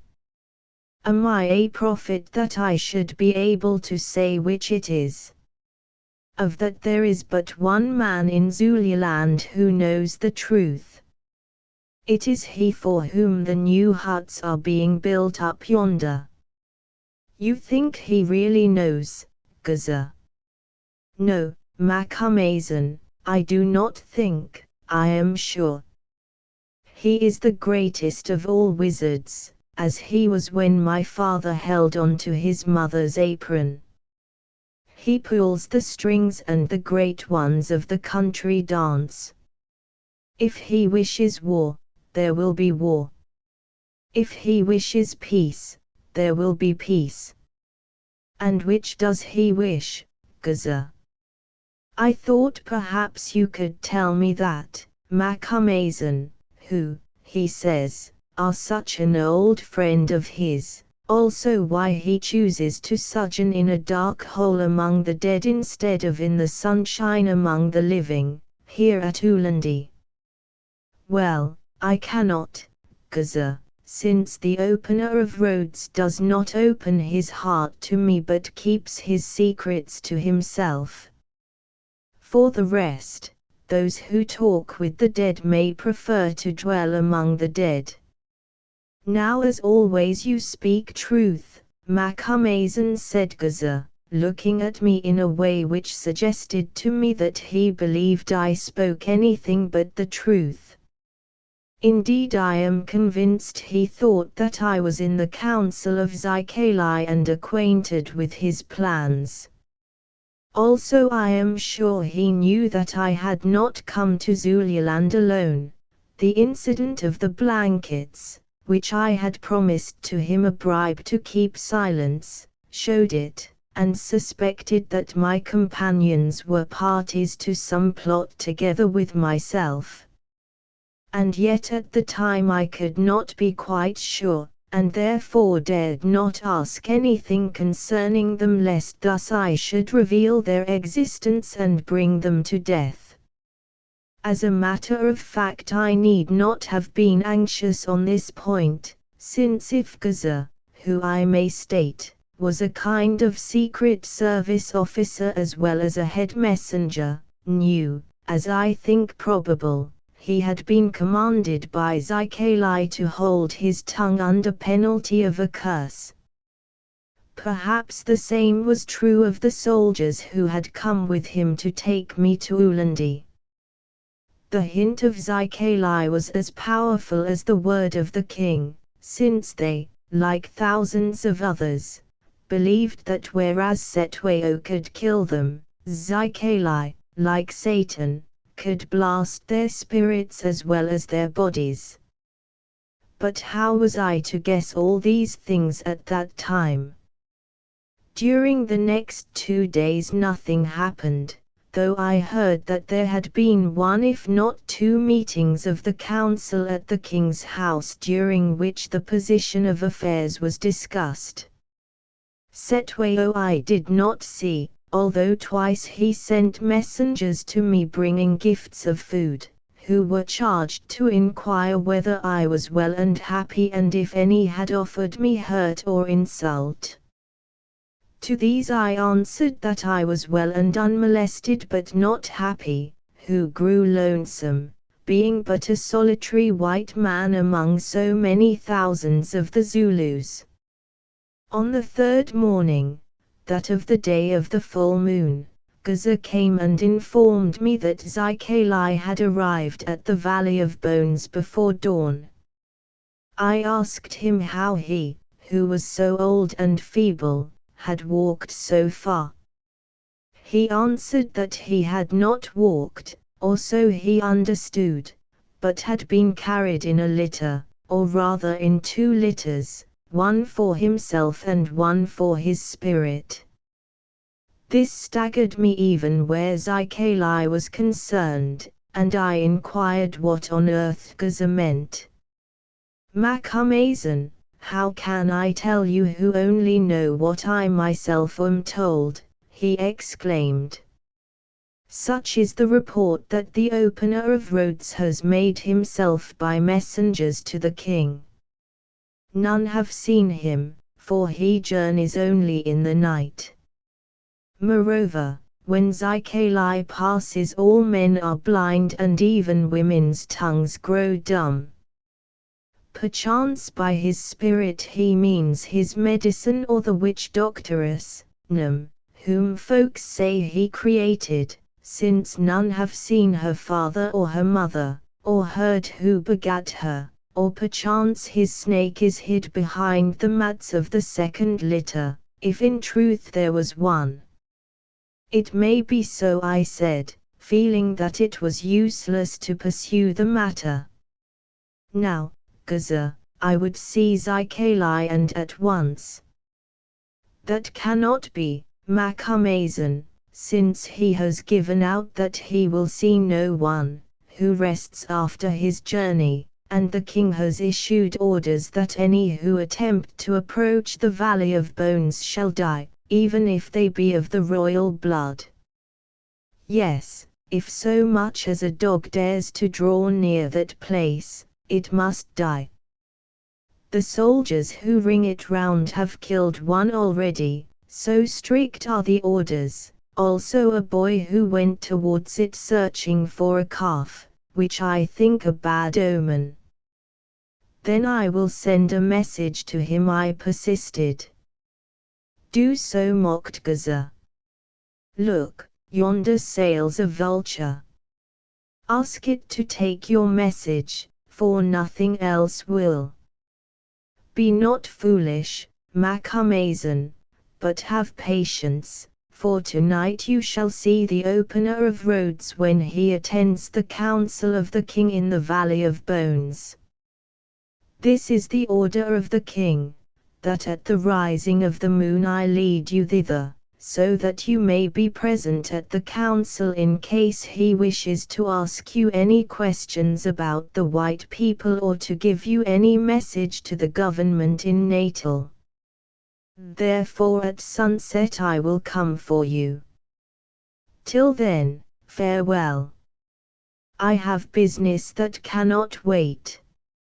Can I see the king? I cried. Not so, Macumazan. All today he makes sacrifice to the spirits of his ancestors and must not be approached. Gaza called back as he departed. Availing myself of the permission of the king to go where I would, a little later in the day I walked out of the town towards the Valley of Bones in order to ascertain for myself whether what Gaza had told me was true.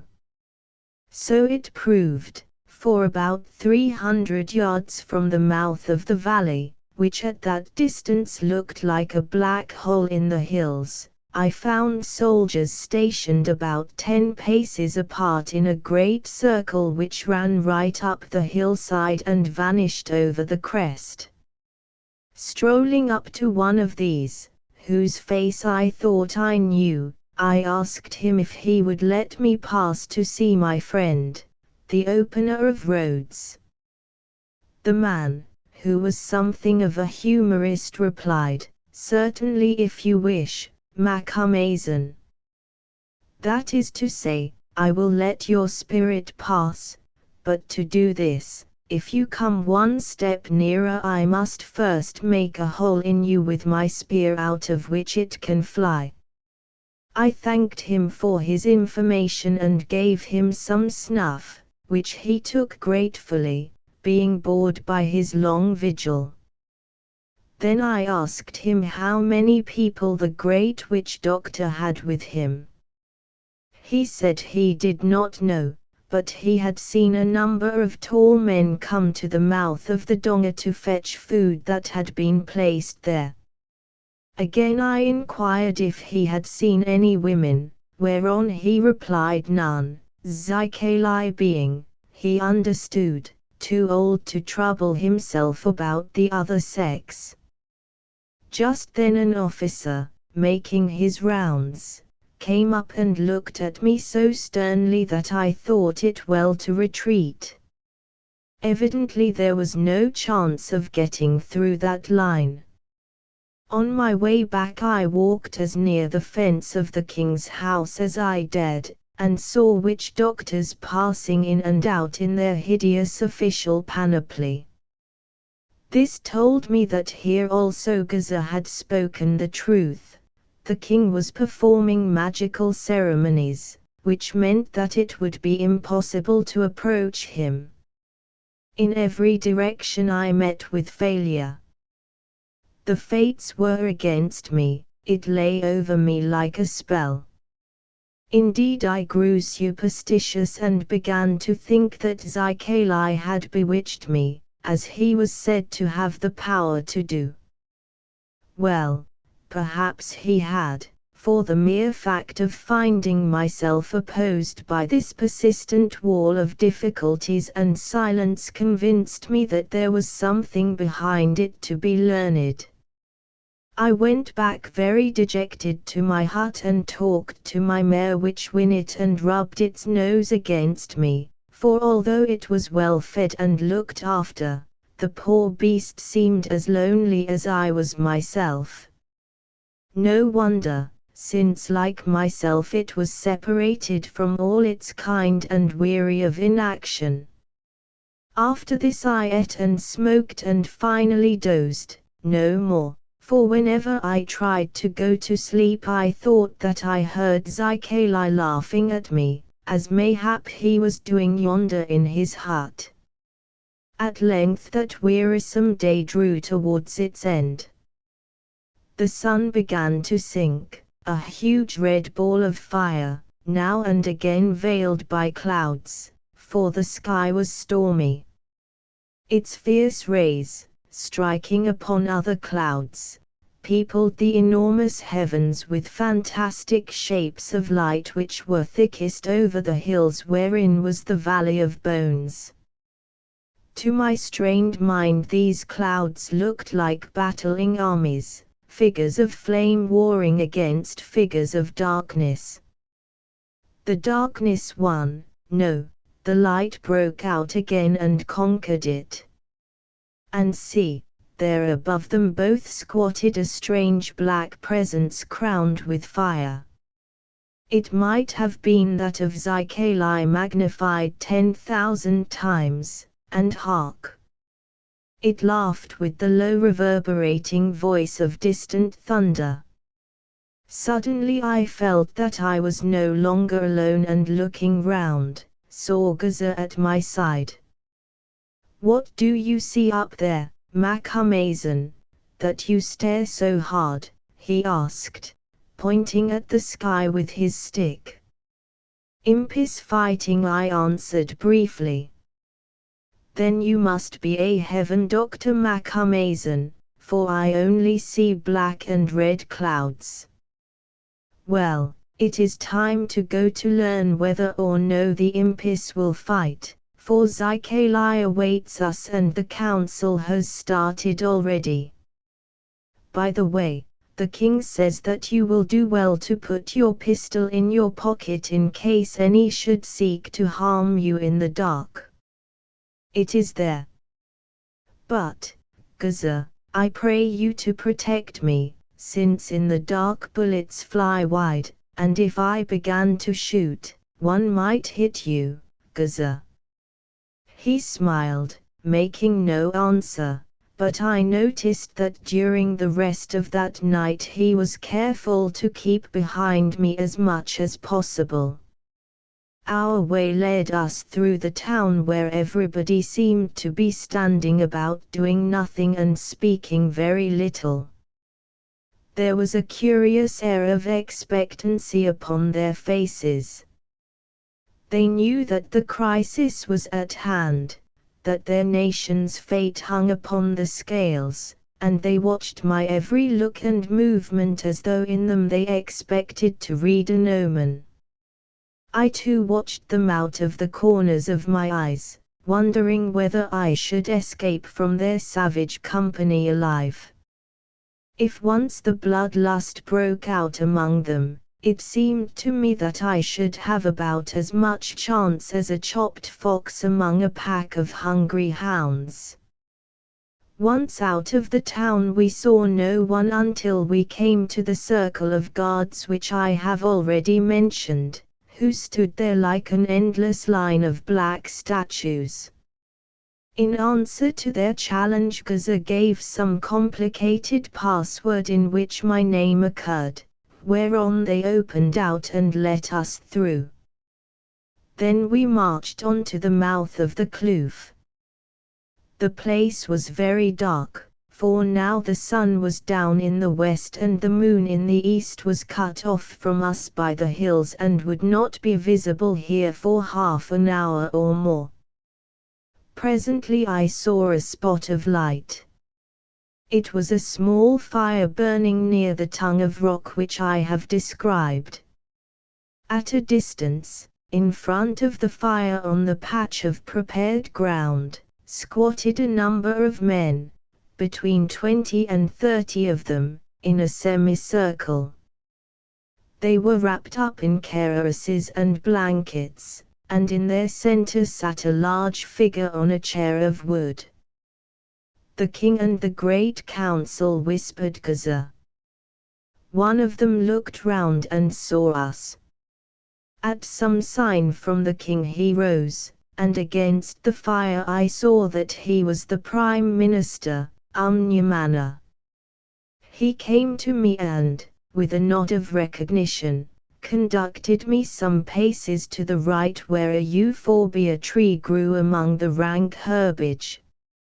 Here I found a stool placed ready on which I sat down, Gaza, who of course was not of the council, squatting at my side in the grass. Now I found that I was so situated that I could not well be seen from the fire, or even from the rock above it, while I, by moving my head a little, could see both quite clearly. After this, as the last reflection from the sunk sun faded, the darkness increased until nothing remained visible except the fire and the massive outline of the rock behind. The silence was complete, for none of the council spoke. They were so still that they might have been dead, so still that a beetle suddenly booming past me made me start as though it had been a bullet. The general impression was almost mesmeric. I felt as though I were going to sleep, and yet my mind remained painfully awake, so that I was able to think things out. I understood clearly that the body of men to my left had come together to decide whether there should be peace or war, that there were divisions of opinion among them, that the king was ready to follow the party which should prove itself the strongest, but that the real voice of decision would speak from behind that fire. It was the case of the Delphic oracle over again, with a priest instead of a priestess, and what a priest! It was evident to me also that Zykalai, who knew human nature, and especially savage human nature, had arranged all this with a view to scenic and indeed supernatural effect.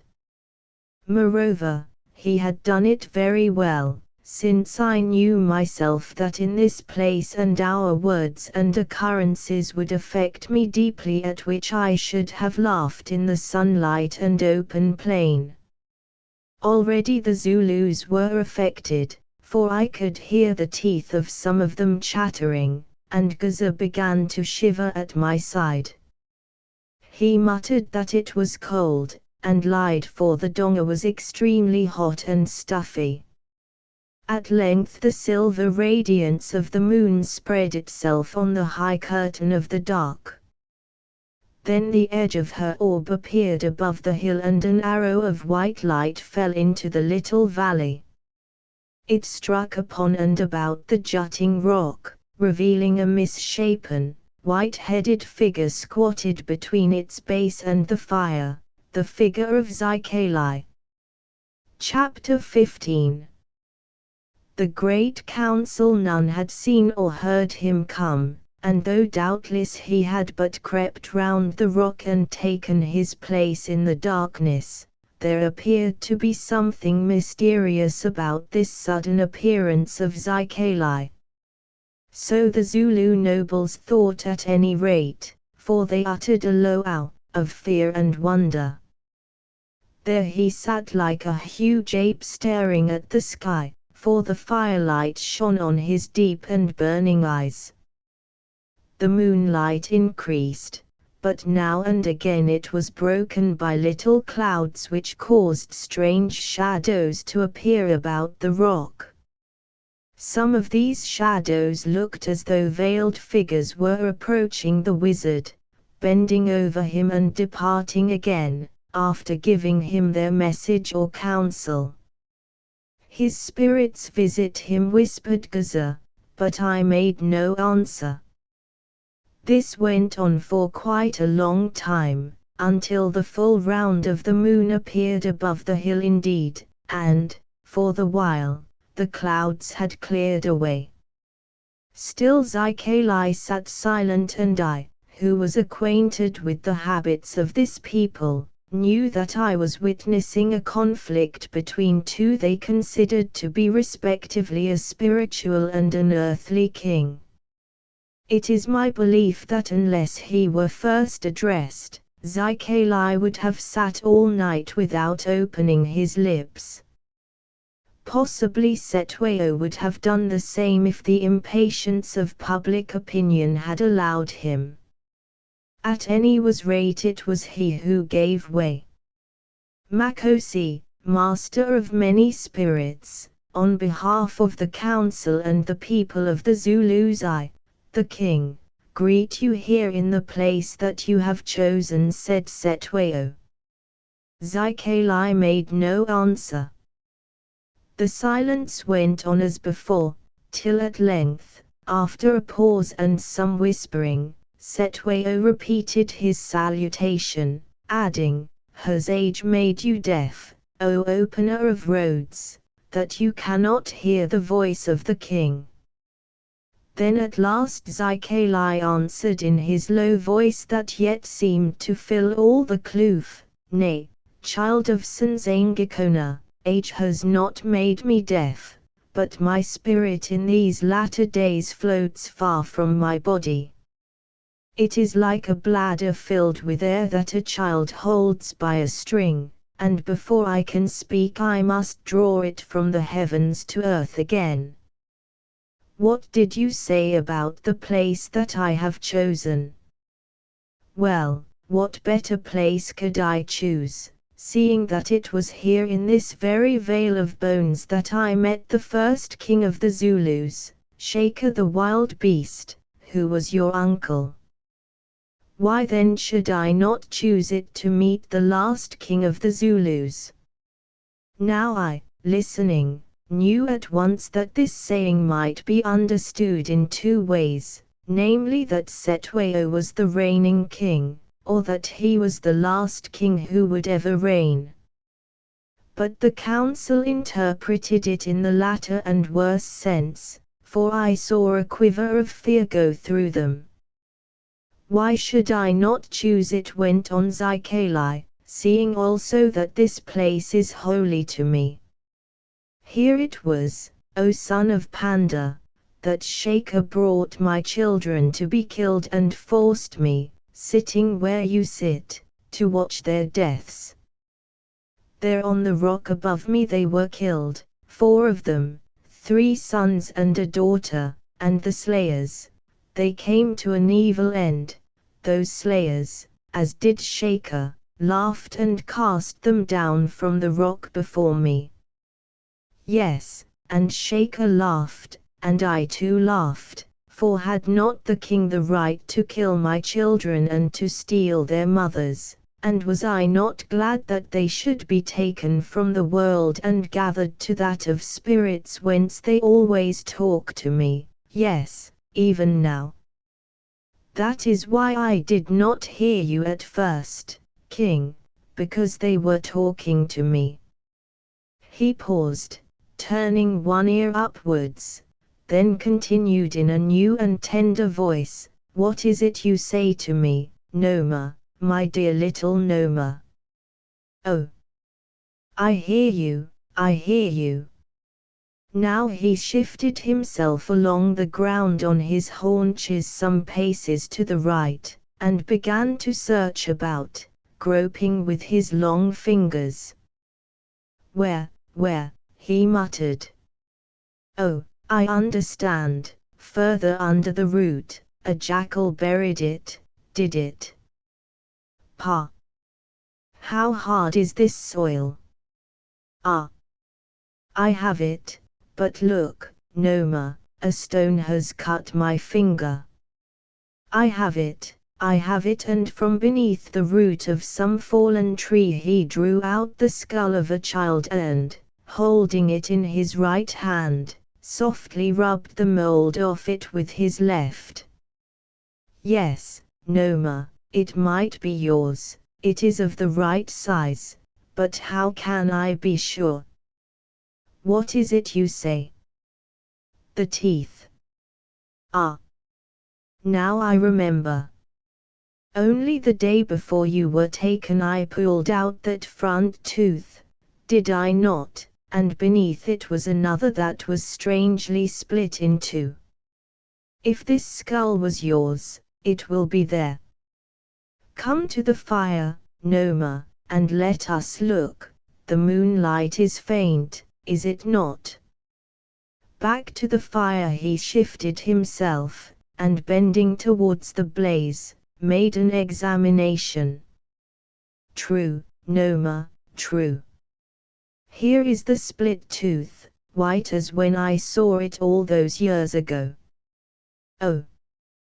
Dear child of my body, dear child of my spirit, for we do not beget with the body alone, Noma, as you know better than I do today, I greet you, and pressing the skull to his lips, he kissed it, then set it down in front of him between himself and the fire with the face part pointing to the king, and burst into one of his eerie and terrible laughs. A low moan went up from his audience, and I felt the skin of Gaza, who had shrunk against me, break into a profuse sweat. Then suddenly Zykalai's voice changed once more and became hard and businesslike, if I may call it so, similar to that of other professional doctors.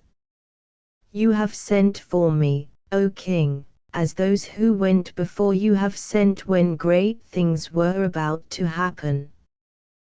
What is the matter on which you would speak to me? You know well, Opener of Roads, answered Setwayo, rather shakily I thought. The matter is one of peace or war. The English threaten me and my people and make great demands on me, amongst others that the army should be disbanded. I can set them all out if you will. If I refuse to do as they bid me, then within a few days they will invade Zululand. Indeed, their soldiers are already gathered at the drifts. It is not needful, King, answered Zaikali, since I know what all know, neither more nor less. The winds whisper the demands of the white men, the birds sing them, the hyenas howl them at night. Let us see how the matter stands. When your father died, Somsu, Sir T. Shepstone, the great white chief, came from the English government to name you king. This he could not do according to our law, since how can a stranger name the king of the Zulus? Therefore the council of the nation and the doctors, I was not among them, king, moved the spirit of Shaker the lion into the body of Somsu and made him as Shaker was and gave him power to name you to rule over the Zulus. So it came about that to the English Queen through the spirit of Shaker you swore certain things, that slaying for witchcraft should be abolished, that no man should die without fair and open trial, and other matters. He paused a while, then went on, these oaths you have broken, O king, as being of the blood you are and what you are, you must do. Here there was disturbance among the council, and Setwayo half rose from his seat, then sat down again. Zaikali, gazing at the sky, waited till it had died away, then went on, do any question my words? If so, then let them ask of the white men whether they be true or no. Let them ask also of the spirits of those who have died for witchcraft, and of the spirits of the women who have been slain and whose bodies were laid at the crossroads because they married the men they chose and not the soldiers to whom the king gave them. How can I ask the white men who are far away? Broke out Setwayo, ignoring the rest. Are the white men so far away, king? It is true that I see none and hear none, yet I seem to smell one of them close at hand. Here he took up the skull which he had laid down and whispered to it. Ah! I thank you, my child. It seems, king, that there is a white man here hidden in this kloof, he who is named Macumazon, a good man and a truthful, known to many of us from of old, who can tell you what his people think, though he is not one of their indunas. If you question my words, ask him. We know what the white men think, said Setwayo, so there is no need to ask Macumazon to sing us an old song. The question is, what must the Zulus do? Must they swallow their spears and, ceasing to be a nation, become servants, or must they strike with them and drive the English into the sea, and after them the Boers? Tell me first, king, who dwell far away and alone, knowing little of what passes in the land of life, what the Zulus desire to do. Before me sits the great council of the nation. Let it speak. Then one by one the members of the council uttered their opinions in order of rank or seniority. I do not remember the names of all who were present, or what each of them said. I recall, however, that Sigananda, a very old chief, he must have been over 90, spoke the first. He told them that he had been friend of Shaker and one of his captains, and had fought in most of his battles. That afterwards he had been a general of Dingaans until that king killed the Boers under Retief, when he left him and finally sided with Panda in the civil war in which Dingaan was killed with the help of the Boers. that he had been present at the Battle of the Tugela, though he took no actual part in the fighting, and afterwards became a counsellor of Panda's and then of Cetwayo his son. It was a long and interesting historical recital covering the whole period of the Zulu monarchy, which ended suddenly with these words: "I have noted, O king and councillors, that whenever the black vulture of the Zulus was content to attack birds of his own feather, he has conquered. But when it has met the grey eagles of the white men, which come from over the sea, he has been conquered, and my heart tells me that as it was in the past, so it shall be in the future." Shaker was a friend of the English, so was Panda, and so has Cetwayo been until this hour. I say, therefore, let not the king tear the hand which fed him because it seems weak, lest it should grow strong and clutch him by the throat and choke him. Next spoke Underbucko, Dabulamanzi and Magwenga, brothers of the king, who all favoured war, though the two last were guarded in their speech. After these came Uhamu, the king's uncle, he who was said to be the son of a spirit, who was strong for peace, urging that the king should submit to the demands of the English, making the best terms he could, that he should bend like a reed before the storm, so that after the storm had swept by, he might stand up straight again, and with him all the other reeds of the people of the Zulus. So, too, said Cetwayo, chief of the Umlolozi, and more whom I cannot recall, 6 or 7 of them. But Uzaibu and the Induna Unshingwayo, who afterwards commanded at Isandlwana, were for fighting, as were Sireo, the husband of the 2 women who had been taken on English territory and killed, and Umbilini, the chief of Swazi blood whose surrender was demanded by Sir Bartle Frere and who afterwards commanded the Zulus in the battle at Ilaban.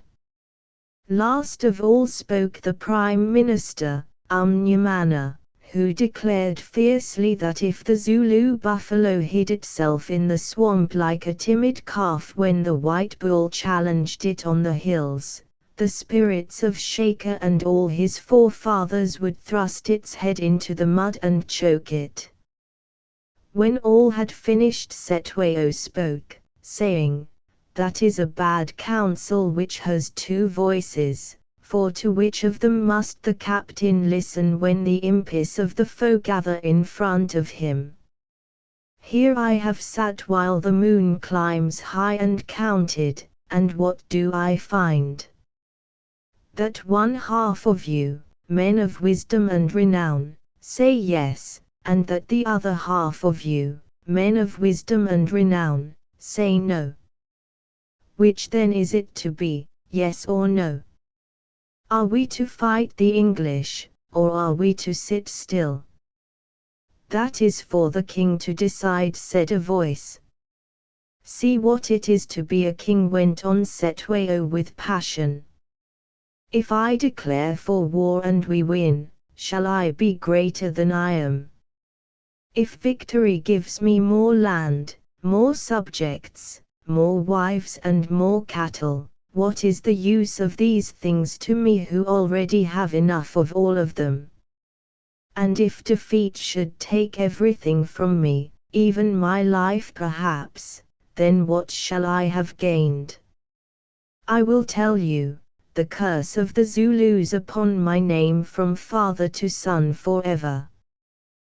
They will say, Cetwayo, son of Panda, pulled down a house that once was great. Because of some small matter he quarrelled with the English who were always the friends of our people, and brought the Zulus to the dust. Sintwangu, my messenger, who brought heavy words from the Queen's Induna which we must answer with other words or with spears, says that the English soldiers in Natal are few, so few that we Zulus can swallow them like bits of meat and still be hungry. But are these all the soldiers of the English? I am not sure. You are one of that people, Macumazahn, he added, turning his massive shape towards me. Tell us now, how many soldiers has your queen? King, I answered, I do not know for certain. But if the Zulus can muster 50,000 spears, the queen, if there be need, can send against them 10 times 50,000, and if she grows angry, another 10 times 50, every one armed with a rifle that will fire 5 bullets a minute, and to accompany the soldiers, hundreds of cannon whereof a single shot would give Ulandi to the flames. Out of the sea they will come, shipload after shipload, white men from where the sun sets and black men from where the sun rises, so many that Zululand would not hold them. Now at these words, which I delivered as grandly as I could, something like a groan burst from the council, though one man cried, Do not listen to the white traitor, O king, who is sent here to turn our hearts to water with his lies. Macumazahn may lie to us, went on Cetwayo, though in the past none in the land have ever known him to lie, but he was not sent to do so, for I brought him here. For my part I do not believe that he lies. I believe that these English are as many as the pebbles in a river bed, and that to them Natal, yes, and all the Cape is but as a single, outlying cattle kraal, one cattle kraal out of 100. Did not Somsu once tell us that they were countless, on that day when he came many years ago after the Battle of the Tugela to name me to succeed my father Panda, the day when my faction, the Ujuchu, roared round him for hours like a river in flood, and he sat still like a rock in the center of a river. Also I am minded of the words that Shaker said when Dingaan and Umbopa had stabbed him and he lay dying at the kraal Duguza, that although the dogs of his own house whom his hand fed, had eaten him up, he heard the sound of the running of the feet of a great white people that should stamp them and the Zulus flat. He paused, and the silence was so intense that the crackling of Zikali's fire, which kept on burning brightly although I saw no fuel added to it, sounded quite loud.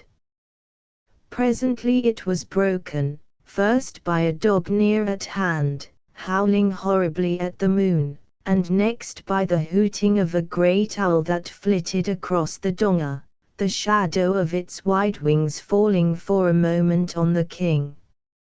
Listen, exclaimed Cetwayo, a dog that howls. Methinks that it stands upon the roof of the house of Sanzangikona.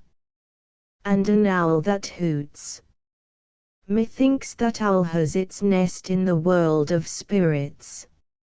Are these good omens, counselors? I trow not.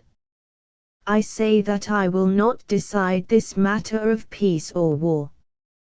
If there is one of my own blood here who will do so, come, let him take my place and let me go away to my own lordship of Jakazi that I had when I was a prince before the witch Marmina who played with all men and loved but one. Here everybody turned and stared towards me, yes, even Zikali whom nothing else had seemed to move, till I wished that the ground would swallow me up, caused the war between me and my brother Umbalazi whose blood earth will not swallow nor suns dry. How can that be, O King? Broke in Umnyamana the Prime Minister. How can any of your race sit in your seat while you still live? Then indeed there would be war between tribe and Zulu till none were left, and the white hyenas from Natal would come and chew our bones, and with them the Boers that have passed the Vaal. See now. Why is this Nyanga, i.e. witch doctor, here? And he pointed to Zikali beyond the fire. Why has the opener of roads been brought from the Black Kloof which he has not left for years? Is it not that he may give us counsel in our need and show us a sign that his counsel is good, whether it be for war or peace?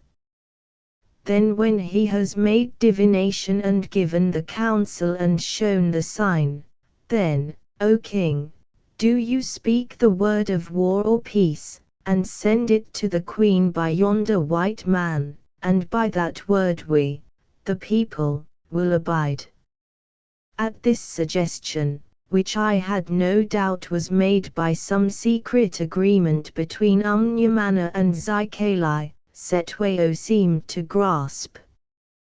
Perhaps this was because it postponed for a little while the dreadful moment of decision, or perhaps because he hoped that in the eyes of the nation it would shift the responsibility from his shoulders to those of the spirits speaking through the lips of their prophet.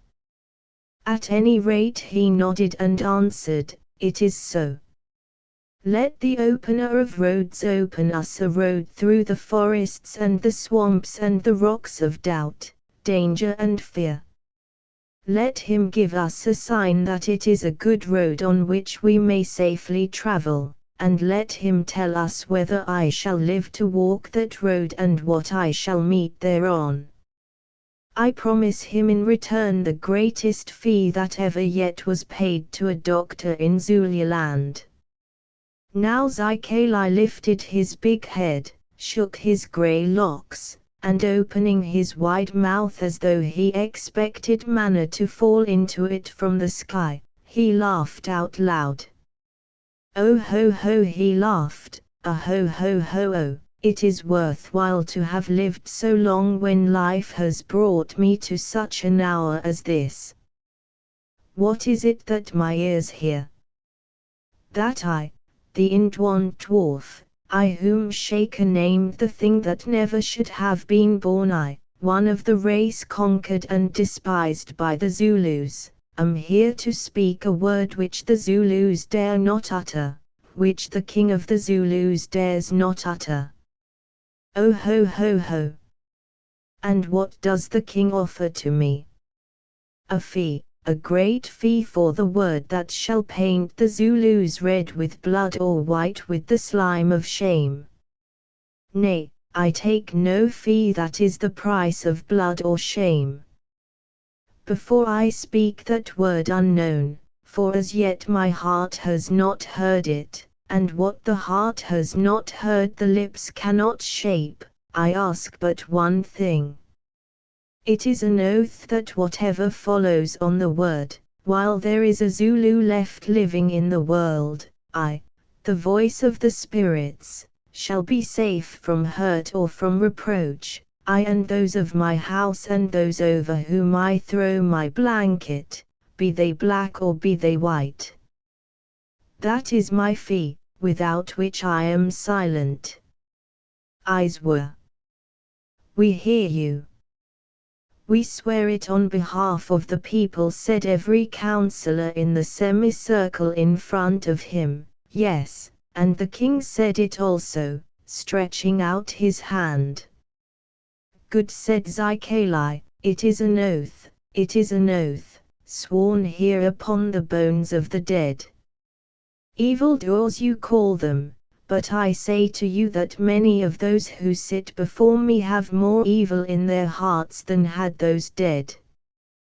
Well, let it be proclaimed, O king, and with it this, that ill shall it go with him who breaks the oath, with his family, with his kraal and all with whom he has to do. Now what is it you ask of me? First of all, counsel as to whether you should fight the English Queen, a matter on which you, the great ones, are evenly divided in opinion, as is the nation behind you. O king, indunas, and captains, who am I that I should judge of such a matter which is beyond my trade, a matter of the world above and of men's bodies, not of the world below and of men's spirits? Yet there was one who made the Zulu people out of nothing, as a potter fashions a vessel from clay, as a smith fashions an assegai out of the ore of the hills, yes, and tempers it with human blood. 1. Shaker the lion, the wild beast, the king among kings, the conqueror.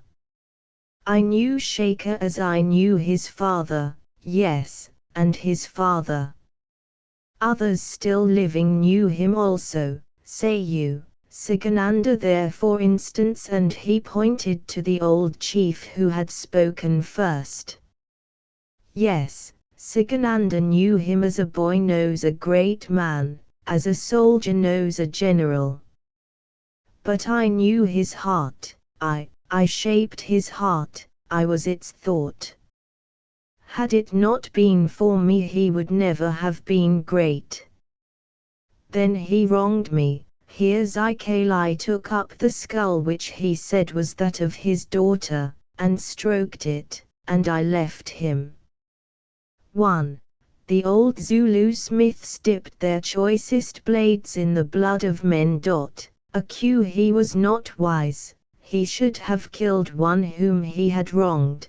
But perhaps he knew that I could not be killed. Perhaps he had tried and found that he was but throwing spears at the moon which fell back on his own head. I forget. It is so long ago, and what does it matter? At least I took away from him the prop of my wisdom, and he fell, to rise no more.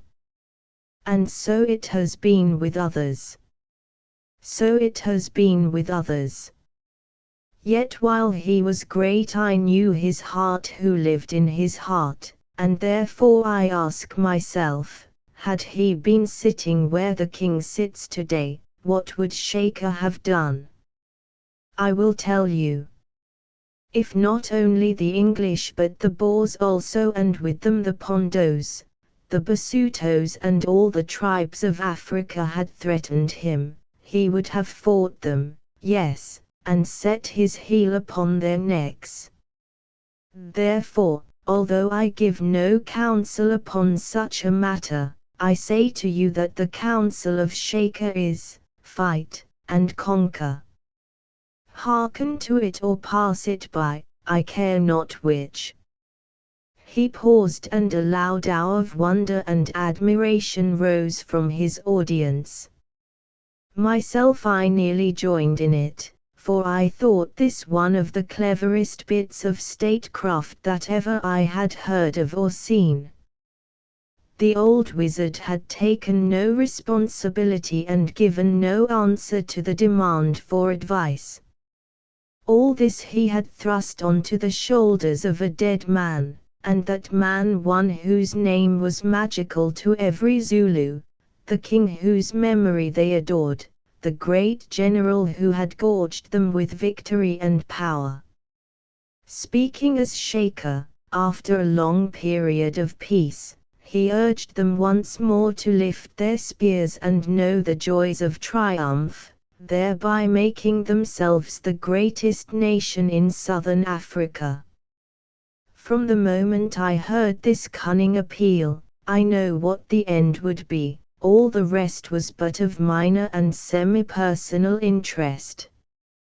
I knew also for the first time how truly great was Zikali, and wondered what he might have become had fortune set him in different circumstances among a civilized people. Now he was speaking again, and quickly before the impression died away. Such is the word of Shaker spoken by me who was his secret counselor, the counselor who was seldom seen, and never heard. Does not Sikanander yonder know the voice which amongst all those present echoes in his ears alone? I know it, cried the old chief. Then with his eyes starting almost from his head, Sikanander leapt up and raising his hand, gave the royal salute, the Bait, to the spirit of Shaker, as though the dead king stood before him. I think that most of those there thought that it did stand before him, for some of them also gave the Bait, and even Setwaya raised his arm. Sikanander squatted down again, and Zaikali went on. You have heard. This captain of the lion knows his voice. So, that is done with. Now you ask of me something else, that I who am a doctor, the oldest of all the doctors, and, it is thought, I know not, the wisest, should be able to answer. You ask of me, how shall this war prosper, if it is made, and what shall chance to the king during and after the war, and lastly you ask of me a sign. What I tell to you is true, is it not so? It is true, answered the council. Asking is easy, continued Zaikali in a grumbling voice, but answering is another matter.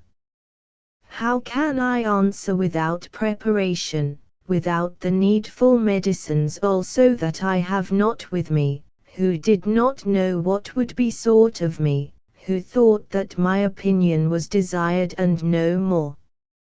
Go away now and return on the 6th night, and I will tell you what I can do. Not so, cried the king. We refuse to go, for the matter is immediate. Speak at once, opener of roads, lest it should be said in the land that after all you are but an ancient cheat, a stick that snaps in two when it is leant on. Ancient cheat.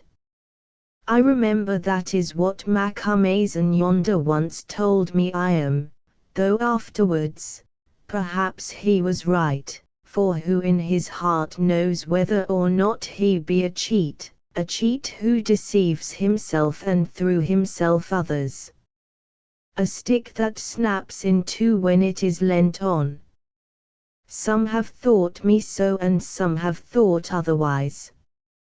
Well, you would have answers which I know not how to give, being without medicine and in face of those who are quite ignorant and therefore cannot lend me their thoughts, as it sometimes happens that men do when workers of evil are sought out in the common fashion. For then, as you may have guessed, it is the evildoer who himself tells the doctor of his crime, though he may not know that he is telling it. Yet there is another stone that I alone can throw, another plan that I alone can practice, and that not always. But of this I would not make use, since it is terrible and might frighten you or even send you back to your huts raving so that your wives, yes, and the very dogs fled from you. He stopped and for the first time did something to his fire, for I saw his hands going backwards and forwards, as though he warmed them at the flames. At length an awed voice, I think it was that of Dabulamanzi, asked, What is this plan, Inyanga? Let us hear that we may judge.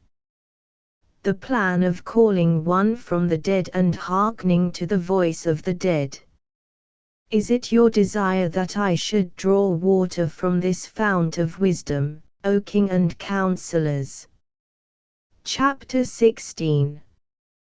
War. Now men began to whisper together, and Gaza groaned at my side. Rather would I look down a live lion's throat than see the dead, he murmured. But I, who was anxious to learn how far Zaikali would carry his tricks, contemptuously told him to be silent. Presently the king called me to him and said, "Macumazahn, you white men are reported to know all things. Tell me now, is it possible for the dead to appear?" "I am not sure," I answered doubtfully. "Some say that it is and some say that it is not possible." "Well," said the king, "have you ever seen one you knew in life after death?" "No," I replied, "that is, yes. That is, I do not know." "When you will tell me, king, where waking ends and sleep begins, then I will answer." "Macumazahn," he exclaimed, "just now I announced that you were no liar. Who perceive that after all you are a liar, for how can you both have seen, and not seen, the dead? Indeed I remember that you lied long ago, when you gave it out that the witch Marmina was not your lover, and afterwards showed that she was by kissing her before all men, for who kisses a woman who is not his lover, or his mother? Return, since you will not tell me the truth." So I went back to my stool, feeling very small and yet indignant, for how was it possible to be definite about ghosts, or to explain the exact facts of the Marmina myth which clung to me like a weight-a-bit thorn? Then after a little consultation Setwayo said, "It is our desire, O opener of roads, that you should draw wisdom from the fount of death, if indeed you can do so. Now let any who are afraid depart and wait for us who are not afraid, alone and in silence at the mouth of the kloof." At this some of the audience rose, but after hesitating a little, sat down again. Only Gaza actually took a step forward, but on my remarking that he would probably meet the dead coming up that way, collapsed, muttering something about my pistol, for the fool seemed to think I could shoot a spirit. "If indeed I can do so," repeated Zikali in a careless fashion. "That is to be proved, is it not? Perhaps, too, it may be better for every one of you if I fail than if I succeed. Of one thing I warn you, should the dead appear, stir not, and above all touch not, for he who does either of these things will, I think, never live to look upon the sun again. But first let me try an easier fashion."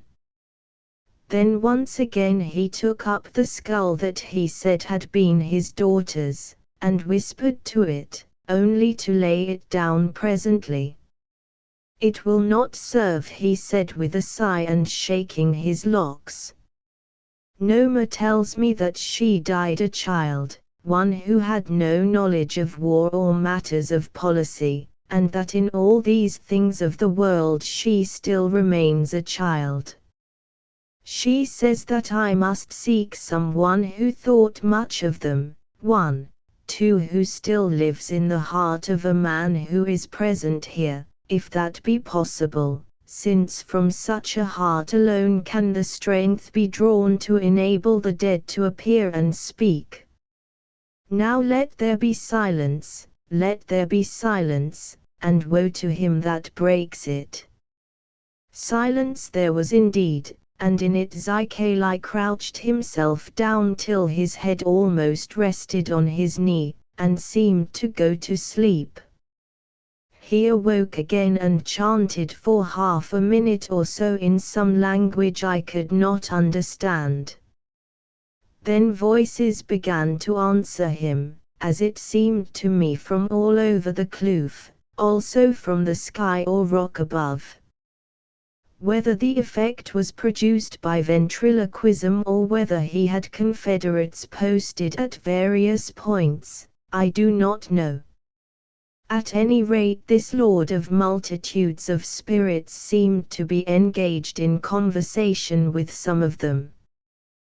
What is more, The thing was extremely well done, since each voice differed from the other. Also I seemed to recognize some of them, Dingaan's for instance, and Panda's, yes, and that of Umbalazi the Handsome, the brother of the king whose death I witnessed down by the Tugela. You will ask me what they said. I do not know. Either the words were confused or the events that followed have blotted them from my brain. All I remember is that each of them seemed to be speaking of the Zulus and their fate and to be very anxious to refer further discussion of the matter to someone else. In short, they seemed to talk under protest, or that was my impression, although Gaza, the only person with whom I had any subsequent debate upon the subject, appeared to have gathered one that was different, though what it was I do not recall. The only words that remained clear to me must, I thought, have come from the spirit of Shaker, or rather from Zykalai or one of his myrmidons assuming that character. They were uttered in a deep full voice, spiced with mockery, and received by the wizard with Sibonga, or titles of praise, which I who am versed in Zulu history and idiom knew had only been given to the great king, and indeed since his death had become unlawful, not to be used. The words were, "What, thing that should never have been born? Do you think yourself a thing that should never die, that you still sit beneath the moon and weave witchcrafts as of old? Often have I hunted for you in the underworld who have an account to settle with you, as you have an account to settle with me. So, what does it matter since we must meet at last, even if you hide yourself at the back of the furthest star? Why do you bring me up to this place where I see some whom I would forget? Yes, they build bone on bone and taking the red earth, mold it into flesh and stand before me as last I saw them newly dead. Oh! Your magic is good, spell weaver, and your hate is deep and your vengeance is keen.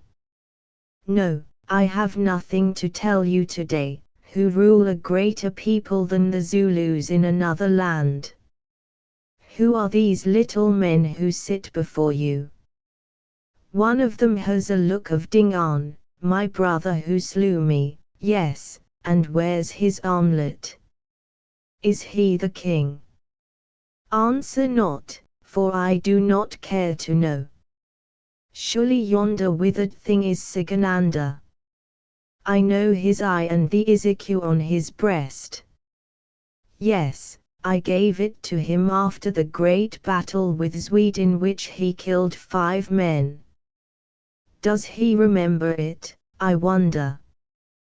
Greeting, Sigananda, old as you are, you have still 21 years to live, and then we will talk of the battle with Zwede. Let me begone, this place burns my spirit, and in it there is a stench of mortal blood.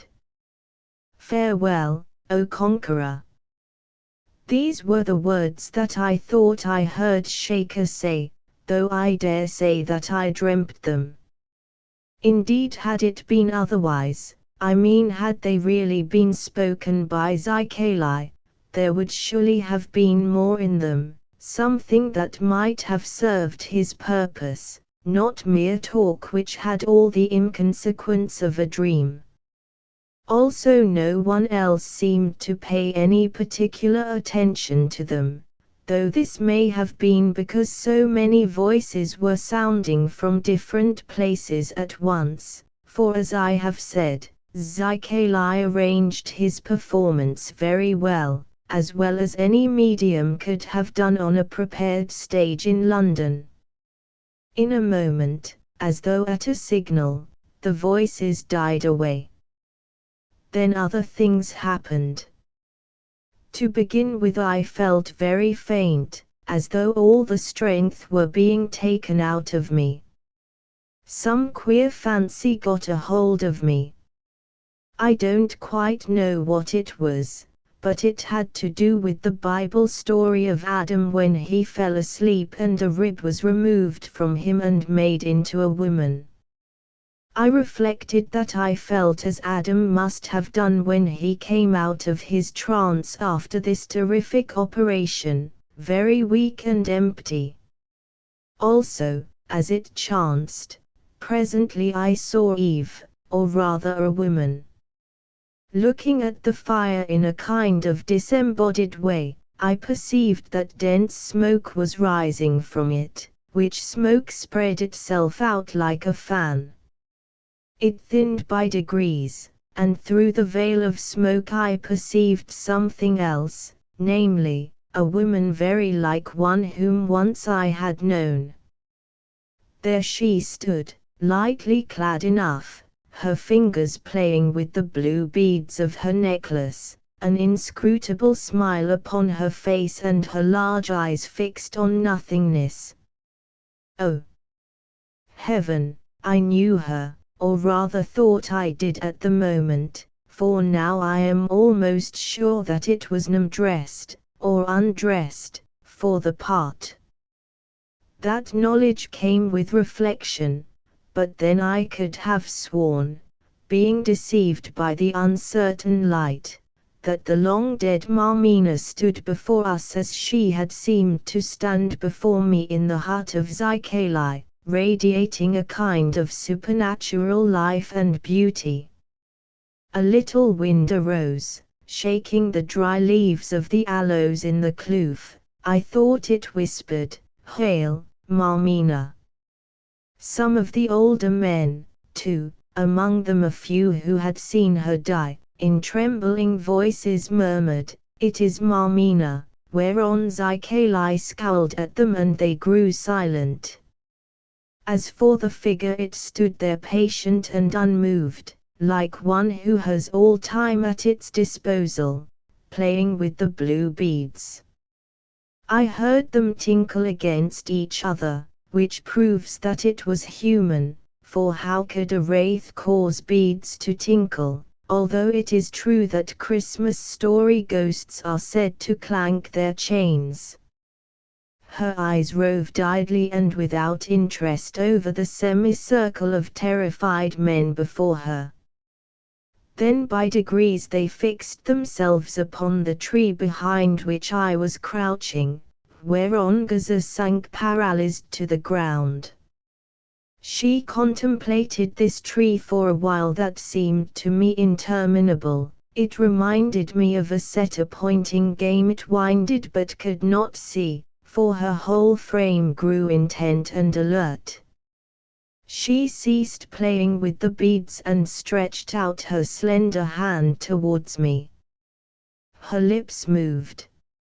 She spoke in a sweet, slow voice, saying, "O watcher by night, is it thus you greet her to whom you have given strength to stand once more beneath the moon?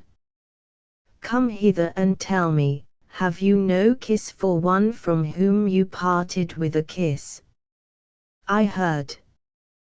Without doubt the voice was the very voice of Marmina, so well had Nam been instructed.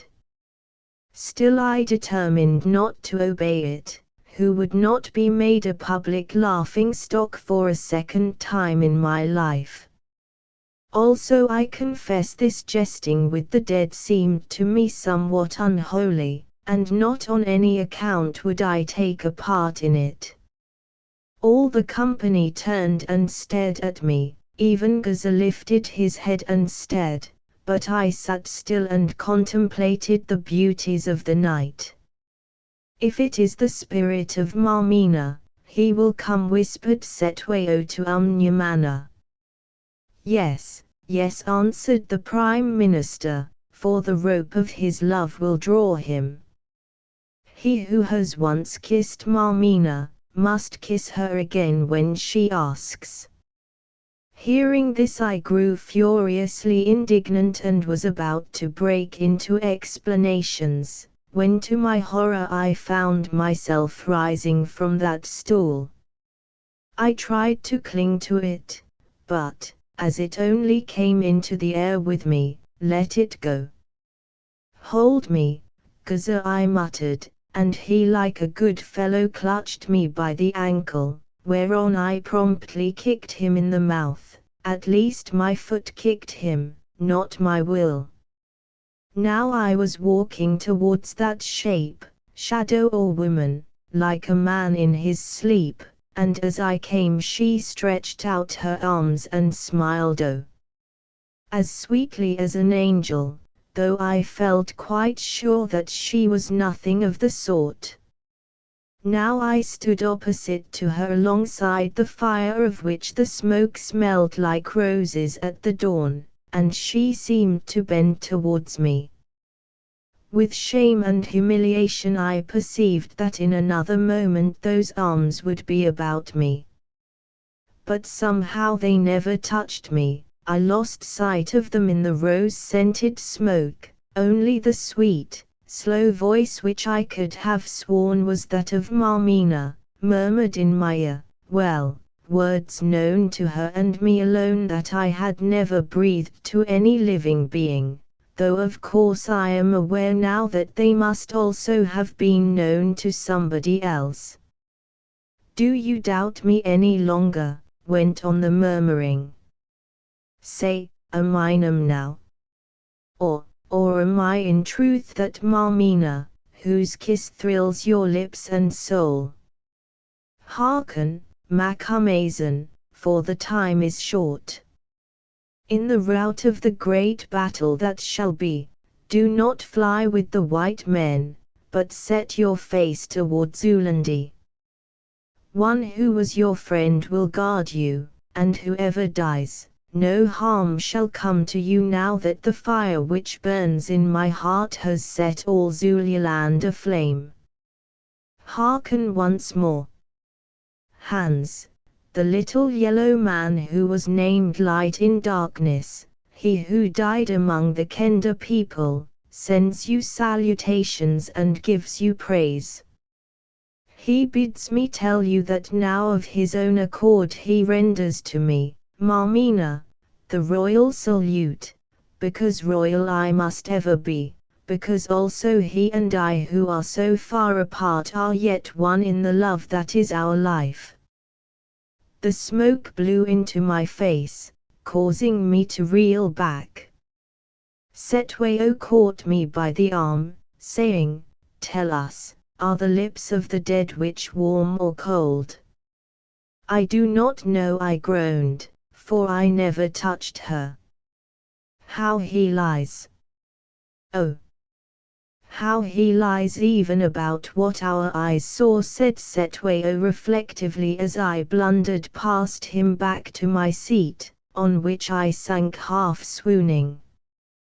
When I got my wits again the figure that pretended to be Marmina was speaking, I suppose in answer to some question of Zykalai's which I had not heard. It said, "O Lord of the spirits, you have called me from the land of spirits to make reply as to two matters which have not yet happened upon the earth. These replies I will give, but no others, since the mortal strength that I have borrowed returns whence it came. The first matter is, if there be war between the white and black, what will happen in that war? I see a plain ringed round with hills and on it a strange-shaped mount. I see a great battle, I see the white men go down like corn before a tempest, I see the spears of the impis redden, I see the white soldiers lie like leaves cut from a tree by frost. They are dead, all dead, save a handful that have fled away. I hear the ingoma of victory sung here at Ulandi. It is finished. The second matter is, what shall chance to the king? I see him tossed on the black water, I see him in a land full of houses, talking with a royal woman and her counselors. There, too, he conquers, for they offer him tribute of many gifts. I see him here, back here in Zululand, and hear him greeted with the royal salute. Last of all I see him dead, as men must die, and hear the voice of Zikali and the mourning of the women of his house. It is finished. Farewell, King Setweo, I pass to tell Panda, your father, how it fares with you. When last we parted, did I not prophesy to you that we should meet again at the bottom of a gulf? Was it this gulf, think you, or another? One day you shall learn. Farewell, or fare ill, as it may happen. Once more the smoke spread out like a fan. When it thinned and drew together again, the shape was gone. Now I thought that the Zulus would be so impressed by this very queer exhibition, that they would seek no more supernatural guidance, but make up their minds for war at once. This, however, was just what they did not do. As it happened, among the assembled chiefs, was one who himself had a great repute as a witch doctor, and therefore burned with jealousy of Zikali, who appeared to be able to do things that he had never even attempted. This man leapt up and declared that all which they had seemed to hear and see was but cunning trickery, carried out after long preparation by Zikali and his confederates. The voices, he said, came from persons placed in certain spots, or sometimes were produced by Zikali himself. As for the vision, it was not that of a spirit but of a real woman, in proof of which he called attention to certain anatomical details of the figure. Finally, with much sense, he pointed out that the council would be mad to come to any decision upon such evidence, or to give faith to prophecies, whereof the truth or falsity could only be known in the future. Now a fierce debate broke out, the war party maintaining that the manifestations were genuine, the peace party that they were a fraud. In the end, as neither side would give way and as Zikali, when appealed to, sat silent as a stone, refusing any explanation, the king said, "Must we sit here talking, till daylight? There is but one man who can know the truth, that is Macumazan. Let him deny it as he will. He was the lover of this Marmina while she was alive, for with my own eyes I saw him kiss her before she killed herself. It is certain, therefore, that he knows if the woman we seemed to see was Marmina or another, since there are things which a man never forgets. I propose, therefore, that we should question him and form our own judgment of his answer." This advice, which seemed to promise a road out of a blind ally, met with instant acceptance. "Let it be so," they cried with one voice, and in another minute I was once more conducted from behind my tree and set down upon the stool in front of the council, with my back to the fire and Zikali, that his eyes might not charm me. "Now, watcher by night," said Setweo, "although you have lied to us in a certain matter, of this we do not think much, since it is one upon which both men and women always lie, as every judge will know. Therefore we still believe you to be an honest man, as your dealings have proved for many years. As an honest man, therefore, we beg you to give us a true answer to a plain question. Was the shape we saw before us just now a woman or a spirit, and if a spirit, was it the ghost of Marmina, the beautiful witch who died near this place nearly the 250 years ago, she whom you loved, or who loved you, which is just the same thing, since a man always loves a woman who loves him, or thinks that he does. Now after reflection I replied in these words and as conscientiously as I could, King and councillors, I do not know if what we all saw was a ghost or a living person, but, as I do not believe in ghosts, or at any rate that they come back to the world on such errands, I conclude that it was a living person. Still it may have been neither, but only a mere picture produced before us by the arts of Zykalai. So much for the first question. Your second is, was this spirit or woman or shadow, that of her whom I remember meeting in Zululand many years ago? King and councillors, I can only say that it was very like her. Still one handsome young woman often greatly resembles another of the same age and coloring. Further, the moon gives an uncertain light, especially when it is tempered by smoke from a fire. Lastly, memory plays strange tricks with all of us, as you will know if you try to think of the face of anyone who has been dead for more than 20 years. For the rest, the voice seemed similar, the beads and ornaments seemed similar, and the figure repeated to me certain words which I thought I alone had heard come from the lips of her who is dead. Also she gave me a strange message from another who is dead, referring to a matter which I believed was known only to me and that other. Yet Zykalai is very clever and may have learned these things in some way unguessed by me, and what he has learned, others may have learned also. King and councillors, I do not think that what we saw was the spirit of Marmina. I think it a woman not unlike to her who had been taught her lesson. I have nothing more to say, and therefore I pray you not to ask me any further questions about Marmina, of whose name I grow weary. At this point Zykalai seemed to wake out of his indifference, or his torpor, for he looked up and said darkly, "It is strange that the cleverest are always those who first fall into the trap.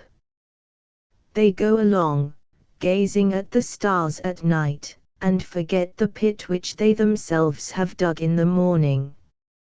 Oh ho ho! Ah ho ho!" Now the wrangling broke out afresh. The peace party pointed triumphantly to the fact that I, the white man who ought to know, put no faith in this apparition, which was therefore without doubt a fraud. The war party on the other hand declared that I was deceiving them for reasons of my own, one of which would be that I did not wish to see the Zulus eat up my people. So fierce grew the debate that I thought it would end in blows and perhaps in an attack on myself or Zykalai, who all the while sat quite careless and unmoved, staring at the moon. At length Setwayo shouted for silence, spitting, as was his habit when angry. "Make an end," he cried, "lest I cause some of you to grow quiet forever." Whereon the recriminations ceased. "Opener of roads," he went on, "many of those who are present think like Macumazan here, that you are but an old cheat, though whether or no I be one of these I will not say. They demand a sign of you that none can dispute, and I demand it also before I speak the word of peace or war. Give us then that sign, or begone to whence you came and show your face no more at Ulandi." "What sign does the council require, son of Panda?" asked Zykalai quietly. Let them agree on one together and tell me now at once, for I who am old grow weary and would sleep. Then if it can be given I will give it, and if I cannot give it, I will get me back to my own house and show my face no more at Ulandi, who do not desire to listen again to fools who babble like contending waters round a stone and yet never stir the stone because they run two ways at once. Now the councillors stared at each other, for none knew what sign to ask. At length old Sigananda said, O king, it is well known that the black one who went before you had a certain little askai handled with the royal red wood, which drank the blood of many. It was with this askai that Mopo his servant, who vanished from the land after the death of Dingan, let out the life of the black one at the Kraal Duguza, but what became of it afterwards none have heard for certain. Some say that it was buried with the black one, some that Mopo stole it. Others that Dingan and Umlagana burned it. Still a saying rose like a wind in the land that when that spear shall fall from heaven at the feet of the king who reigns in the place of the black one, then the Zulus shall make their last great war and win a victory of which all the world shall hear. Now let the opener of roads give us this sign of the falling of the black one's spear and I shall be content. Would you know the spear if it fell? Asked Setwayo. I should know it, O king, who have often held it in my hand. The end of the haft is gnawed, for when he was angry the black one used to bite it. Also a thumb's length from the blade is a black mark made with hot iron. Once the black one made a bet with one of his captains that at a distance of 10 paces he would throw the spear deeper into the body of a chief whom he wished to kill, than the captain could. The captain threw first, for I saw him with my eyes, and the spear sank to that place on the shaft where the mark is, for the black one burned it there. Then the black one threw and the spear went through the body of the chief who, as he died, called to him that he too should know the feel of it in his heart, as indeed he did. I think that Setwayo was about to assent to this suggestion, since he who desired peace believed it impossible that Zykalai should suddenly cause this identical spear to fall from heaven. But Nyamana, the prime induna, interposed hurriedly, it is not enough, O king. Zykalai may have stolen the spear, for he was living and at the Kraal Duguza at that time. Also he may have put about the prophecy whereof Sigananda speaks, or at least so men would say. Let him give us a greater sign than this that all may be content, so that whether we make war or peace it may be with a single mind. Now it is known that we Zulus have a guardian spirit who watches over us from the skies, she who is called Nomkubulwana, or by some the Inkosazanawai Zulu, the Princess of Heaven. It is known also that this princess, who is white of skin and ruddy-haired, appears always before great things happen in our land. Thus she appeared before the black one died. Also she appeared to a number of children before the battle of the Tugela. It is said, too, that but lately she appeared to a woman near the coast and warned her to cross the Tugela because there would be war, though this woman cannot now be found. Let the opener of roads call down Nomkubulwana before our eyes from heaven and we will admit, every man of us, that this is a sign which cannot be questioned. And if he does this thing, which I hold no doctor in the world can do. What shall it signify? Asked Setwayo. O king, answered Umnyamana, if he does so, it shall signify war and victory. If he does not do so, it shall signify peace, and we will bow our heads before the Amalungwana Basi Bodwe, i.e., the Little English used as a term of derision. Do all agree? Asked Setwayo. We agree, answered every man, stretching out his hand. Then, opener of roads, it stands thus: if you can call Nomcubulwana, should there be such a spirit, to appear before our eyes, the council will take it as a sign that the heavens direct us to fight the English.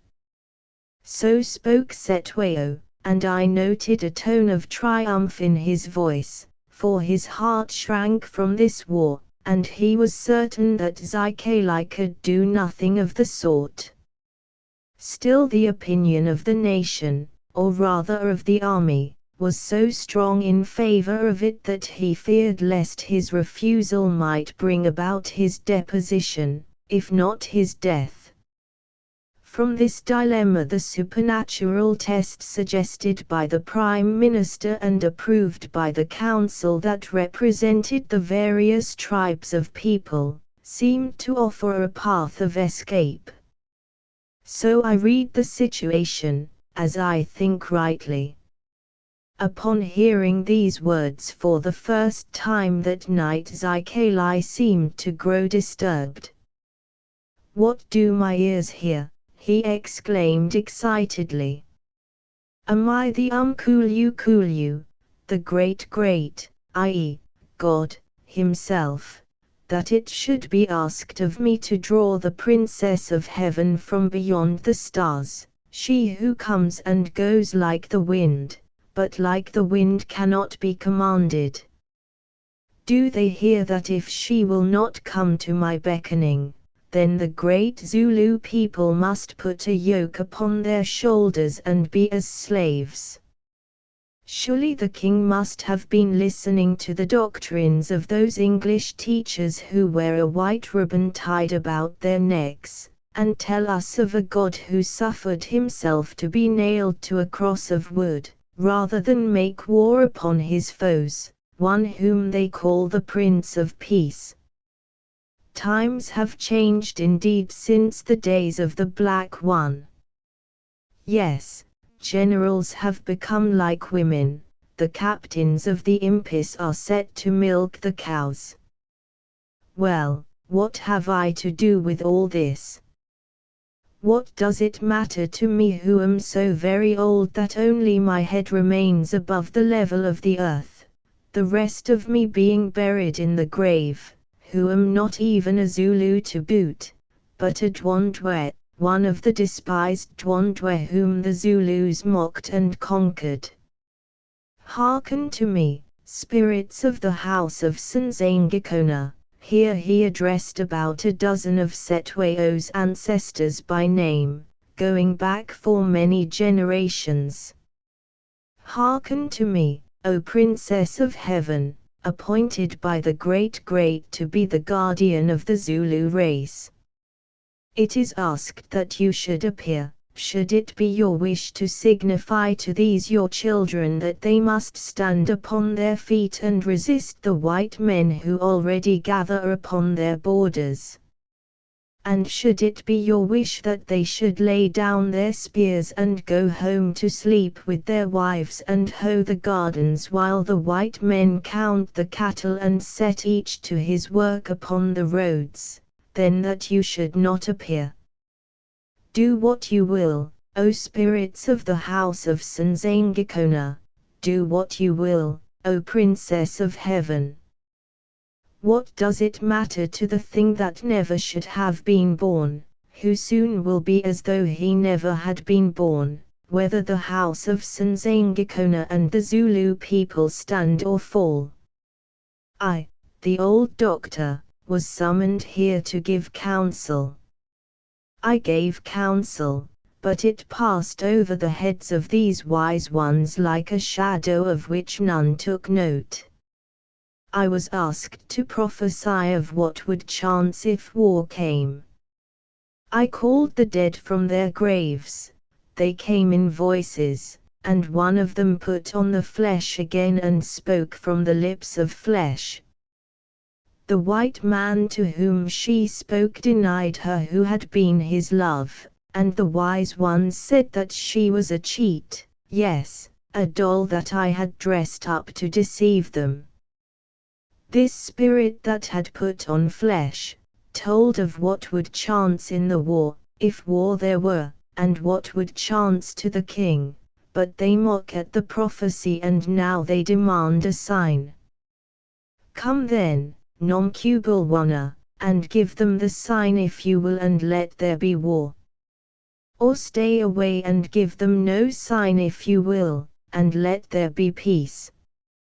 It is naught to me, naught to the thing that should never have been born.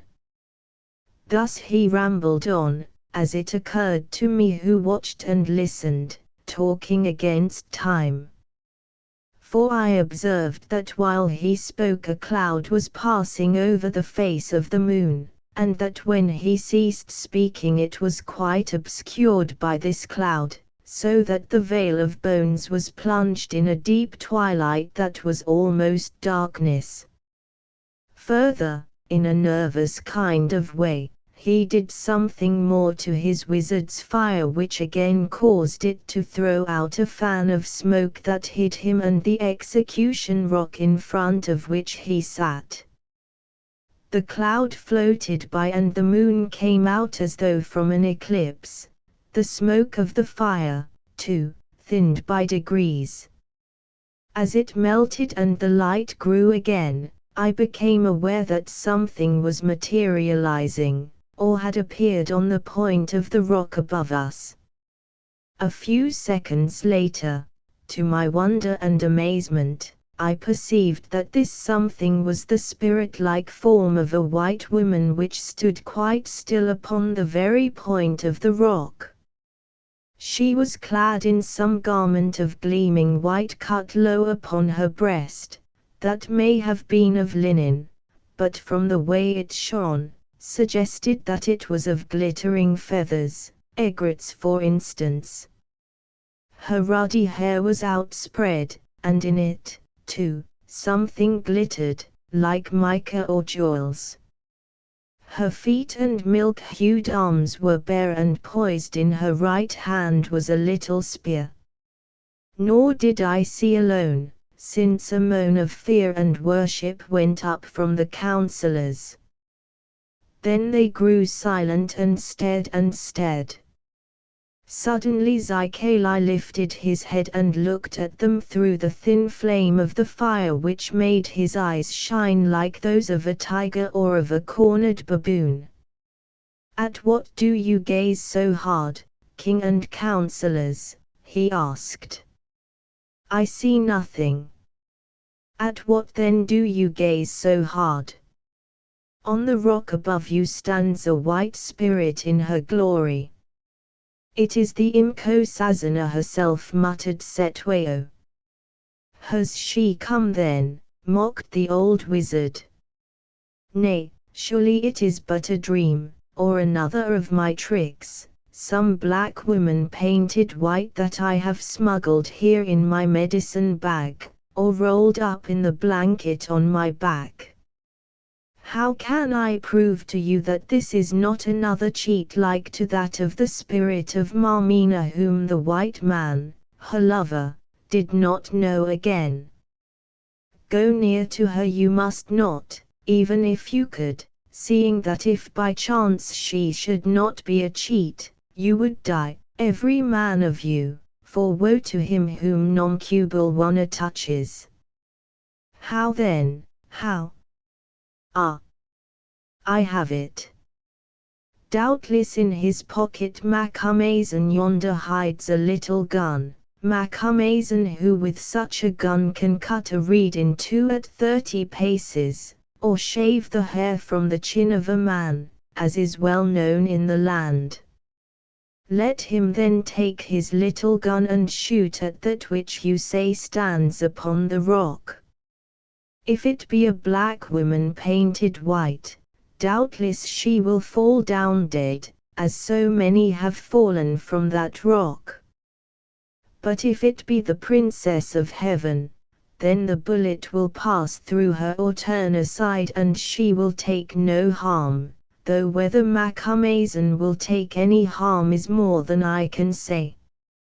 Now when they heard this many remained silent, but some of the peace party began to clamour that I should be ordered to shoot at the apparition.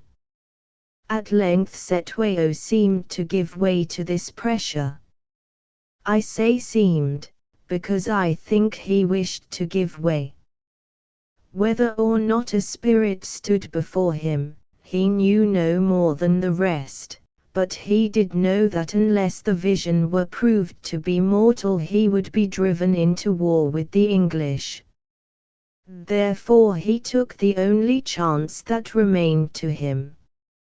Macumazahn, he said, I know you have your pistol on you, for only the other day you brought it into my presence, and through light and darkness you nurse it as a mother does her firstborn. Now since the opener of roads desires it, I command you to fire at that which seems to stand above us.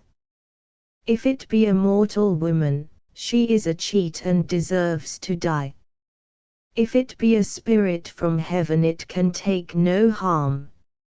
Nor can you take harm who only do that which you must. Woman or spirit, I will not shoot, King I answered. Is it so? What? Do you defy me, white man? Do so if you will, but learn that then your bones shall whiten here in this vale of bones. Yes, you shall be the first of the English to go below. And turning, he whispered something to two of the councillors. Now I saw that I must either obey or die. For a moment my mind grew confused in face of this awful alternative. I did not believe that I saw a spirit. I believed that what stood above me was cunningly tricked out with some native pigments which at that distance and in that light made her look like a white woman. For oddly enough at that time the truth did not occur to me, perhaps because I was too surprised. Well, if it were Nym, she deserved to be shot for playing such a trick, and what is more her death, by revealing the fraud of Zycali, would perhaps avert a great war. But then why did he make the suggestion that I should be commanded to fire at this figure? Slowly I drew out my pistol and brought it to the full cock, for it was loaded. I will obey, King, I said, to save myself from being murdered. But on your head be all that may follow from this deed. Then it was for the first time that a new idea struck me so clearly that I believe it was conveyed direct from Zycali's brain to my own. I might shoot, but there was no need for me to hit. After that everything grew plain. King, I said, if yonder be a mortal, she is about to die. Only a spirit can escape my aim. Watch now the center of her forehead, for there the bullet will strike. I lifted the pistol and appeared to cover the figure with much care. As I did so, even from that distance I thought I saw a look of terror in its eyes. Then I fired, with a little jerk of the wrist sending the ball a good yard above her head. She is unharmed, cried a voice. Macumazahn missed her. Macumazahn does not miss, I replied loftily. If that at which he aimed is unharmed, it is because it cannot be hit. Oh ho oh, laughed Zycali, The white man who does not know the taste of his own love's lips, says that he has fired at that which cannot be hit. Let him try again. No, let him choose another target. The spirit is the spirit, but he who summoned her may still be a cheat. There is another bullet in your little gun, white man. See if it can pierce the heart of Zycali, that the king and council may learn whether he be a true prophet, the greatest of all the prophets that ever was, or whether he be but a common cheat. Now a sudden rage filled me against this old rascal. I remembered how he had brought Marmina to her death, when he thought that it would serve him, and since then filled the land with stories concerning her and me, which met me whatever way I turned. I remembered that for years he had plotted to bring about the destruction of the Zulus, and to further his dark ends, was now engaged in causing a fearful war which would cost the lives of thousands. I remembered that he had trapped me into Zululand and then handed me over to Setwayo, separating me from my friends who were in my charge, and for aught I knew, giving them to death. Surely the world would be well rid of him. Have your will, I shouted, and covered him with the pistol. Then there came into my mind a certain saying, "Judge not that ye be not judged." Who and what was I that I should dare to arraign and pass sentence upon this man who after all had suffered many wrongs? As I was about to fire, I caught sight of some bright object flashing towards the king from above, and instantaneously shifted my aim and pressed the trigger. The thing, whatever it might be, flew into. One part of it fell upon Zycali, the other part travelled on and struck Setwayo upon the knee. There followed a great confusion and a cry of "The king is stabbed." I ran forward to look and saw the blade of a little assegai lying on the ground and on Setwayo's knee a slight cut from which blood trickled. "It is nothing," I said, "a scratch, no more, though had not the spear been stopped in its course it might have been otherwise." "Yes," cried Zycali, "but what was it that caused the cut? Take this, Sigananda, and tell me what it may be," and he threw towards him a piece of red wood. Sigananda looked at it. "It is the haft of the Black One's spear," he exclaimed, "which the bullet of Macumazahn has severed from the blade." I said, "Zycali, and the blade has drawn the blood of the Black One's child. Read me this omen, Sigananda, or ask it of her who stands above you." Now all looked to the rock, but it was empty. The figure had vanished. "Your word, king," said Zycali. "Is it for peace or war?" Setwayo looked at the assegai, looked at the blood trickling from his knee, looked at the faces of the councillors. "Blood calls for blood," he moaned. "My word is, war." Chapter 17. Katya brings news. Zycali burst into one of his peals of laughter, so unholy that it caused the blood in me to run cold.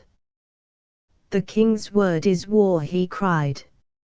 "Let Nomcubulwana take that word back to heaven. Let Macumazahn take it to the white men. Let the captains cry it to the regiments, and let the world grow red.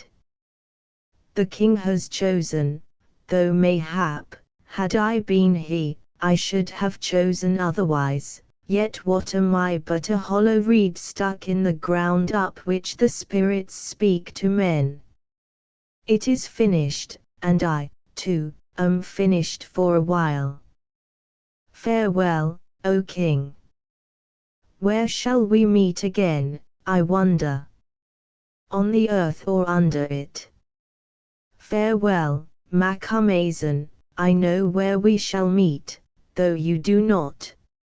O king, I return to my own place. I pray you to command that none come near me or trouble me with words, for I am spent. It is commanded, said Cetwayo. As he spoke, the fire went out mysteriously, and the wizard rose and hobbled off at a surprising pace round the corner of the projecting rock. Stay! I called. I would speak with you, but although I am sure he heard me, he did not stop or look round. I sprang up to follow him, but at some sign from Cetwayo two Indunas barred my way. Did you not hear the king's command, white man? One of them asked coldly, and the tone of his question told me that war having been declared, I was now looked upon as a foe. I was about to answer sharply when Cetwayo himself addressed me. Macumazahn, he said, you are now my enemy, like all your people, and from sunrise tomorrow morning your safe conduct here ends, for if you are found at Ulandi 2 hours after that time, it will be lawful for any man to kill you. Yet as you are still my guest, I will give you an escort to the borders of the land. Moreover, you shall take a message from me to the Queen's officers and captains. It is, that I will send an answer to their demands upon the point of an assegai. Yet add this, that not I but the English, to whom I have always been a friend, sought this war. If Somsu had suffered me to fight the Boers as I wished to do, it would never have come about. But he threw the Queen's blanket over the Transvaal and stood upon it, and now he declares that lands which were always the property of the Zulus, belong to the Boers. Therefore I take back all the promises which I made to him when he came hither to call me king in the Queen's name, and no more do I call him my father. As for the disbanding of my impis, let the English disband them if they can. I have spoken.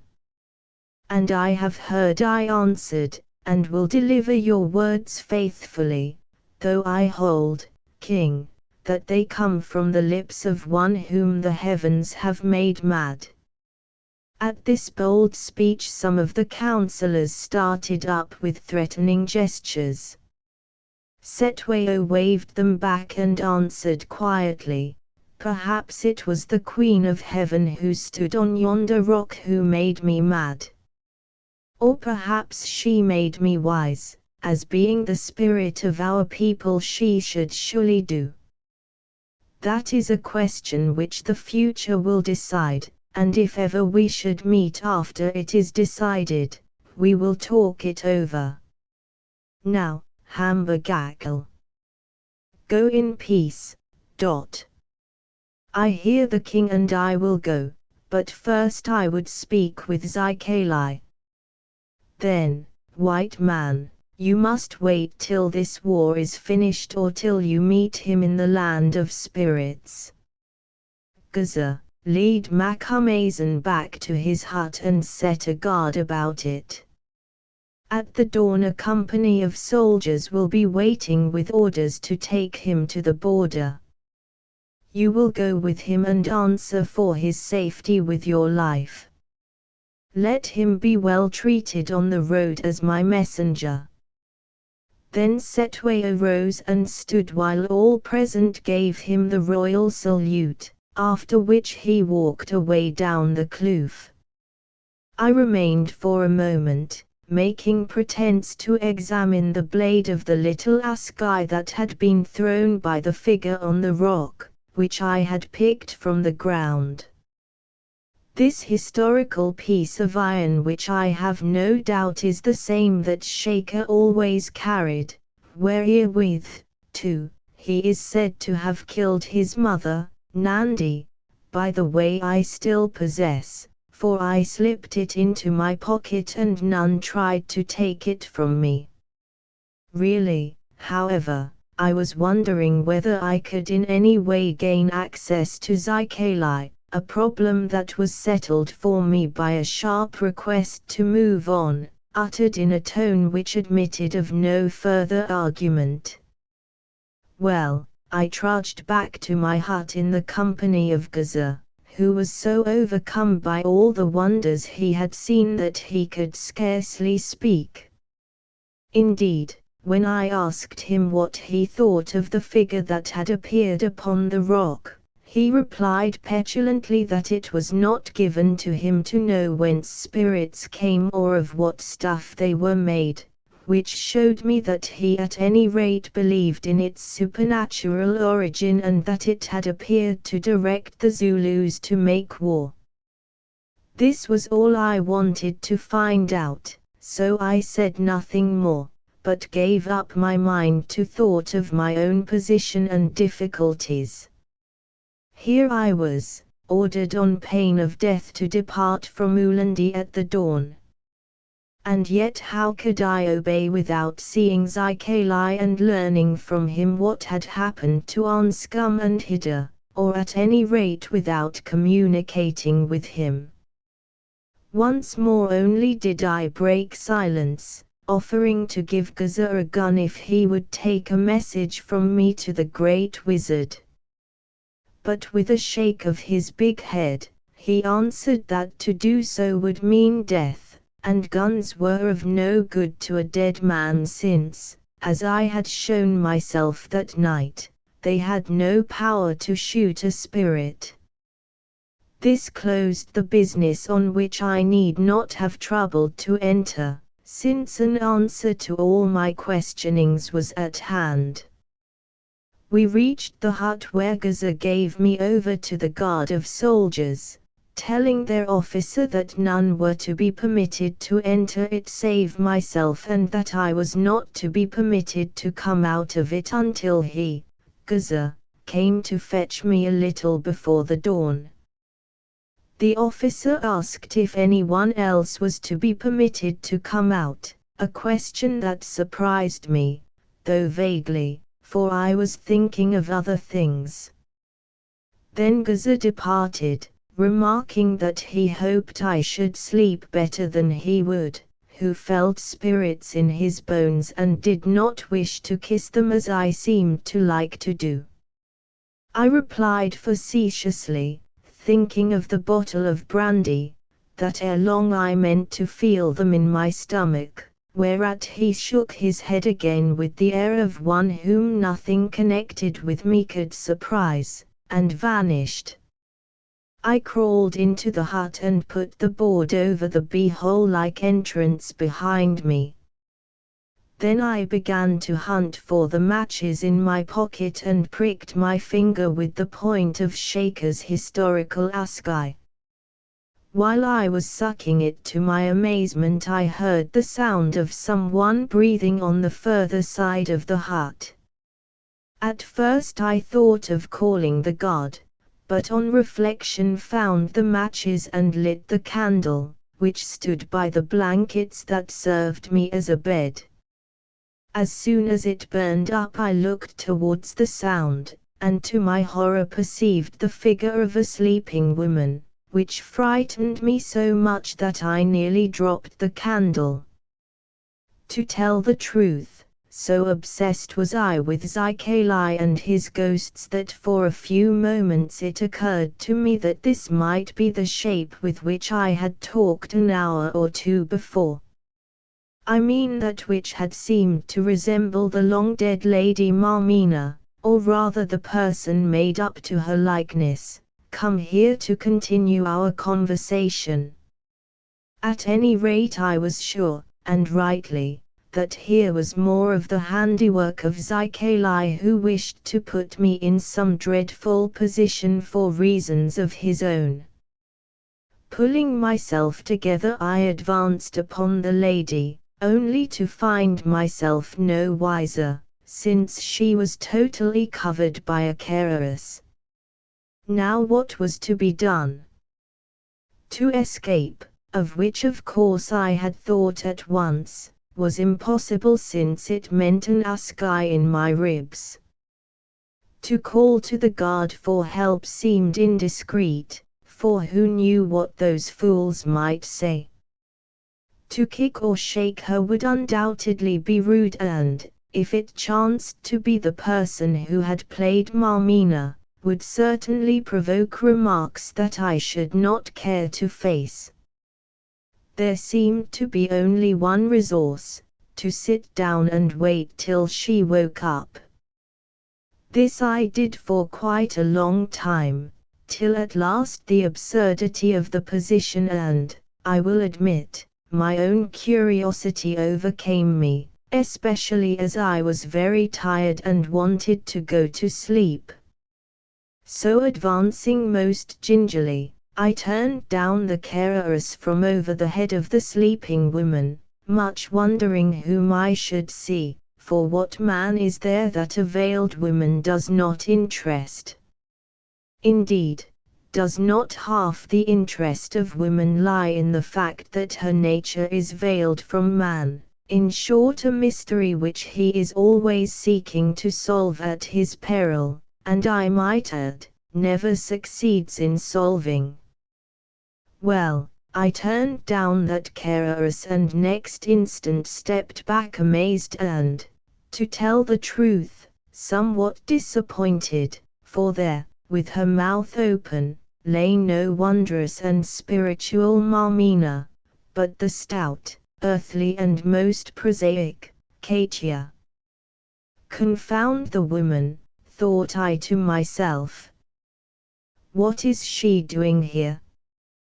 Then I remembered how wrong it was to give way to a sense of romantic disappointment at such a time, though as a matter of fact it is always in a moment of crisis or of strained nerves that we are most open to the insidious advances of romance.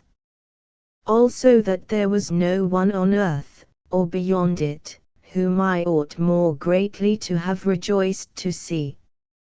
I had left Katia with Anscum and Hida, therefore Katia could tell me what had become of them. And at this thought my heart sank. Why was she here in this most inappropriate meeting place, alone? Feeling that these were questions which must be answered at once, I prodded Katia in the ribs with my toe until, after a good deal of prodding, she awoke, sat up and yawned, revealing an excellent set of teeth in her cavernous, quarter-cast mouth. Then perceiving a man she opened that mouth even wider, as I thought with the idea of screaming for help. But here I was first with her, for before a sound could issue I had filled it full with the corner of the cuirass, exclaiming in Dutch as I did so, "Idiot of a woman, do you not know the Heer Quatermain when you see him?" "Oh, Bars," she answered, "I thought you were some wicked Zulu come to do me a mischief." Then she burst into tears and sobs which I could not stop for at least 3 minutes. "Be quiet, you fat fool!"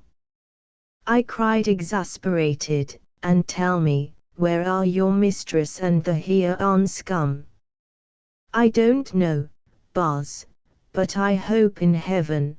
Katia was some kind of a Christian, she replied between her sobs. "In heaven? What do you mean?" I asked, horrified.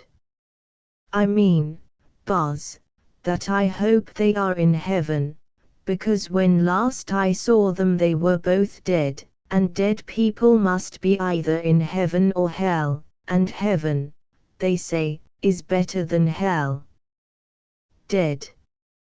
Where did you see them dead?" "In that black kloof, Bars, some days after you left us and went away. The old baboon man who is called Zykalai gave us leave through the witch girl, Num, to go also. So the Bars Anscum set to work to inspan the horses, the Missihida helping him, while I packed the things. When I had nearly finished, Num came, smiling like a cat that has caught 2 mice, and beckoned to me to follow her.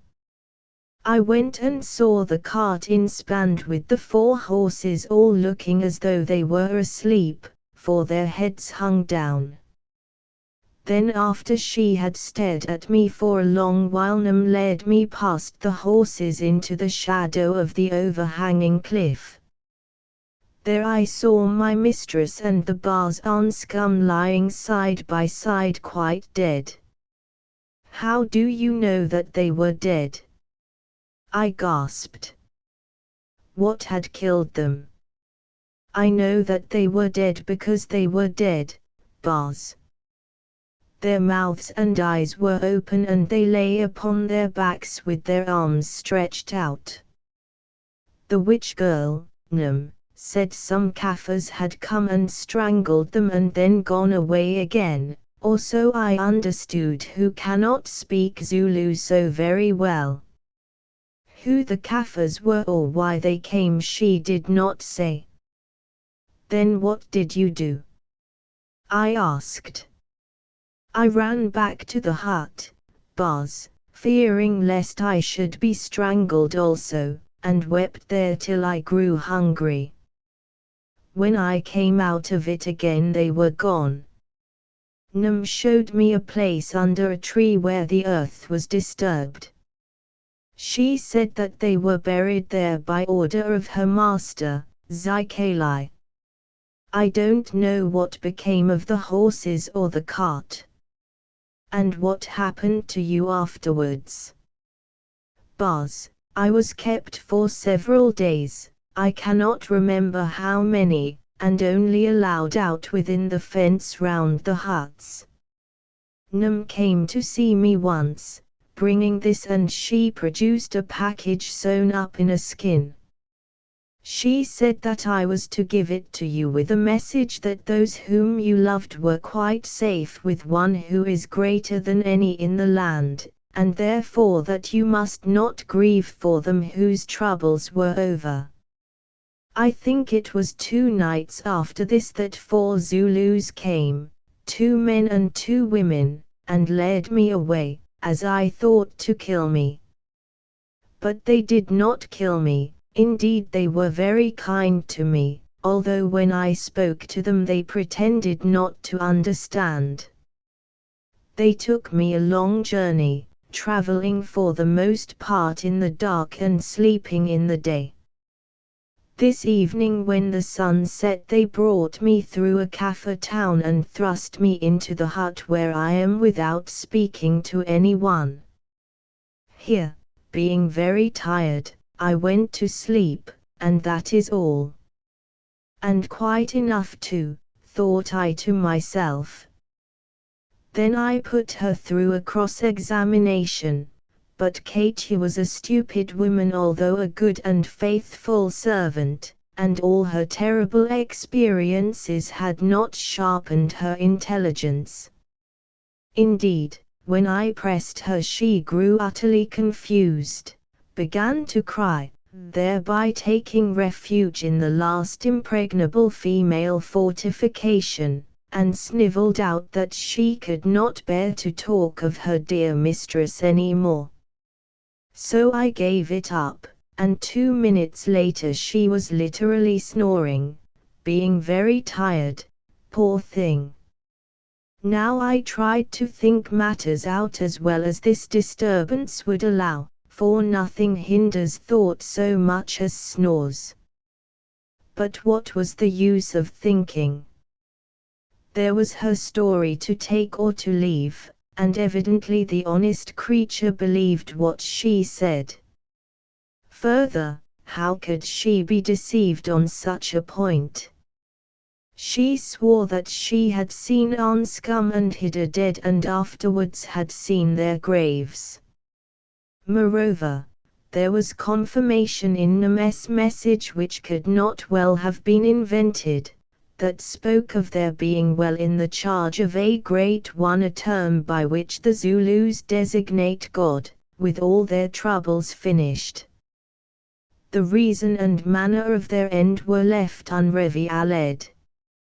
Zikali might have murdered them for his own purposes, or the Zulus might have killed them in obedience to the king's order that no white people in the land were to be allowed to live. Or perhaps the Basutos from Sekukuni's country, with whom the Zulus had some understanding, had followed and done them to death. Indeed, the strangling sounded more Basuto than Zulu, if they were really strangled. Almost overcome though I was, I bethought me of the package and opened it, only to find another apparent proof of their end, for it contained Hidda's jewels as I had found them in the bag in the safe, also a spare gold watch belonging to Anscombe with his coat of arms engraved upon it. That which he wore was of silver and no doubt was buried with him, since for superstitious reasons the natives would not have touched anything on his person after death. This seemed to me to settle the matter, presumptively at any rate, since to show that robbery was not the cause of their murder, their most valuable possessions which were not upon their persons had been sent to me, their friend. So this was the end of all my efforts to secure the safety and well-being of that most unlucky pair. I wept when I thought of it there in the darkness of the hut, for the candle had burned out, and going on to my knees, put up an earnest prayer for the welfare of their souls, also that I might be forgiven my folly in leading them into such danger. And yet I did it for the best, trying to judge wisely in the light of such experience of the world as I possessed. Now alas! When I am old I have come to the conclusion that those things which one tries to do for the best one generally does wrong, because nearly always there is some tricky fate at hand to mar them, which in this instance was named Zikali. The fact is, I suppose, that man who thinks himself a free agent, can scarcely be thus called, at any rate so far as immediate results are concerned. But that is a dangerous doctrine about which I will say no more, for I dare say that he is engaged in weaving a great life pattern of which he only sees the tiniest piece. One thing comforted me a little. If these two were dead I could now leave Zululand without qualms. Of course I was obliged to leave in any case, or die, but somehow that fact would not have eased my conscience. Indeed I think that had I believed they still lived, in this way or in that I should have tried not to leave, because I should have thought it for the best to stay to help them, whereby in all human probability I should have brought about my own death without helping them at all. Well, it had fallen out otherwise and there was an end.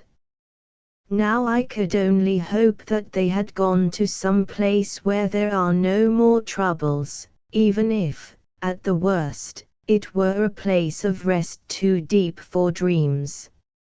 Musing thus at last I dozed off, for I was so tired that I think I should have slept although execution awaited me at the dawn instead of another journey. I did not sleep well because of that snoring female on the other side of the hut whose presence outraged my sense of propriety and caused me to be invaded by prophetic dreams of the talk that would ensue among those scandal-mongering Zulus. Yes, It was of this I dreamed, not of the great dangers that threatened me or of the terrible loss of my friends, perhaps because to many men, of whom I suppose I am one, the fear of scandal or of being the object of public notice, is more than the fear of danger or the smart of sorrow. So the night wore away, till at length I woke to see the gleam of dawn penetrating the smoke hole and dimly illuminating the recumbent form of Katia, which to me looked most unattractive. Presently I heard a discreet tapping on the doorbell of the hut, which I at once removed, wriggling swiftly through the hole, careless in my misery as to whether I met an ascai the other side of it or not. Without a guard of 8 soldiers was standing, and with them Gaza, who asked me if I were ready to start. Quite, I answered, as soon as I have saddled my horse, which by the way had been led up to the hut. Very soon this was done, for I brought out most of my few belongings with me and the bag of jewels was in my pocket. Then it was that the officer of the guard, a thin and melancholy-looking person, said in a hollow voice, addressing himself to Gaza, "The orders are that the white man's wife is to go with him." "Where is she?" "Where a man's wife should be, in his hut, I suppose," answered Gaza sleepily. Rage filled me at the words. Seldom do I remember being so angry. "Yes," I said, "if you mean that half-caste whom someone has thrust upon me, she is in there. So if she is to come with us, perhaps you will get her out."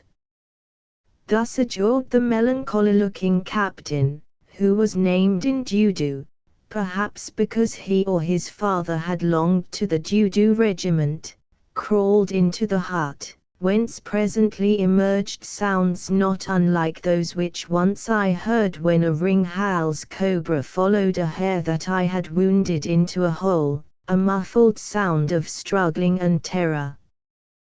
These ended in the sudden and violent appearance of Katia's fat and dishevelled form, followed by that of the snake-like Indudu. Seeing me standing there before a bevy of armed Zulus, she promptly fell upon my neck with a cry for help, for the silly woman thought she was going to be killed by them. Gripping me as an octopus grips its prey, she proceeded to faint, dragging me to my knees beneath the weight of 11 stone of solid flesh. "Ah," said one of the Zulus not unkindly, "she is much afraid for her husband whom she loves." Well, I disentangled myself somehow, and seizing what I took to be a gourd of water in that dim light, poured it over her head, only to discover too late that it was not water but clotted milk. However, the result was the same, for presently she sat up, made a dreadful-looking object by this liberal application of curds and whey, whereon I explained matters to her to the best of my power. The end of it was that after Indudu and Gaza had wiped her down with tufts of thatch dragged from the hut and I had collected her gear with the rest of my own, we set her on the horse straddle-wise, and started, the objects of much interest among such Zulus as were already abroad. At the gate of the town there was a delay which made me nervous, since in such a case as mine delay might always mean a death warrant. I knew that it was quite possible Setwayo had changed, or been persuaded to change his mind and issue a command that I should be killed as one who had seen and knew too much. Indeed, this fear was my constant companion during all the long journey to the drift of the Tugela, causing me to look askance at every man we met or who overtook us, lest he should prove to be a messenger of doom. Nor were these doubts groundless, for as I learned in the after days, the Prime Minister, Umnyamana, and others had urged Setwayo strongly to kill me, and what we were waiting for at the gate were his final orders on the subject. However, in this matter, as in more that I could mention, the king played the part of a man of honor, and although he seemed to hesitate for reasons of policy, never had any intention of allowing me to be harmed. On the contrary, the command brought was that anyone who harmed Macumazan, the king's guest and messenger, should die with all his house. Whilst we tarried, a number of women gathered round us whose conversation I could not help overhearing. One of them said to another, "Look at the white man, watcher by night, who can knock a fly off an ox's horn with a bullet from further away than we could see it. He it was who loved and was loved by the witch Marmina, whose beauty is still famous in the land. They say she killed herself for his sake, because she declared that she would never live to grow old and ugly, so that he turned away from her. My mother told me all about it only last night." "Then you have a liar for a mother," thought I to myself, for to contradict such a one openly would have been undignified. "Is it so?" asked one of her friends, deeply interested. "Then the Lady Marmina must have had a strange taste in men, for this one is an ugly little fellow with hair like the grey ash of stubble and a wrinkled face of the colour of a flayed skin that has lain unstretched in the sun. However, I have been told that witches always love those who look unnatural." "Yes," said number one, "but you see now that he is old he has to be satisfied with a different sort of wife. She is not beautiful, is she, although she has dipped her head in milk to make herself look white?" So it went on till at length a runner arrived and whispered something to Indudu, who saluted, showing me that it was a royal message, and ordered us to move. Of this I was glad, for had I stopped there much longer, I think I should have personally assaulted those gossiping female idiots. Of our journey through Zululand there is nothing particular to say. We saw but few people, since most of the men had been called up to the army, and many of the kraals seemed to be deserted by the women and children who perhaps were hidden away with the cattle. Once, however, we met an impi about 5,000 strong, that seemed to cover the hillside like a herd of game. It consisted of the Nodwengu and the Nokank regiments, both of which afterwards fought at Isandlwana. Some of their captains with a small guard came to see who we were, fine, fierce-looking men. They stared at me curiously, and with one of them, whom I knew, I had a little talk. He said that I was the last white man in Zululand and that I was lucky to be alive, for soon these, and he pointed to the hordes of warriors who were streaming past, would eat up the English to the last bone.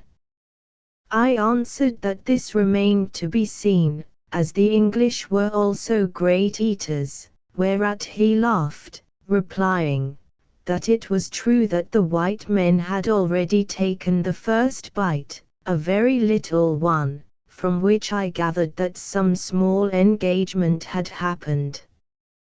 "Well, farewell, Macumazan," he said, as he turned to go. "I hope that we shall meet in the battle, for I want to see if you can run as well as you can shoot." This roused my temper and I answered him, "I hope for your sake that we shall not meet, for if we do, I promise that before I run I will show you what you never saw before, the gateway of the world of spirits. I mention this conversation because by some strange chance it happened at Isandlwana that I killed this man, who was named Simpafu. During all those days of trudging through hot suns and thunderstorms, for I had to give up the mare to Katia who was too fat to walk, or said she was, I was literally haunted by thoughts of my murdered friends. Heaven knows how bitterly I reproached myself for having brought them into Zululand. It seemed so terribly sad that these young people who loved each other and had so bright a future before them, should have escaped from a tragic past merely to be overwhelmed by such a fate. Again and again I questioned that lump Katia as to the details of their end and of all that went before and followed after the murder. But it was quite useless, indeed. As time went on she seemed to become more nebulous on the point, as though a picture were fading from her mind. But as to one thing she was always quite clear, that she had seen them dead and had seen their new-made grave. This she swore by God in heaven, completing the oath with an outburst of tears in a way that would have carried conviction to any jury, as it did to me.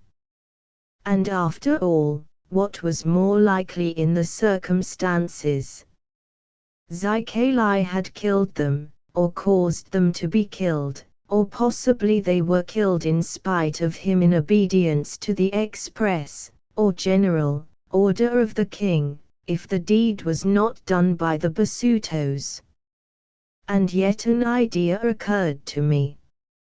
How about the woman on the rock that the Zulus thought was their princess of the heavens? Obviously this must be nonsense, since no such deity existed. Therefore the person must either have been a white woman or one painted up to resemble a white woman. Seen from a distance in moonlight it was impossible to say which.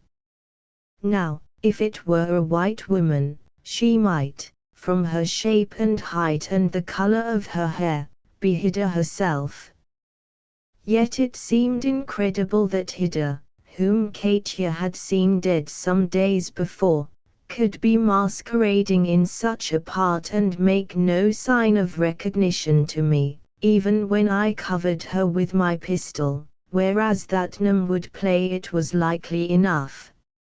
Only then Nam must be something of a quick change artist, since but a little while before she was beyond doubt personating the dead Marmina. If it were not so I must have been suffering from illusions, for certainly I seemed to see someone who looked like Marmina, and only Zikali, and through him Nam, had sufficient knowledge to enable her to fill that role with such success. Perhaps the whole business was an illusion, though if so Zikali's powers must be great indeed. But then how about the askai that Nomkubalwana, or rather her effigy, had seemed to hold and throw, whereof the blade was at present in my saddle-bag? That at any rate was tangible and real, though of course there was nothing to prove that it had really been Shaker's famous weapon. Another thing that tormented me was my failure to see Zikali. I felt as though I had committed a crime in leaving Zululand without doing this and hearing from his own lips, well, whatever he chose to tell me. I forget if I said that while we were waiting at the gate where those silly women talked so much nonsense about Marmina and Katia, that I made another effort through Gaza to get into touch with the wizard, but quite without avail. Gaza only answered what he said before, that if I wished to die at once I had better take 10 steps towards the Valley of Bones, whence, he added parenthetically, the opener of roads had already departed on his homeward journey. This might or might not be true. At any rate, I could find no possible way of coming face to face with him, or even of getting a message to his ear. No, I was not to blame. I had done all I could, and yet in my heart I felt guilty. But then, as cynics would say, failure is guilt. At length we came to the ford of the Tugela, and as fortunately the water was just low enough, bade farewell to our escort before crossing to the natal side. My parting with Gaza was quite touching, for we felt that it partook of the nature of a deathbed adieu, which indeed it did. I told him and the others that I hoped their ends be easy, and that whether they met them by bullets or by bayonet thrusts, the wounds would prove quickly mortal, so that they might not linger in discomfort or pain. Recognizing my kind thought for their true welfare, they thanked me for it, though with no enthusiasm. Indudu, however, filled with the spirit of repartee, or rather of tu quoque, said in his melancholy fashion that if he and I came face to face in war, he would be sure to remember my words and to cut me up in the best style, since he could not bear to think of me languishing on a bed of sickness without my wife Katia to nurse me. They knew I was touchy about Katia. Then we shook hands and parted. Katia, hung round with paraphernalia like the White Knight in Alice Through the Looking Glass, clinging to a cooking pot and weeping tears of terror, faced the foaming flood upon the mare, while I grasped its tail. When we were, as I judged, out of Ascot shot, I turned, with the water up to my armpits, and shouted some valedictory words. "Tell your king," I said, "that he is the greatest fool in the world to fight the English, since it will bring his country to destruction and himself to disgrace and death, as at last, in the words of your proverb, the swimmer goes down with the stream." Here, as it happened, I slipped off the stone on which I was standing and nearly went down with the stream myself. Emerging with my mouth full of muddy water, I waited till they had done laughing and continued, "Tell that old rogue, Zikali, that I know he has murdered my friends, and that when we meet again he and all who were in the plot shall pay for it with their lives." Now an irritated Zulu flung an assegai, and as the range proved to be shorter than I thought, for it went through Katia's dress, causing her to scream with alarm, I ceased from eloquence, and we struggled on to the further bank, where at length we were safe. Thus ended this unlucky trip of mine to Zululand. Chapter 18. Isandlwana. We had crossed the Tugela by what is known as the Middle Drift.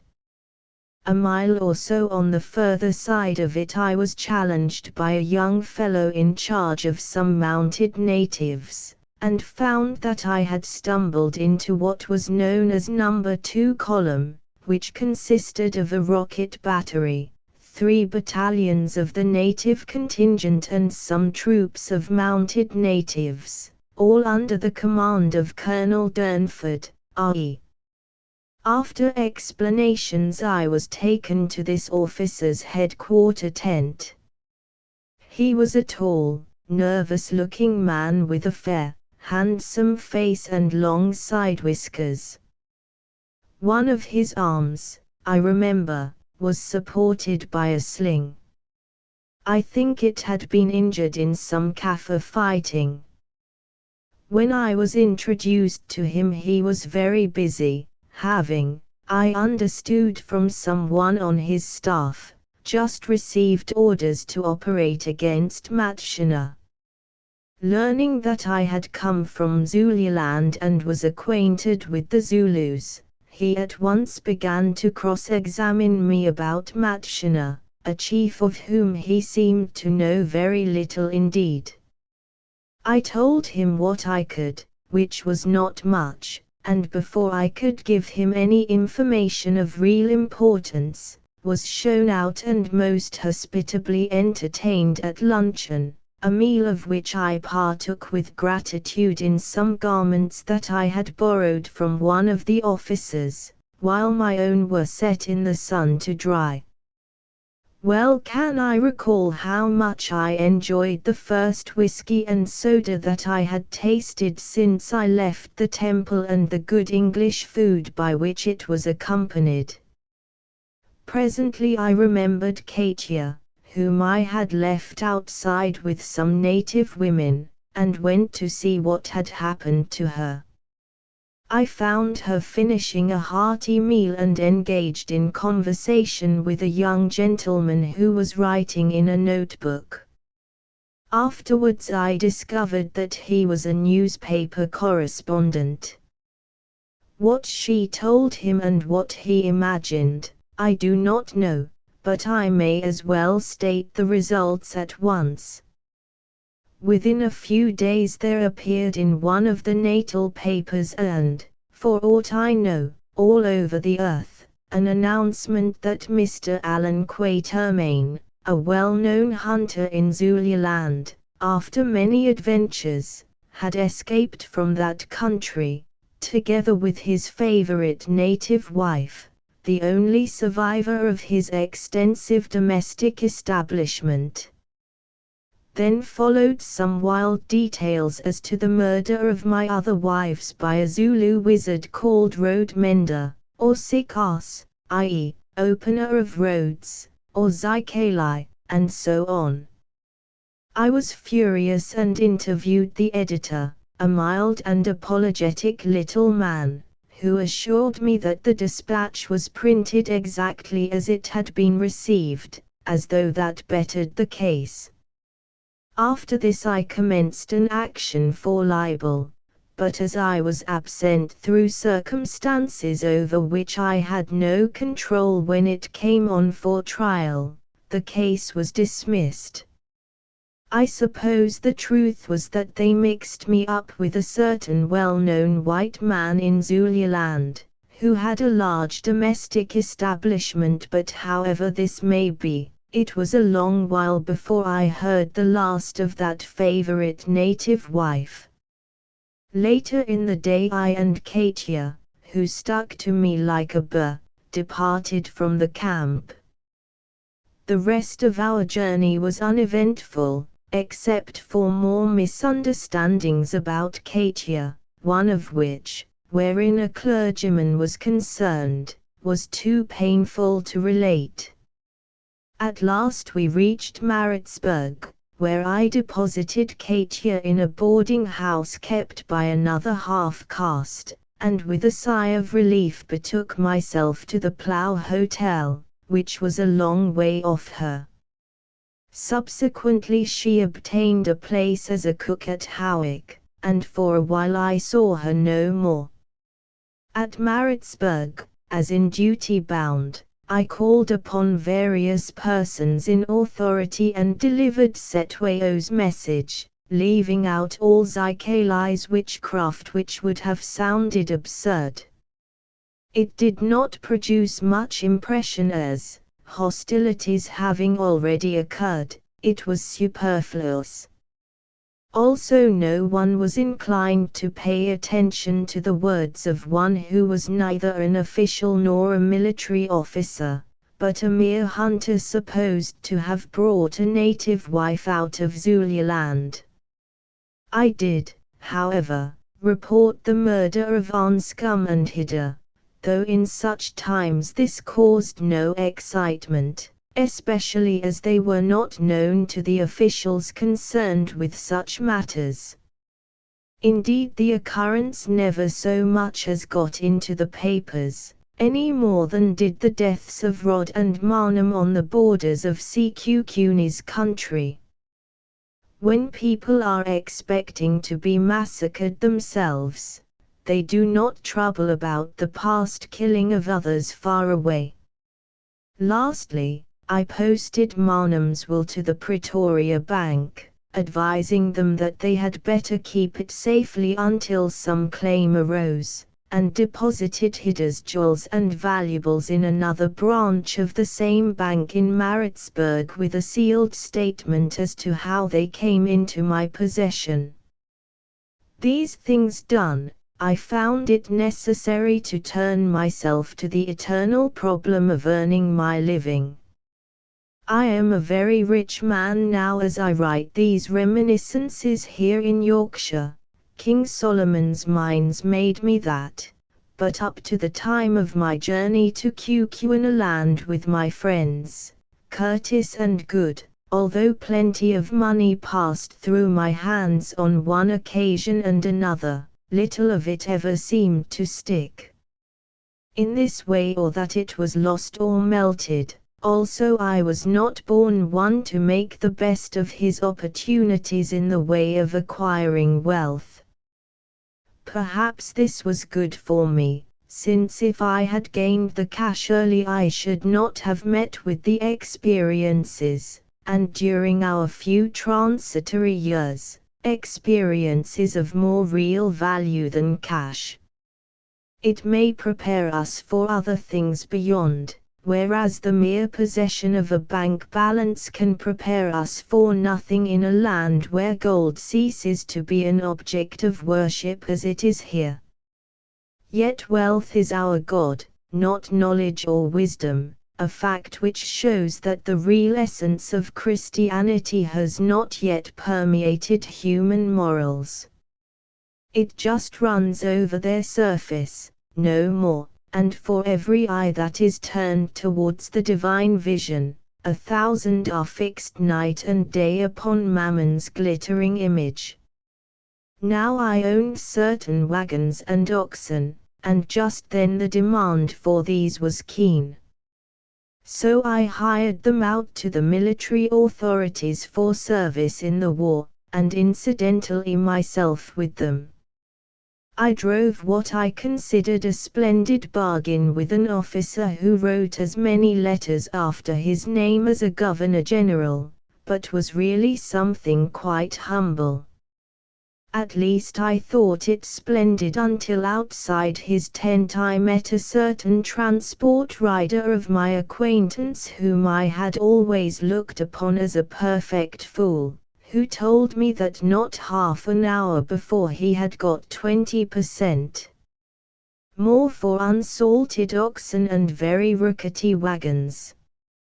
However, it did not matter much in the end as the whole outfit was lost at Isandlwana, and owing to the lack of some formality which I had overlooked, I never recovered more than a tithe of their value. I think it was that I neglected to claim within a certain specified time. At last my wagons were laden with ammunition and other government goods and I trekked over awful roads to help Makar, a place on the highlands not far from Rorke's Drift where No. 3 column was stationed. Here we were delayed a while, I and my wagons having moved to a ford of the Buffalo, together with many others. It was during this time that I ventured to make very urgent representations to certain highly placed officers, I will not mention which, as to the necessity of largoing, that is, forming fortified camps, as soon as Zululand was entered, since from my intimate knowledge of its people I was sure that they would attack in force. These warnings of mine were received with the most perfect politeness and offers of gin to drink, which all transport riders were supposed to love, but in effect were treated with the contempt that they were held to deserve. The subject is painful and one on which I will not dwell.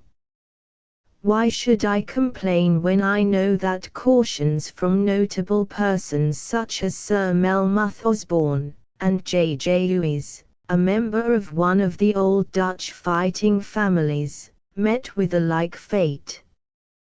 By the way, it was while I was waiting on the banks of the river that I came across an old friend of mine, a Zulu named Majipa, with whom I had fought at the Battle of the Tugela.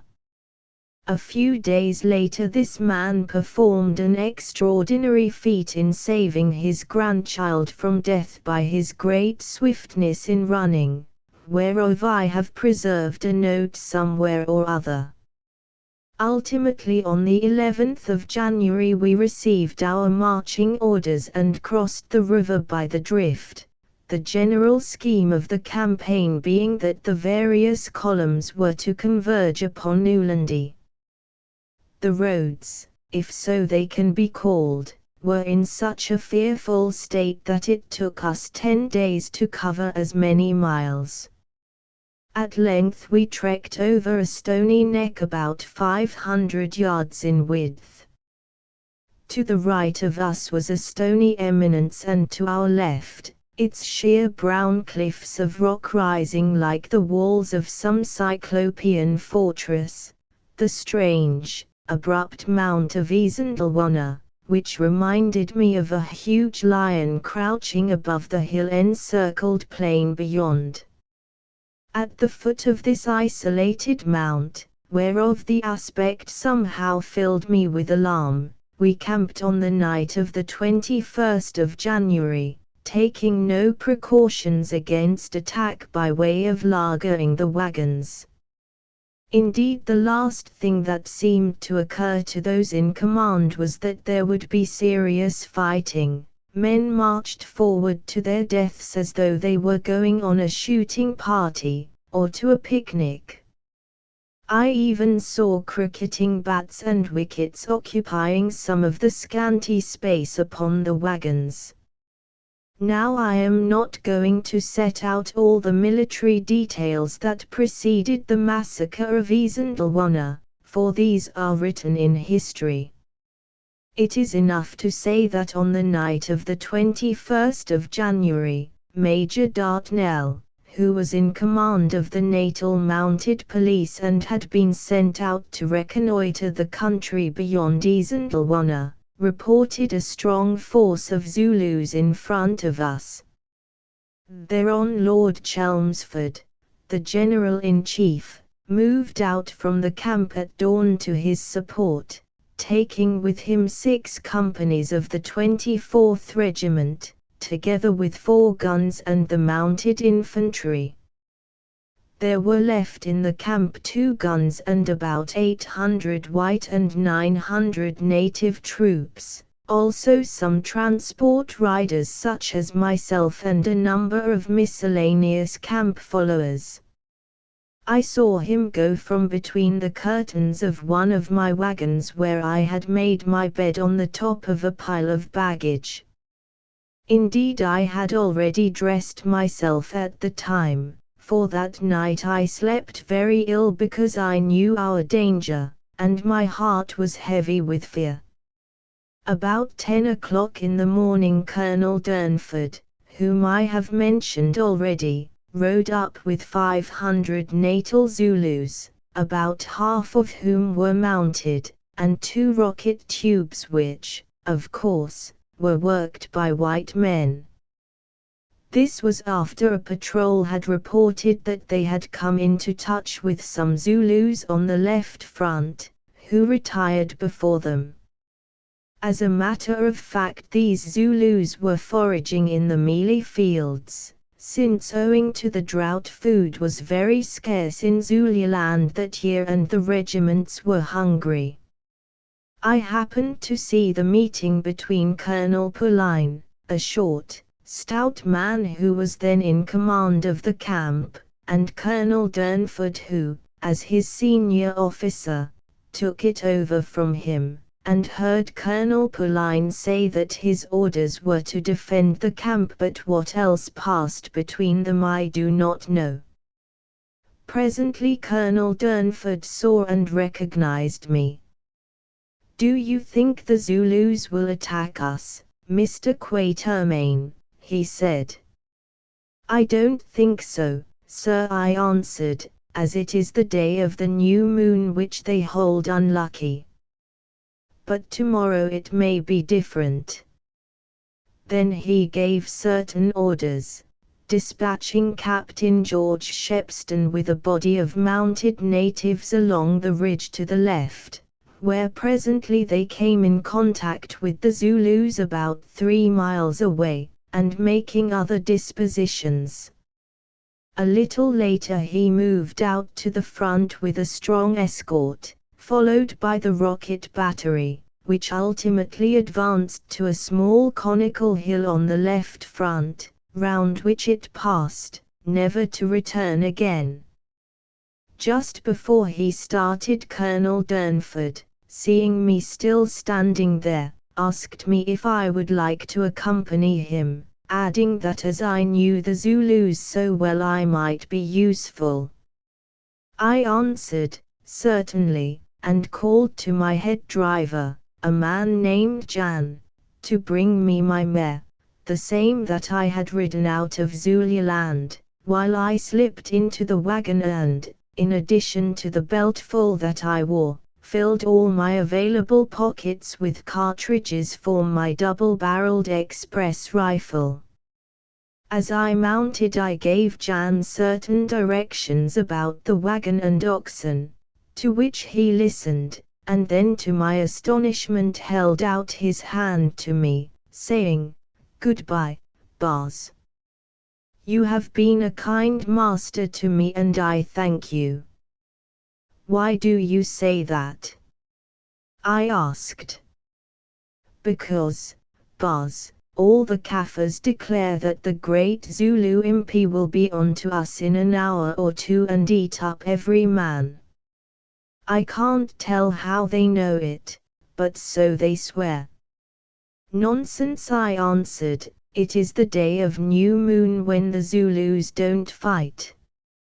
Still, if anything of the sort should happen, you and the other boys had better slip away to Natal, since the government must pay for the wagons and oxen." This I said half joking, but it was a lucky jest for Jan and the rest of my servants, since they interpreted it in earnest, and with the exception of one of them who went back to get a gun, got off before the Zulu horn closed round the camp, and crossed the river in safety. Next moment I was cantering away after Colonel Durnford, whom I caught up about 1/4 of a mile from the camp. Now of course I did not see all of the terrible battle that followed and can only tell of that part of it in which I had a share. Colonel Durnford rode out about 3½ miles to the left front. I really don't quite know why, for already we were hearing firing on the top of the Nkuchu hills almost behind us, where Captain Shepston was engaging the Zulus, or so I believe. Suddenly we met a trooper of the Natal Carabineers whose name was Whitelaw, who had been out scouting. He reported that an enormous impi was just ahead of us, seated in an umkumbi, or semicircle, as is the fashion of the Zulus before they charge. At least some of them, he said, were so seated, but others were already advancing. Presently these appeared over the crest of the hill, 10,000 of them I should say, and amongst them I recognized the shields of the Nodwengu, the Dududu, the Nokank and the Ingabomakosi regiments. Now there was nothing to be done except retreat, for the impi was attacking in earnest. The General Undshingweo, together with Underbucko, Setweo's brother, and the chief Uzibbu who commanded the scouts, had agreed not to fight this day for the reason I have given, because it was that of the new moon, but circumstances had forced their hand and the regiments could no longer be restrained. So to the number of 20,000 or more, say 1/3 of the total Zulu army, they hurled themselves upon the little English force that, owing to lack of generalship, was scattered here and there over a wide front and had no fortified base upon which to withdraw.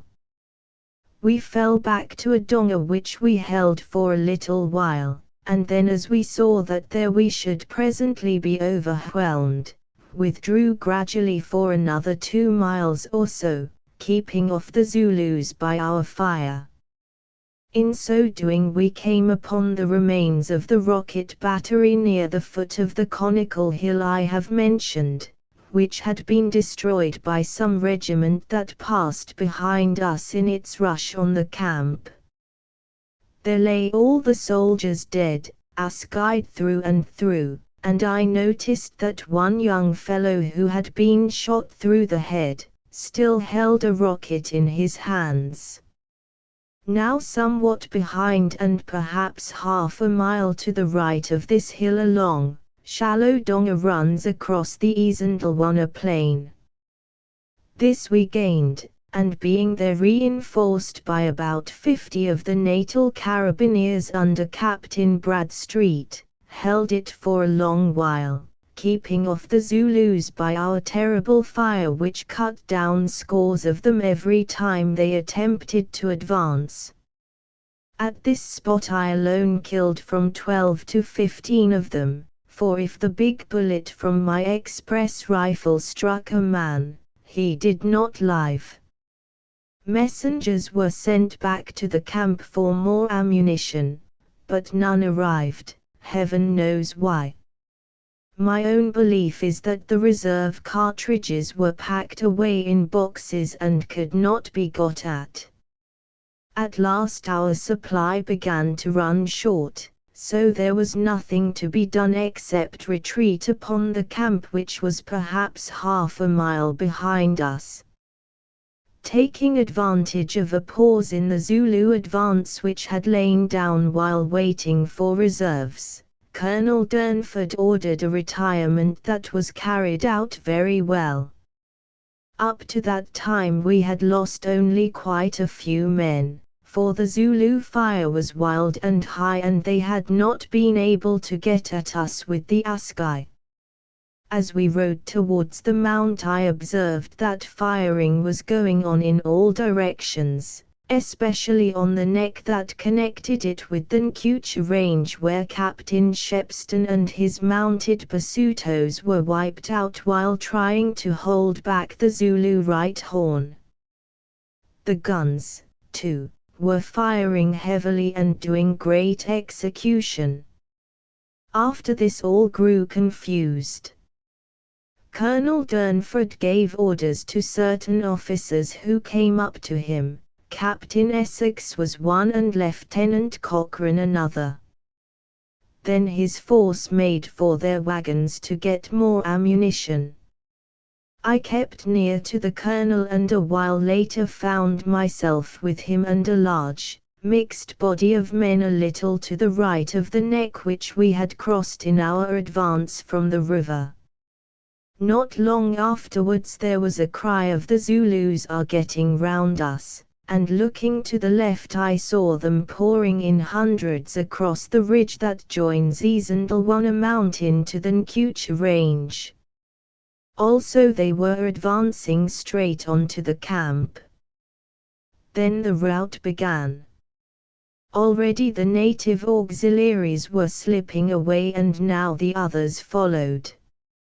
Of course this battle was but a small affair, yet I think that few have been more terrible, at any rate in modern times.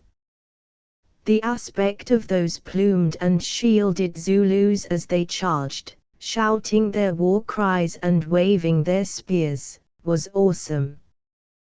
They were mown down in hundreds by the Martini fire, but still they came on, and I knew that the game was up.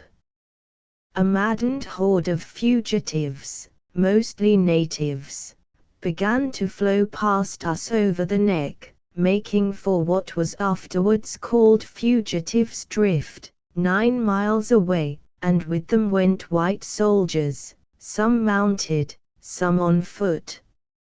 Mingled with all these people, following them, on either side of them, rushed Zulus, stabbing as they ran. Other groups of soldiers formed themselves into rough squares, on which the savage warriors broke like water on a rock. By degrees ammunition ran out, only the bayonet remained. Still the Zulus could not break those squares. So they took another counsel. Withdrawing a few paces beyond the reach of the bayonets, they overwhelmed the soldiers by throwing assegai, then rushed in and finished them. This was what happened to us, among whom were men of the 24th, Natal Carabiniers and mounted police. Some had dismounted, but I sat on my horse, which stood quite still, I think from fright, and fired away so long as I had any ammunition. With my very last cartridge I killed the captain in Dudu who had been in charge of the escort that conducted me to the Tugela. He had caught sight of me and called out, "Now, Macumazan, I will cut you up nicely as I promised." He got no further in his speech, for at that moment I sent an express bullet through him and his tall, melancholy figure doubled up and collapsed. All this while Colonel Durnford had been behaving as a British officer should do. Scorning to attempt flight, whenever I looked round I caught sight of his tall form, easy to recognize by the long fair moustaches and his arm in a sling, moving to and fro encouraging us to stand firm and die like men. Then suddenly I saw a Kaffir, who carried a big old smoothbore gun, aim at him from a distance of about 20 yards, and fire. He went down, as I believe dead, and that was the end of a very gallant officer and gentleman whose military memory has in my opinion been most unjustly attacked. The real blame for that disaster does not rest upon the shoulders of either Colonel Durnford or Colonel Pauline. After this things grew very awful. Some fled, but the most stood and died where they were. Oddly enough, during all this time I was never touched. Men fell to my right and left and in front of me. Bullets and assegai whizzed past me, yet I remained quite unhurt. It was as though some power protected me, which no doubt it did. At length, when nearly all had fallen and I had nothing left to defend myself with except my revolver, I made up my mind that it was time to go. My first impulse was to ride for the river 9 miles away. Looking behind me I saw that the rough road was full of Zulus hunting down those who tried to escape. Still I thought I would try it, when suddenly there flashed across my brain the saying of whoever it was that personated Marmina in the Valley of Bones, to the effect that in the great rout of the battle I was not to join the flying but to set my face toward Zulandi, and that if I did so I should be protected and no harm would come to me. I knew that all this prophecy was but a vain thing fondly imagined, although it was true that the battle and the rout had come. And yet I acted on it, why heaven knows alone. Setting the spurs to my horse I galloped off past Isandlwana Mount, on the southern slopes of which a body of the 24th were still fighting their last fight, and heading for the Nkucha range. The plain was full of Zulus, reserves running up, also to the right of me the Ulandi and Jakazi divisions were streaming forward. These, or some of them, formed the left horn of the Impi, but owing to the unprepared nature of the Zulu battle, for it must always be remembered that they did not mean to fight that day, their advance had been delayed until it was too late for them entirely to enclose the camp. Thus the road, if it can so be called, to Fugitives' Drift was left open for a while, and by it some effected their escape. It was this horn, or part of it, that afterwards moved on and attacked Rorke's Drift, with results disastrous to itself. For some hundreds of yards I rode on thus recklessly, because recklessness seemed my only chance. Thrice I met bodies of Zulus, but on each occasion they scattered before me, calling out words that I could not catch. It was as though they were frightened of something they saw about me. Perhaps they thought that I was mad to ride thus among them. Indeed, I must have looked mad, or perhaps there was something else. At any rate, I believed that I was going to win right through them when an accident happened. A bullet struck my mare somewhere in the back. I don't know where it came from, but as I saw no Zulu shoot, I think it must have been one fired by a soldier who was still fighting on the slopes of the mount. The effect of it was to make the poor beast quite ungovernable.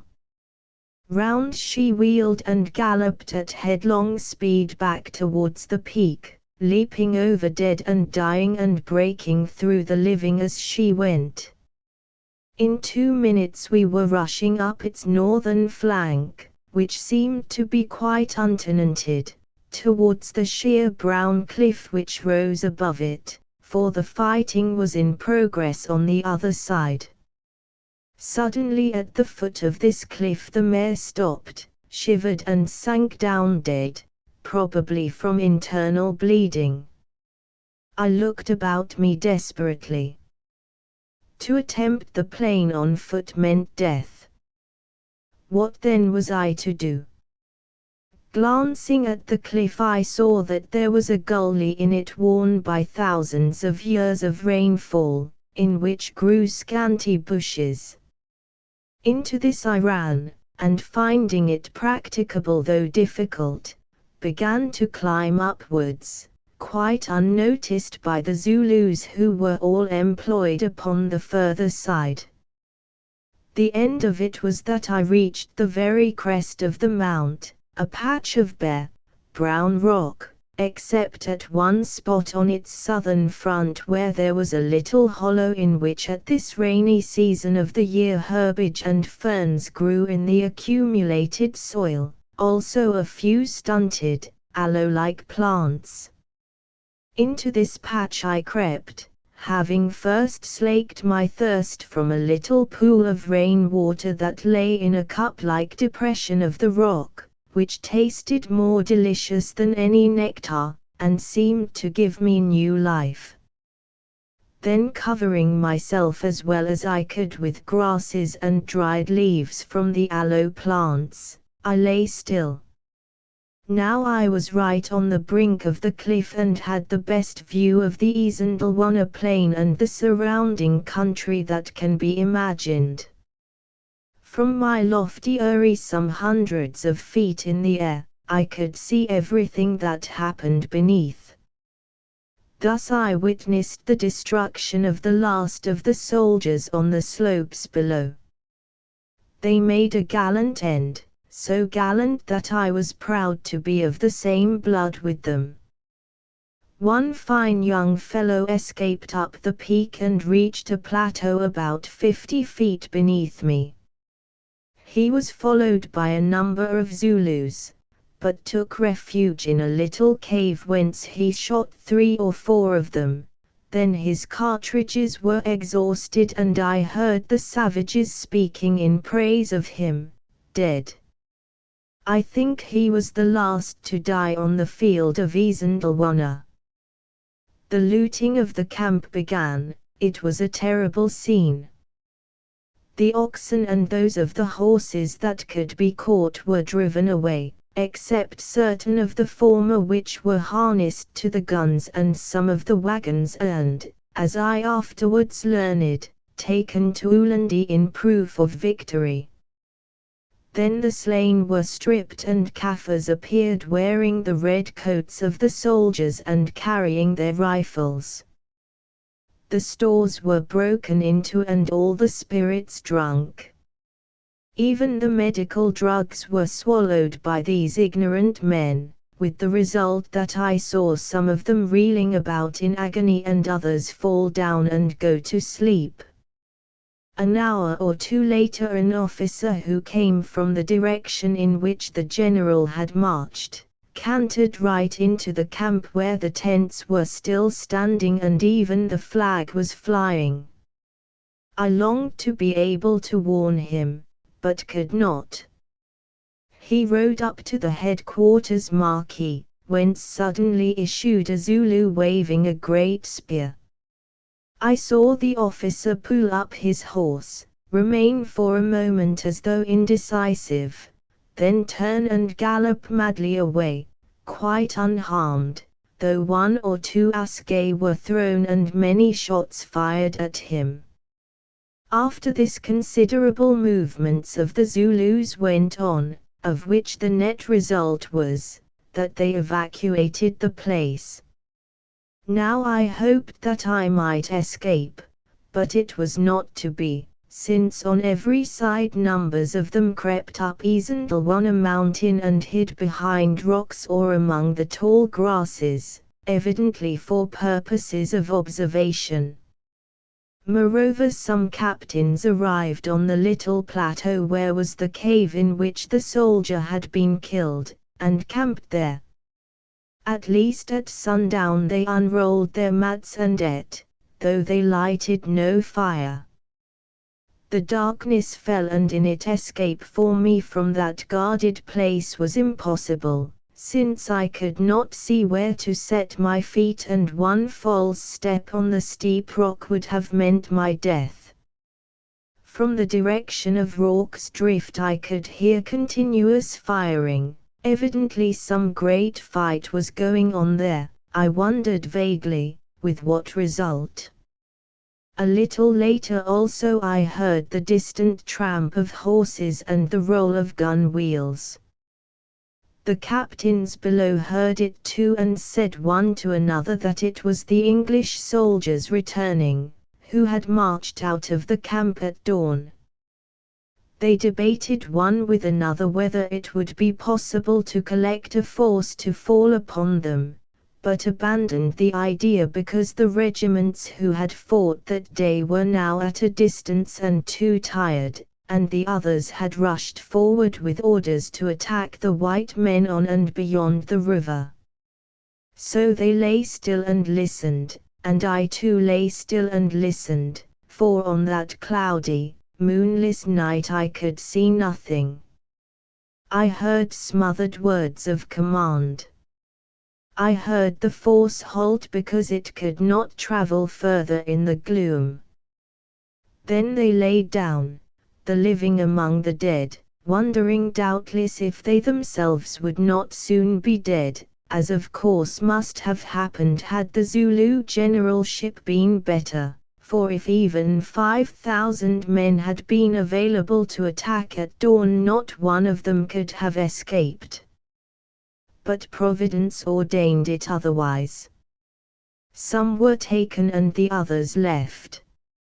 About an hour before daylight I heard them stirring again, and when its first gleams came all of them had vanished over the neck of slaughter. With what thoughts in their hearts, I wondered, and to what fate? The captains on the plateau beneath had gone also, and so had the circle of guards upon the slopes of the mount, for I saw these depart through the grey mist. As the light gathered, however, I observed bodies of men collecting on the neck, or rather on both necks, which made it impossible for me to do what I had hoped, and run to overtake the English troops. From these I was utterly cut off. Nor could I remain longer without food on my point of rock, especially as I was sure that soon some Zulus would climb there to use it as an outlook post. So while I was still more or less hidden by the mist and morning shadows, I climbed down it by the same road that I had climbed up, and thus reached the plain. Not a living man, white or black, was to be seen, only the dead, only the dead. I was the last Englishman to stand upon the plain of Isandlwana for weeks or rather months to come. Of all my experiences this was, I think, the strangest, after that night of hell, to find myself alone upon this field of death, staring everywhere at the distorted faces which on the previous morn I had seen so full of life.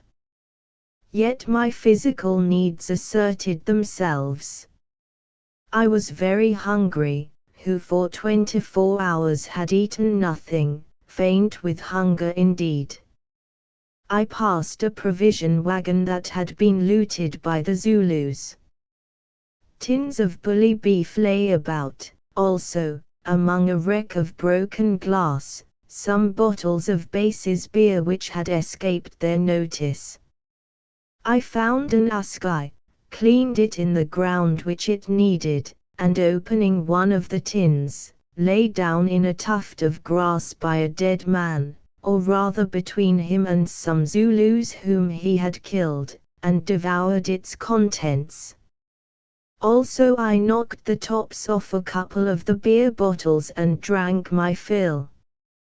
While I was doing this, a large rough dog with a silver-mounted collar on its neck, I think of the sort that is called an Airedale Terrier, came up to me whining. At first I thought it was an hyena, but discovering my mistake, threw it some bits of meat which it ate greedily. Doubtless it had belonged to some dead officer, though there was no name on the collar. The poor beast, which I named Lost, at once attached itself to me, and here I may say that I kept it till its death, which occurred of jaundice at Durban not long before I started on my journey to King Solomon's Mines. No man ever had a more faithful friend and companion. When I had eaten and drunk I looked about me, wondering what I should do. 50 yards away I saw a stout Basuto pony still saddled